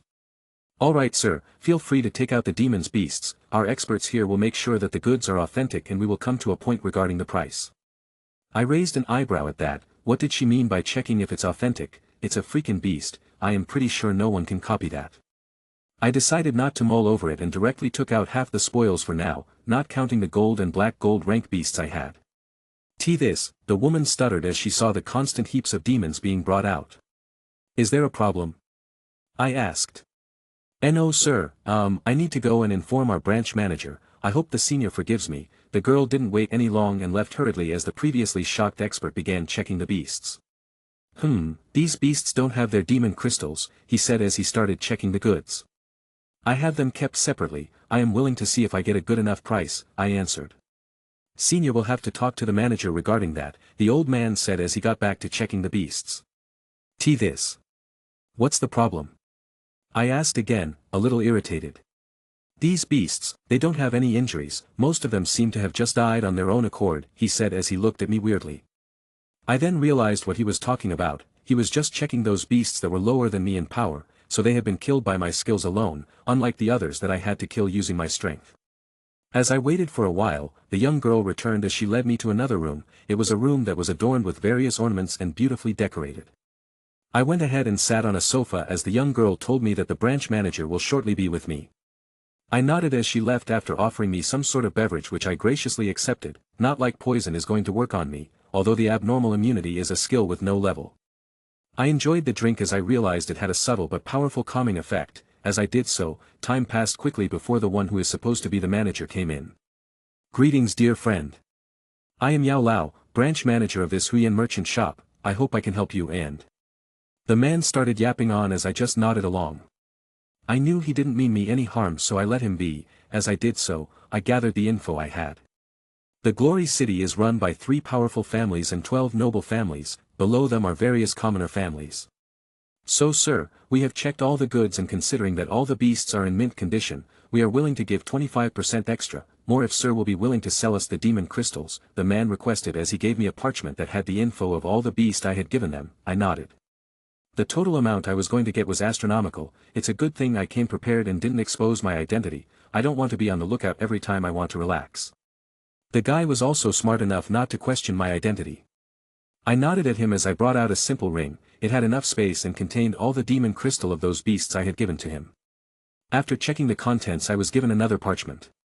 I had now gained a substantial amount. Chapter 92. I need some demon spirits, I said. The guy seemed more than happy to conduct business as he eyed the young girl. The said girl hurriedly ran away before coming back with a giant catalog. Mister. These are all the demon beast spirits we have in our possession, the guy said as he proceeded to give his sales pitch while I kept looking at the various beasts. Unlike how I thought, the place had many demon beasts. I decided to buy as many bronze rank demon beasts as I could. I knew for a fact that the success rate of the demon pot was lower, though I don't remember how Nyeli, the old man, went about increasing the success rate. While I was at it, I also asked him to give me a list on any black gold rank beasts but surprisingly had none. Knowing that nothing was going to come out of trying to intimidate him, I went about asking him to give me a bundle of blank inscription scrolls as well as some inscription scrolls of the enchant, battle and array category. By the time I was done, I was only left with a little over 1,000,000 demon spirit coins. Yep, branch manager went outside to send me off. I nodded to him before I went away. After turning a corner I used haze and went back to the shop's entrance. Yuli, help me deliver this letter to the family patriarch, tell him it's urgent, the guy said as the young woman nodded and left. I decided not to check further. The guy was probably going to report, it's fine as long as these bastards don't try and ambush me. I left and arrived at one of the previous inns I took a fancy to. I booked a room and quickly settled down. After taking a shower and laying down, I checked on my gains. I bought a new armor that had a bronze level fire inscription on it, as well as a battle inscription scroll that can be used to unleash an attack. I also got a small confusion array that was bronze ranks and a bunch of bronze rank blood, as well as subscription tools. The reason being I wanted to learn to be an inscriptionist and hope that the new skill will combine with my blacksmith skill giving me new skills. But for now, let's sleep. I then went to sleep. Believe it or not, the two skills took a toll on me this morning, and fighting against a horde of beasts isn't child's play. Week 1 Day 2. I woke up the next day only to realize I have wasted so much time. It's already been half a day and I haven't done anything. Thinking about all that wasted time made me reevaluate about sleeping yesterday, before I took a sigh and decided not to mull over spilled milk. Alright. Don't disappoint me, Nightmare Demon Pot. I brought out the pot and took out 10 random bronze rank demon spirits as I put them inside the demon pot. Come to think of it, this is a demon pot, and Nyeli had the Nightmare Demon Pot. Are they the same or what? I questioned as I started supplying the demon pot with my soil force for it to work. ZZZZ. Schwa. Failure. I can't believe it failed. Try again. Again. ZZZZ. Shosh shishes. Finally. I took out the newly formed demon spirit and checked its growth rate. Although it was a bronze rank demon spirit, but its growth rate was a whopping black gold rank. That didn't mean I was gonna use it. Now that I have understood the process, what's left is to combine and combine until I have a pair of demon spirits that have low level growth rate. The best thing is I don't need to use the demon spirit immediately and can use the demon pot to increase their cultivation ranks. I am really a genius, I thought as I spent my next 2 days doing constant fusion. Week 1 Day 5. It took me a while, but I was still not able to get any demon spirit with a growth rate of god rank. I did get several that were of legend rank and heavenly realm rank. Dark Flame Lion, G.P equals heavenly fate rank. Frost Flame Falcon, G.P equals legend rank. Ice Flame Serpent Turtle, G.P equals heavenly rank. Earth Stomping Mammoth, G.P equals heavenly fate realm. Golden Scaled Water Swallow, G.P equals legend rank. In total, I had 20 demon beasts, out of which 10 had the potential to reach legend rank and 10 had the potential of heavenly fate realm. I wasn't going to use any of these for now as their current rank was much lower for the current me. I took out the 10 or so black gold rank demon beast spirits that I had gotten from my battle against the horde, as I looked at the last hope in my hands. I prayed to whoever was out there that the fusion doesn't end in failure or I won't even have a single black gold rank demonic beast spirit to assimilate. ZZZZ. The demon pot blasted open as the steam escaped from it. I waited in with bated breath as I looked inside. Black Gold Rank Flood Dragon, G.P equals God Rank. Chapter 93. I couldn't help but squeal in excitement. I should have done this sooner, but I didn't want to waste my precious higher-ranked demon spirit beasts and regret it. But the want was worth it. Now I only need to get more beast spirits and upgrade all the beast spirits' growth potential to the same level, then maybe I can get the chance to awaken some rare demon beasts. Although a beast with the word dragon in it is already something rare if I am right. Although I wanted to see what the flood dragon was capable of, I decided not to take the risk, unless I head out of the city and start hunting demon beasts left and right, though I might get screwed if I come across singular legend ranked demon beasts instead of a horde of maybe good and black good rank beasts. Sigh. My life is so tough, I couldn't help but blurt out as I made my way downstairs where everyone was eating their food. Oh. Mister, are you take the usual? Asked the inn owner. Yes please, though I would also like some wine to go along with, I replied with a smile. All right. I also have to fight some beasts and obtain new lotteries to see if the degree of rewards has increased or something. I ate my food. After I was done, I decided to leave the place, and once I was in an abandoned alleyway which is surprisingly hard to find in this city, I used haze and flew away, towards the direction of a few thousand or so demon spirit beasts which were to my liking, specifically using Headhunter as well to make sure that those that were to my liking don't run away. I also need to test the effect of this black gold level demon beast spirit, I thought as I summoned the beast spirit. The 2-star black gold rank salamander gave me the following abilities. 2-star black gold rank salamander, G.P equals legend rank. Abilities. Resistance to extreme cold and heat. High defense. High offense. Flame shot, release bolts of fire from your hands that each hold the power of a 1-star gold rank to peak gold rank. Flame breath, a black gold rank attack, release a stream of fire from your mouth to burn your enemies. Fire ring, summon a ring of fire to trap your enemies and inflict extreme heat on your enemies.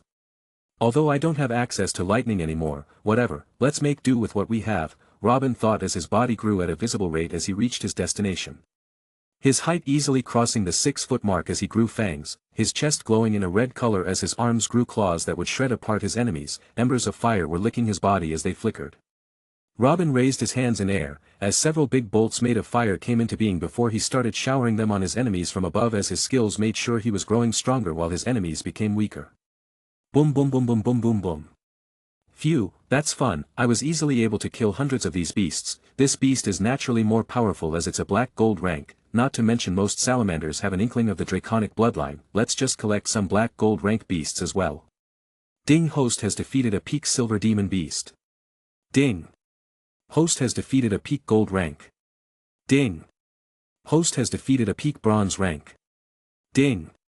Host has defeated a 3-star black gold rank demon spirit beast. Ding. Host has defeated a 1-star black gold rank demon spirit beast. Ding. Host has defeated a 2-star black gold rank demon spirit beast. Ding. Host has defeated a 3-star black gold rank demon spirit beast. Ding. Host has defeated a 4-star black gold rank demon spirit beast. Ding. Host has defeated a 1-star black gold rank demon spirit beast.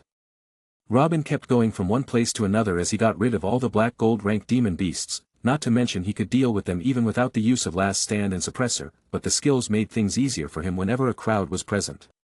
He came close to being discovered by the legendary rank creatures, but his haze skills provided a good enough cover. Only a select few were able to discover him, so he had to run away a few times to save his skin.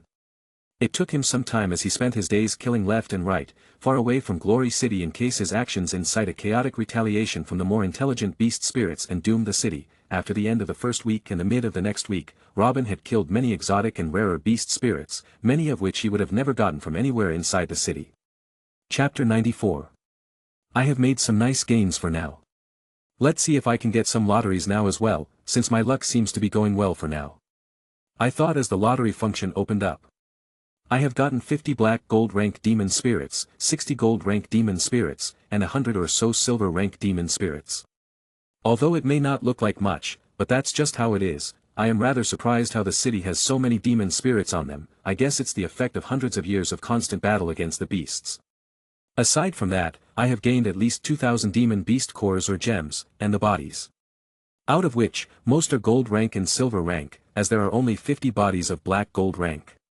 The reason I am farming like a madman is that I want to make the best of my stay here. It doesn't help that I don't remember much of this novel aside from the fact that the netizens used to call Niali a pedo.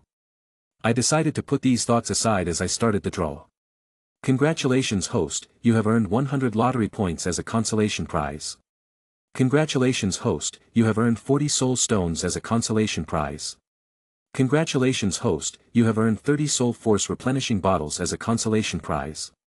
Congratulations host, you have won a Inscription Master's experience as a prize. Congratulations host, you have won a full health potion X5 as a consolation prize. Congratulations host, you have won a Alchemy Master's experience of pill formation as a prize. Congratulations host, you have earned 100 soul force as a consolation prize. Congratulations host, you have won soul stone X500 as a prize. Congratulations host, you have won a soul concentrating pill X10. Congratulations host, you have won a peak silver grade subduing sword as a prize. Holy hell. I got some pretty nice things this time around, and they are extremely favorable for the current me. I thought as I quickly understood what getting experience as a prize meant, I will be inheriting the memories and experience of an alchemy master and an inscription list, which is different from the book on alchemy and herbs I got previously. And this subduing sword is also really nice, though not as good as my own Everblack. I guess I will have to make do with it. And these soul concentrating pills are 100 times more potent than the ones that are available in market. As I looked at all the stuff I had, I found myself in a new dilemma. Now I had to think about what to do to maximize my gains. To do that, the experience prizes are important, but so is making new and improved demon spirits as they are a part of my growth. Let's just wing it. First let's absorb the experience. As I thought, a new prompt opened up. Would you like to absorb the alchemy and inscription EXP of a master? Yes. I started concentrating as various memories and moments started integrating in my mind, collection, properties, info of all the herbs started entering my brain. As well as knowledge of many pills and how to make them, how to take shortcuts, how to use a kudron, how to make inscription, how to imbue it and so much more. Before I knew it, another 2 days passed. I was finally free from the process as I sighed in relief. It's near the end of the second week for me now. I slowly stood up from my position. If it weren't for my extremely sturdy body and the abilities I have obtained, I swear I would have heard my joints snap like crazy. At least now I have some more stuff to do, and I don't have to lose any more precious demon beast blood, body parts and gems to practice. I bet I can make gold level inscription as easily as breathing, though let's focus on making some nice demonic beast spirits that can help me later. I also have roughly a total of 600 or so spirit beasts. I bet I can help at least 1 or 2 beasts reach even the legend rank. I pulled out the demon pot as I thought about it. With my goal to make as many demon spirits by tonight, as I have plans for tomorrow. Chapter 95. I started fusing the black gold rank demon beasts and surprisingly, the rate of failure was lower for now, which was due to the recent experiences I went through and my beautiful soul force control. I also started fusing a bit of my chaos key in to see if there would be any changes. Before I knew it, I had used up all my 50 black gold rank demon spirits. Including the previously acquired black gold rank demon spirits as well.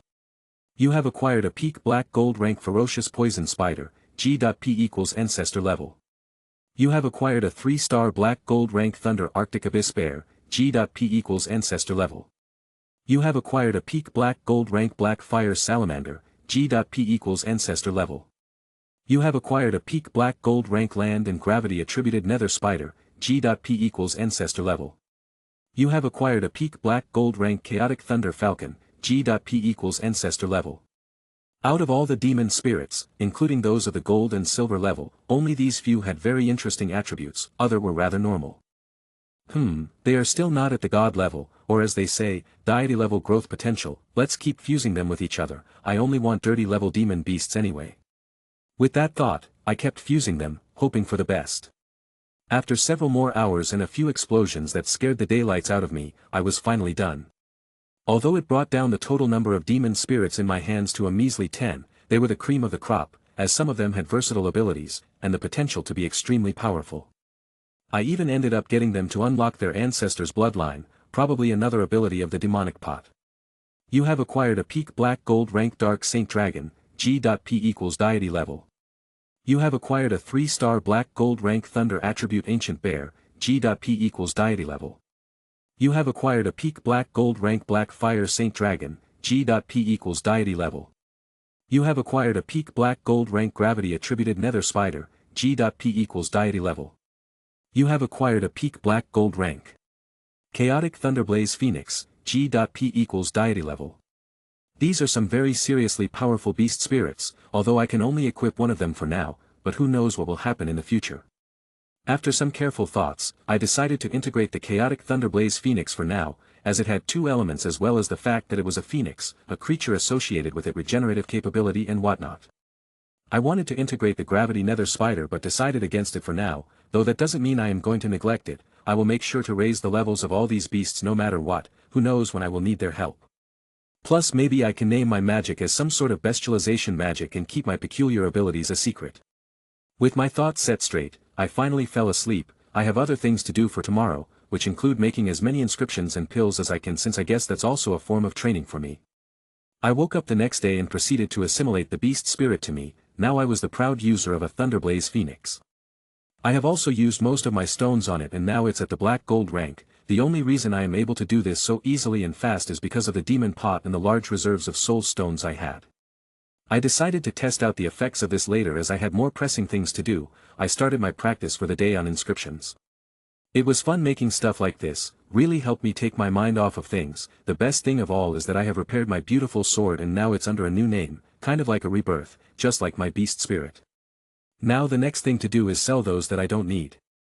I muttered as I packed my stuff. Chaotic Thunderblaze, 5-star black gold rank. Extreme vitality, heightened senses, control over fire and thunder, control over chaotic flames and thunder. Special ability, locked, rebirth. Chapter 96. Everblack, legendary item.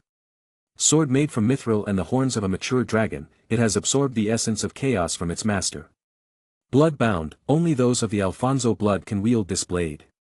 Chaos effect, the sword can release chaos chi, affecting opponents with a wide variety of effects. Absorb the kinetic energy and unleash it in the next attack. Bloodbath, killing an enemy restores health and repairs the sword. I never thought I will see you again so soon, my beautiful blade. Robin couldn't help but lovingly caress the sword. Aside from the known abilities that the sword possessed, it was now imbued with the durability and sharpness trait due to his blacksmith skills being strengthened, plus the fact that he also used inscription to allow the sword to have much more durability. I doubt anyone can break you from now on, Robin muttered. Putting the sword back inside its scabbard, Robin then focused his attention back on the beautiful black armor of his. Mithril Death God Armor, legendary armor. Made with the skin of a dragon and mithril blended together, provides 50% protection against physical and energy attacks. Barrier, projects a barrier that is active 24/7, can tank 2 life-threatening strikes no matter how much the power. Chaos Possession, the armor has been absorbing the attacks conflicting chaos energy damage on the opponent. Although much of the descriptions were the same, the armor now could repair itself and be much tougher than before. Jack wore the sleek armor underneath his clothes. Putting on his robes, he walked out the door. He planned on making a round to the Alchemy Association. He also wants to see what's the status of Nyali. After a few minutes, Robin finally arrived at the Alchemist Association. I guess there would be more security in a place like this. Robin entered the building. He didn't bother hiding his strength. Although he was only a gold rank at this moment, his strength was close to a newly made black gold rank spiritualist. So those in the reception area immediately became aware of his presence. A lady stood up with a smile on her face. "Welcome, sir. How may I be of assistance?" she asked. "I would like to meet the leader of the Alchemist Association," Robin ordered. He was here as a master, not some simple guy. As such he should have the temperament befitting of one. "I must act like a spoiled young master," Robin chuckled as he thought about it. This only further worried the girl who came forward to address him. "This, sir, I am afraid the leader isn't free as of yet, though if you have something you want to discuss," as the lady was about to talk further. The smell of the top-grade soul nurturing wafted out as it attracted the attention of everyone. Robin didn't bother and just threw the pills at the women. "Give these to the chief alchemist, consider this one a freebie, I will return in the evening for the meeting." Robin used haze as his whole existence disappeared right in front of the people that were present. "Oh my God," one of the receptionists shouted in surprise as he looked at the marble-like pills in the lady's hands. "Is that what I think it is?" One of the alchemists who seemed to be rather respected spoke out as he carefully examined the pill. "Oh my days, I think this is the famed soul-nurturing pill. he continued as the people around him took in a big gulp. Ah. Senior, you mean it's that pill? Another alchemist who seemed younger asked as he pointed at the pill with his shaky hands. This is an intermediate soul-enhancing pill. From the Sacred Empire era, its formula was lost, but now it seems that not the case. It is about 10 times more powerful than a soul-assembling pill, answered the senior as he gently took the pill and examined it. It's like it was made by nature itself, there is no blemish on it, surely it's not some pill from a tomb or a treasure left behind, it been made by someone only recently. Who made it? Asked the senior as he looked around. It was apparent that he wasn't present to see Robin go away. Chapter 97. After Robin left the association, the place became chaotic as everyone pushed forward to have a look at the pill. The most important was the fact that soon enough, the pill was presented to the President Gu Yen, a senior alchemist master and the 6-man elder council. Everyone looked at the pill with various levels of excitement. This is indeed a fresh pill, not something from a treasure or a tomb, President Gu Yen said as he stroked his beard. Who did you say brought the pill over? Asked one of the 6 elders as they looked at the receptionist, who was sweating buckets as she looked at the elders. These were figures that usually wouldn't even bat an eye at the normal folk, but now all of them were staring at her, so the pressure was immense, not something she could take. Though at this moment, a beautiful woman with purple hair with a jade-like skin calmly walked into the meetings. Elders, this person doesn't have much information, and the person that delivered these was a black gold rank expert. I doubt his identity is normal, maybe we should inform the city lord. The said woman was Ing Zan. She was elsewhere when Robin had arrived and thus wasn't able to gauge him, but those present had some suggestion and thus, this is what she came up with after careful consideration. The mysterious master who made this must not be from here, if not, why else Jot disclosed the method of making these pills till now, said Gu Yen. President. Are you saying that Glory City isn't the last of what is left of us humans? Perhaps, let's wait and see who this mysterious person is and what is his agenda, Gu Yen replied. And make sure we rope him in. If I am not wrong, this guy is as good as a senior Grand Master, or even better, it best to be on this person's good side. The elders discussed for a while, and in the end, the president took the pill with him with the excuse that he was going to study the pill and see if he can replicate it. While those from the Alchemist Association were waiting for Robin, the man in question was walking towards the large buildings in the distance that belonged to the Holy Orchid Institute. Robin didn't know if he was allowed to visit or not, so he decided to just go in and look for himself with his haze technique activated. Robin immediately walked into the gates leisurely, no one could see him, and he doubted anyone below the level of legendary could ever hope to sense him. Let's just hope that something like the Hollows does not happen to be here. It took me a while to go off their radar. One of the problems with going stealthy was Robin not being able to understand where to go since he didn't know where was what. Let's just try and locate the library like a normal person, Robin decided and took off the haze technique. After going around a while, he was able to arrive at the library. He walked in and started reading up on various things while he confirmed there wasn't any ginger-haired kid around taking care of the library. Seeing that Niali wasn't here, he was able to confirm that at least Niali hadn't arrived at the library. Wixie either meant he was just awakened or had not even awakened. He also read a few of the books and quickly found them to be inadequate. What is this rubbish? Who calls this an attack-type inscription? This is just a faulty light spell that can actually backfire. Robin threw the book away. With the library out of the way, Robin looked at the other buildings. He also saw a small simulation ground, a place where those below the silver grade could feel what it's like to fight demon beasts. This is like a giant city of its own. It can't be called a simple institute. Robin was impressed with the things he found. After looking around for a while, he found the class Nia Li was studying at, which consists of him going into haze again and looking into documents for a while. Chapter 98. Robin looked inside the apprentice classroom. This wasn't the only class, so it took him some time to find the right one. Ha! Are you a part of this class? It was then that he noticed an extremely attractive woman in extremely revealing Chinese clothing. He found the love of his life, didn't know the name of. What are you doing? Come and sit before I strike you off the class. Robin, under the temperament of the bossy women, was led inside the class.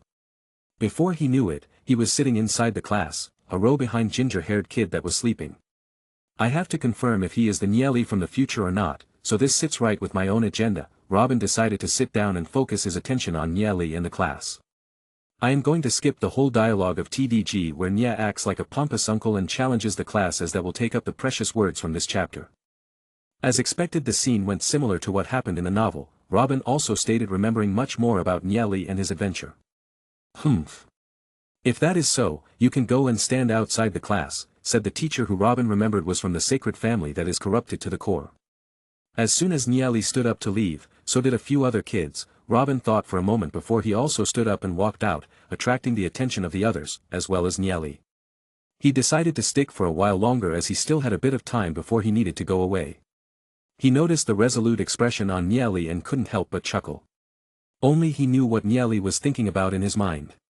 Niali, you shouldn't have spoken out like that, heh? Duze spoke, the kid with blue hair as he looked at Niali. I kinda like your guts so I followed you as well, Lu Piao said as he also smiled while looking at Niali. I was late from the start, plus I am not even of this class, I answered as well. So why did you join in, asked Duze as he looked at me slack-jawed. Ha. Just for fun, now if you will excuse me, I have some stuff to do, Robin said as he walked out, no doubt earning a target on his back from the teacher. Robin wasn't too bothered by the sacred family, he even thought about doing everyone a favor and getting rid of this so-called parasite of a family before he left for home. There was still some time before the sunset. Robin was about to return to his room when he saw a small bazaar just outside the institute that attracted his attention. Looking at all the street-side stalls, Robin also decided to sell some of his stuff. He took out a few tables from his storage and put them on the ground, taking out a few scrolls and equipment that he wanted to sell. He has made many things in these few days while he was fixing the Everblack and upgrading the Death God armor. Although Robin had put so much stuff on the table, not many had come forward to buy for him. Humph.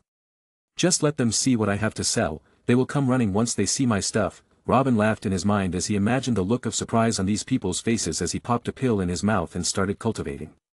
2 hours later. Robin felt his soul realm widen as his power increased. He had successfully broken through to the middle stage of 4-star gold rank and was damn near the 5-star gold rank. As he was about to continue cultivating, he felt some kids walking towards his stall. He was now covered in robes and thus wasn't as recognizable as before. The people that came forward were one of the kids from Chapter 99. Robin looks up from his position, seeing the supposed young master of the sacred family, the one being run by the Dark Guild. How much for this armor? He certainly does have good eyes for someone who is a young master. It's worth 100,000 demon spirit coins, answered Robin as the young master pulled a bundle of cards from his storage. I will be buying this, throw in those gloves as well, replied the young master as he threw the cash. Robin saw his attitude and his already bad opinion about this young master became even worse. Who says I am going to sell them to you? Robin waved his hands as the bundle of cards flew toward his palms. Ha! What? You want a beating? Get out of my sight, I will be taking these as compensation for your disrespect, damn brat. Answered Robin as he pushed his palm forward and the young master skidded back as if a giant palm was pushing him back. As soon as this event occurred, the crowd started murmuring to each other. It was not a brainer that everyone knew that the kid from the sacred family wasn't someone anyone would like to anger, much less humiliate him so much. You dare! As expected, the young master was beyond angry at this and lashed out. His goons also crowded around Robin's stall. Just as the poor young master crossed the table and arrived beside Robin to mess with him, he was sent flying and landed 10 meters away. The crowd went into an uproar. Holy hell! Did I see that right? Slap! He sent the young master of the sacred family flying like a broken kite. Robin didn't pay any mind to the crowd and looked at the group of hooligans that were trying to gang up on him. You want a piece of that as well? He asked raising his fist. And no. We are fine, the little bastards scurried away in fright, carrying the poor young master. They didn't wait any longer and made themselves scarce. So easy to scare. Robin went back to cultivating, not bothering to move away. He was sure that his stunt will attract the attention of the sacred family. It's better they come to me than me looking for them. Though as he was about to go back to cultivating, he sensed another presence coming towards him. Sigh, what made me want to open up this stall? He sighed as he stood up again. He half expected no one to come anywhere near his stall due to the simple reason that he had messed with the young master of the sacred family. Yo! Uncle, how much is this armor?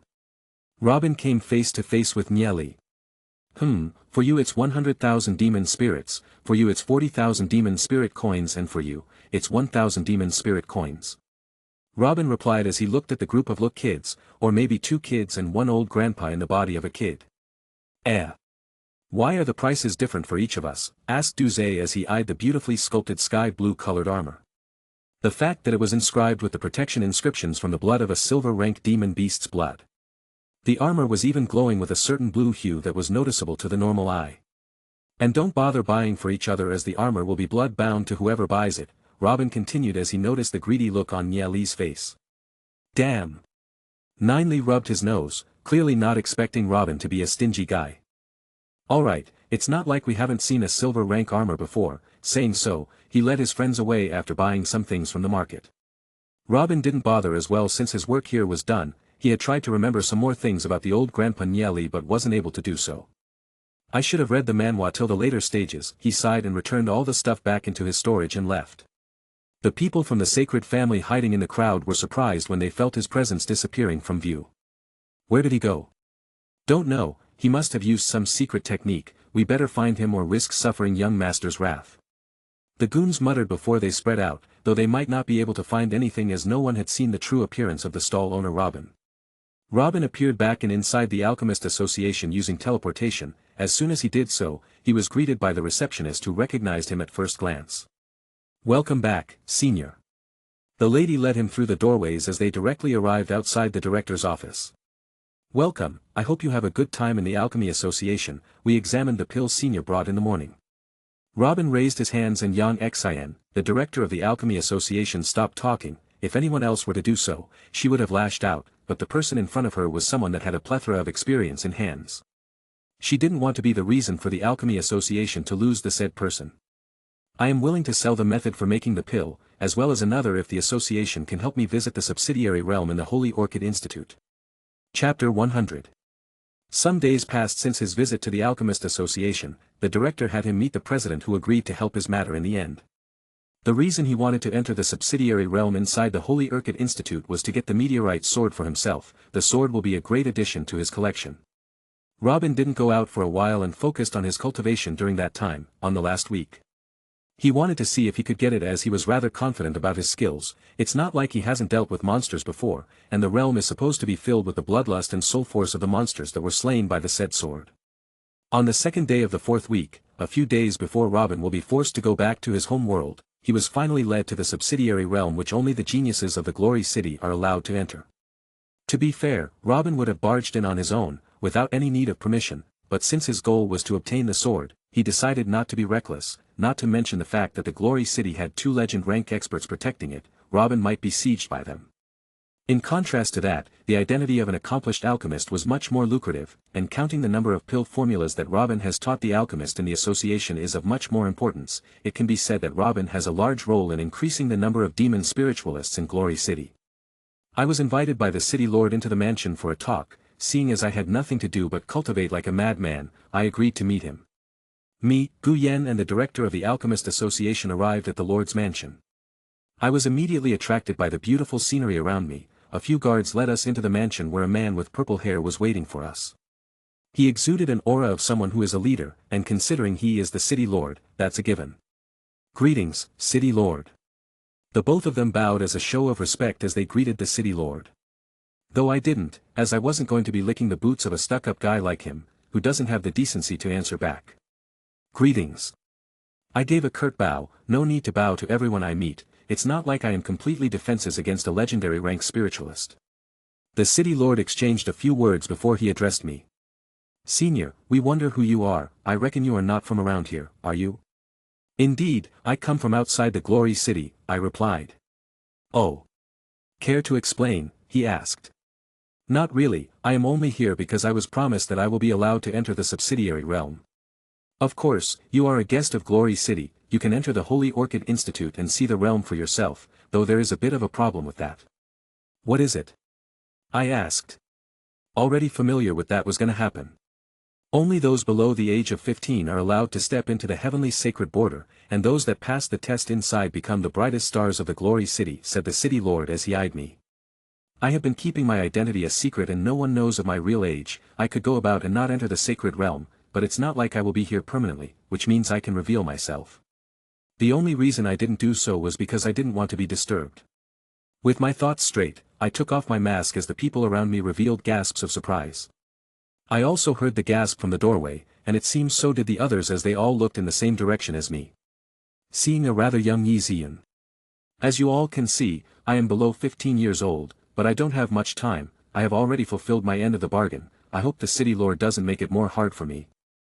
I also released my aura, I was now a black gold rank demon spiritualist.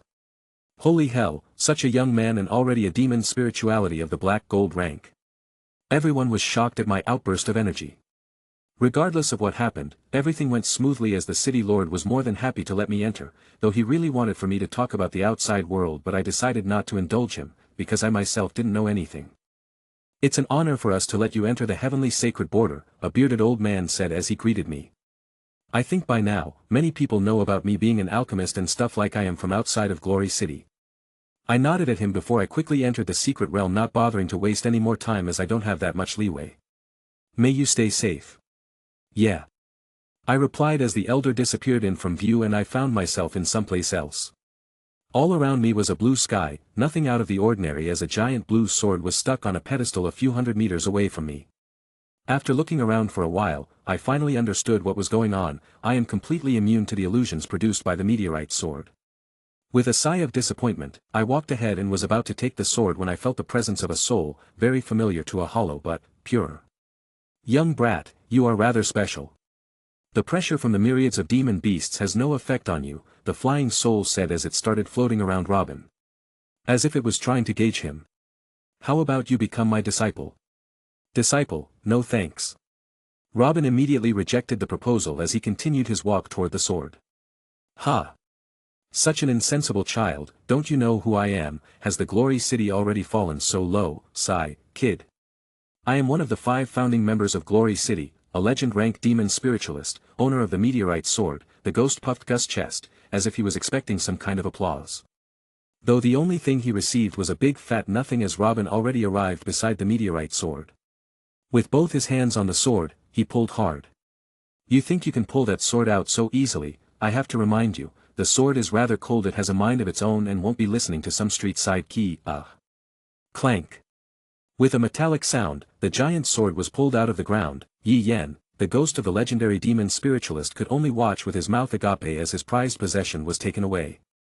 The reason why he could not do anything was that, 1, he was happy enough that someone had gone so far, and even obtained the sword for themselves. The second, he felt a presence lock onto him as he was forced to the ground with his ghostly body against his will. He felt a sense of death that wasn't there before. Is it this kid? He is so powerful, holy hell, he is a black gold rank demon spiritualist. Yi Yan muttered as he gasped for non-existent air with his non-existent lungs. Goodbye then. Said Robin as he was prepared to go when he was faced with Yi Yan, who was able to move again. Wait. What? I have some business I need to attend to, said Robin, as if meeting the legend rank was nothing but a nuisance. Would you please be my disciple? Asked Yi Yan. This time he wasn't so glib, he even put forward many things, though none of them were able to stop Robin. Sigh, are you sure? At least stay here and cultivate a while, this place is very special, you can cultivate 5 times as fast over here, Yi Yan said as he appeared to be said. Though he was planning something else inside his mind. I just have to make him see my greatness, then he will be begging for me to take him as a disciple, Kikika. Yi Yan's laugh was cut short as he saw the soul force in the area violently surge towards Robin. Monster. Chapter 101. Yi Yan, one of the founders of Glory City, couldn't believe his ghostly eyes as he saw the weird phenomenon.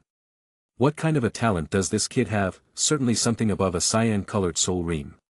Yi Yan couldn't come closer to Robin, so the only thing left is to go ahead and keep observing him. The last few days passed like that as Robin kept absorbing and assimilating the soul force. After a day, his soul realm expanded by another few times. Robin didn't waste any time as he started solidating his foundation. There wasn't anything else he could do in his current state as he felt like he was a bloated balloon. Few minutes left in the TDG. Phew. I am finally back to normal. Who knew getting a boost in strength could make one feel so weird? Robin couldn't help but joke as he massaged his sore body for a while. Kid. Took you long enough. You are here as well, Robin spoke. What do you mean? Anyway, what happened to you? You suddenly started devouring the soul essence around the area. How would I know? It just happened on its own, Robin replied. He truly didn't have much idea, he just had a feeling that cultivating here might help him with something. Ding. Prepare to back to home world. Oh, I totally forgot. Robin smacked his head, nearly forgetting this important thing. What would have happened if I were to be taken away mid-cultivation? Robin gasped in horror. Robin took a few breaths and calmed down. He took the thunder meteorite sword that was struck in the ground and deposited in his storage for safekeeping. It was time he left this world. Old man, although I won't be taking you up on your request, a guy will come to you in a few months, along with a girl. You can ask him, Rodvin said as he walked towards the pedestal and took out another sword he had made. Since I took some your stuff, it's only right I leave something behind. Robin thought as he also deposited a few other things that might help Nieli. Although he agreed that Nieli was some pedo, but he was the hope of this world in a sense. Hey brat. What are you doing? Yi Yen floated over as he looked at Robin putting some things in place of the sword. Just some gifts, guard them, may we meet again, old man. Robin smiled as he ordered the system in his mind. There you go spacing out again, and you keep talking to yourself, sigh, it seems all geniuses are but screwed in the Brea. Where did he go? Yi Yen was left floating alone in the scared Bora realm. Black Clover. Finally. I am back, Robin spoke as he looked around. Only after looking around did he realize he wasn't in his village or anywhere near it for that matter. Why, do I always get teleported to weird places? I swear it's cause of my HS skill. Robin muttered in frustration as he flew high up in the sky to assess the situation. I get the general understanding of where I am, I guess I need to go this way, he muttered as he flew towards the supposed location of Hage village. After flying for an hour, he finally arrived at his location. He could see his siblings out in T.E. fields, farming those god-forsaken potato things, and Sister Lily was busy washing the clothes while Yuno was busy drying them. Boom boom.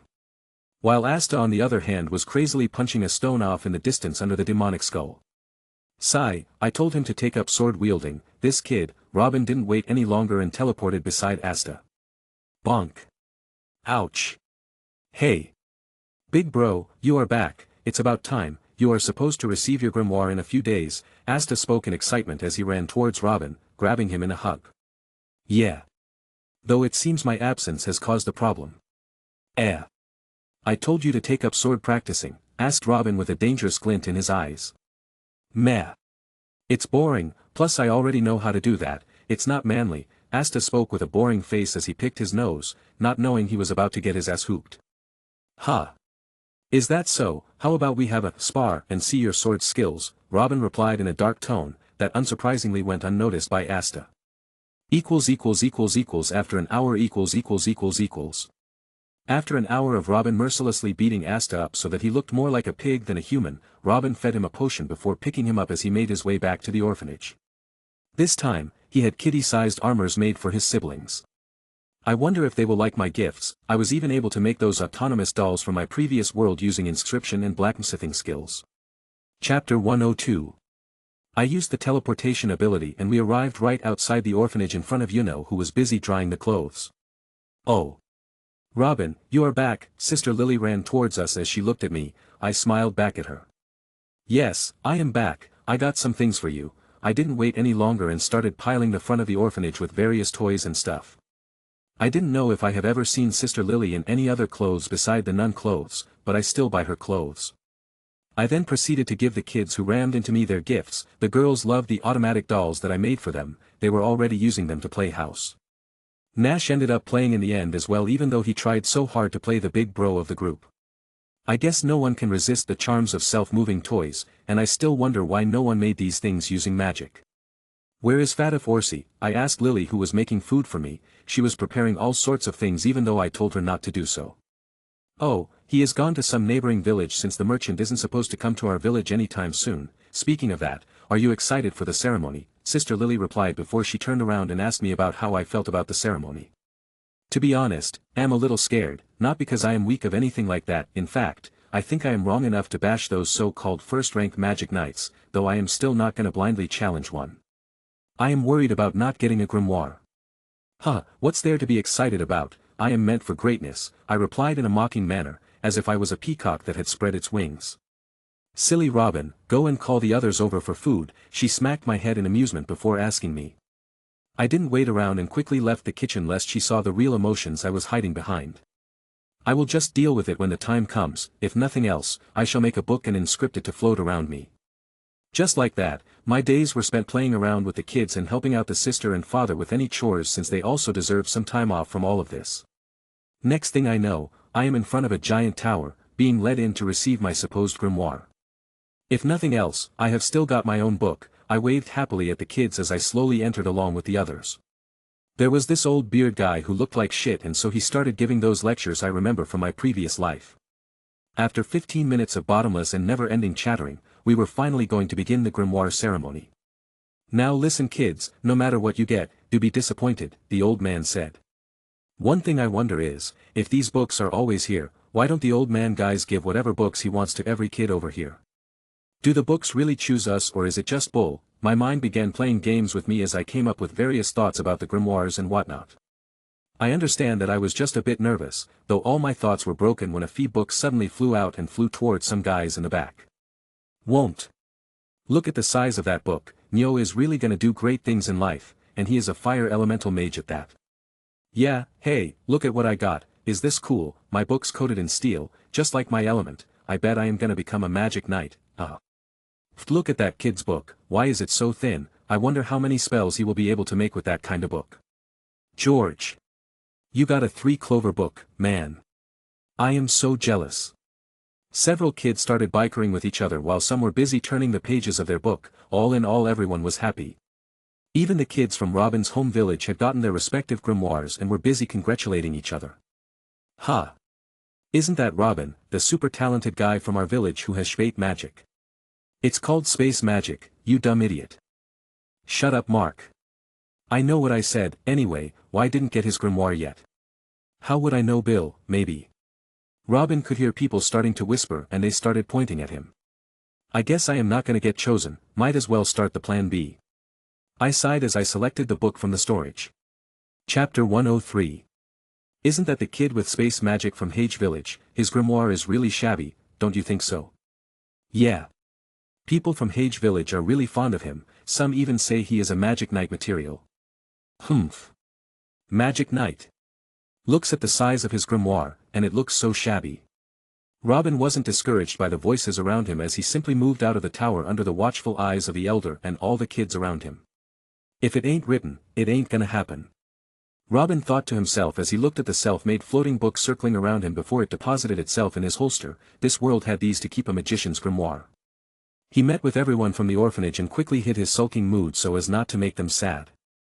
Although Robin was good at many things, masking his emotions from those that knew him well wasn't one of them. How did it go, Robin? Ah. It went well, the grimoire isn't much, it's mine so I will treasure it, Robin said as he carried the book hanging from his side with an expression of love. Eh. It looks so shabby, Asta who was quiet for a while said as he looked at Robin's grimoire. Smack. Ouch, why would you do that Yuno? Though he was quickly smacked on the head by Yuno who was better at reading the room. Alright, let's all go back and have a good meal, since your dear brother will be going away for the magic night ceremony. Yay! I wanna eat more meat. I wanna eat something sweet, maybe some pudding. With the help of Sister Lily, the topic changed as everyone started salivating at the mention of food. Robin smiled as he stopped everyone. Let's use a new spell I just learned, Robin lied through his teeth as the grimoire levitated in front of him for theatrics as everyone around him instinctively closed their eyes. The next moment, the group arrived right outside the church/orphanage. Whoa! Brother Robin is so cool. I take it back, this grimoire is awesome, Atta yelled as he tried to catch the grimoire as it floated away while he got smacked by Father Orsi. This is a very good spell, Robin, I am sure that you will be picked out by at least 2 squads with this spell alone, not to mention your craxy physique. Haha, let's talk about that later, today we all will enjoy good food. Everyone entered the church as Sister Lily started preparing the ingredient while he kids helped her with it. Yuno went off to collect some wood with Asta. Meanwhile Father Orsi started preparing a bag for Robin for his upcoming journey. Robin could have stopped him since he had already prepared long ago but he didn't, he knew this was a coping mechanism for Father Orsi. He was a pretty soft guy inside and would probably start crying the minute he was left with nothing to do. Robin would be lying if he said he wasn't feeling sad. I can always come back when I want to, he thought. Robin spent some time packing with Orsi before he joined on with Sister Lily and the little kids who were helping her. He was mainly tasked with taking care of the babies while she cooked. For whatever reason, Lily always had him take care of the babies as according to her, his aura soothed them. If only she knew I am really affecting them with my aura, although even I don't know how I do it, it is almost instinctive. Alright, hand me the baby and go call Father Orsi, the dinner is ready. With that, he called Father Orsi over before he grabbed Asta by the scruff of his neck and forced him to wash his hands. "Oh Lord! We thank you for the food and Asta. Stop eating before I smack you in the head." The table descended into laughter as Father Orsi chased Asta around the table with a chicken leg in hand. "I will miss this. Alright you two, I want you two to always stick together and help each other train. Asta, I want you to learn sportsmanship for the first half of this year along with and stick to the book," Robin gave the two boys instruction as he ruffled their hairs. He laughed as they both looked away, he knew they were trying their best to hold back the tears. "Take care of everyone back home while I am home." "Don't worry, big bro," said Asta. "Ha! I wasn't talking to you, if anything, you are the biggest troublemaker of the bunch, keep an eye on this muscle head for me." "Umu. Hey, I am an adult," rebuked Asta as Robin roughed up his hair again. Chapter 104. "Alright, kids. Goodbye, take care of each other and don't make Sister Lily and Father Orgy about you," Robin again said before he boarded a small carriage and left. "Ahem. These kids aren't that big of a trouble, now that you are going, I don't have to wake you up early in the morning every day," Robin laughed as Father Orgy immediately turned away after saying his piece. Father Orsi wasn't really able to convey his words, in simple words, he was just at Sundra, even the little kids knew his inner feelings. "Don't worry about us Robin, concentrate on your exams and come back as a magic knight," Sister Lily responded. Robin waved his hands as the carriage started moving. After going ahead for a few days, Robin was dropped in another town, and he has left the Forsaken Realm. "I could have just teleported, but it feels more real this way, and it's not like I can't fly off if need be, not to mention that I have not been to the royal capital." Robin kept bouncing between different cities as he hunted for the various beasts while he was there, both to keep himself warmed up, and to earn some cash while he was at it. "I forgot to visit my shop, nah. Let's do that later, the exams are more important for me, plus I can visit that place anytime I want by myself." In the course of these few days, Robin was busy going from one city to another in an effort to map out the whole place so that he can use it to teleport in case of emergencies. "I have seen most of these cities, I should leave for the royal capital lest I get late," Robin muttered to himself as he quietly ate his food. Though others didn't take the hint as a group of teenagers approached, Robin was already aware of this as although he is able to suppress his senses to a minimum, but he can still rely on his experience inside the dungeon. They are all kids, plus an adult, wonder what they want. Robin braced himself in case this was another one of those ploys where they get chummy at first and then take all the cash that he has on him before they dump him in some ditch. "Ahem. I couldn't help but overhear you, my name is Marissa by the way," a girl with blonde hair and green hair with a purple-colored grimoire by her side said as she held out her hands. Robin gave her an inquiring look, sparing a glance at her group before he decided to shake her hand. "Name's Robin. Nice to meet you Robin, as I was saying, I've heard you talking about the royal capital, judging from your condition, you must be heading there to take the Magic Knight examinations, right?" asked Marissa. Robin nodded with a stiff smile. "What do you mean, judging from your situation?" "Yeah," Robin didn't get a chance to speak further as the girl immediately grabbed his hand. "That's great, how about you join our group, we can leave for the royal capital together, that way, we won't be worried about getting robbed or eaten by the beasts outside." The words she uttered really confused Robin as he didn't get to meet any of the supposed thieves, not to mention that these were kids from a city and not some village, they could easily afford a carriage with guards. Though Marissa quickly cleared his doubts as if she could understand what he was confused about. "Ah. Maybe it's because you haven't been out much, but the thing is that the roads haven't been so safe as of late," Marissa said with a sad expression. "The ride we booked was killed by the bandits a day ago, we only got the news now." As Marissa stopped, the only adult from the group also stepped forward. Robin could tell that the guy had some strength as a normal civilian. He was a fire magician, and a very good one at that according to what Robin was able to feel about him. "Young man, as you know, the only way for us commoners to rise up the social ladder is to either become extremely rich or become a magic knight, so we must leave before it's too late. I believe that with my help and few others, we will be able to reach the capital safely," the man said as he folded his hands, waiting for Robin to answer. Robin spared a glance at the other behind the man. Beside Marissa, the others didn't have the potential to join any of the magic squads. "Although I appreciate the gesture, why me?" Robin asked as he took a sip of his juice. The man seemed to be surprised at the question, before he coughed in embarrassment. "Well, you look rather wealthy and we don't have the money to buy a wagon, everyone has contributed but we are still a few amounts short." The kids behind him also blushed in embarrassment, though Robin also understood what was happening. It seems his attire sparked the interest of this group. Robin was already sure that the group meant no harm, he just didn't understand why they contacted him off all the people in this town. I guess I can help them, who knows, maybe a few of them might really be able to join the squads. While Robin was mulling over his decisions, the team of kids and a single guy were looking at him in anticipation. If it weren't for the constant harassment of the monsters and the bandits, they wouldn't have been so miserable. Now they could only hope to amass enough wealth to buy necessities and reach the royal capital. Although the Clover Kingdom looked all good on the outside, it was really rotten on the inside, as even now, the bandits would ransack the place now and then. The town was sure to be destroyed in a few more months if this kept up. It was better to say that even some villages were doing better than this town of theirs. Not even the magic knights were coming in to help them, and when they do come, the bandits would somehow run and hide. Alright, I will chip in, let's go. Upon hearing Robin's answer, the group of kids started celebrating in happiness that they could finally go to the capital. Thanks, kid. Don't worry, I will make sure that you reach the capital safely, the man patted Robin's shoulder. Though Robin was concentrating elsewhere, it seems a peeping Tom was also listening in on their conversation. Likewise, Robin replied. After some wait, everyone finished eating before they left to buy some stuff and a carriage. Chapter 105. After a bit of a wait, everyone was ready to go. Robin sat in with the other teens as the old man tied the carriage with horses before they set on their journey. Although we are a bit late, but if we skip a few stops, we can still make it in time, replied the old man as the other kids covered themselves in heavy clothes to protect themselves from the cold night. Robin felt awkward as he was the only one looking casual with his pants and shirt that didn't provide much in the way of stopping cold. Though it was more so because he was not even feeling it, the abnormal immunity was a wide-scoped ability. Robin kept an eye along the way as the other kids soon went to sleep. Rowan was still busy driving the carriage. Robin stood up amidst the rattling carriage and skillfully jumped over to the driver's side. Oh. You still up, kid? Don't worry, although I am an old man now, but I can still take care of a few rotten apples, replied Rowan as he scooched over to give Robin some space. It's better for to be awake, one to drive and the other to keep watch, replied Robin as he closed his eyes, although his senses were spread around him, ready for any surprise that the road ahead might bring. So kid. You a commoner as well, right? Asked Rowan.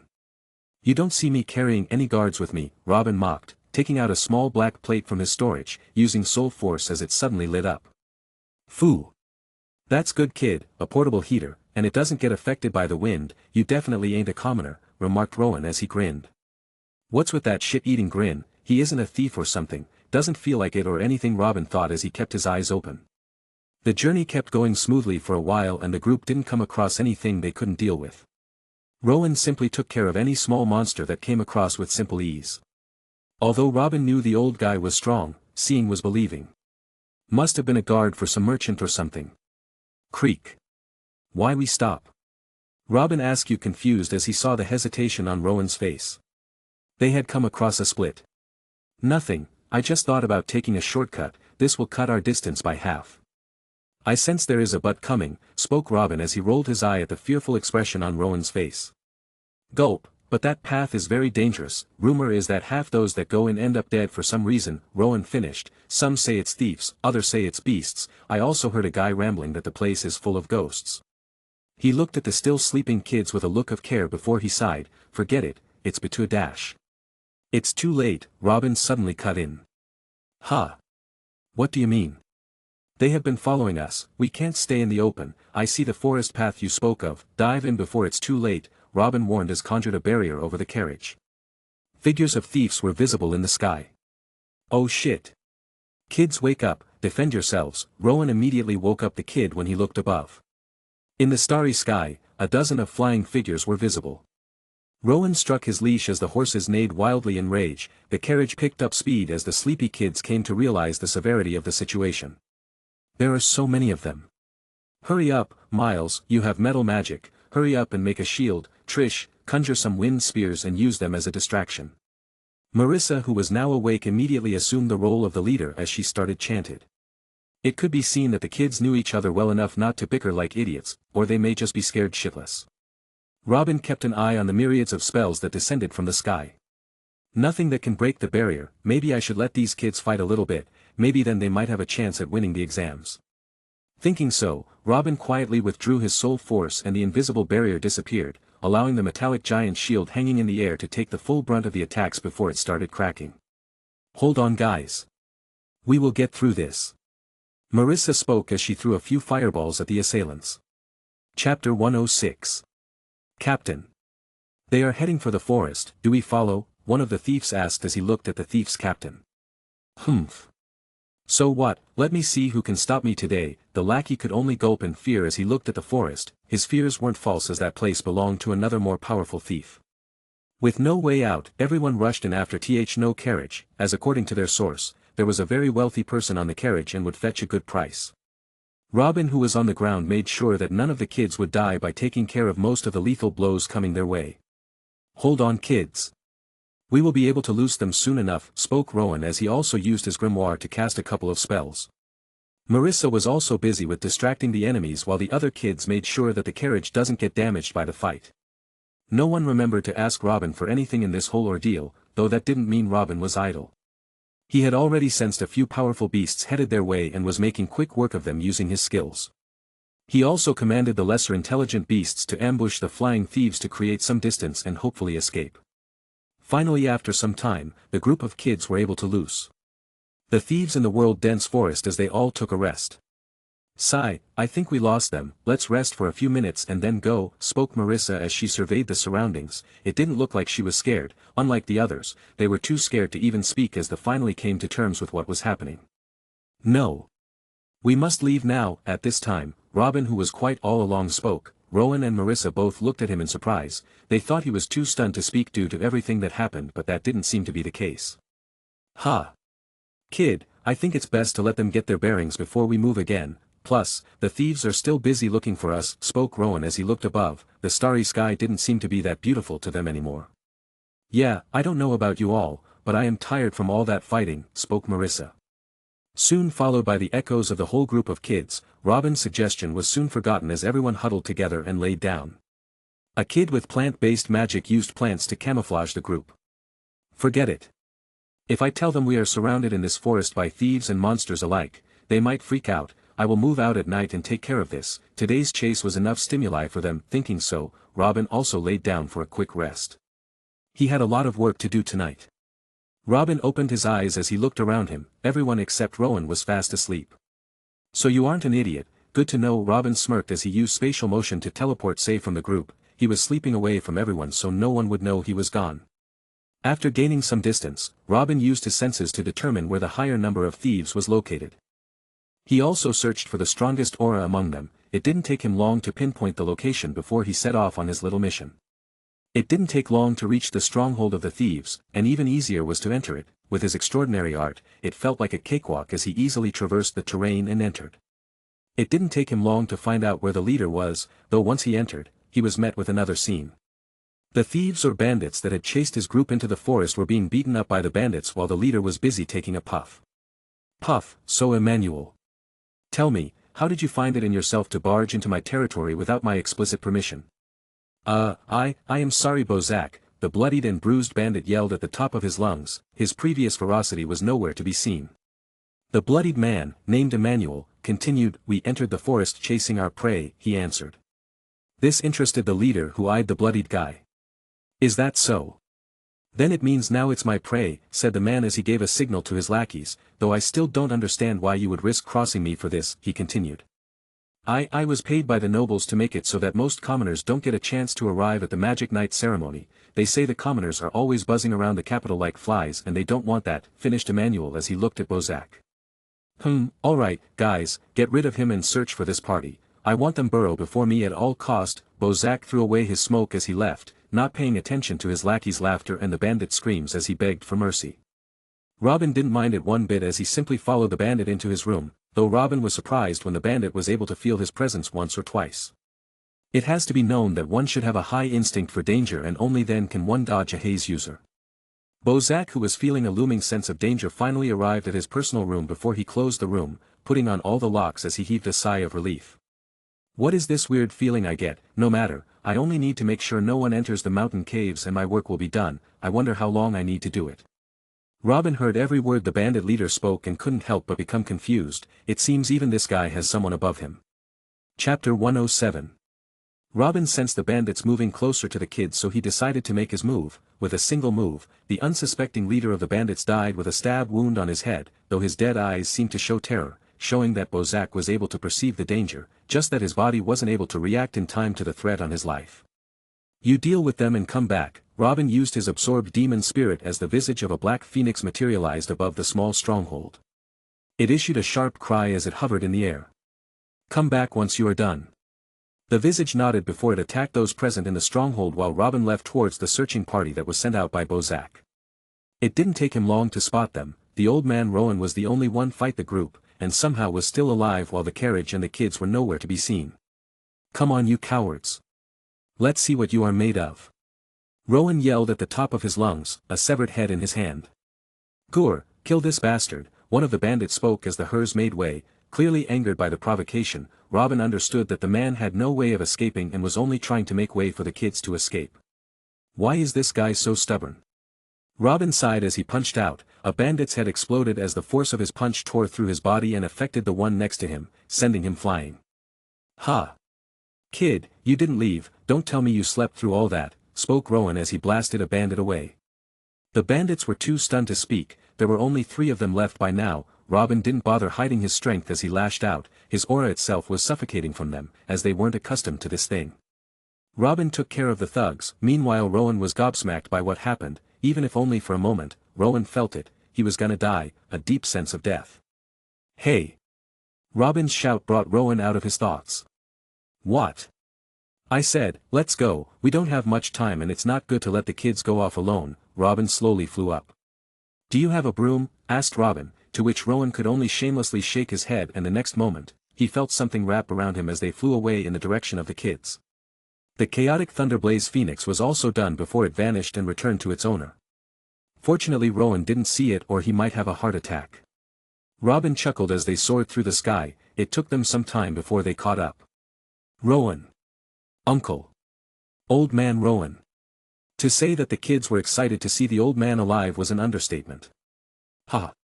I am back.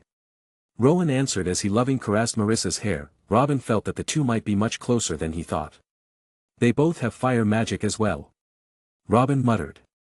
At this moment, the blonde recognized him as she stomped her way over to him, pointing a finger at him. You fucking coward. Ha! Me? Robin pointed at himself. It seemed they had gotten the wrong idea. Yeah, you. You have guts coming back after you run away. Robin couldn't take the blame. Here he was going left and right protecting these kids, and they are accusing him. Hey! I didn't sign up to be your bodyguard, so I don't deserve to be called a coward, and if that's the case, what are you supposed to be? Robin said as he pointed at Rowan, who was surprised and stunned at the incident happening before him. He is supposed to be your uncle or something, right? Tell me. Why did you run away with your tails behind your legs, left him to die at the hands of those bandits, heh? Robin mocked. The blonde-haired beauty grit her teeth as she clenched her little fists. Although Robin shouldn't have acted like a kid provided he was a transmigrator. But it sure is fun. Alright.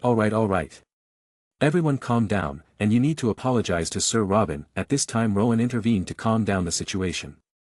Ha! Why? Asked Marissa as she couldn't believe her ears.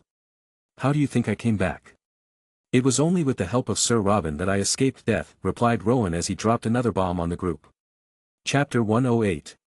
He saved you? Asked Marissa, unsure of what to make of it. Rowan nodded. The group grew deathly quiet as they looked at the young rich man with a new light. They didn't know that he was so strong enough to fight a group of magician bandits and leave alive. The thing was that they themselves weren't that weak and would have probably been able to defeat the bandits with ease if they worked together, but they instead left the old man and ran away. Though it was the old man himself that told them to leave, whatever. Robin didn't wait round as he went inside the carriage. Rowan shook his head in disappointment as he followed and sat at the front, ready to drive. I am disappointed in you, Marissa, he said as everyone got on. The atmosphere grew weird as the group kept to themselves all the way. Marissa kept her head down all the way, probably burdened by the words of Rowan. Though Robin wasn't gonna act like a messiah, he wasn't so kind. It took a whole day, but they finally arrived at the royal capital. A big line was formed outside as everyone wanted to go in. Here, Sir Robin. Rowan handed a letter to Robin with a smile. What's this? Asked Robin. It's a way for Sir Robin to get it. It's the least I can do for what the kids did to you. I hope you can forgive them for their actions, continued Rowan. Robin looked at the scroll in hand. I could just use haze and go inside, but let's go the normal way for once. Robin nodded. Don't worry, old man, I am not a petty person, I will be leaving then. Of course, may we meet again, Sir Robin. Rowan bowed as Robin left, showing the scroll to the outpost, before he was easily allowed to go in. Father. Why would you give him the scroll? It is family heirloom, Marissa spoke from the side. Although they were both not talking much, that didn't mean she was going to ignore this. Don't speak about what you don't understand, this is an investment. I have never been wrong in an investment. Rowan smiled mysteriously as he looked at his daughter. It seemed the duo had a rather big secret that they didn't share, though Robin felt too tired to speak of it, or even think about it. God. My butt hurts, never riding carriage again. Let's look for good place to eat and rest for a bit. There are still a few hours before the examination. With that, Robin used his extraordinary sense to look for the best smelling food, arriving at a moderate looking inn as he did so. Let's hope I have enough on me, he muttered as he opened the door and went inside. The place was lively as everyone enjoyed their food and booze while talking. Seeing as there were many people with luggage on them, Robin knew there were many young and aspiring kids yearning to be magic knights among the crowd, and although he wasn't carrying any luggage, it didn't mean he didn't stand out. His clothes were exquisite, even though most wouldn't be able to tell what material they were made of as it was the hide of a demon beast, but they knew the one that came in is a rich man. As soon as he sat down, a young woman walked towards him with light steps as she introduced. Welcome to the Moonlit Restaurant and Inn, what would you like to order, sir? She spoke with a sweet tone. Robin felt he was treated very differently from the others, though no one would be bothering him as this wasn't some bullshit cliché scene. Bring me your best dish, and I would like to get some rest, so a room for a day as well, spoke Robin. Right away, sir, please wait a few minutes as our finest chefs make your food as I bring you around to your room, she spoke. Robin nodded as he was led to a room. He looked around the place. It sure looked luxurious. He could always run away if he couldn't pay, Robin thought as he laid down on the bed. Ah. So soft, I just want to sleep for a few hours. Though before he could leave for the dreamland, the door of his room was knocked as the same sweet voice sounded from the other side. Sir. Your food has been prepared. Come in. Yes. Click. The door opened as the aroma spread in the air. Robin couldn't help but take a whiff as the food was placed on the table as the lady left after some pleasant words. Let's dig in. So this the place where the examination is going to be held, nice, Robin commented as he looked at the giant coliseum teeming with thousands of people. With a bit of push in his steps, he made way for the registration area. It wouldn't be the wrong to say he was both excited and nervous. Chapter 109. Name. Robin Alfonso. Age. Guess. Side magic. Oh, space. Oh, here is your ticket, be sure to not lose it, next. Finally. I have a ticket, who knew it would be such a long line, ah. The wait, it seems the examination is about to begin now. I hurriedly made my way over to the place and entered, clutching the ticket with my life when I remembered I can just have it in my space since I am a supposed spatial mage, though how am I gonna show my space magic to them? Nah. I will figure it out as I go. Just then the host finally started the examination. I could feel the heartbeats of the people who came going up and down like trumpets. I guess everyone is nervous and excited to be giving the exams. We attentively heard guy yap on before the weird guy from the first ranked squad finally stood up and sprouted several flying brooms for us. Begin. I held the broom in my hands as I contemplated what to do. I don't really remember much, but I hope the magic knights aren't able to see my mana quantity or I will be caught. I slowly put the broom between my legs as I hovered above the ground and started rising. After a bit of a rise I started moving around in the air at extreme speeds to show my talent. I wasn't gonna hold back and accidentally lose my place. Oh. It's the brat from that village, huh? Shit. I forgot about that barbarian Bafon, the looks he is giving me aren't really friendly, I guess he is interested in me or something. I stepped back onto the ground as the contest came to an end. I guess next we will be having some kind of test to show our magic quantity. That's what I thought as swarms of those anti-birds flew towards us. I wasn't gonna have other people laugh at me, and shake full to say, those dead fish eyes scared me, so I pulled up my aura as the bird somehow felt it and flew away from me. Oh my god. There isn't even a single bird on his shoulder, and did you see how he flew around on that broom before? I heard some people discussing me while others that were jealous or feeling pressured just dissuaded the situation. Some even went as far as to call me a nobody that won't survive long or whatever. It's not like me to feel it, but I really want to jab at a few of them.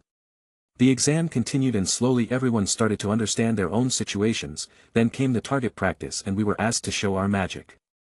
I stood a few meters away from a flying pieces of wood that I was asked to deal with using only magic. Let's go me Minato style. I summoned a dagger from my hands to show my magic type as the area was again filled with gasps. I think it's safe to say that I am going to be sorted to at least one squad. I threw the dagger forwards and just as I was going to be called out, the dagger disappeared from place before it was found embedded on the wooden target. I didn't stop there as I imitated a certain Rinnegan user and pushed my hand forward. Pull. The wooden target came towards me at blinding speeds before I shouted. Push. And the poor thing got blown to bits. It's hard for me to imitate these moves to do this, but since I am outing as a spatial magic user, I gotta act the part. I used the last dummy and waved my hands in arc-like manner as if I was using a sword. A giant arc of dark purple soul force flew out as it contacted the last dummy, completely annihilating it as it made way and cut the stadium area. Thankfully there were no people on that side. I gave a small bow at the Magic Knight captains as I made my way back and someone else was called in my place. It took a bit of time for everyone to be done with their target practice exam. Meanwhile I kept receiving glares from Yami. I just returned the favor with a middle finger. If you gonna be a sour grape, I will just have to be even bitter. Needless to say the guy started laughing like a madman as he pointed his finger at me. I didn't bother making out what he said as there was too much noise. Alright young people, now you all will be having a one-on-one fight with each other. You all have 10 minutes to choose your opponents before we choose for you ourselves. With that everyone started looking around as they started choosing an opponent while I opened my eyes and this time, my field of view was filled with various colors and intensity as I took in how strong and weak everyone was. I wonder if I should challenge a noble and run his nose in the ground, hehe. Chapter 110. The place descended into chaos right before my eyes as everyone started talking all at once. Gone was the atmosphere of the exams as everyone looked around, looking for opponents weaker than them. While I was busy looking for the strongest among them as the real goal of this exam was to look for a magic knight that had potential, and the ability to go against all odds. The true worth of a person is often displayed when he goes against a tough situation, or at least that's what I think about this exam. I used my universal senses and eyes to spot the person with the biggest reserve of magic in the arena aside from the captains and vice-captains. Gotcha. I saw a teenager with a build of an adult, kind of like me. How do I know he is a teenager? 'Cause of the exams and 'cause of my skills. His magic reserves were bluish in color, but they weren't really water-oriented as the magic had the characteristics of a flame. I approached the guy, who also noticed me moving towards him from afar. Judging from his clothes, he was surely a noble, and a powerful one at that must I say, at least according to the amount of mana the guy carries. I also remember that Yuno is also supposed to be from a noble household or something, not to mention he is also a reincarnation of an elf or will be in the near future, not that I have anything to say about that. Putting those pressing matters aside I stand in front of the kid, who has the same eyes as all of the nobles I have met till now, which is very low considering I have even worked alongside a merchant and even had a shop of my own. The condescending attitude was practically rolling off of the kid as he looked at me with scorn. Humph. What do you want a present, he said. And before I could continue, the guy was smart enough to come to his own conclusions. Let me guess, just because you think you are dressed nicely, you think you are a noble. He smirked at me. I sighed at that. It's another brainless fool. I mean, what's there to be proud about being a noble unless you really have the makings of one? It seemed like before I could continue my question, the guy threw a glove at me, which slowly fell to the ground. I shall challenge you and show these peasants where they belong. Don't try and run away if you have the guts, he said before he moved away into the crowd. Our little talk had roused the other participants as every other noble started picking up on the normal ones. I decided to turn on my haze and become inconspicuous lest someone else comes my way and taunts me again. As I did so, I felt several people trying to look for me. Unfortunately for them, it won't be so easy. Perhaps only one or two of the captains will be able to spot me in my current state. After 10 minutes, the battles finally began as the matches progressed one by one. It was fun to see all kinds of spells fly around. I really got to see some nice spells, even had the thought of emulating some of them. Especially the fact that nearly all the kids had creation-style magic that could spawn things like spears of ice to giant bronze elephants that could send tremors in the ground. It was like a circus. And now we have Arian Gulong, from the noble house of Gulong, and on the other side is Robin Alfonso, a commoner from the Forsaken Realm. I jumped down from the audience stands as I made my way back to the arena. Meanwhile the noble was flaunting his unique blue fire magic he called Hellflame. I agree that the flames were really powerful, but they were nowhere power enough to be called Hellflame. Unfortunately I can currently a space magician so I won't be using any flames or thunder. I really wanted to beat the guy at his own game. I arrived beside the guy and gave a wave, which was again returned with mocking, damn. Discrimination is really at its peak right now. Humph. So you didn't run away, good, at least you have guts. I didn't bother with a reply as my book floated beside me. What a brute. The guy yelled, I am really not sure what's going on in his head. Have a taste of my flames, hell shower. The guy yelled the name of his spell as a barrage of powerful blue flame spears flew towards me. I also acted as if I was casting a spell while a dome of translucent purple chaos workforce covered me as I yelled. Space bubble. As soon as the flames made contact with my bubbles, they got absolutely annihilated. Chaos wasn't something that could be broken so easily. What? I am not done yet. The noble was surprised before his grimoire flipped pages and he readies another spell. In order to mock him, I started yawning, as if I was saying, this is too easy. That seemed to annoy the hell out of him as the intensity of his magic increased. Take this, Flame Javelin. Creation Style, Flaming Bull. Creation Style, the Hanging Sword, Hell Floor. Several spells were cast one by one. The guy was really talented and would have stepped above everyone's face today if it weren't for the fact that I was the one he was facing. As soon as any of his attacks came close to my shield, the Chaos attribute easily corrupted the incoming attacks. As soon as the dust settled, the noble became shocked. I could see he was nearly out of juice. It was best if I gave a demonstration of my physical prowess as I have already shown them my attacks and defense spells. The bubble popped as I disappeared from my place, appearing right behind the guy as my purple chaos sword was placed at the noble's neck. I win. And no. He must be cheating, yeah. That's it dash. The noble couldn't believe that despite his best efforts, the match was over in 2 minutes, something that would bring great shame to his name. Though it seemed the Magic Knights weren't here to cater to him today as the host announced my victory, along with a promise of revenge for my new enemy. I didn't pay him any mind as I sat far away from the others. There were still a few matches before the new Magic Knights will be chosen. I couldn't see any of the kids that I traveled with here except for that girl. It doesn't matter as our journey is over. Chapter 111. As I watched the other mages fight, I felt some steps walking towards me, and considering how isolated I was from the others, these footsteps were meant to be for me. I looked up to see the familiar Marissa, though her hair color is different now. Maybe she had a makeover, I don't know. It's red now, kinda suits her, to be honest. Hey. Hi, how can I help you? I asked. And no, I just wanted to thank you for your help. If it weren't for you, I wouldn't have been able to join the Magic Knights exams. She gave a bow. It's not much considering I have already parted ways with them. It's nothing. So did you pass the test? I asked, pushing away the matter regarding her debts or whatever she thought about it. Yeah. I did, though I wasn't as good as you, she said as she awkwardly ruffled her hair.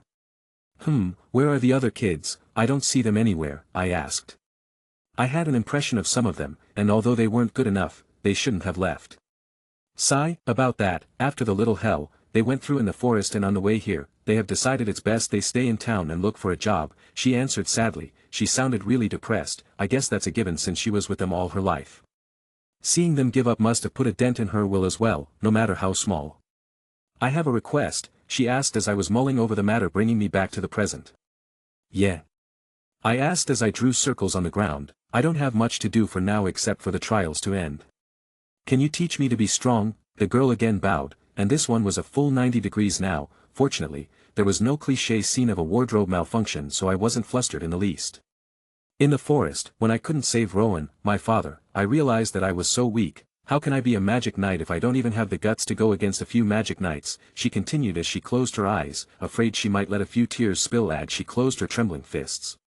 Tell me how to be strong. Father said you are very strong, much stronger than some second-class and maybe as strong as a first-class magic knight, she requested. And why should I tell you? Why should I tell a stranger one of my most well-kept secrets, even if there was any, to begin with? I asked with a smile. Exactly, no one is going to tell you how to be strong, at least not completely. They will mostly tell half-lies and half-truths, I continued as I watched her face darken. She hadn't thought about this well enough.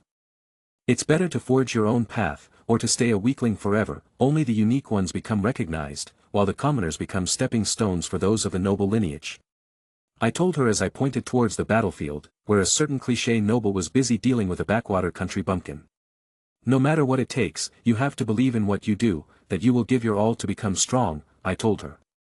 Although I had the help of the system, I believe even without it, I would have made something of myself, no matter how small, for the system wasn't the one that gave me the courage to travel into the dark dungeons of DANMACHI with nothing and come out stronger. It was just a helping tool for me, though I am ashamed to say I would not have been here if it weren't for this tool.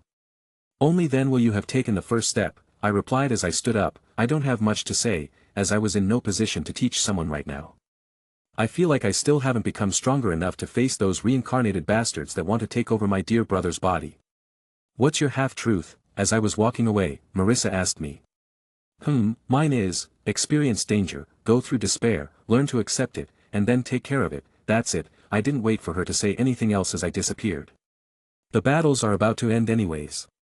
I didn't tell her any lies, just that they were not complete facts. I was wrong, I was so wrong.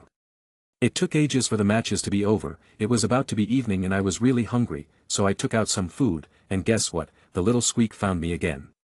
I don't know how, but it seems she is trying to latch on to me. I have already tried to run away 3 times, but the field isn't that big to be honest and she keeps finding me. Though I have no reason to use haze as she is just observing me and doing nothing, so I am also ignoring her as I eat my 3rd wyvern sandwich. Although it irks me now that I see her noting down my every move with a notepad like I am some study subject. Sigh, forget it, it's not like we will be meeting often, and if she does trouble me too much, I am not above giving a few fists of love, gender equality all the wayyyy. Alright folks, the moment you have all been waiting for, it's time for the captains to choose. Finally, let's get this over with. Chapter 112. The participants will be called to the front according to their numbers, and the captains that are interested will raise their hands. The participant will then be allowed to choose. Alright, 001. I watched a lanky figure of a kid step forward. Unfortunately, no one raised their hands for the kid, and the lively mood suddenly turned very depressive as everyone was filled with doubt and fear. At least I don't think no one will raise their hands, I thought as my senses picked up bloodlust from Yami, who was looking at me like an eagle watching its prey. From how much I remember about him, he is a good guy and a very interesting character. He is probably thinking along the lines of, I will have another portable teleporter if I pick up this kid. I chuckled to myself thinking of this, though my act was caught by everyone as my small chuckle was the only defeating silence in the crowd. You bastard, the lanky guy pointed at me as his eyes spilled tears. Sorry, I replied in embarrassment as I received a few glares from my fellow competitors. I didn't bother clearing up the misunderstanding. You think I will get selected by someone? Holy! Where the hell did you come from? I couldn't help but yelp as Marissa appeared beside me. It went on like that and soon enough, it was time for Marissa to head to the front. Wish me luck, she said as she moved forward. Never. Alright judges, a show of hands, asked the host. And to my surprise, not one but 2 squad captains raised their hands, one of which was the all-ladies squad, and Marissa joined without question. Though I did catch her giving me a few looks before she did so. Hopefully, she doesn't bother me now that she will have a whole girls' sorority teach her how to wield her magic. After some time it was finally my time to come forward, and as soon as I did so, I felt the murderous intention of the guy I heat up, as well as a dozen other nobles who gave me the stink eye, as well as a few captains, which goes to show how much discrimination is in the system, or is it called racism or royalism? Now the judges give a show of hands, asked the host as I saw to my surprise, only a few of the captains raised their hands.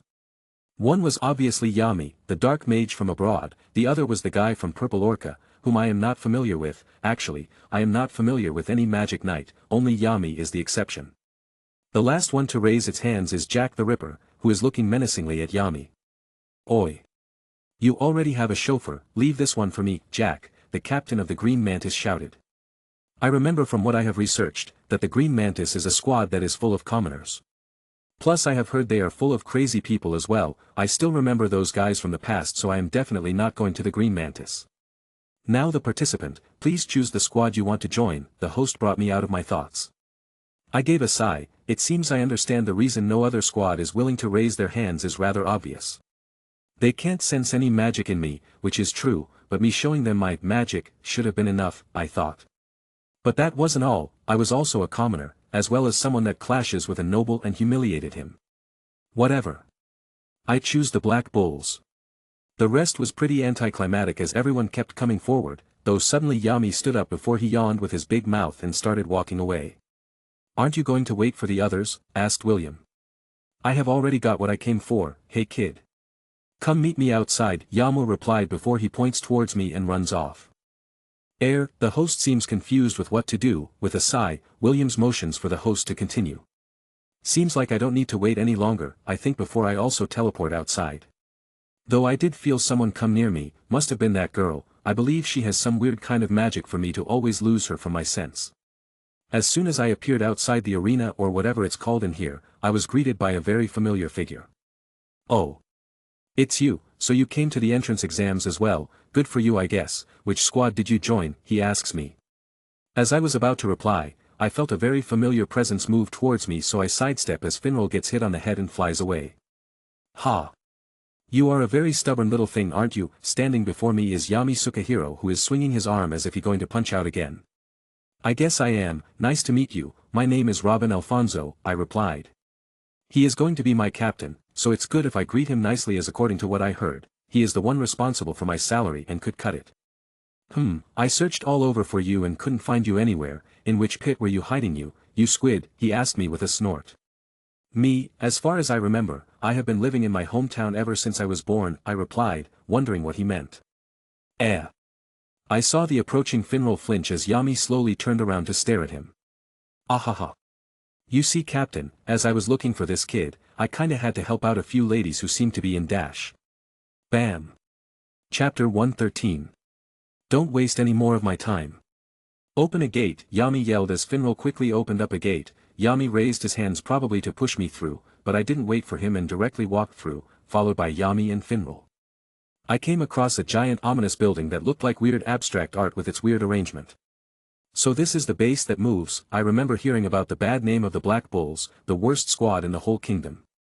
But despite its shortcomings, it still stands strong. Quit gawking and come with me.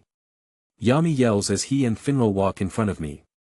Following them, I arrive at the front of a giant door. I can vaguely hear sounds of clashing. Right when Yami was about to open the doors, his face was met with an explosion at point-blank range, though it did nothing to this giant of a guy.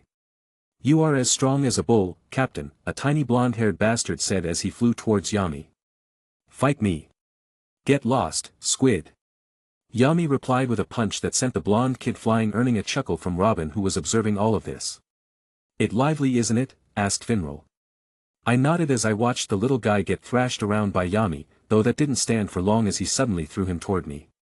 Oi, you. Take care of this for me, I will take your initiation test tomorrow, Yami yelled as he threw the smiling bastard coated in ridiculous amounts of electricity toward me. Yohu. Hey. Are you strong? He asked me as a light blue-colored armor piece materialized on the boy's hands, which he used to punch towards me. Humph. Take a wild guess. I snorted. Although the kid seemed strong, I wasn't so afraid of such measly amounts of lightning. Besides, I also felt the guy wasn't yet serious enough either. Bam. I punched out with my hands covered in chaos force. Seeing as I didn't want to hurt him, I didn't use much force but used the chaos force that devoured the guy's magic in seconds. Ho ho. Interesting, I heard a feminine voice coming from the destroyed entrance. There stood a woman dressed in very scandalous clothing with a giant hat on her head, along with Finral, who was ogling at her. Yami was nowhere to be seen. Eyes on me, kid. As I was observing the newcomer, I felt another punch coming towards me which I dodged, followed by an underkick that made the blonde squid lose his footing. Who are you calling a kid? We are roughly the same age. Besides, you look more like a squid to me, I replied as I punched out and knocked the bastard unconscious. I knew this guy was having trouble seeing his expression that was becoming weird by the second.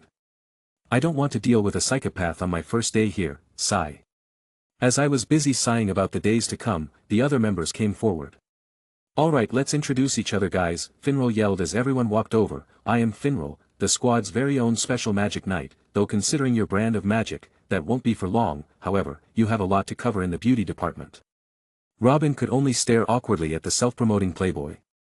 The lady with the big hat and beautiful hair slapped Finral aside and introduced herself next. Alright, my name is Vanessa, I am the big sister of this squad. You can always count on me for a good time. It seemed like the whole squad consisted of weird characters as the lady started acting all flirty. Robin tried his best to avert his eyes from the Twin Peaks. Halo. I am Charmy, you want some cake? A little girl with baby-face looks, with curly brown hair walked forward as she offered me some cake, though before I could even think about it, half of it was gone. How about half, or a quarter, she asked me as the size kept decreasing right before my eyes. If you need any food, you can look for me, she said as she moved away. Before I could process what happened, a guy that looked like a stalker walked forward with a picture of a kid in his hands. Isn't she beautiful? She is an angel, you should feel thankful that I am letting you greet Mia. Before I could process this bit, the guy started threatening me with blood dripping down his nose. Suddenly that fighting maniac isn't looking so bad anymore, I thought. Another guy that looked like a tank came forward before he turned into me and gave a greeting before going away, followed by a small clown-like guy. At the end of the day, I was completely spent and had to sleep on the lounge because Finral wasn't waking up. What kind of life have I gotten myself into? Chapter 114. I woke up to the smell of cooked meat. Opening my eyes, I was greeted with the sight of everyone I met yesterday having a good meal.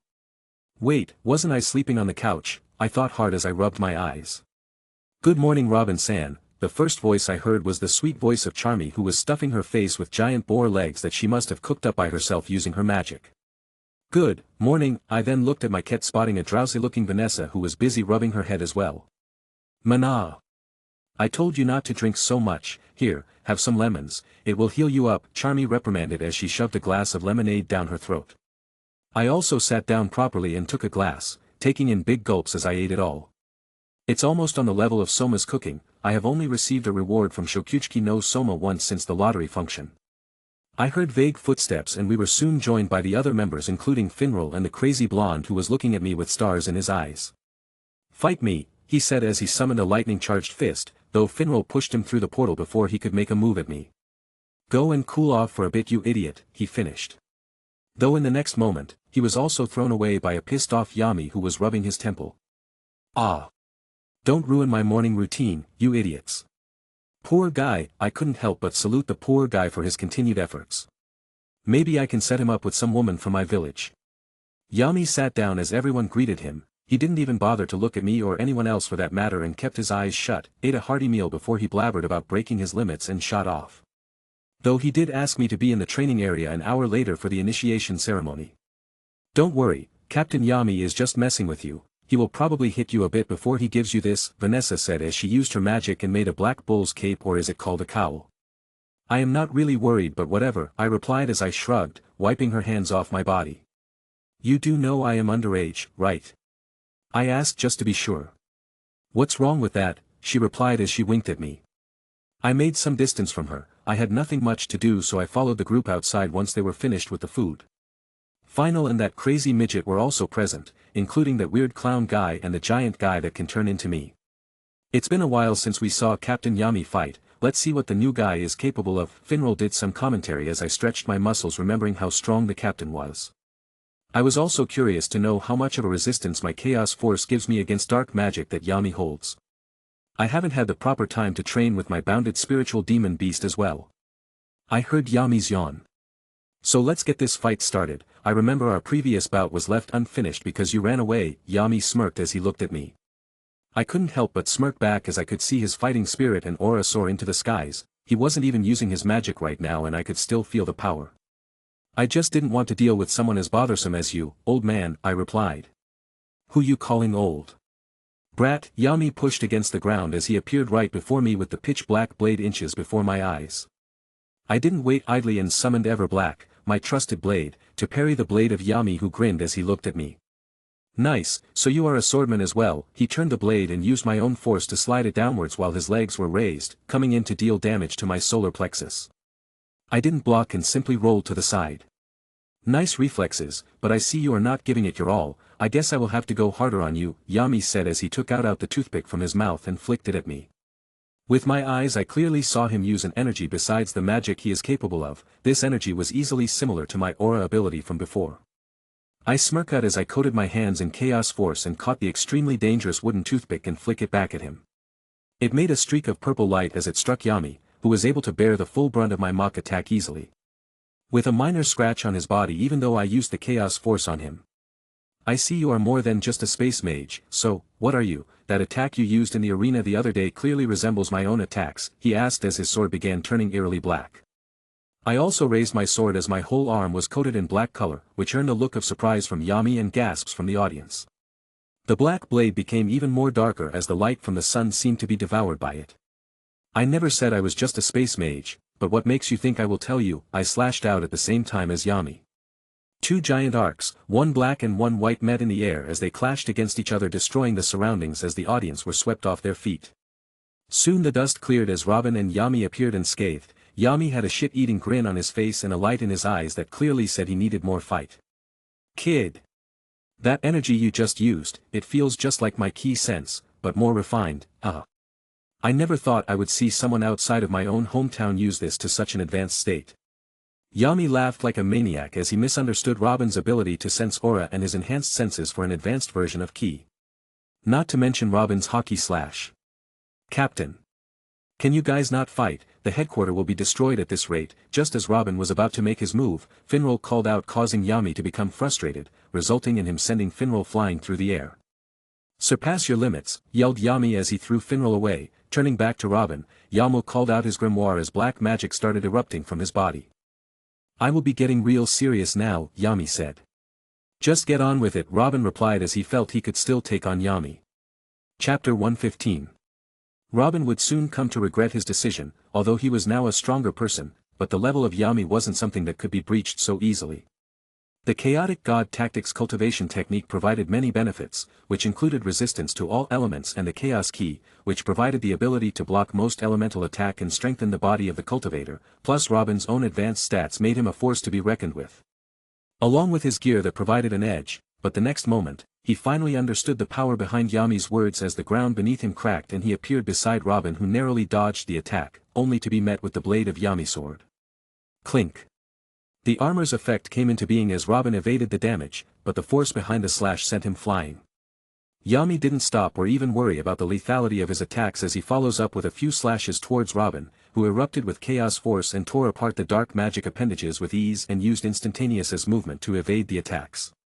Following up with slashes of his own that got rid of the rest. Let's see you deal with this, Robin yelled as he coated his sword in his will and chaos force.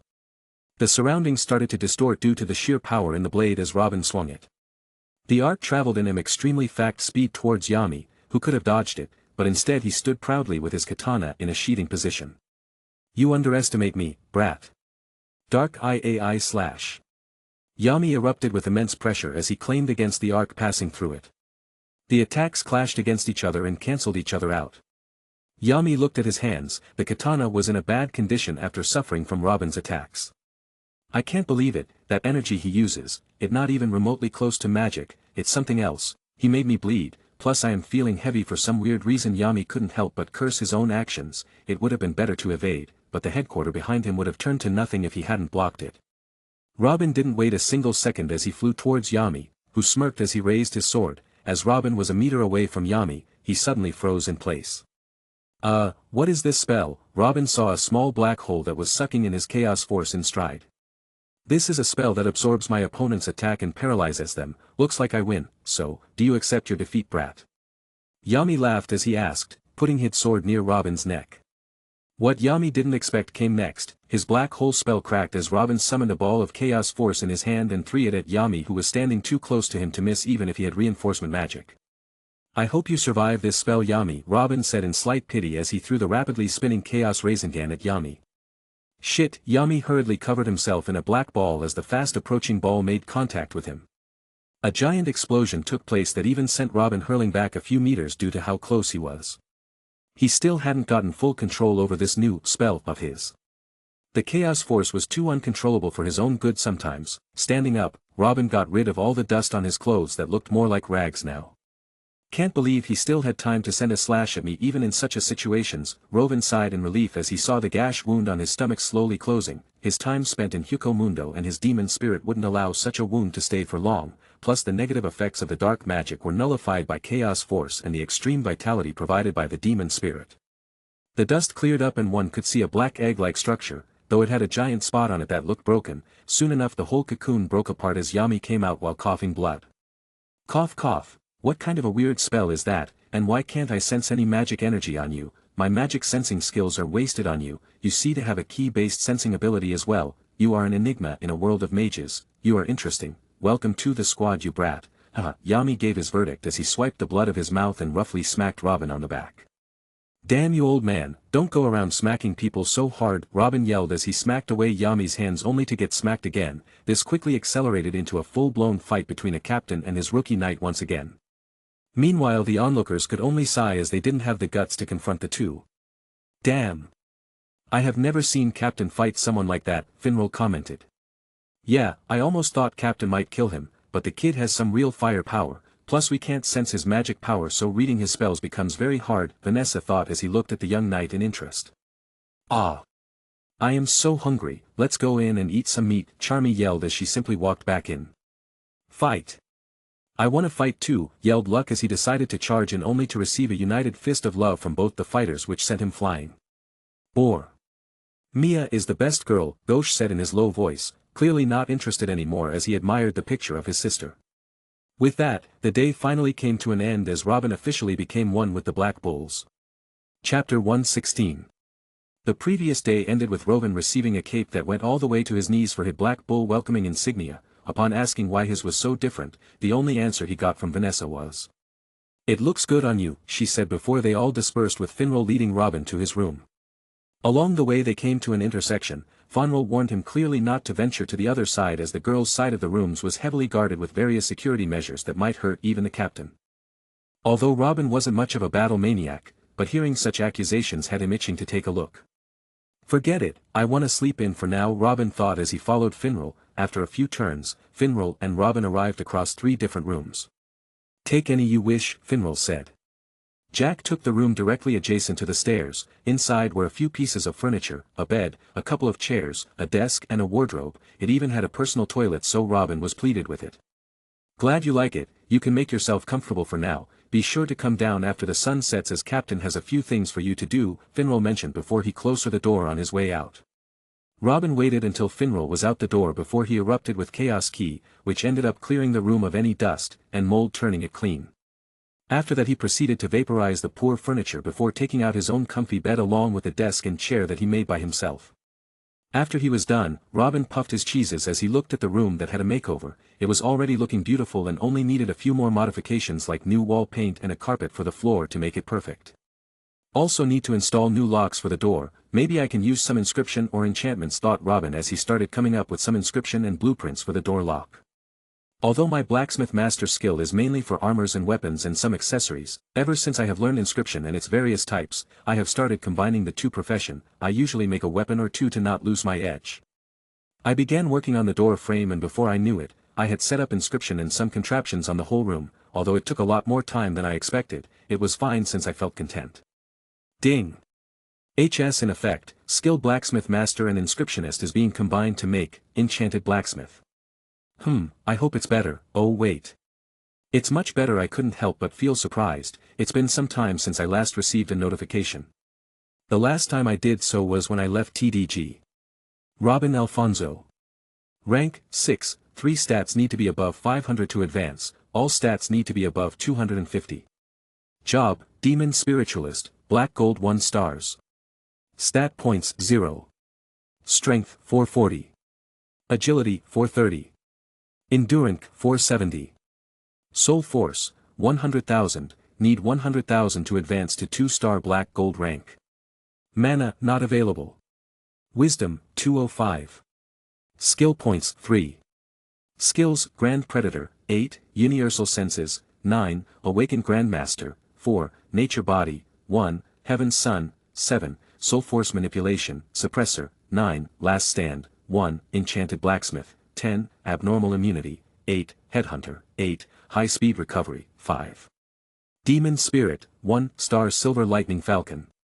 Techniques, Battle Will Arts, Mastered. Cultivation Arts, Chaotic God Tactics, Beginner. I couldn't help but sigh as I looked the stats. They have been rather stagnant for a while now. Even the skills aren't upgrading at the same rate as before, although I have come far from before. I am still not strong. I even tried using Successor on Yami, but it did nothing, which means he is stronger than me for now. I shrugged off the bad thoughts and propped myself up from the comfort of my bed on which I was sitting. Alright, in these 2 years, I will do my best to surpass Yami, and things tell me the guy isn't done yet as my universal senses sensed a lot of potential in him. Sigh. I put on neat clothes and went down to meet with the others according to what Finral told me. I still haven't used my demon spirit, so I have to train with it as well. Maybe I can call myself a dual magic user. Yeah, let's do that later. Yo. Luck greeted me with his ever-so-present smile as he practically jumped at me, only to fall to his knees the next moment. At least Successor works on most of the others. I felt better about myself as I saw the confused Luck Volta not being able to use magic. Kid. What new spells did you just learn, if you can even call that magic? Yami yelled at me as he looked at me with a bit of apprehension as I was able to stop Luck from using magic even before he came into touch with me, unlike him and his black hole spell. Ha. It's nothing new. This spell lets me suppose those weaker than me and help me rid of my opponent's magic or other skills as long as I draw some of their blood, I replied. Sigh, not even gonna ask anymore. Go and meet Finral outside, he will show you your daily chores as the newest recruit, Yamu said before he took a wide sip of his booze and left me alone with a very pissed of Luck who was giving me the stink eye. Sigh. Chapter 117. I left quickly with Finral using his portal as we left behind Luck Volta, who will probably gain back his magic now that I am so far away from him, plus it's not a permanent effect anyway so. Hey. I swear you are always going into a daze, what do you have in your mind anyways? Finral said as he shook my body. Sorry, just thinking what's my mission? I replied trying to change the subject. Oh. It's simple, you are tasked with observing and destroying a bandit outposts in the nearby town's forests. That seems rather easy, I have some experience with that. Snap snap. Ah sorry, I said as I awkwardly ruffle my hair, it seems I need to keep my thoughts to myself, damn it. Sigh, anyways, here are the mission's details. I suppose I don't need to come with you, remember to meet me after finishing the mission, as I have another order for you, regards from Yami. Finral sighed in disappointment as he summoned his portal and started walking through. Hey. What about the part where you accompany me through my first mission? Didn't Yami say something about that? I couldn't help but retort as I saw him go halfway through his portal. Yami said, that brat is crazy strong, throw him and get back, so that's why. Bye-bye, Finral replied as he waved at me and closed the portal, leaving me at a town called Reveria. I flew in the sky as I tore away the mission scroll on frustration. This magic squad is really careless with the missions. There is practically no info on the scroll except for the name of the bandit leader, which isn't much considering the Bangor might even run away if he finds out I am looking for him. Being under the radar of a magic squad, no matter how weak, is very bad for rogue businesses. I used my skill to the highest as the information of the whole forest appeared in my mind. Considering I want to be done with this mission as soon as possible so that I can have some time to train my cultivation is important, not to mess. I haven't used my skills to the fullest in a while. The universal senses spread out as I decided to love various birds throughout the forest to look for the bandits. It didn't take me long before my head started hurting like crazy, so I had to bring the universal skill down a notch so that I don't end up going blank. I finally came upon new info as my senses picks up the sound of a few explosion from afar.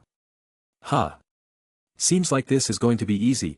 I flew in the direction. From afar I could see a dozen bandits with considerable strength ambushing a few carriages. 2 of the 5 carriages were filled with the corpse of the dead ones as the dead bodies of the supposed guards were strewn around the battleground. Meanwhile the last of the few guards were fighting for their life. I sensed a rather powerful mage hiding inside the carriage. His aura was a bring green, meaning he was either a wind or plant type mage. It seemed like the powerful mage wasn't interested in fighting as he simply watched the guards die one by one. Guess I gotta act it better this way, I signed as I flicked my hands in the bandits' direction. An arc of chaos force flew out. The bandits were able to feel the panic and quickly acted, trying to erect a barrier. Though 1, 2 or 3 were left alive as a result of my simple attack. 3 if you count a half-human with a missing torso, that is, I muttered as I slowly flew down. The remaining 2 bandits simply raised their hands as my suppression took effect, sealing their ability. Please forgive us, Lord Knight. They yelled, or more like pleaded in fear. I could even smell the vague smell of piss. Enough. Are you the bandits ambushing the noble people of Clover Kingdom since a month ago? What's the name of your leader? I asked. It's better I don't break the momentum I was carrying over the 2 weak-willed men. They looked at each other before looking back at me. I sensed reluctance from them. The said fear was even greater than what they showed for me. Is he really so strong and perhaps cruel that these guys aren't worried about their imminent death? I thought. While I did so, I heard the carriages opening as the residents came out to see the situation while the guards tried to escort them back inside. Thank you for saving us, Sir Knight, a woman who looked like she had seen better days said with snot and tears running down her eyes. I guess the shock of seeing so many people die and nearly dying herself nearly made her die from fear itself. No need, it's my duty as a Knight of Black Bulls, I replied. As told by Finral that it was better to address my squad when I do a good deed, and ought to blame the other way if I somehow end up leaving things worse from when I came. Hearing my reply, the lady showed a surprised expression, though my eyes and mind weren't on her as I noticed the really powerful mage coming out of the carriage. Chapter 118. Lady Misha.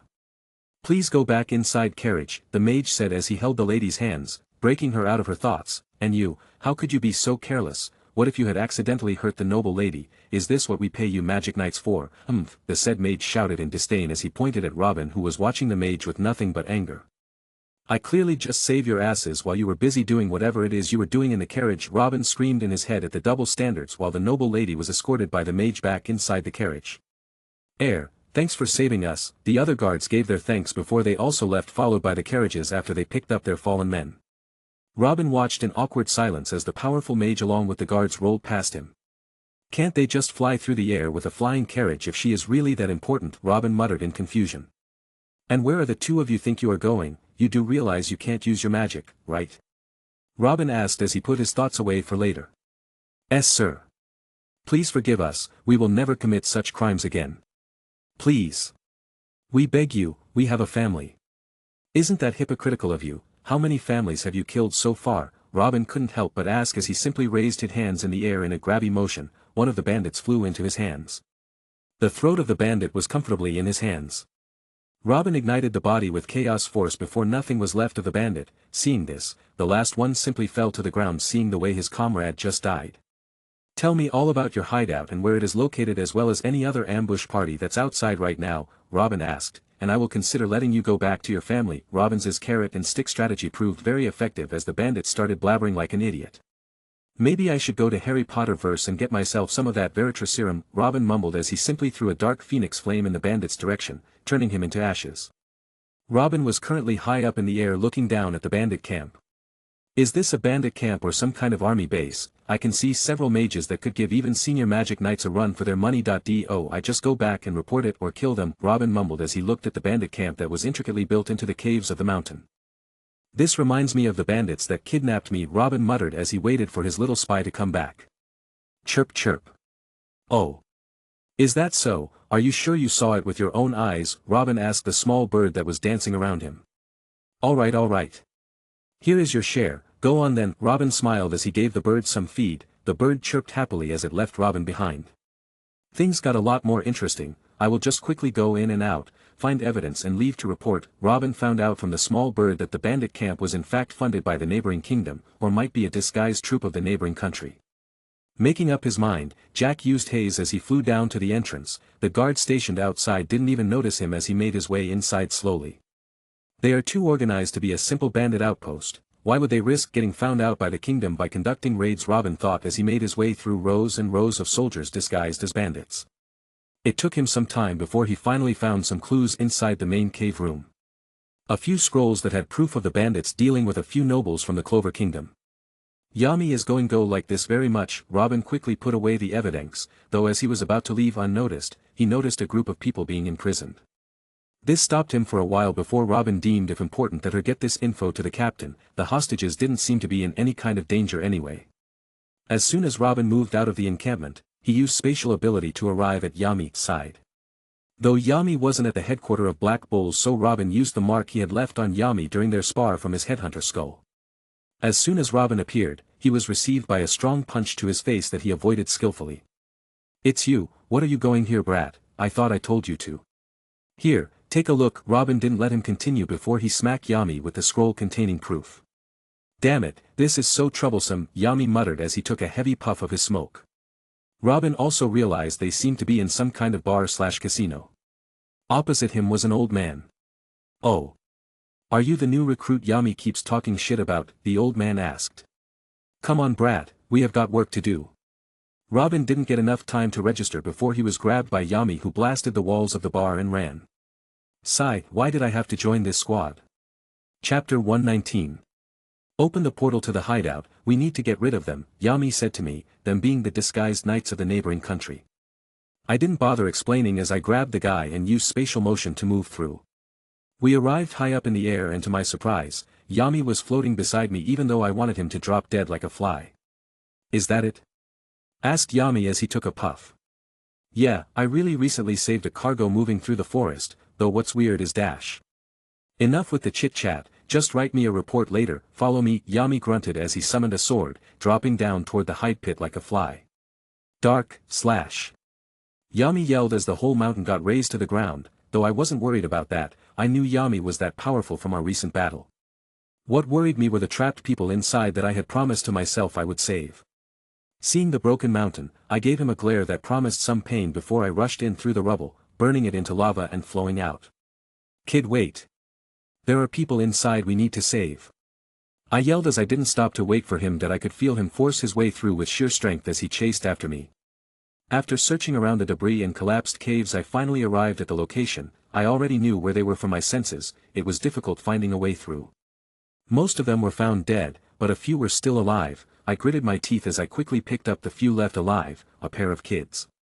Facing towards the wall, I conjured extreme flames that started drilling through the mountain, opening a new path for us. Yami didn't say anything as he watched me go through, silently following behind.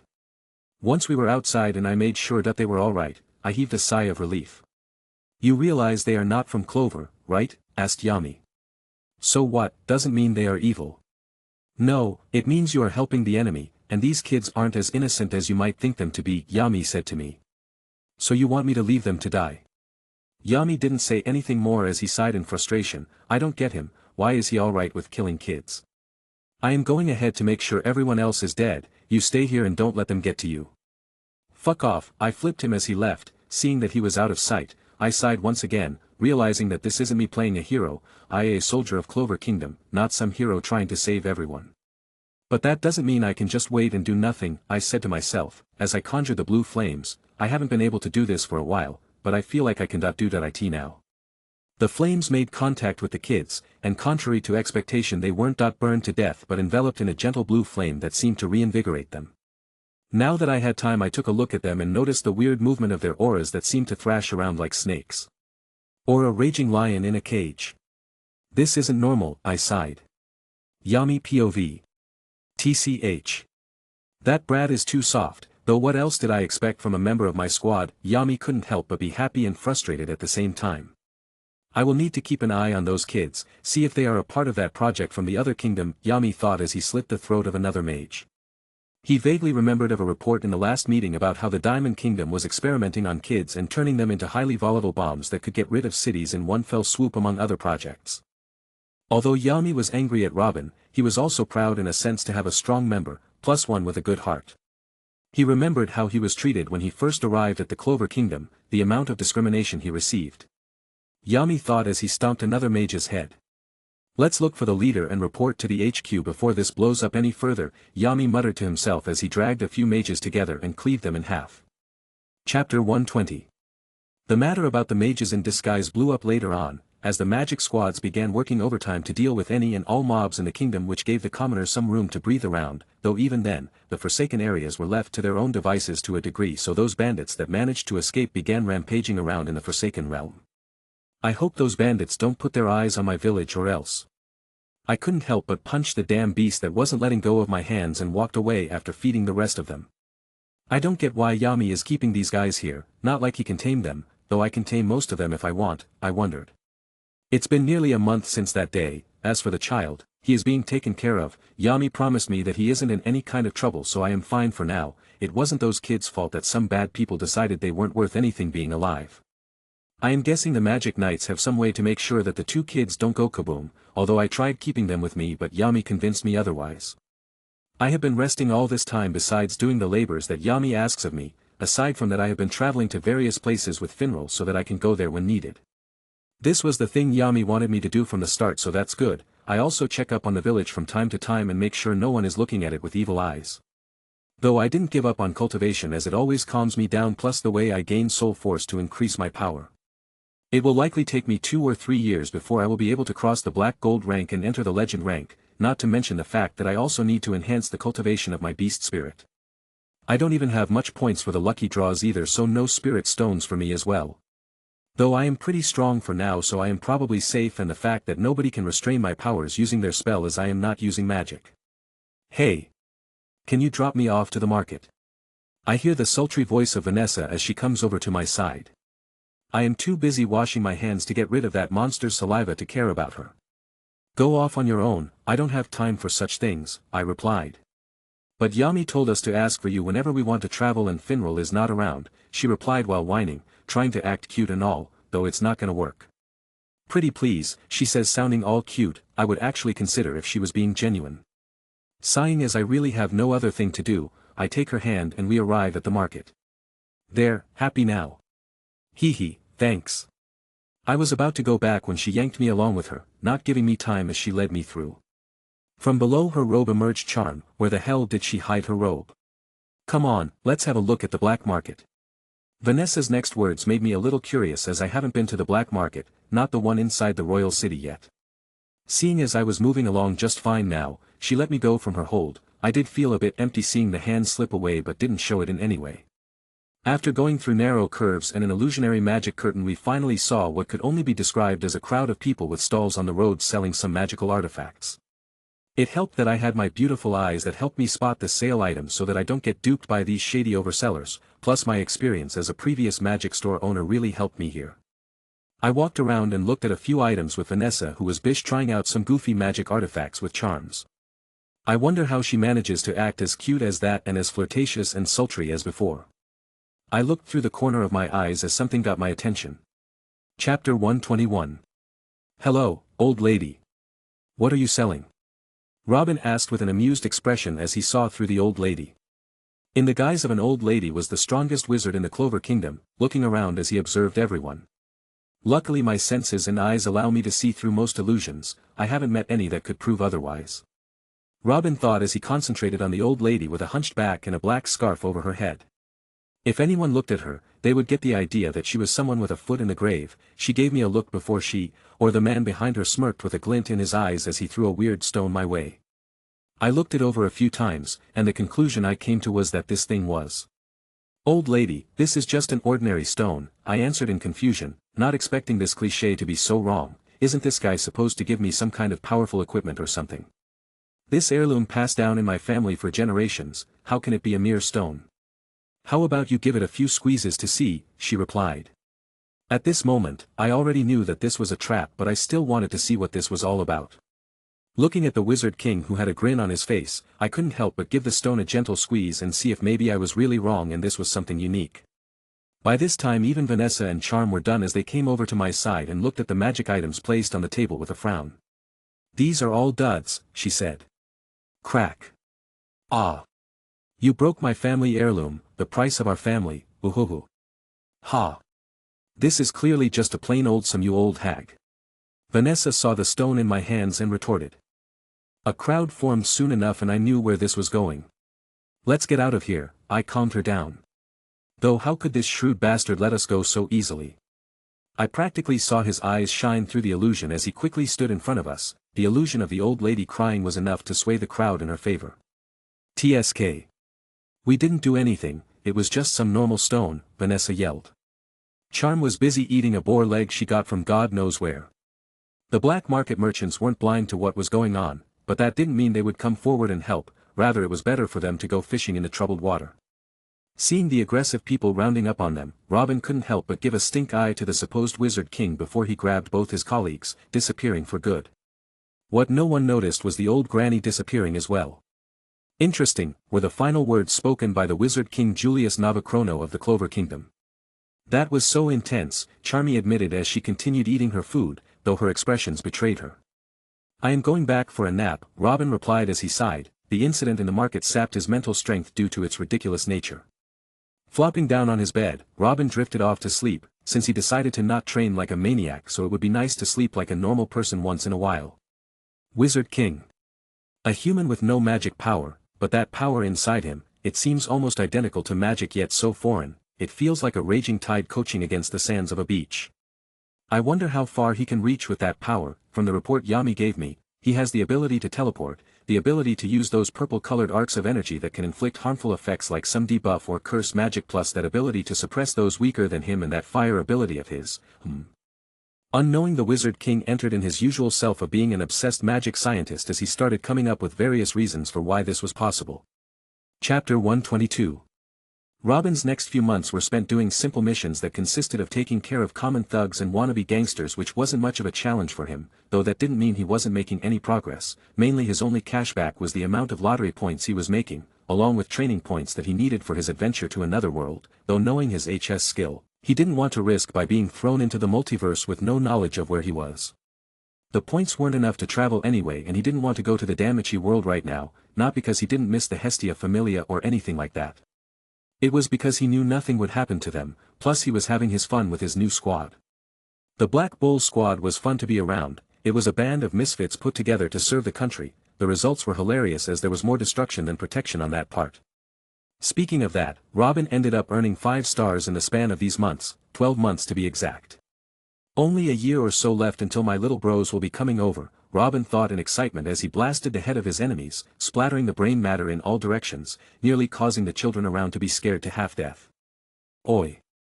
What the heck are you doing scaring the kids like that, you maniac? The voice of one of his comrades that he was very surprised about came at this time. Magna, Robin still remembered the time he got received by this guy back when they were little. Though he's still a kid, Robin burned the leftover bodies of the bandits as he walked away, leaving Magna behind, who was busy covering the kid's eyes. Their recent mission was a common one, getting rid of a small ring of traffickers. You bastard, I almost got burned by your magic. Magna yelled as he followed behind Robin with the kids in tow.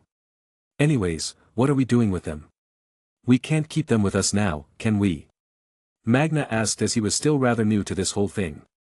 Robin rubbed the bridge of his nose in frustration. Yami seemed to be taking out his frustrations on Robin by handing over the new recruit, Magna, over to him to train. Magna himself wasn't so thrilled about it and challenged Robin. The next second he found himself falling a mile from the sky without any clothes. Since then Robin has been teaching Magna the ropes of things. We will report to the nearest town and inform them, the regulars will take it from there, it's the least the officials can do, Robin replied as he covered Magna and the scared kids in his soul force, and they disappeared from place, reappearing outside an office in the nearest town. Man! Your teleportation magic is really nice, Magna couldn't help but say out loud as he excitedly looked around at all the kids, counting to make sure none were left behind. Go ahead and get them sorted while I recover some energy. The teleportation drained me. Robin made an excuse to get rid of all the paperwork, the most dreaded thing in all of the world. Magna couldn't help but grit his teeth, though he still willingly followed and went in with the kids. Sigh, it's been so long since I saw my status. Robin Alfonso. Rank, 6, 3 stats need to be above 500 to advance, all stats need to be above 250. Job, Demon Spiritualist, Black Gold 3 stars. Stat points, 10. Strength, 450. Agility, 470. Endurance, 510. Soul Force, 300,000, need 100,000 to advance to 4-star Black Gold rank. Mana, not available. Wisdom, 240. Skill points, 10. Skills, Grand Predator, 6, Universal Senses, 6, Awakened Grandmaster, 4, Nature Body, 1, Heaven Sun, 7, Soul Force Manipulation, Suppressor, 6, Last Stand, 1, Enchanted Blacksmith, 6, Abnormal Immunity, 3, Headhunter, 5, High Speed Recovery, 5. Demon Spirit, 1 star Silver Lightning Falcon. Techniques, Battle Will Arts, Mastered. Cultivation Arts, Chaotic God Tactics, Beginner. Sigh. It's been 3 months and I still can't seem to be able to go past the 3-star Black Gold rank, Robin lamented as he looked at his stats page. His progress has been halted for some time now, which was not doing anything for Robin's state of mind, which was hellbent on making him feel as if he was racing against time. The broken memories he got about some guy that could move at the speed of light was something he didn't appreciate as well. The Eye of the Midnight Sun, was it? Robin thought as he contemplated for a while. Alright. I guess it's time for a lottery, maybe I can get some spirit stones to boost my cultivation speed, Robin mumbled as he watched the burnt-up Magna come back. A smile came on his face seeing his junior returning with a big frown on his face. The guys were probably bad-mouthing Black Bulls again. Although Robin also was bothered by this, he came to accept it, just treating it as a joke and leaving it at that. The members of the Black Bulls were partly responsible for that, so there was nothing that could be done about it. Hey! I am done with it, when are we going back? Asked Magna, though before he could even take a breath, he found himself back in his room alone. Cool. Robin went ahead and looked for Yami, finding him rather easily as the guy was either busy drinking or taking shit. Banging on the door rather loudly, Robin didn't care about the consequences as he started shooting for Yami to come out. My only training buddy in this world, Chapter 123. Chapter 124. Two figures with large bumps on their heads could be seen silently eating their food as the whole table consisting of other people looked at them and tried to hold back their laughter. Hee hee. Shut up. Yami banged the table in anger, sending the food flying towards Robin, who easily caught everything inside. So what's the mission this time? Asked Robin as he slowly ate his food. It's fairly easy for someone with your strength. Oh. Is that so? Asked Robin in wonder. He was always a bit confused by Yami's thought process of breaking through the limits, but it also synced with his system's way of working, so he couldn't say anything much. Yes, just a simple spy mission, Yami said offhandedly as he chewed on some meat. Bang! Robin nearly destroyed the table in the process until Charmy got angry and pushed them both out of the room. Walking in the forest quietly, Robin asked. So you want me to act as a spy? Robin asked. Yami took a puff of smoke as he replied, yes, it's better if you go, since the Wizard King said the mission this time was very dangerous. It might even take several months for you to complete this mission. Plus I feel like someone is trying to take care of you through this mission, so it's also a test for you, replied Yami as he eyed Robin, who was as carefree as ever. In the year's time they have been together, Yami has never been able to truly defeat Robin, and the same can be said for the other party. That perverted healing power of his is really gross. Yami clicked his tongue in annoyance and smacked Robin's head from the back. What was that for, you idiot? Robin yelled as he rubbed his head in confusion. I hate your face, get out of my sight before I kill you, and be gone before dark, Yami yelled as he tried to kick Robin back to the headquarters, only for him to disappear with a smirk. He is an enigma, no magic power, but can deal with most of the mages with ease. I reckon he told me about his brother back home having no magic either. Yami sighed. Robin didn't give the threat to his life any thought as he looked at the constantly randomizing structure of Black Bull's headquarters. Robin knowingly smiled at that before he disappeared again, and this time, he reappeared in a darkly lit room that was filled with small animals and a lone bed. It's been a while, Henry. Robin greeted with a smile as Henry looked up, his face glowing with happiness as he slowly stood up. Rubian, Robin couldn't help but smile wryly as he waited for Henry to finish. He always knew that a person lived deep inside the small headquarters of theirs, but didn't act until Yami himself introduced him to the said person once he was sure that Robin didn't operate on any magic.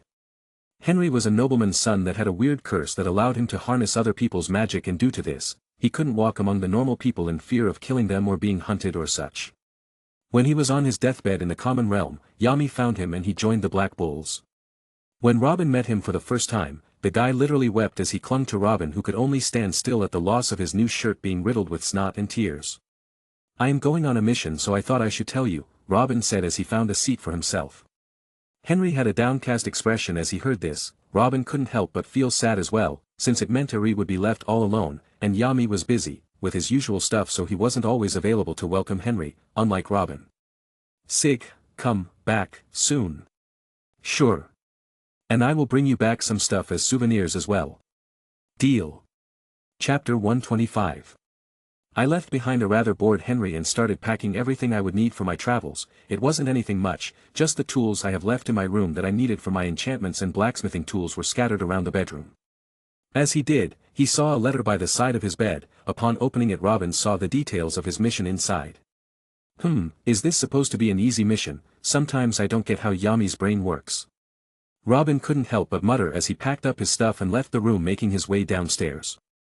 He also understood why Yami wanted him gone as soon as possible as well. It seems the objectives of the mission stated he died this. Let's see what the Diamond Kingdom has in stock for me, Robin sighed as he flew high in the air.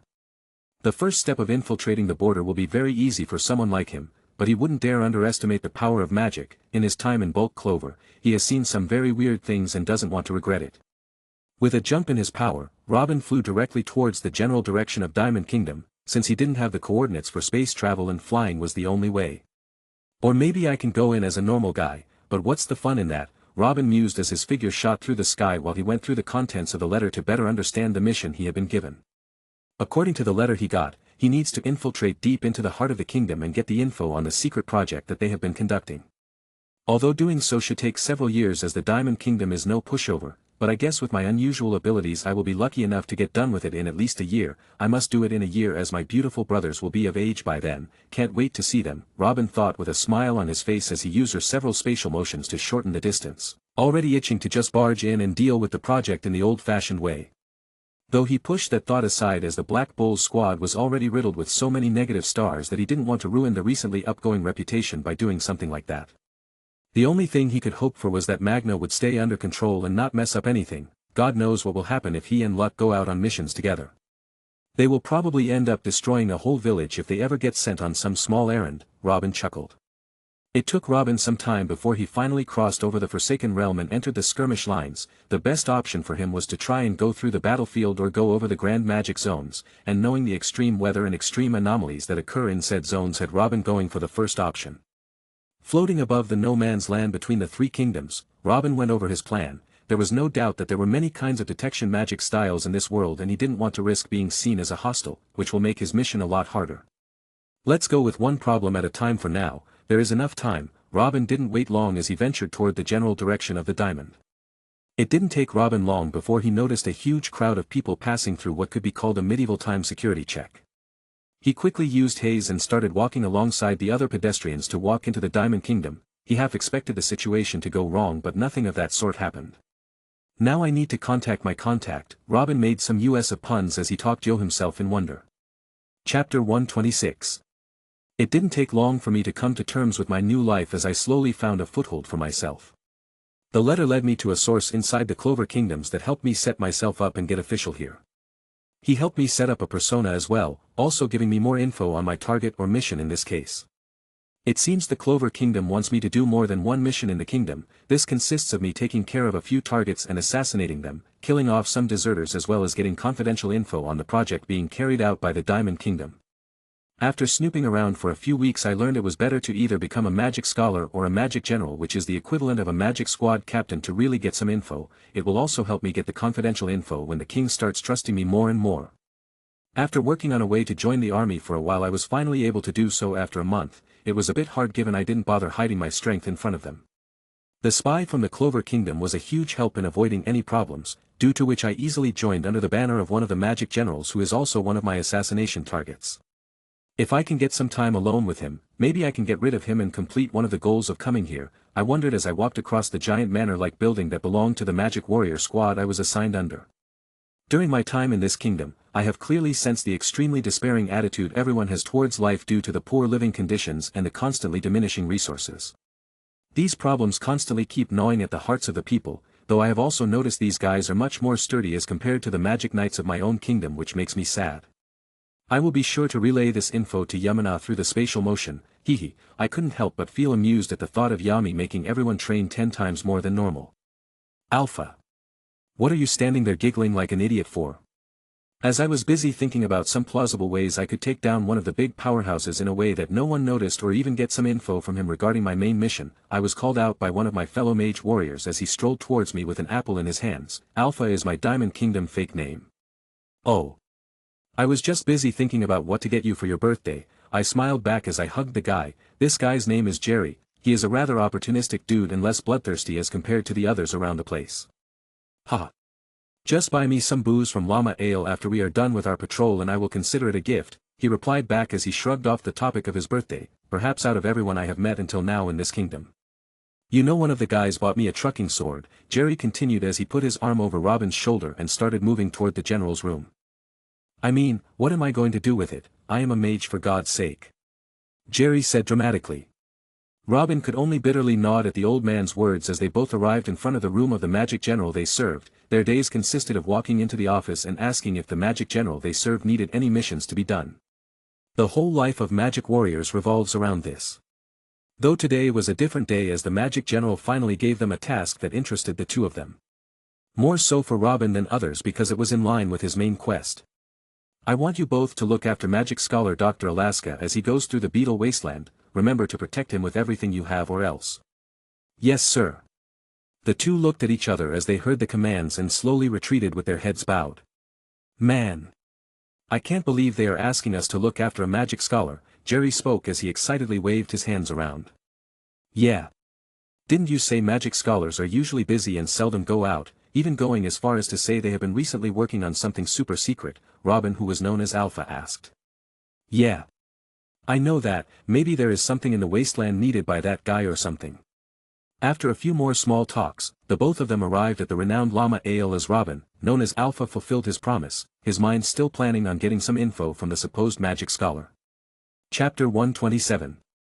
Robin spent his next few months gaining the trust of his fellow mage warriors as well as getting any info he could on the supposed secret project. He also came across a few characters that made him question the laws of his world, namely a few individuals that could use two types of main magic types at once.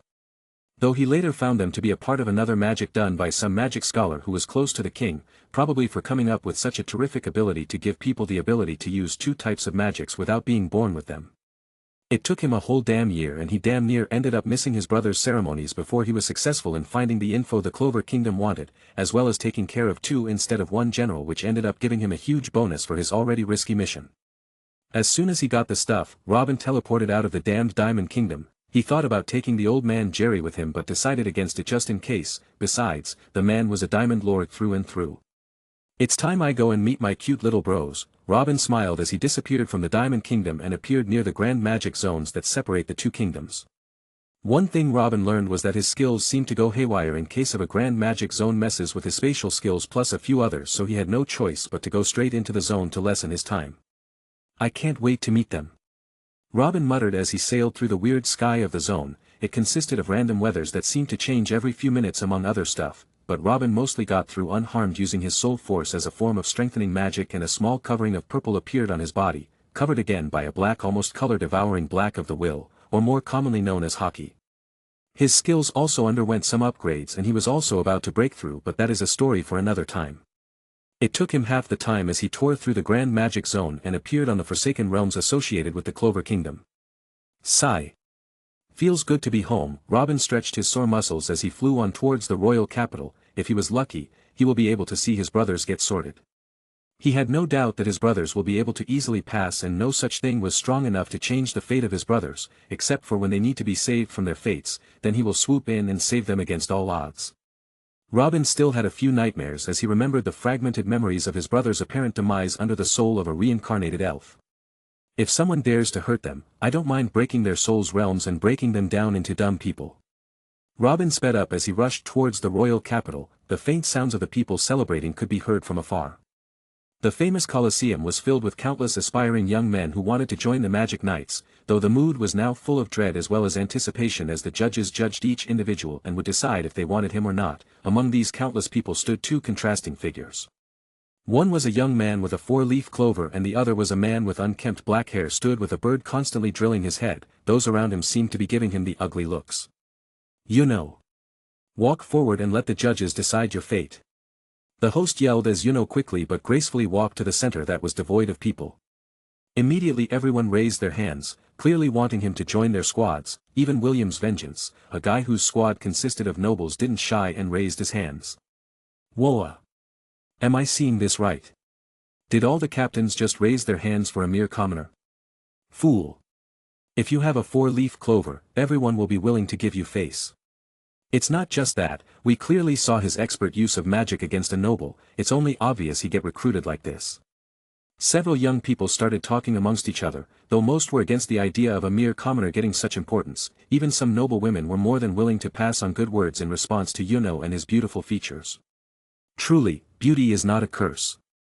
Hey guys, I have recently made a Patreon. You can check it out if you want. It has 8 advanced chapters if you are interested. Chapter 128. Humph. Baka Yuno. Getting all the attention, Asta couldn't help but grumble as he looked around.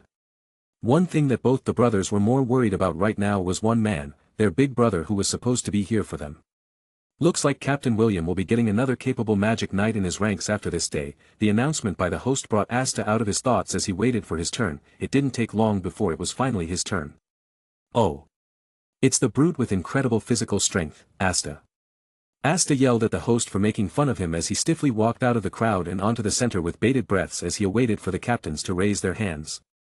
It only made him feel despair when he saw that no one was doing it. The crowd stared jeering at him, calling him useless and stuff as no one raised a voice for him. Though just as Asta was about to break down, Yami smirked as he felt a familiar presence near him, a presence of power. Humph.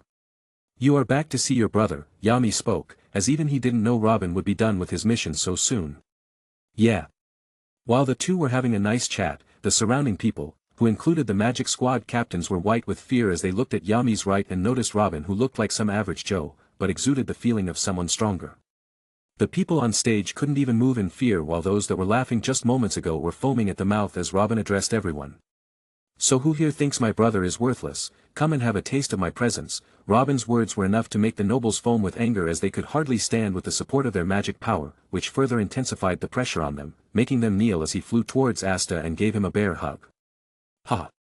I knew my brother would make a great magic knight. Who here dares to bully my brother when they can't even take on my pressure? Unlike my brother, Robin smirked as he gave a glance to the vice magic captain standing by their captain's side, barely hanging. That will teach them, thought Robin as he looked around for Yuno. Seeing him hiding among the crowd, he couldn't help but grow a tick mark on his forehead. Here I am showing everyone not to mess with my brothers, and he is busy hiding himself. Oi Asta, it's alright if no one wants to take you in, you have the black bulls with you. I want you to take that conviction of yours and show them how it's done, Robin said as he patted Asta on the back. Giggling as he saw Yami angrily looking at him with a death glare, probably pissed that he didn't consult with his captain and decided things by himself again. Asta, who was in despair, couldn't help but look at his brother and his amazing presence as he slapped the faces of several big wigs. Even Yuno was proud, but his situation might become a little worse if he gets recognized by Robin here, and the people of Golden Dawn will not be lenient with him. He was already taking a risk by choosing to work under William Vengeance. While Yuno was busy thinking, he didn't notice the crowd part ways as a hand grabbed him by the shoulder and pulled him into a hug. Ugh. There you are. My sweet little brother, I was calling you out but you didn't answer me. Does little Yuno thinks he has all grown up now and won't accept gifts from him? Robin teased as he saw Yuno cough in embarrassment. He knows Yuno loves him but has grown rather reclusive and is afraid to show it. In simple terms, he is at Sundra. Oi. You idiot, talk outside of the stage if you want to, stop bothering the other contestants, Yami yelled as he threw a black slash at Robin from above. Alright then Yuno, I will come to visit you tomorrow. For now, I am taking Asta with me. Be sure to tell me if anyone bullies you, Robin said as he gave a cold glance at William Vengeance and the one behind him. William only smiled in return and didn't say anything at the blatant threats. Robin took Asta's hands and they both disappeared from the place as the black slash left a gash in the ground. Chapter 129. Robin grabbed Asta and reappeared outside the arena where Finral was already waiting for them as he was busy flirting with the local girls that came to watch the Magic Knight's entrance exams. Oh. Robin. You are back. Finral grinned as he gave Robin a hug. Yeah, how's the squad doing? Please tell me you guys didn't mess with my stars, Robin asked as he tightly gripped Finral's shoulder, not allowing him any path of escape. About that, Finral scratched his cheek in awkwardness as he explained, you see, Yami sent Luck and Magna on some missions as a duo and they ended up ruining it, which caused the number of stars to plummet. Asta felt the killing intense so he smartly stayed behind. How many? What? Finral asked. I asked how many stars are left. You 1 star. Crack. Let's just hope that what I did back in Diamond Kingdom is enough to earn all this back, or else don't blame me for beating all of you up, Robin said as he flared his energy, turning the concrete floor into rubble. See cool. Asta yelled as he saw his brother's display of power. Robin instantly felt happy as he gazed at his brother who had grown up in 2 years. He hadn't met them for a long time in case there was a magic that could sense his disappearance. Yami finally arrived as he wiped his hands with his cowl and with a grin he pushed his fist towards Robin, who did the same, causing a shockwave to generate between the two fists, causing others to be frightened as they talked about the Black Bulls and their reputation. The trio walked out of the portal followed by Asta, who was looking around curiously. His sights soon landed on a big weird-looking mansion from afar. That's so cool. Asta exclaimed as he walked alongside Robin. Alright Asta, you will be becoming a magic knight from now on, which means you will have to undergo my Spartan training in case you are against strong opponents. Robin began his speech but was suddenly thrown aside by Yami, who held Asta by the head and threw him towards the gate of the mansion, breaking it apart and causing a dust cloud to kick up.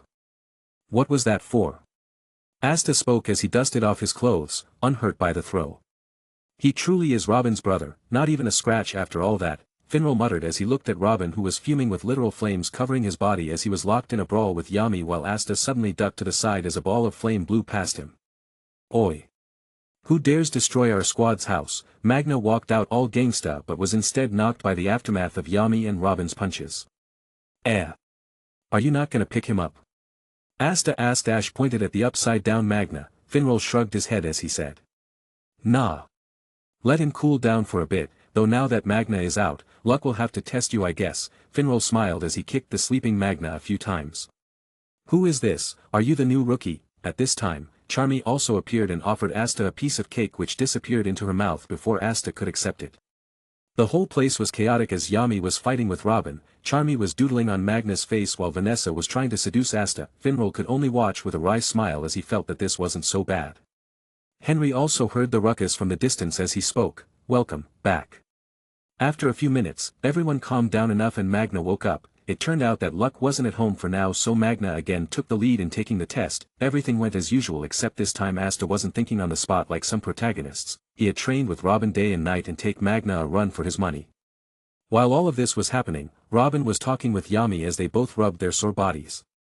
There is another knight that joined us. She is a noble, Yami stated, to which Robin raised an eyebrow as some memories surged in his mind, causing him to sigh as he thought.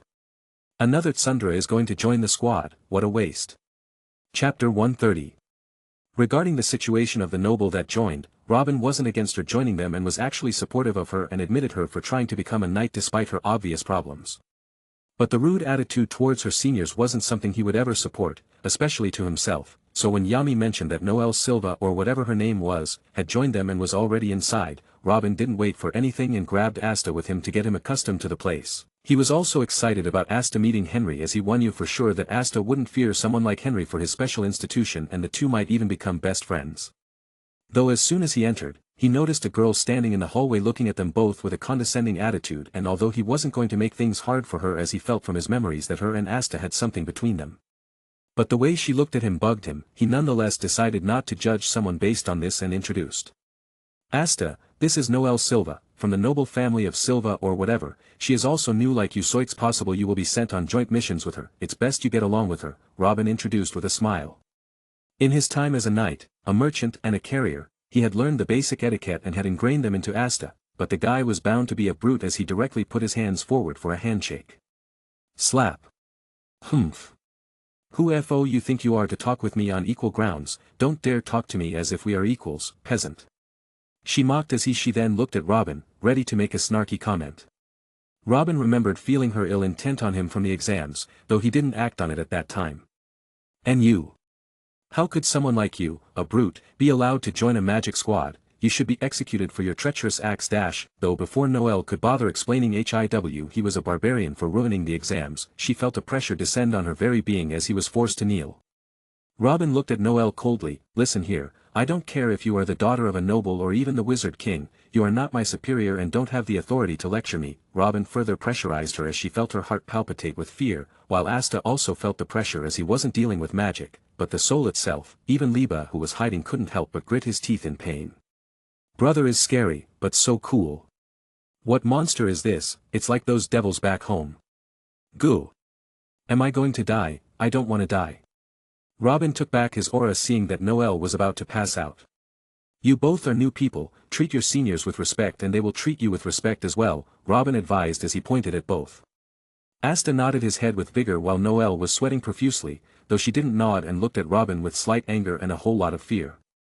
As she was about to leave, Robin gave the last advice: if you have any problems, treat Black Bulls as your family, soon enough you will definitely master your magic. Robin smiled wickedly as he looked at the frozen. This should be enough to keep the little kid in line. Now where were we? Oh yeah. Let me show you Yami and Mind Beast's collection. Be careful as some of them are very powerful, even your unique powers might prove useless, Robin advised, though he just lied as that wasn't. Yami wouldn't keep a very powerful beast that couldn't be controlled. Robin grabbed Asta and teleported to the huge bathroom areas, causing Asta to be very surprised by the beautiful scenery. This is the bathroom, on the other side is the one for the ladies, don't go there if you value your life, Robin told him. They then went to the dining hall where Charmy again greeted them with lots of food. This time she managed to control herself and gave one piece of chicken leg to Asta who thanked her and dug in. They visited several places including Yami's personal toilet. Robin managed to tease the poor constipated dude before they escaped. Robin also told Asta to never go into the ladies' area of the rooms as he didn't want to see his brother die a horrible death. Alright. You can choose any one of the rooms here, although they aren't much compared to the other magic squads. Whoa. This is so great. Asta, who had never had his own room, was grateful beyond belief as he looked at the simple room with the most basic things in it. Robin also noticed the weird anti-bird fly in and get comfortable. She feels weird. Robin thought as he looked at the bird, who also did the same. Robin left Asta to his own devices while advising him to come to the dining hall at night for dinner. He had one other thing to do, meet with Yami and discuss his merits. He still hadn't reported to the headquarters and Yami was the captain, so Robin was going to put all of the brudeb on him and bail. The next morning, Robin couldn't help but sigh in frustration as he was being led by Yami to the Wizard King's place. Ha ha ha. You think it's easy to feel me, you prick. If I don't get any rest, you don't get any either, Yami cursed as he smoked, completely disregarding the guards. Chapter 131. Me and Yami finally arrived in the building and got to meet the Wizard King personally. The guy felt extremely dangerous for someone so jolly, but I guess that's what a Wizard King is. He was extremely enthusiastic about seeing what kind of magic I had. I said that my magic was space magic, but he was having none of it, as I stood in front of a Wizard King who likes throwing tantrums.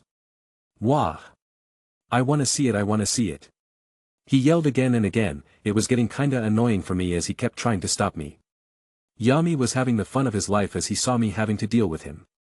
Julia-sama, what the hell are you doing? This is highly inappropriate for someone of your stature. At least have some respect for the title of Wizard King, the blue-haired guy berated as he forcefully pulled the idiot off of me. But I wanna dash. No buts, if you do this kind of thing again, I am going to ban you from going outside, the blue-haired guy who had just arrived said with finality as the Wizard King finally lost his grip on my thighs. Seriously though, can't believe this guy is the strongest existence in this kingdom. Even though my body is telling me the same, I have never felt it act this way. I couldn't help but sweat in fear. I have never felt such pressure from anyone, plus the predator skill was making sure that I would feel even more inferior by intensifying my feelings. I am sorry you had to see that. I am Marx Francois, the advisor of Wizard Ling Julius Navachrono. Marx introduced himself. I was slightly surprised by the way he treated me considering his position. It seems not everyone is as bad as some of those trashy nobles. It's a pleasure to meet you as well. My name is Robin Alfonso. Oh. Are you from some noble lineage perhaps? Marx asked as he tilted his head. Not any that I know of. This name was left behind by the ones that left me at the doorstep of a church. Oh. Sorry to hear that. It's nothing, I was called here. I have completed my dash. Yes, about your mission, let's talk elsewhere, Julius-sama. The dandy and smiley Julius finally grew a little serious as me and Yami followed the duo to some other place. I was finally able to leave the damned place. I didn't expect that guy to bug me again while I gave my report, even knew some of the delicate information I had to give. Well, at least I got something good out of it. I smiled as I thought about my recent promotion. Congrats, kid. You have finally become a first rank of intermediate magic knight. If it weren't for those idiots in the higher circle, you would have directly become a senior magic knight, Yami cursed as we left the headquarters. It's alright, I can't wait to rub this in Lux and Magnus' faces, I snickered as we both left. Yami said he had some other things to do, so I was left to my own devices. I strolled around for a while, looking for some magic items I could buy or if I could maybe find some magic stones to get a bigger harvest. I have saved up enough for a lucky draw. Maybe I can try for something today as my luck seems to be good. I couldn't help but think as I decided to go and meet Yuno today. I told him that I will be seeing him today, so it's only right that I do so. Plus I was worried about some wannabe noble ganging up on him, but seeing as I have spent my life and blood making equipments for both my brothers, it shouldn't be a problem for them. It should have been hard for me considering I don't know where the hell the headquarter of the Golden Dawn is, but I easily found it thanks to the special enchantments I made for my brothers. It's my duty as a caring brother. I smiled as I picked up some treats that Yuno likes. With a simple thought, I was easily able to travel a great distance and arrived above a hill. The giant palace was a sight for sore eyes as I calmly walked towards it. Those nobles really outdid themselves, didn't they? I muttered to myself as I finally arrived at the palace. As expected, the security here wasn't lax. As soon as I reached the giant golden gates, I was surrounded by a couple of magic knights. Halt! State your purpose for coming here, Black Bull's scum. That's harsh, don't you think? I replied. Though these guys weren't having none of it as they summoned material weapons made of their respective magic. Do they think I am a vegetarian? I muttered as I released my complete aura, not one that was suppressed like in the Magic Knight exams. Boom. Chapter 132. I used suppression and everyone lost their ability to use magic, which further caused more than half of the magic knights to lose their consciousness due to the pressure I exerted, though I also felt several others who could easily resist my aura as well. The next moment, a guy that was the same height as Asta arrived through a portal that looked eerily familiar to Finral's. Along with him came a few others, among which was William Vengeance. "Do you realize where you are, Robin?" Seeing Klaus among the group of new arrivals, along with a calm and collected William, Robin gets rid of his aura as he has been good friends with Klaus for a while now and doesn't think of him as a stranger anymore. "I am really sorry, but your guys are at fault as well for calling me a scum. You know I don't like that very much, right Langris?" Robin teased the small boy, who just humphed and teleported back. "Although I am happy to see you, it's best you give your reasons for being here." The demon of the Black Bulls, William calls out at this moment. Klaus, who was about to talk with Robin and reprimand him for his actions, goes quiet as he and his fellow comrades who were still conscious take away those that had fallen. Robin, who heard Williams, responded, "Why am I here, you ask?" "Of course, it's to meet my cute little bro. I feel his presence in the palace." Is that another one of your magics, being able to sense someone from so far away?" William asked in wonder, although like all other able-minded captains, he also knew that Robin didn't even have an ounce of magic power in his body. "Yes, no matter how far away he is, I will always be able to find my baby brothers. This is the power of love," Robin answered comically as he looked at Klaus, who looked very pissed off, probably angry that Robin was chatting so casually with his idol. Robin had met Klaus early on for a joint mission, and although they had a rocky start, things went smoothly between them once Robin showed his strength, earning him the respect of Klaus, the Four-Eyes nerdy noble. Those present, including Klaus, weren't able to understand that he was actually speaking the truth, as with his headhunter skill, he could actually do such a thing. He hasn't seen anyone break the headhunter skill yet, so for now, it's one of the best tracking skills Robin currently has in his arsenal.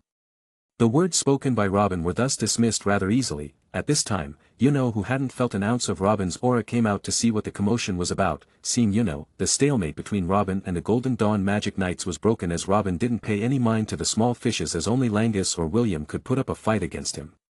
He had already beaten Langris once on a joint dungeon expedition, so the guy wouldn't act out on his noble superiority tendencies, while William didn't emit any hostility and just watched Yuno and Robin hugging each other in silence. Robin had a weird feeling about Williams ever since he first saw the guy in his exams, but he couldn't put his mind to it. "Brother, what are you doing here?" Yuno asked, a little embarrassed as he tried to slip away from his brother's hug, only for Robin to hug him tighter. It could be seen that throughout his time in this world, he had come to love the children of the orphanage, among which Asta and Yuno were the most doted on, though it also meant he put them through the ringer once he knew the dangers the two would face later on. "Ah. Is my baby brother embarrassed to meet his big bro? Come on, I got some nice gifts for ya." Robin eased as he took out a sword from his storage that looked like a combination of a cane and a sword. As soon as he took it out, the aura it gave surprised everyone present. "What the hell is that?" Klaus couldn't help but stutter as he felt the raw power in the sword. "Williams, I will be taking my brother for a little outing, hope you don't mind," Robin said as he left, taking Robin with him. His words sounded more like a statement than an apology as he disappeared, while the Magic Knights could only curse at his back. "That idiot brute, doesn't he know who William Sama is?" As expected of a commoner, Langris also spoke along with Klaus, though Williams didn't say anything and flew back to the palace. Seeing him, the others soon followed. Chapter 133. Robin spent a few hours with Yuno, taking him around the capital city of Clover Kingdom. He didn't stop at that and helped Yuno buy a lot of clothes or anything that he knew Yuno would want. The reason why he was treating Yuno so nicely was because of only one reason. It was because while Asta was going to be around him much longer, the same wasn't true for Yuno, who will be spending his time away from them both in the Golden Palace of the Golden Dawn Guild. "Alright, now that we have had our fill of the royal capital, it's time for me to give you my personal gifts." Yuno perked up at the mention of the gifts. Perhaps Robin and his equipment, which were out of the world, were the only things that could break away Yuno's poker face. Robin didn't wait around as he took out the first item. It was a shirt. He could see Yuno frown in confusion, giving the expressions of, "It's just a shirt, is this what you call special? Oi, you brat. Why don't you try and wear it first?" Robin couldn't help but bang his fists on Yuno's head, looking at his ungrateful face. He had spent nearly a whole week forging this equipment and couldn't help but feel aggrieved as well as excited to see the face on Yuno's face once he finds out what it does. Believes it is good enough to blow the minds of the three kingdoms combined. Yuno wore the black simple t-shirt with a frown as he checked his body, even banging on his chest to see if there was any change.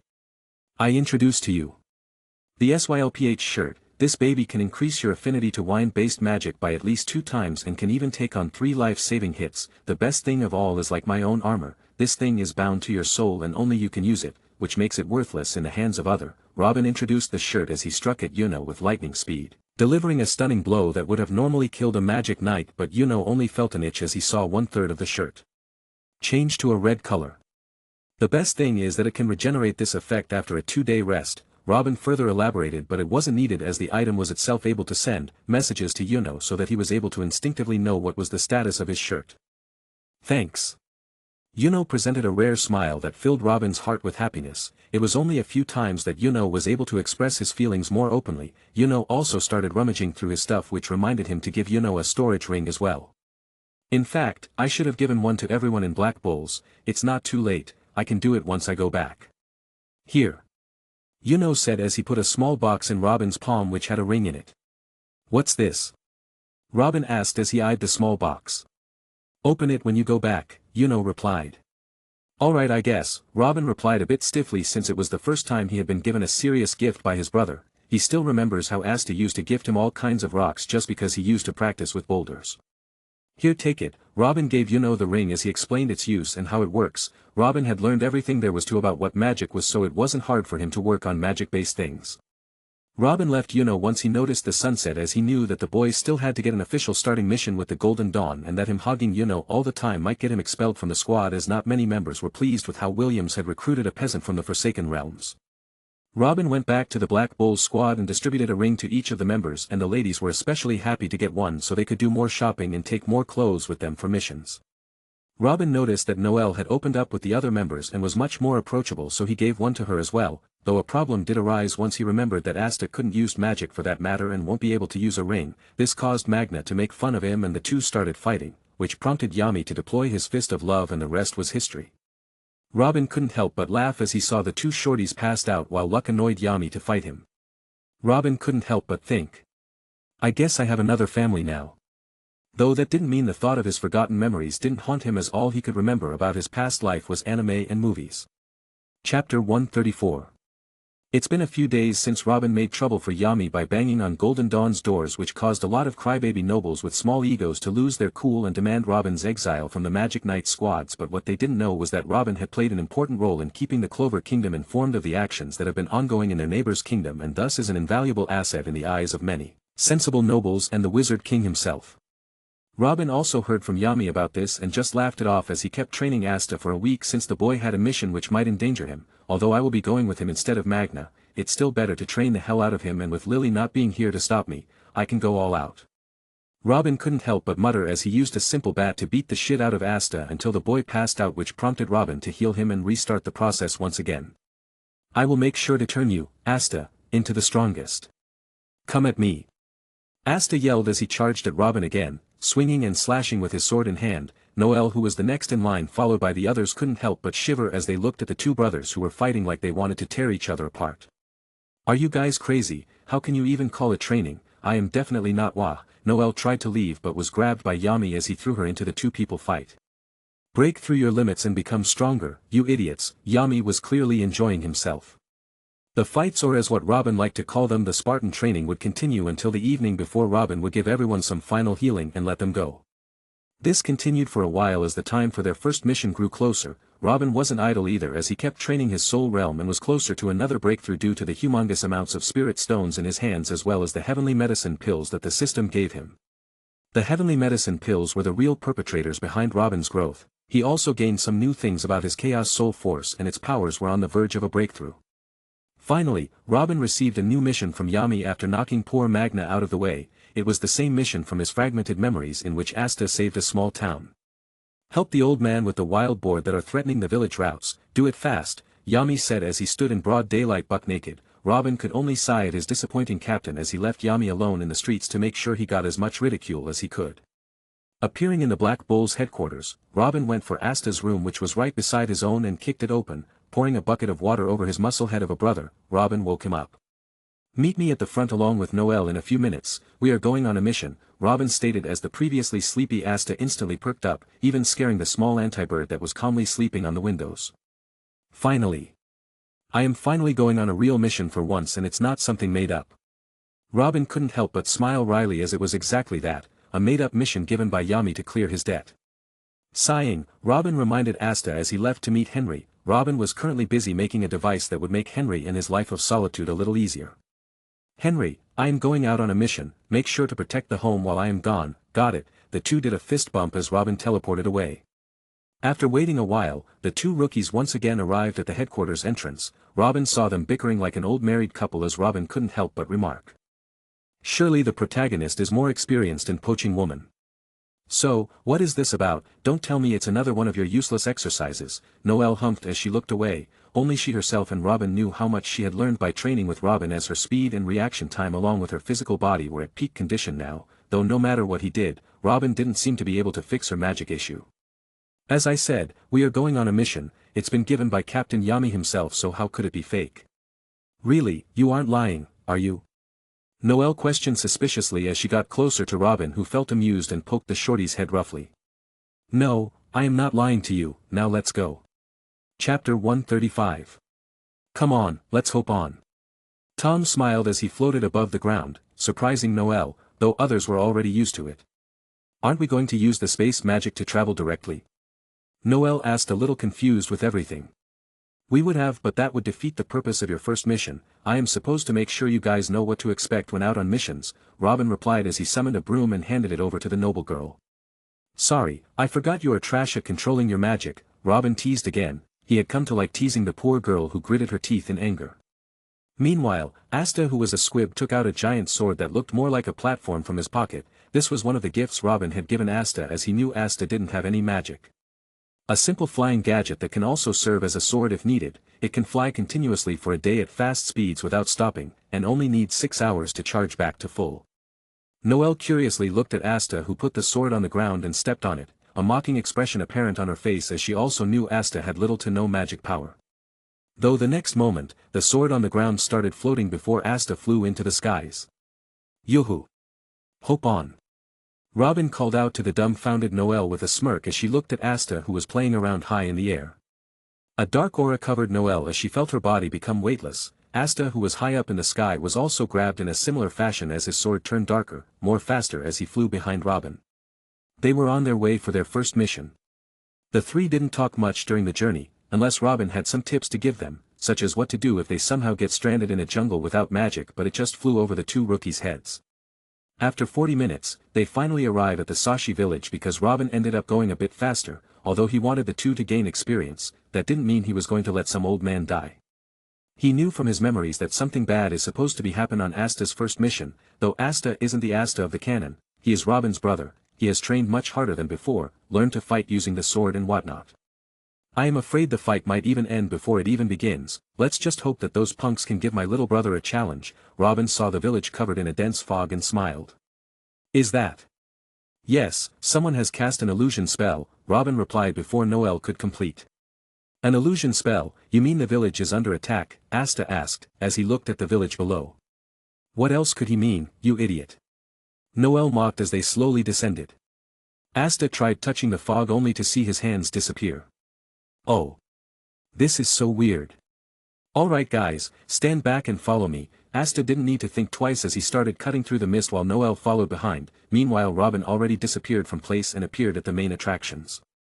A group of people with white coats had ganged up all the people. Robin assessed the situation and deemed it appropriate for Asta and Noelle. He was here only to observe. It's best if the two can deal with everyone. Robin remembered that originally Magna had dealt with most of the side grunts while helping Magna deal a blow to the man guy. Looking at the giant ice-cold swords hanging above the head of the commoners had Robin itching to act, but he stopped himself and waited. As expected, after a few minutes, when the swords were about to kill the old man, Asta jumped in at the nick of time, with a single slash, dealing with a dozen of attacks while bringing the old man to safety. There were no wasted movements as everyone watched in shock. The commoners under the oppression of the robed individuals breathed a sigh of relief as they looked at Asta. Robin couldn't help but smile as he watched Asta stand bravely. The robbed individuals looked at him with wariness as they couldn't fathom how the two magic knights had been able to break in without them knowing. Robin, who was using haze, brought out some food as he began to enjoy the show. Oi you! You will be paying for this, Asta yelled as he pointed the giant rusty sword at Heath, the main guy, as he dashed forward. So troublesome, a pest has arrived, the guy said as he conjured a giant fist made of ice and hurled it at Asta, though the expected scene of Asta being squashed didn't happen as he cut the fist into two, surprising the mage as he ran towards him. You are a slightly capable mage, but still an ant at the end, Heath said. Wow! This guy really likes to monologue, Robin couldn't help but think as he watched the group of cannon fodders keep the barrier erected. As Asta was about to slash at him, Heath summoned a few more swords made of ice and threw them at the crowd of commoners. Asta seeing this immediately changed his route and ran towards the commoners. His speed was much faster, though it still wasn't fast enough to deal with all the attacks as one managed to slip through. Noelle, who was standing around the commoners with a kid stuck to her legs crying her eyes out, couldn't help but gulp. Robin, who watched this, could only sigh. He knew that Noelle needed the push, as without a strong enough resolve, she won't be able to develop. Noelle! Asta yelled. Noelle raised her hands in the air trying to defend against the attack. Robin knew she wasn't able to break through this time, so he sneakily took care of the attack. Noelle, who saw the attack break like shattered glass before it could reach her, couldn't help but sigh in relief as the little girl that was hugging her couldn't help but shout out in surprise. Asta heaved a sigh of relief before he turned around and angrily stared at the perpetrator. Chapter 136. The Heath guy, the leader of the attackers, suddenly grew vigilant as he looked around, trying to spot something, as he believed that Noelle wasn't the one that blocked the attack, and he was right, but it would be impossible for someone of his level to find out where Robin was hiding and deal with him. And with a pist of Asta after him, things weren't looking good for the attackers. Asta, who had been trained by Robin, wasn't someone that could be brought down as easily. The fight started once again as the ice magic sent one attack after another at Asta, who either dodged or slashed at the attacks as he slowly advanced towards the leader. This scared the other lackeys that were nearby and caused their morale to dwindle. Robin couldn't help but feel happy that his brother was doing so well. After a few more attacks, Asta was finally able to send the ice mage flying, hitting him with the blunt side of his sword. Robin, who was hiding, also came out at this time and used suppression to deal with everyone else. "Oi brother, where did you run off to?" Asta couldn't help but shout as he put away his sword. Noelle, who was standing in front of the commoners with her body as a shield, also looked at Robin with a dull expression. Suddenly she felt that this guy wasn't as reliable as everyone said. "I was doing scout work, besides, it's your guy's job and I am only here as an observer," Robin replied as he summoned a rope to bind all the mages, since he made sure to knock them out. Their magic was also suppressed and won't be working for a while, so they won't be acting up. Chirp chirp. At this time, the anti-bird that was always tailing Asta came flying with a stone in its mouth. Robin looked at the magic stone in its mouth and couldn't help but look at the bird with some interest. It seems this bird isn't so simple. Robin made sure that everyone was okay and helped the old man heal using his phoenix fire, one of the perks of his spirit beast. The villagers were pretty shaken and crying as they weren't able to save everyone, and some people had died as collateral. "Old man, do you know why they were after you guys?" Robin asked, although he already knew, but he had to follow protocols. But after talking for a few more minutes and asking some questions, Robin let everyone go as he took the two magic knights with him. Robin used spatial motion to send all the caught mages to the Black Bull squad as he also went through, followed by Asta and Noelle, who was unusually quiet. Once they were on the other side. "You guys keep an eye on them while I go and fetch Yami," Robin said as he made sure the mages were fast asleep. "All right, you can count on us," Asta replied enthusiastically as he used spatial motion and arrived beside Yami, who was calmly smoking in the dining hall while Charmy was busy feeding Luck and the others. "Oh. You are back so soon?" Yami asked. "Yeah, come with me for a bit, it's important." Robin didn't give Yami any time and grabbed him, transporting him to the outside a little bit away from the headquarters where Asta and Noelle were waiting for them. Robin appeared out of thin air with Yami. He was greeted with the sight of Asta, who was laying on the ground while Noelle was pushing her feet on his face. "Sigh, I didn't know you swung that way, Asta. I guess it can't be helped. I will tell Sister Lily that Asta has moved on," Robin said teasingly as he shed a few tears of sadness. "Nanny." Asta, who was on the ground, suddenly stood up as he started grabbing onto Robin, who made the motion of running away while Noelle was left blushing like an idiot. "That's so disgusting. I would never be with a commoner." Her head was red and steam was literally being released from her head as she denied the baseless accusation. Though Yami was having none of it as he gave each of them his fist of love, or at least tried to, since Robin evaded it skillfully. Sighing as he took a puff, he motioned for Robin to take the two rookies away. Robin didn't waste any time and sent Asta and Noelle back to the headquarters dining area since both of them hadn't eaten anything. Once the two were gone, Robin also became serious as he looked at Yami. "They called themselves the Eye of the Midnight Sun or something. They were perhaps looking for something, though I don't know what it is," Robin replied. He walked ahead and smacked their leader, who had a scar on his face, waking him up as he looked around before his sight finally rested on Yami and Robin, who were looking at him with a menacing aura. Chapter 137. As expected, as soon as the leader knew that he couldn't escape, he tried to kill himself, though Yami and Robin were faster as they quickly stopped him, and proceeded to beat them up. Yami directly dealt with the low-life thugs and asked Robin to take them to the Magic Knight headquarters, as this wasn't a small matter and the guy needed to be handed over to someone like Julius Navachrono. Robin didn't deny anything and used spatial motion to quickly arrive at the headquarters. Needless to say, he didn't directly invade the place and instead arrived right outside with Yami. The entrance guards became vigilant. Once they noticed who it was, they calmed down and nodded at the Magic Knight Captain Yami before resuming their position. Robin didn't know that he would be meeting with Mark so soon, as well as the Wizard King. The guy started annoying him, asking him how he was able to use magic, to which Robin stayed quiet. Yami and the Wizard King talked for a while before it was time for them to go back. Robin didn't trouble Yami this time and brought him back with him, mainly because he was deep in thought about these unknown forces. According to his knowledge, Eye of Midnight's son only had one goal. The revival of the elves. For some reason he still didn't have enough knowledge about them, though he knew one thing: he couldn't protect everyone with his current strength, and he believed it as well. Since he was rarely wrong with his gut feelings. I need to go stronger. It's time to get some spirit stones from the lucky draw, Robin thought as he immediately went into his room and locked the thing, activating all the inscriptions so that no one could disturb him. System. I want to do lucky draws. Ding. Affirmative. How many lucky draws would host like to do? Use all my points. Although Robin had spent some time getting points, they were only enough for a total of 20 points, while he had also gained a few thousand travel points but didn't want to travel for now since he knew his brothers might need his help later down the line and didn't want the accident like last time from happening again. To be honest, Robin was tired after acting as a spy all the time. He really wanted to travel to some modern world and have a blast of modern entertainment. The lucky draw started as Robin heard the familiar sound of the system. In the end, he gained a few good things among the normal draws. Congratulations host, you have earned 30 lottery points as a consolation prize. Congratulations host, you have earned 5 stat points as a consolation prize. Congratulations host, you have earned 20 spiritual stones skill points. Congratulations host, you have earned 30 water bottles as a consolation prize. Congratulations host, you have earned a chameleon as a consolation prize. Congratulations host, you have earned 2 pairs of socks as a consolation prize. Congratulations host, you have earned a full health potion as a consolation prize.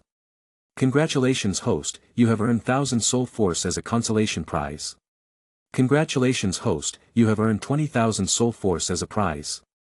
Congratulations host, you have earned Mithril Metal X10. Congratulations host, you have earned a bottle of divine elixir. Congratulations host, you have earned 30 lottery points as a consolation prize. Congratulations host, you have earned 10 stat points as a consolation prize.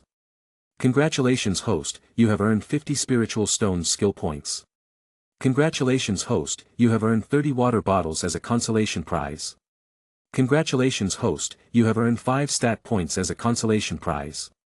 Congratulations host, you have earned 2 skill points as a consolation prize. Congratulations host, you have earned a full health potion as a consolation prize. Congratulations host, you have earned 1000 soul force as a consolation prize. Congratulations host, you have earned 30,000 soul force as a prize. Congratulations host, you have earned Mithril Metal X10. Congratulations host, you have earned a bottle of divine elixir. Robin looked excitedly at the huge amount of soul force that entered in his body. He gained 50,000 points in his soul force, which was a huge addition to his power. He only needed 50,000 more to get to 3-star black gold rank, which was good enough. But the bottle of divine elixir were even better, not to matter the spiritual stones, which worked great with the divine elixir and provided a great synergetic effect in cultivation. Though he knew he needed to dilute the divine elixir if he didn't want to die. As for the extra points in skill and stats, he put them to the side in case of emergency, as he didn't want to waste them for now, while the pieces of mithril were a nice addition, as the ingots of mithril had a great effect for magic wielder. While Robin was busy counting his lucky draw items, Yuno was escorting a familiar figure to the neighboring kingdom, though the atmosphere seemed weird and dangerous for some reason. Chapter 138. While Robin was busy with his lucky draw, Yuno on the other hand was suddenly ambushed by countless bandits. On the surface it looked like these guys were here to harm the noble they were escorting, but things didn't seem to sit right with Klaus as he started observing things. He was already worried about this unusual mission. The noble had personally requested for Yuno and was acting like he admired the person. But Klaus knew the cold hard truth of the noble families and their extreme actions. He knew the guy was someone that couldn't become a magic knight and was humiliated in front of everyone by Yuno in the entrance exam. One thing led to another and Klaus was unable to stop the noble from going to the Hage village. After constant whining, Klaus had no choice but to stay for dinner, though he was more than surprised by the facilities this simple orphanage enjoyed. "Are you surprised?" asked as Klaus watched the automated well. "Not really, since that guy used to live here, it is bound to be special," Klaus smiled as he replied. The two had come out to watch the starry night, plus it was time for them to leave. Brother was always an enigma, no one could understand what he was thinking, he was just like Asta. "Asta?" Klaus asked, a bit confused. "Like my other brother, the one that didn't have any magic power at the magic night ceremony." Continued once Klaus nodded that he remembered. He didn't have an ounce of magic power, even now no one can feel magic power coming from him, but he was relentless in his pursuit of power. Chuckled as he pointed at a boulder a bit far from them. Klaus also looked at the boulder, shouting in surprise once he noticed the peculiarity of it. "Is that?" "Yes, those are fist marks, /marks, brother used to train there with all his will and determination, and now he is strong enough to rattle all the captains." Couldn't help but puff his chest in pride and admiration as he remembered the scene of his brother using his mere presence to scare and rattle the captains. Klaus also couldn't help but nod in seriousness. When he had first met Robin, he was also a little but arrogant and ignorant, but it all disappeared once he was beaten by him. He also ended up owing his life to Robin, though that was a tale for another time.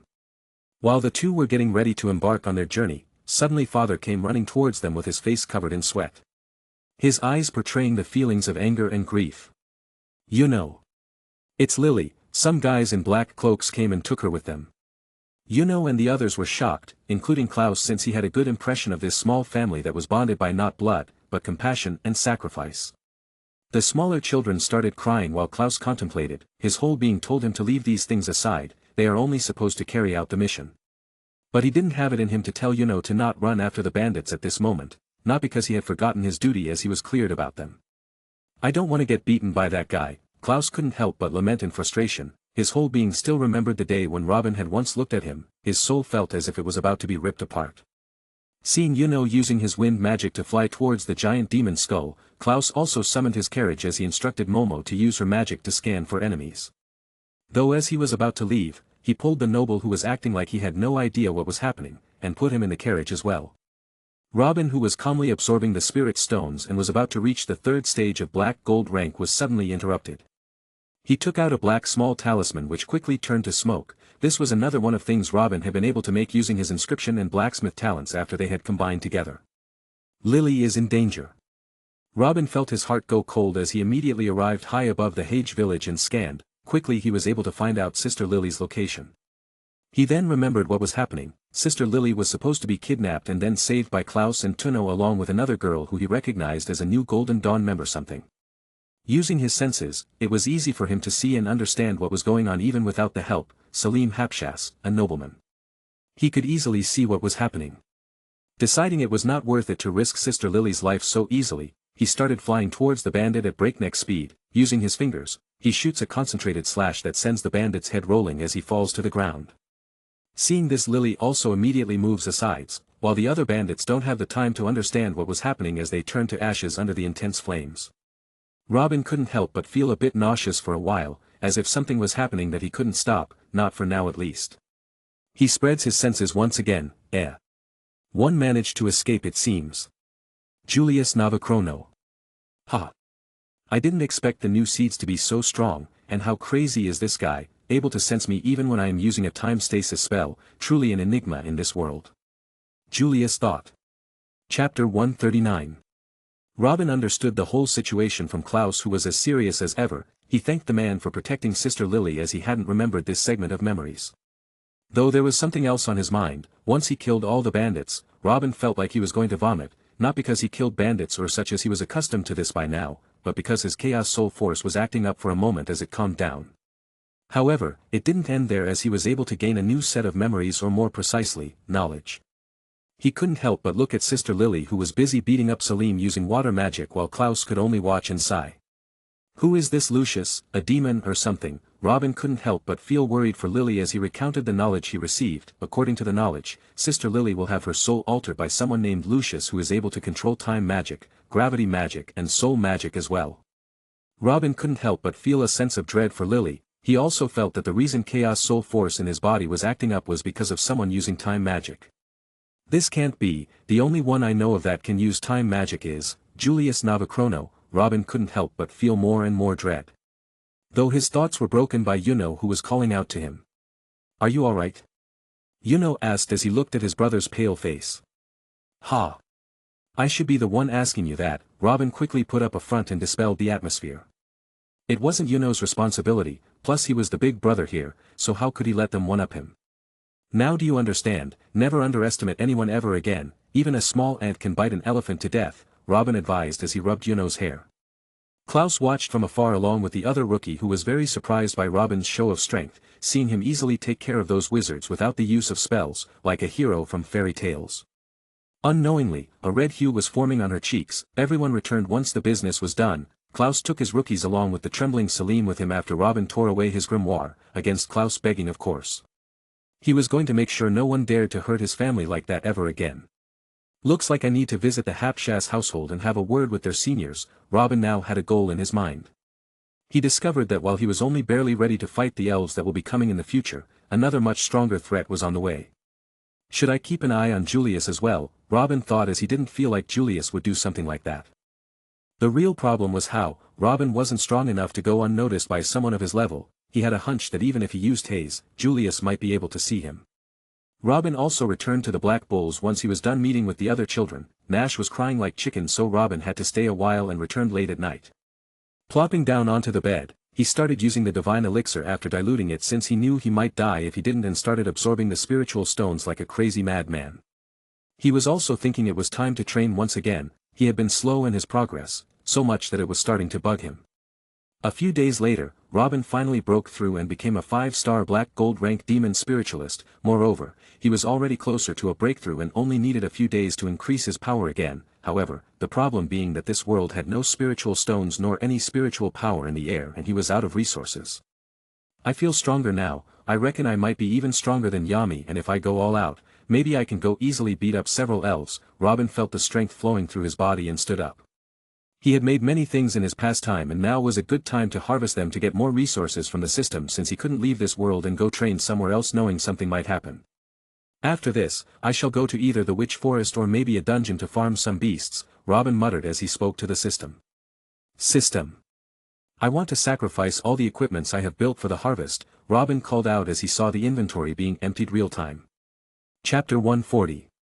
Soon the inventory was empty as the system started harvesting for Robin, who was patiently waiting for the options to come out. Ding!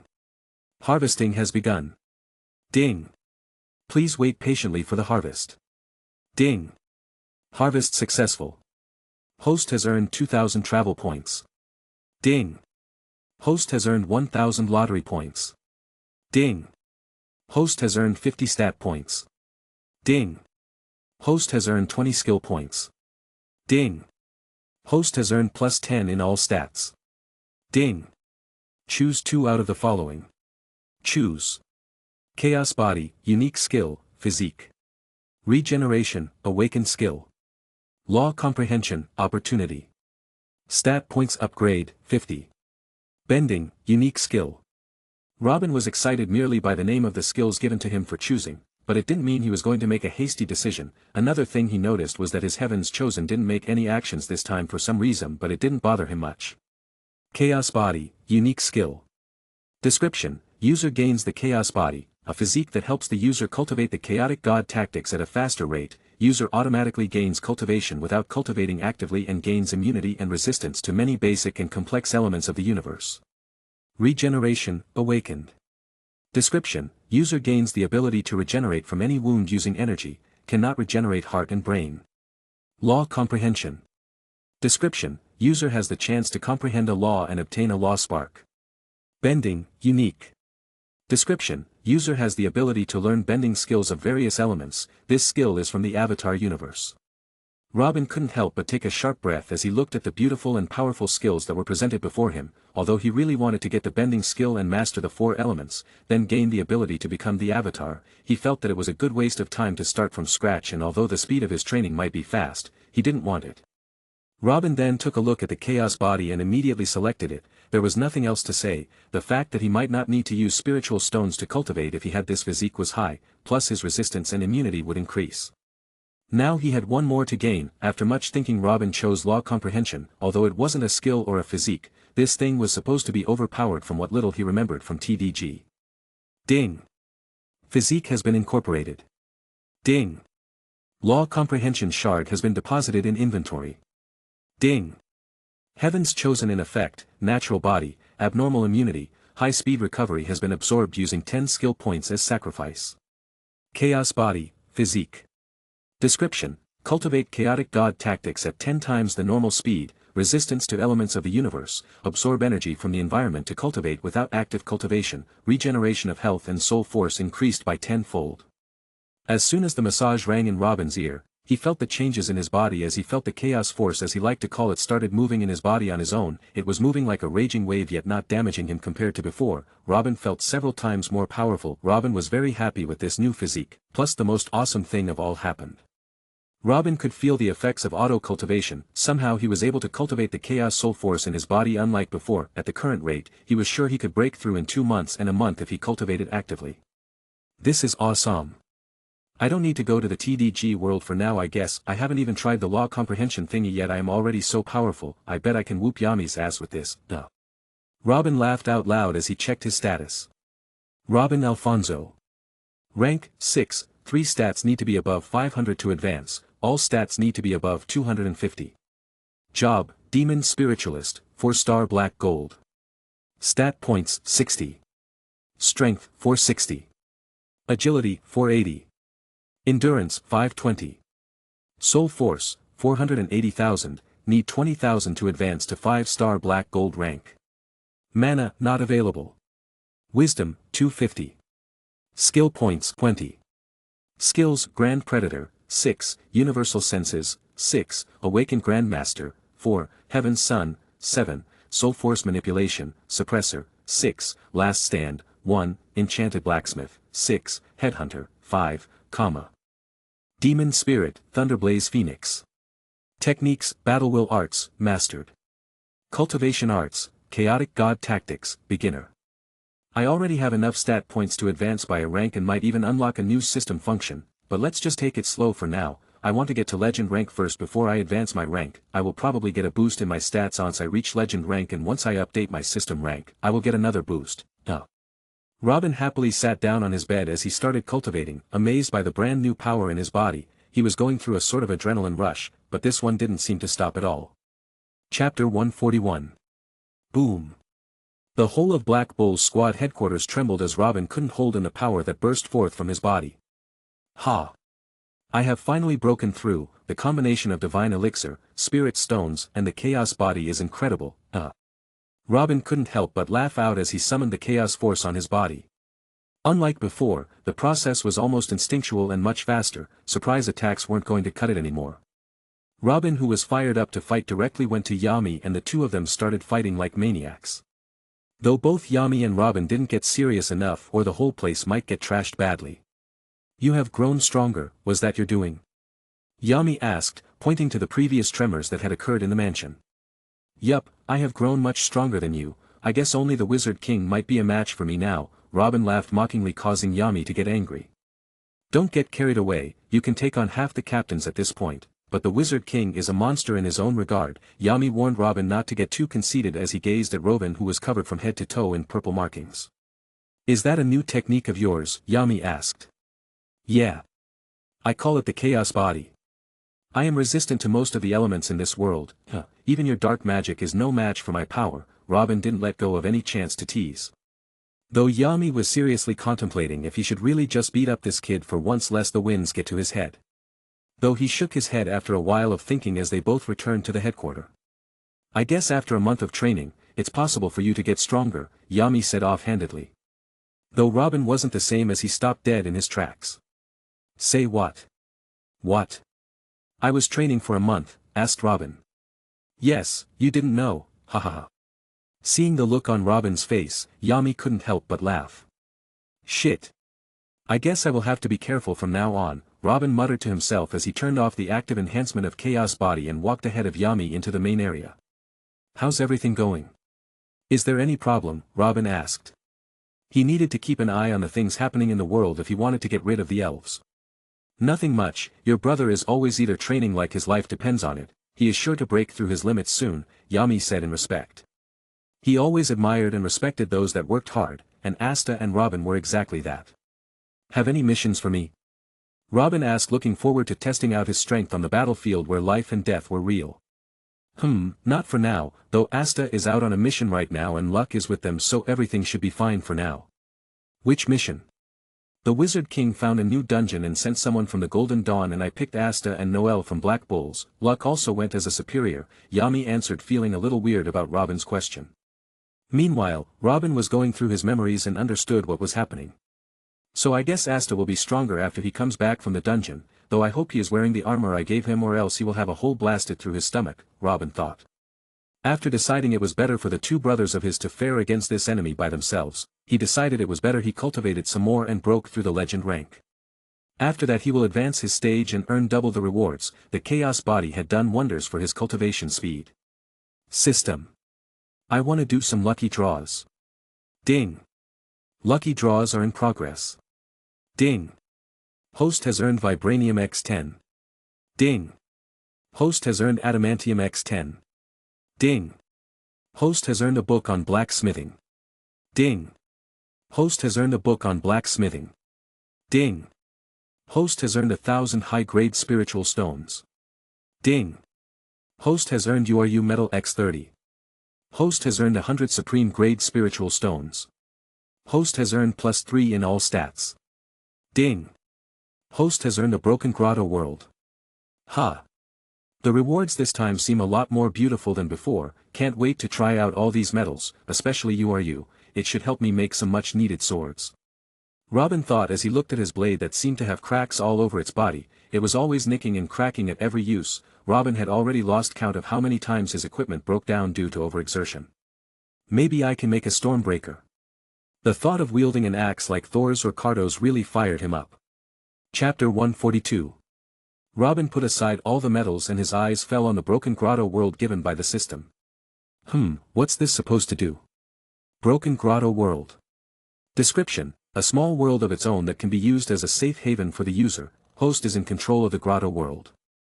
Note, this is a broken grotto world. It is advised that host reach Heavenly Fate realm before binding with the grotto realm. Wow. The system really isn't being stingy with the gifts this time around. Now I have to grow as strong as a Heavenly Fate realm to reach the same power, Robin thought. It was then that he remembered the law comprehension's opportunity that was given to him. Hee. I nearly forgot about that. I heard that once you're considered a law holder or something, you can't be permanently killed no matter what, Robin thought in wonder as he took out a small rainbow-colored orb that he placed on his hands and injected his soul force into it. Woo-wow-wow-wow. Lights of all colors started leaking out of the orb, and before long, there was nothing Robin could do before he was caught up in it and disappeared from his room. Tom felt the cold hard ground beneath him as he finally came to his senses. What is this place? Have I been transported somewhere else again? Robin thought in wonder. He was standing between a number of statues. Each of the statue was holding a glowing orb in hand. Some had red-colored orbs and others had green, blue, yellow, purple, ethereal, etc. Is this the opportunity that the orb was talking about? I don't know the first thing about these. I should have just stayed out of this, Robin thought as he tried all sorts of ways to communicate with the statues or the orbs they were holding. One by one he went in front of all the statues, but none responded to him. Just when he felt like he should give up, he felt a sudden pull. As if something was calling his subconscious mind. Robin looked in the direction where he felt the pull from and began walking. Soon he was out of the encirclement of the statues and was moving calmly towards the dark fog that enveloped the surrounding. Robin felt that despite the darkness around him, there was no danger to his life, as if everything was as it was supposed to be. Soon Robin arrived in front of another statue. Compared to those gigantic statues he had seen before with powerful might, this one was small. It was the same size as him. But the thing that surprised him the most was, "It's me." Robin looked at the handsome face adorned on the statue and couldn't help but be surprised. Don't tell me I had to just find a statue that looked like me and that's it. Why the hell did I waste my time bowing in front of all those guys? Robin felt like going back and destroying a few of those statues. He calmed himself as he walked towards his own statue and tried reaching for the orb in its hand. The orb was a dark purple in color with flickers of other colors, as soon as Robin touched the orb, which was impossible with the other statues. The orb in the statue's hands lost its color, and an energy traveled through Robin's body, wrecking his innards as it passed through every part of his body. Robin wanted to scream but no sounds came as he felt like dying would be better. Slowly all his skills that he had gathered through the years began to activate on their own in an erratic manner as if he had been possessed by a demon. What's going? At last the chaos body activated itself and the aura that was rampaging inside him began to slow down as it made way towards Gi's sea of consciousness beside his soul. Robin didn't waste this time and immediately sat down and started cultivating non-stop. Soon enough he felt the orb's energy that had entered his body was becoming tame and obedient. After what felt like weeks of hard work, Robin finally sighed with relief as he found himself back in the Black Bull's headquarters. His whole body was covered in various tattoos of dark purple color and seemed to glow with a dark tint. Phew! I survive, didn't expect the comprehension of laws could kill me, if it weren't for the chaos body, I might have died. Robin sighed with emotions as he looked at the new entry in his skills. Law of Shadows. Description: cultivate the Law of Shadows and gain various abilities of the shadows. The description was pretty simple but Robin didn't dare to doubt it was a strong law. After all, this thing had nearly killed him. A dark shadowy orb was quietly floating in his sea of consciousness at this moment, releasing dark wisps which were constantly fusing into his own body. I have broken through to the legend rank. Robin thought happily as he felt the increased chaos soul force, it was more than double that of his previous peak black gold rank self. Plus he now had a law that he could use, it was like he could control a fundamental force of nature with his bare thoughts. Chapter 143. Robin felt that another power had taken root in his body, the spark of shadow within him pulsed as he conjured a dark shadowy substance on his hands and played around with it. I wonder if I can make shadow soldiers and such with this power, kind of like the Shadow Monarch. Robin fantasized killing various powerful bosses and having them do his bidding, hide them in his shadows and such.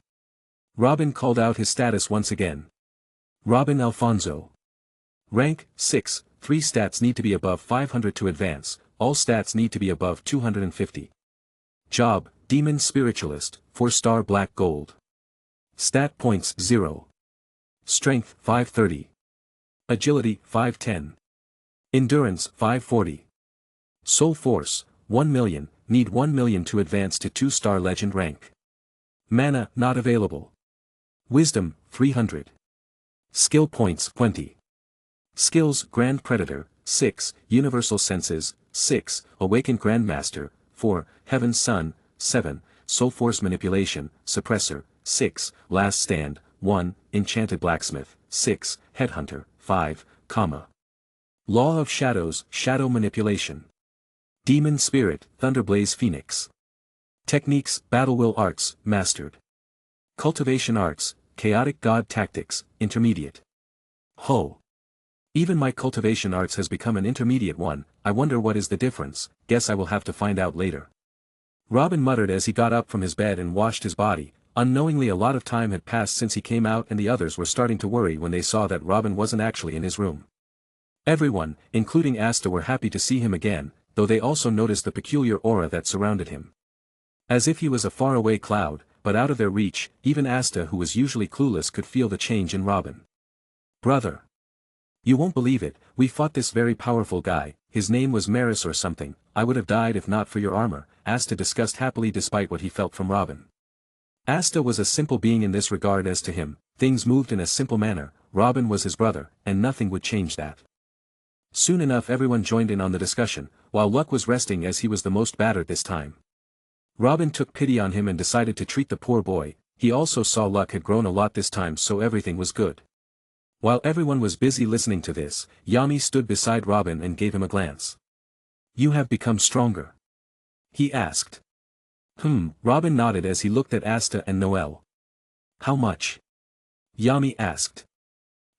Captain level, above captain level I guess. Robin didn't have a proper scale to measure his strength, he would rather prefer if his stats could be written in a more humane manner rather than numbers. Though I guess I will be seeing some improvements once I increase my rank, I have already allocated the stats, Robin thought. Sigh. At least I don't have to worry about the Diamond Kingdom coming to kill you now that you are strong enough to defend yourself. So was it what I think it was? Yami changed the subject and asked Robin regarding Mars, who possessed two kinds of magic which weren't correlated to each other in the slightest. Yes, based on what I heard from Asta about the condition of the enemy's grimoire, though it's better if I talk to Yuno, as Asta is more of a brawler as compared to Yuno, Robin said. He already knew everything from his previous life, plus he had already met Lotus a few times before. Mars was someone he didn't meet, but the excuse to meet with Yuno was something he did just to meet his little brother. Alright, I guess there is nothing else to do. How about you take Noel and Asta with you to the Magic Knight's headquarters? I have a feeling that annoying guy is going to appear this time. Yami sighed in annoyance as he remembered Julius Navachrono. Robin, who suddenly remembered the memory of Sister Lily turning weird from his new memories, felt a new goal in his mind. See if Julius has any connection to the future events, Robin thought in his mind. He would do his best to make sure that his family was safe. This time, he had a feeling that he had failed his previous life's family for some reason. Just the mere thought of some stuck-up bastards who couldn't stay dead gave him a rush of rage that he felt was hard to control. If I can make shadow soldiers, I will make sure to extract those guys' souls and make them into shadow slaves or whatever, Robin thought in his mind. He also helped Asta and Noel write their report just in case. Noel had already expected this, but Asta felt like this was something boring. Not all things can be interesting in life. Now get up and do the report or I will have you go through my nightmare-level training again, Robin threatened as Asta immediately straightened up like a statue before he ran to his room. Noel couldn't help but laugh as she saw this. Is something funny? Write those reports. In the next moment, she could also be seen running up the stairs. Geez. Why are you so mean, you aren't gonna get married at this rate, Vanessa teased as she tried to flirt with Robin, who promptly acted as if he couldn't jump out of her way and fell into her bosom. Noise. Chapter 144. Robin stood outside the grand building of Magic Knight's headquarters with the two rookies on his left and right. Noelle was much more composed as she was a noble and still is a noble. Asta on the other hand was over the moon as he looked at the giant buildings around. Robin was also surprised by the capital when he first came here, but it was all in the past as he dreaded this place the most as he is required to fill and give in paperworks here. The most difficult work of all is paperwork after all. Alright. Let's go in guys, Robin walked as the two followed behind him with their usual routine of cat and mouse. Though just as he was about to enter, he felt another powerful presence that he knew all too well. Oh. Noelle issued a surprised gasp as she looked at Julius while Robin did his best to make out any connections between the man in front of him and the one being in his memories who is supposed to corrupt his Lily. I can't really sense anything like this, since I know the guy I am supposed to look for is supposed to have soul magic and time magic. He checks one box. If I can inject my soul force in his body I will be able to figure something out. Robin quickly rejected the notion as he didn't want to get caught this way. The Magic King of Wizard King to be exact led them to a meeting place, where they met up with Klaus and Mimosa along with Yuno, who smiled a little when he noticed Tom. How is my little brother doing? Robin asked. Yuno only replied with a smile. That was enough for Robin to understand. Tell me if the nobles give you a hard time, I will make them into cripples, Robin boasted as he patted his chest with the little Asta cheering on from behind. Can you not talk about things like that with me around? The Wizard King felt conflicted as he himself was like a lapdog of the nobles in a sense. Don't listen to him, just tell me if someone bothers you. Upon hearing of Robin's remarks, Klaus started his lectures and advised Yuno not to act like his brute of a big brother. The young rookies gave their report to Julius, who listened to the report with interest. Can I see the page that appeared on your grimoire? Julius asked with stars in his eyes, although Robin wanted to stop Yuno from doing something that could potentially give Julius an insight to his magic but stopped midway. He didn't want to strain the relationship between the Magic King and the rookies because of his own grudges and doubts. So he let Yuno do what he felt was right. Oh my! This is a powerful magic and probably the most precious thing inside the dungeon as well. Julius went on to explain everything he could. It was then that Asta also asked if he could check out what was written on his grimoire as he opened it and shoved the book in the Wizard King's face, no doubt causing Klaus a heart attack by doing such. It only became worse as he pulled out a sword and pointed it at the Wizard King. Julius was all smiles as he observed the weird magic in front of him. According to him, he had never seen such a weird magic. I guess all you brothers are a rarity in magic, One has a magic that can nullify others' magic, one has a powerful spirit wind magic, and the last one has no magic but is as strong if not more than other knight captains, The three talked for a while. Just when Robin felt that they could leave, He felt the glint of mischievous light in the Wizard King's eyes magnify as he invited everyone to join them for the ceremony being held. I knew it, nothing good can come out of meeting this guy. Robin felt like a headache was incoming. He had felt the magic signature and powerful auras coming from the headquarters from a mile away and knew that this going to be a headache. As they made their way across the hallway, Julius smiled as he pushed open the door to the ceremony. Let me help you realize what you are aiming for, show off. Robin cursed. Chapter 145. Robin and the others were led into the ceremony hall. Robin was doing fine, but the same couldn't be said about the others who had just entered the den of tigers. Especially Noel and Klaus, many of the captains were present as well as capable magic knights. It could be said that half the kingdom's magic force was present today. The ceremony started as everyone kept glaring at Robin and his accomplices. Robin, who was already used to such pressure, didn't feel anything, but the others weren't so lucky. The knights were called up one by one and were given a medal for their bravery and achievements. Robin, who was seeing this, couldn't help but feel a sense of loss. He had been promoted as well, but his ceremony was not grand. In fact, there was no celebration in his case, no medals or whatever. Soon enough, everyone was done with their ceremony and people started enjoying their food. Meanwhile, Marks came closer to the Wizard King and said something in extremely hushed tones. Normally Robin should have been able to pick up on what was being said, but perhaps he was using some kind of magic. Whoa! This is so tasty. Soon enough Asta started eating like crazy pig as the Wizard King said his goodbyes. The pressure on the newbie increased by a whole lot as Asta kept enjoying his food. Out of the corner of his eyes, he also saw Charmy pulling some desserts under the rug. Noel. Try this, it's so tasty, Asta blurted as he tried to shove a piece of meat in her face, though she easily dodged it. Robin saw her feeling uncomfortable as she looked at the three silver-haired figures from afar. Robin thought for a while before he sat down as well and started enjoying the food as well, competing with Asta on who could eat more. Though no one said a single word to them, as they knew who Robin was, his feats of strength were not for show. Or maybe it was. Soon enough he felt the silver-haired woman with a weird hairstyle move towards them as she took a glass of wine and was about to drop it on Noel, who, although knew what was happening, was powerless to stop it. Who would Robin be if he didn't butt in on other people's business? Plus she was a member of his guild. Are you sure you want to do that? Insulting my members is the same as insulting me? He inquired as he looked the woman in the eye. Humph. Know your place, peasant. If I, Nebra Silva, want to show you your Pialeagal. The poor noble woman didn't have the time to say her part before she was sent flying, a mouthful of blood leaking from her mouth. At this moment, the whole place was deathly quiet as they all looked at one figure, Robin, who was calmly eating his food. D-damn you peasant, you dare hurt a magic knight of our squad, Solid Silva shouted as he summoned his magic and sent it at Robin, who gazed at the incoming attack from afar. At this rate, this single spell is enough to target him and those around him. A purple barrier surrounded Robin and those around. The powerful attack that had Klaus sweating didn't do much to him as he calmly ate. This is bad. Klaus, who was quiet until now, spoke. He noticed the situation was getting out of hand and tried reasoning with the two from the opposing squad, though his own members didn't seem to like his words as they shut him up for good. Know your place, Robin. Are you declaring war on the nobles? One of the magic knights who had previously been humiliated by him at the Golden Dawn mansion couldn't help but spit out. When did I say I want to go to war with the nobles? I am simply discipling two rotten eggs that don't seem to fall far from the tree, Robin replied as he stood up and looked at Nozel, who was staring daggers at him. Though if it comes to that, I don't mind showing you bunch of wusses how it's done, Robin taunted as he looked at Nozel, who took out his grimoire as well.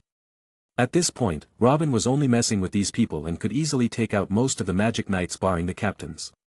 He will have to get serious if he wants to defeat them.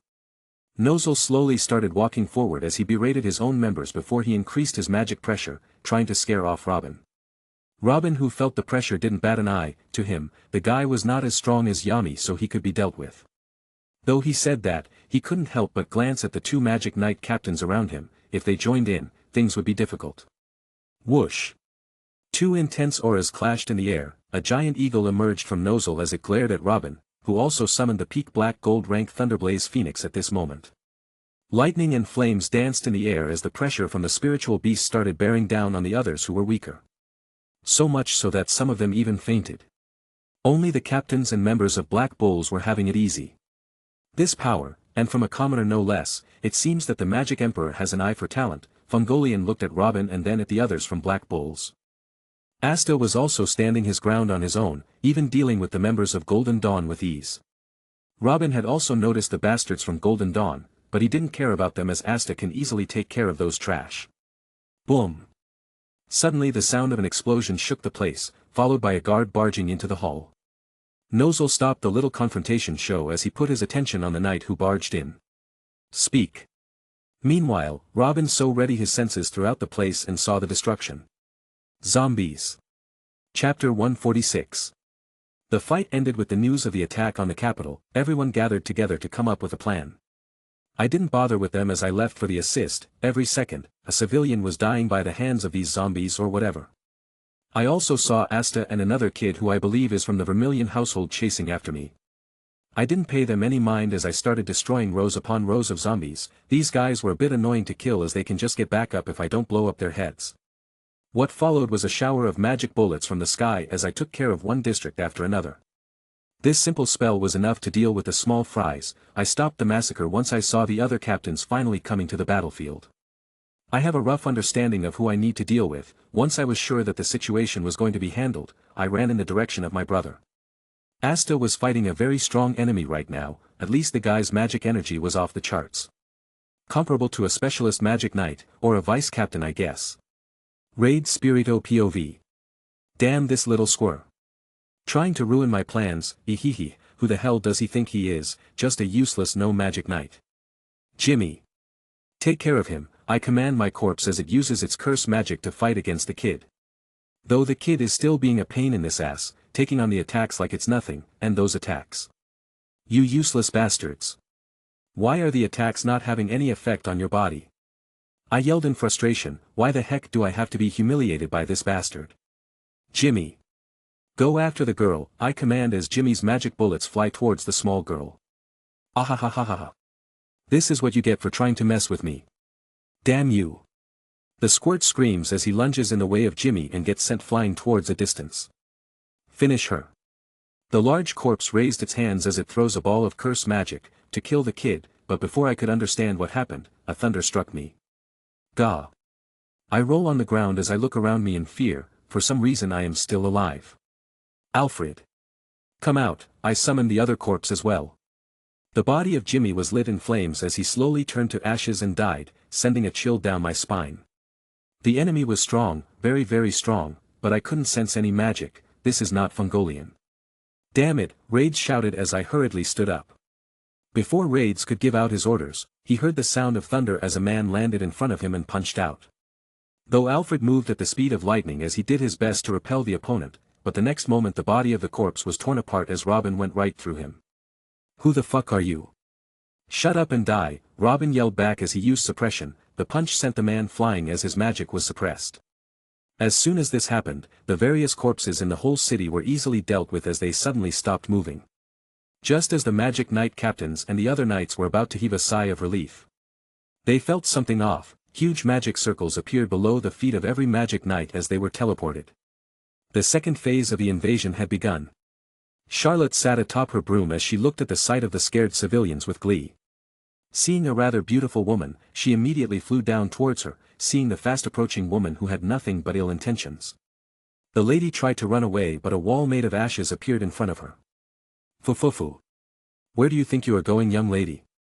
Charlotte asked in amusement as she gripped her jaws.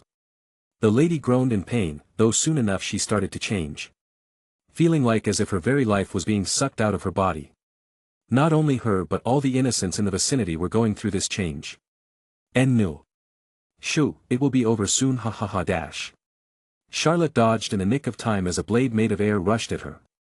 This caused her to let go of the poor woman who had become an old lady. Oh my.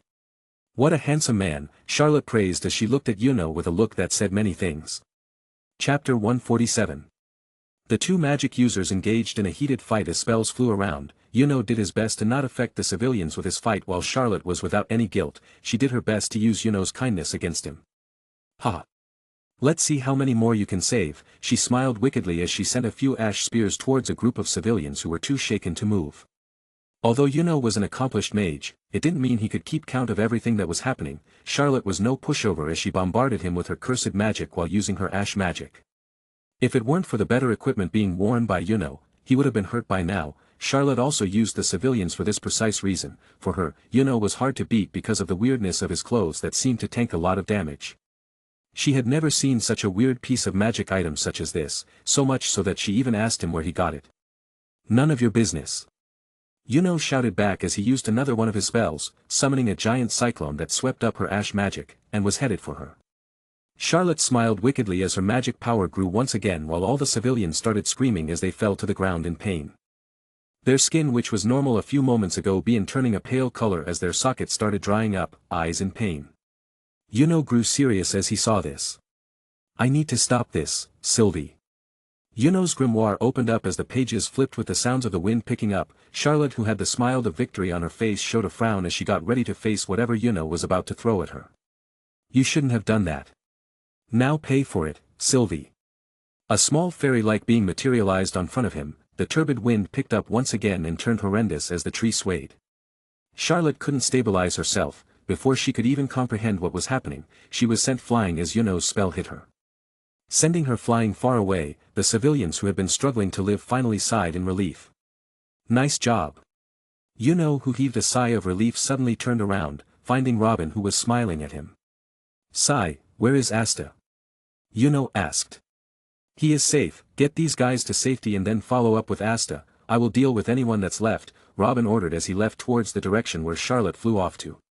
He wouldn't let a vile woman like her live, but this wasn't in his hands, as the Magic Knights would want to know who was behind this attack. It didn't take Robin long to find out where she had landed. Through coincidence or fate, she was already dealt with by the time he had arrived. Robin couldn't help but flash a thumbs up at Charmy, who was busying herself with all kinds of foods on the table. Would you like some? Charmy asked, though before he could answer, the piece of food had already disappeared into her mouth. Robin smiled in awkwardness as he pulled back his outstretched hand. Take care of yourself, I need to deal with the others, Robin advised as he left the area and headed back to where Asta was along with the Vermilion Magic Knight Captain Fugolian's magic power. It seems that everyone has gathered together. West District. Asta was heavily injured due to the combined attacks of the 5 adept mages. Although he had done his best to defend his friends and comrades, the other party had taken advantage of that and struck him again and again. So much so that his equipment finally gave in.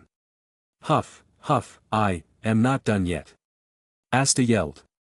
Though another strike to the stomach sent him barreling toward the ground, just when the last strike that would kill him was about to land. The Magic Knight captains had finally arrived, followed by the others. This caused the members of the Midnight Sun to feel a bit pressured.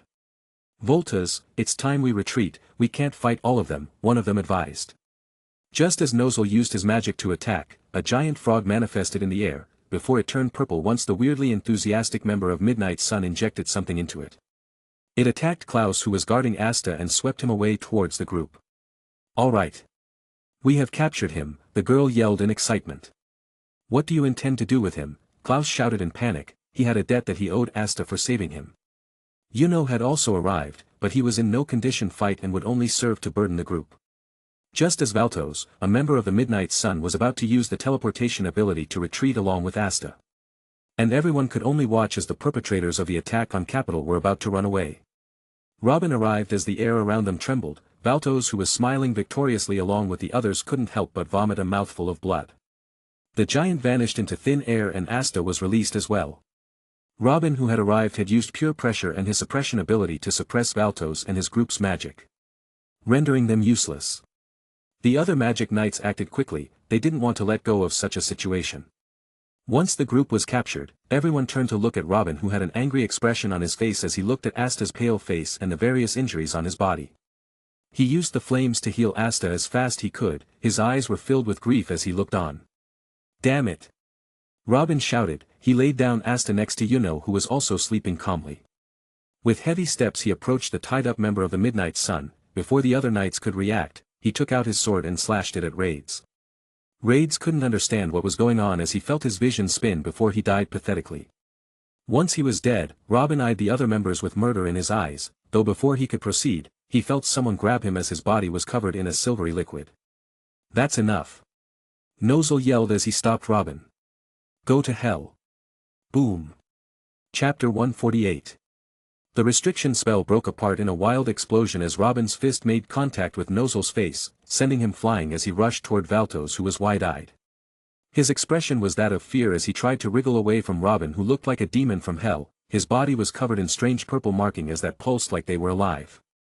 Just as Robin was about to deal with Valtos, he felt heavy, as if a mountain was trying to stop him. It was a very weird feeling, as if it wasn't anything ominous, he just felt like he was being stopped. Robin didn't stop though, as his chaos body did its work, just enough for him to see that he was covered in a blue bubble that had weird symbols all around it. Ha! Isn't this? Robin took out his blade as it appeared in his hands and slashed it at the bubble with great difficulty. Crunch. The next moment, the weird pressure disappeared like it was an illusion. Robin was released from the spell as he came to his senses. His back was filled with sweat as he looked around him. The previous thugs were nowhere to be seen. In their place, was Julius Navakronos, who was looking at Robin like he had seen something unbelievable. Whoa! You were able to break out of my spell so easily. Julius shouted in surprise as he praised Robin. Meanwhile the others were also surprised. Nozel, who had been knocked away, also came back by this time. His expression was filled with rage as he looked at Robin, but he controlled himself as he bowed at the Wizard King. Where did you take them? Robin asked with murder in his eyes. I sent them to the dungeon. They will be interrogated for their crimes, so you should take this time and calm down, Julius advised as he looked at Robin. Robin, who had calmed down compared to before, also felt that he shouldn't have killed that venomous bastard. The guy was a valuable interrogation target. It's been a few days since the attack on the royal capital. I am doing much better now, even though I didn't get to bash open the skulls of those magic knight captains for myself. It's alright since I have gotten myself a promotion and have become a senior most intermediate rank magic knight, though considering what I have done, I should have been given the title of a senior magic knight by now. I was tasked with protecting and patrolling the area of the capital and have gained quite the reputation since I was recognized by many due to my display of killing hundreds and thousands of zombies and saving the commoners and many nobles alike. I am especially liked by the commoners since they were the ones the most affected by what had happened. Once the royal capital was safe and sound, we were given the orders to go back to our normal duties. I had also used my healing flames to get that Fugolian guy back to shape. Although I couldn't regrow his arm as Mimosa had already worsened the stub by using her mediocre healing powers. I have been training and cultivating for the past 7 days. I feel like I am so close to a breakthrough. It feels far yet so close. I have earned quite the points on this mission of mine, so I also plan on doing a lucky draw soon. Though the biggest fruit of my training these days has been my understanding of what my intermediate rank cultivation of chaotic god tactics can do. Assimilate. Assimilate the demon spirits into your soul realm and gain their abilities. This ability of the chaotic god tactics has allowed me to slowly but surely absorb the soul of the Thunderblaze Phoenix, so now I can bind with another spirit beast and then slowly assimilate it as well. Though this allowed me to gain the ability of the Thunderblaze, there is one drawback: I can't summon the beasts that I have assimilated. Perhaps once I reach the advanced state, I will be able to use the two functions of the chaotic god tactics simultaneously. I have also used my shadow law and made some catchy spells. It's just me using shadow manipulation to create different animals and using them to attack my foes. I feel that once my understanding of the law of shadows increases, I will be able to do much more than just use shadows as a medium of energy projection. While I was busy with recounting my gains these past few days. Hi. Finro. How you doing? I asked him. Nothing, so would you like to go on a blind date with me? He asked me out of nowhere. He seemed to be having an inner monologue of his own while he was at it. At first I wanted to refuse as I felt the time would be better spent training like hell, but I answered nonetheless. Sure. Great. Come meet me downstairs and change to some nicer clothes, Finro reminded me before he left the portal. I guess it can't be bad to relax once in a while. Chapter 149. Well, this is awkward. I couldn't help but ruffle my hair in embarrassment as the 3 women opposite to us looked at us with an observatory gaze. From the corner of my eyes, I glanced at the reason for all this, Finro. The guy had convinced me to go on a triple blind date with him and Asta. Although I don't have many memories of my past, I know I haven't gone on any dates and all that stuff even though I was married. Must be an arranged marriage. I mused to myself. Ahem. So, I am Finro, a nobleman and a magic knight of the Clover Kingdom Black Bull Squad, Finro introduced himself. Then nudged me. Oh. So this is where I introduce myself as well. I feel like doing this is much harder than fighting a hollow Vastolord. And my name is Robin. I am also a magic knight of Black Bull's squad and an intermediate ranked magic knight. I introduced myself. The 3 seemed to cheer up at that for some reason. I guess I am that charming, no? Finro nodded his head as if approving of how introduced myself. then he gave Asta a meaningful look. Asta, my name is Asta, I am also a magic knight of the Black Bull Squad, my goal is to become the Magic King one day and surpass my brother. Asta stood up as he gave his speech. He also pointed at me as he introduced himself. I am from the Hage village. The atmosphere that had started to turn jolly suddenly plummeted as the three girls looked at Asta disapprovingly. The heck? These gals have a lot of gal, I couldn't help but grumble under my breath. It seems that Finral was able to feel my anger as he quickly changed the subject. Aha! Let's see, I am a user of spatial magic that allows me to move from one place to another using my magic, and I can perform various spatial spells. Finral introduced his magic. As soon as he did so, the girls started clapping in delight. It seemed like they were more interested in things like these, though I had already lost my interest when I saw them belittle my little buddy. Spatial magic as well, I answered plainly and looked away. Don't give me that look, you bastard, I couldn't help but curse as I looked at Finral and his sour face. The mood had become much worse with my lackluster introduction. Not like they were interested anyway, I consoled myself. My magic is anti-magic, I can cancel out any magic, Asta replied as he flexed his muscle, pulling out that gigantic sword of his as he swung it around. Whoa! So strong! The girls admired Asta as he grinned like a child. This is nothing. You should see my brother bench press boulders and stuff, he is super strong. Asta! You are such a good wingman. I couldn't help but give a thumbs up in my head as I looked at my little brother. Seeing him praising me, the girls also showed interest. We talked for a while and got to know the girls. One of them worked at a saloon. Finral was full-on flirting with her. Then there was the other girl, she was rather quiet as well, she worked at a bakery and had some degree of fire control. I tried to do some small talk with her, but she was too shy for her own good, so I let her be.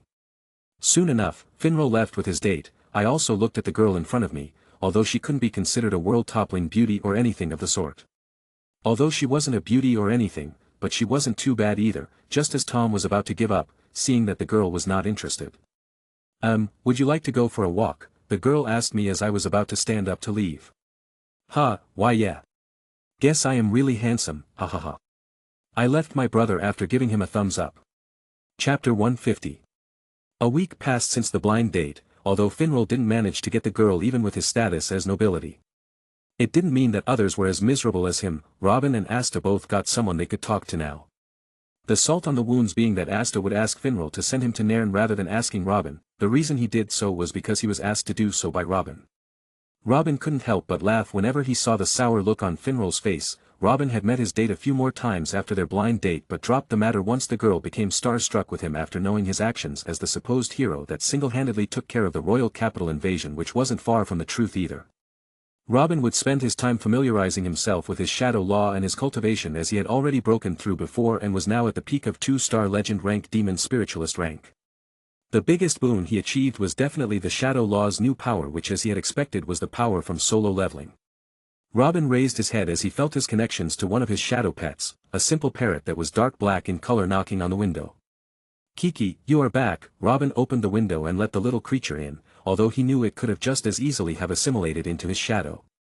The name of the ability granted by the shadow manipulation was Shadow Legion. Shadow Legion. The host can use his law of shadow to raise the fallen comrades and enemies, turning them into his loyal subordinates. Only works on those weaker than the host, and chances of triggering the Shadow Legion are rare. Sigh, although it's a powerful ability, I have only been able to collect 5 Shadow Legionnaires for now. Robin thought as he felt the presence of 5 beasts within his shadows. Chirp chirp. Ha. Of course you are also a powerful beast. Robin fed the parrot out of habit as it didn't need to eat anyway. Although it might not look like much since the success rate of Shadow Legion was low, it didn't mean that the skill wasn't worthy of its name. And Robin knew that with time that Shadow Law will only become stronger, hence increasing the Shadow Legion. Alright, Mimi. Go and stay inside my brother's shadows, he is about to go meet his new sweetheart in Nairn, Robin ordered as a leopard with bright burning flames on its body quickly resolved into the shadows. Robin had been a little worried ever since the royal capital affair, since both of his brothers had returned the armors back to him, saying that the armor was hindering them in their training to become strong. Bunch of idiots, at least I will be able to keep an eye on them with the Shadow Legion. The fire leopard will tell him the moment significant harm comes to Asta or Yuno, as he doesn't want to come in their way of becoming stronger.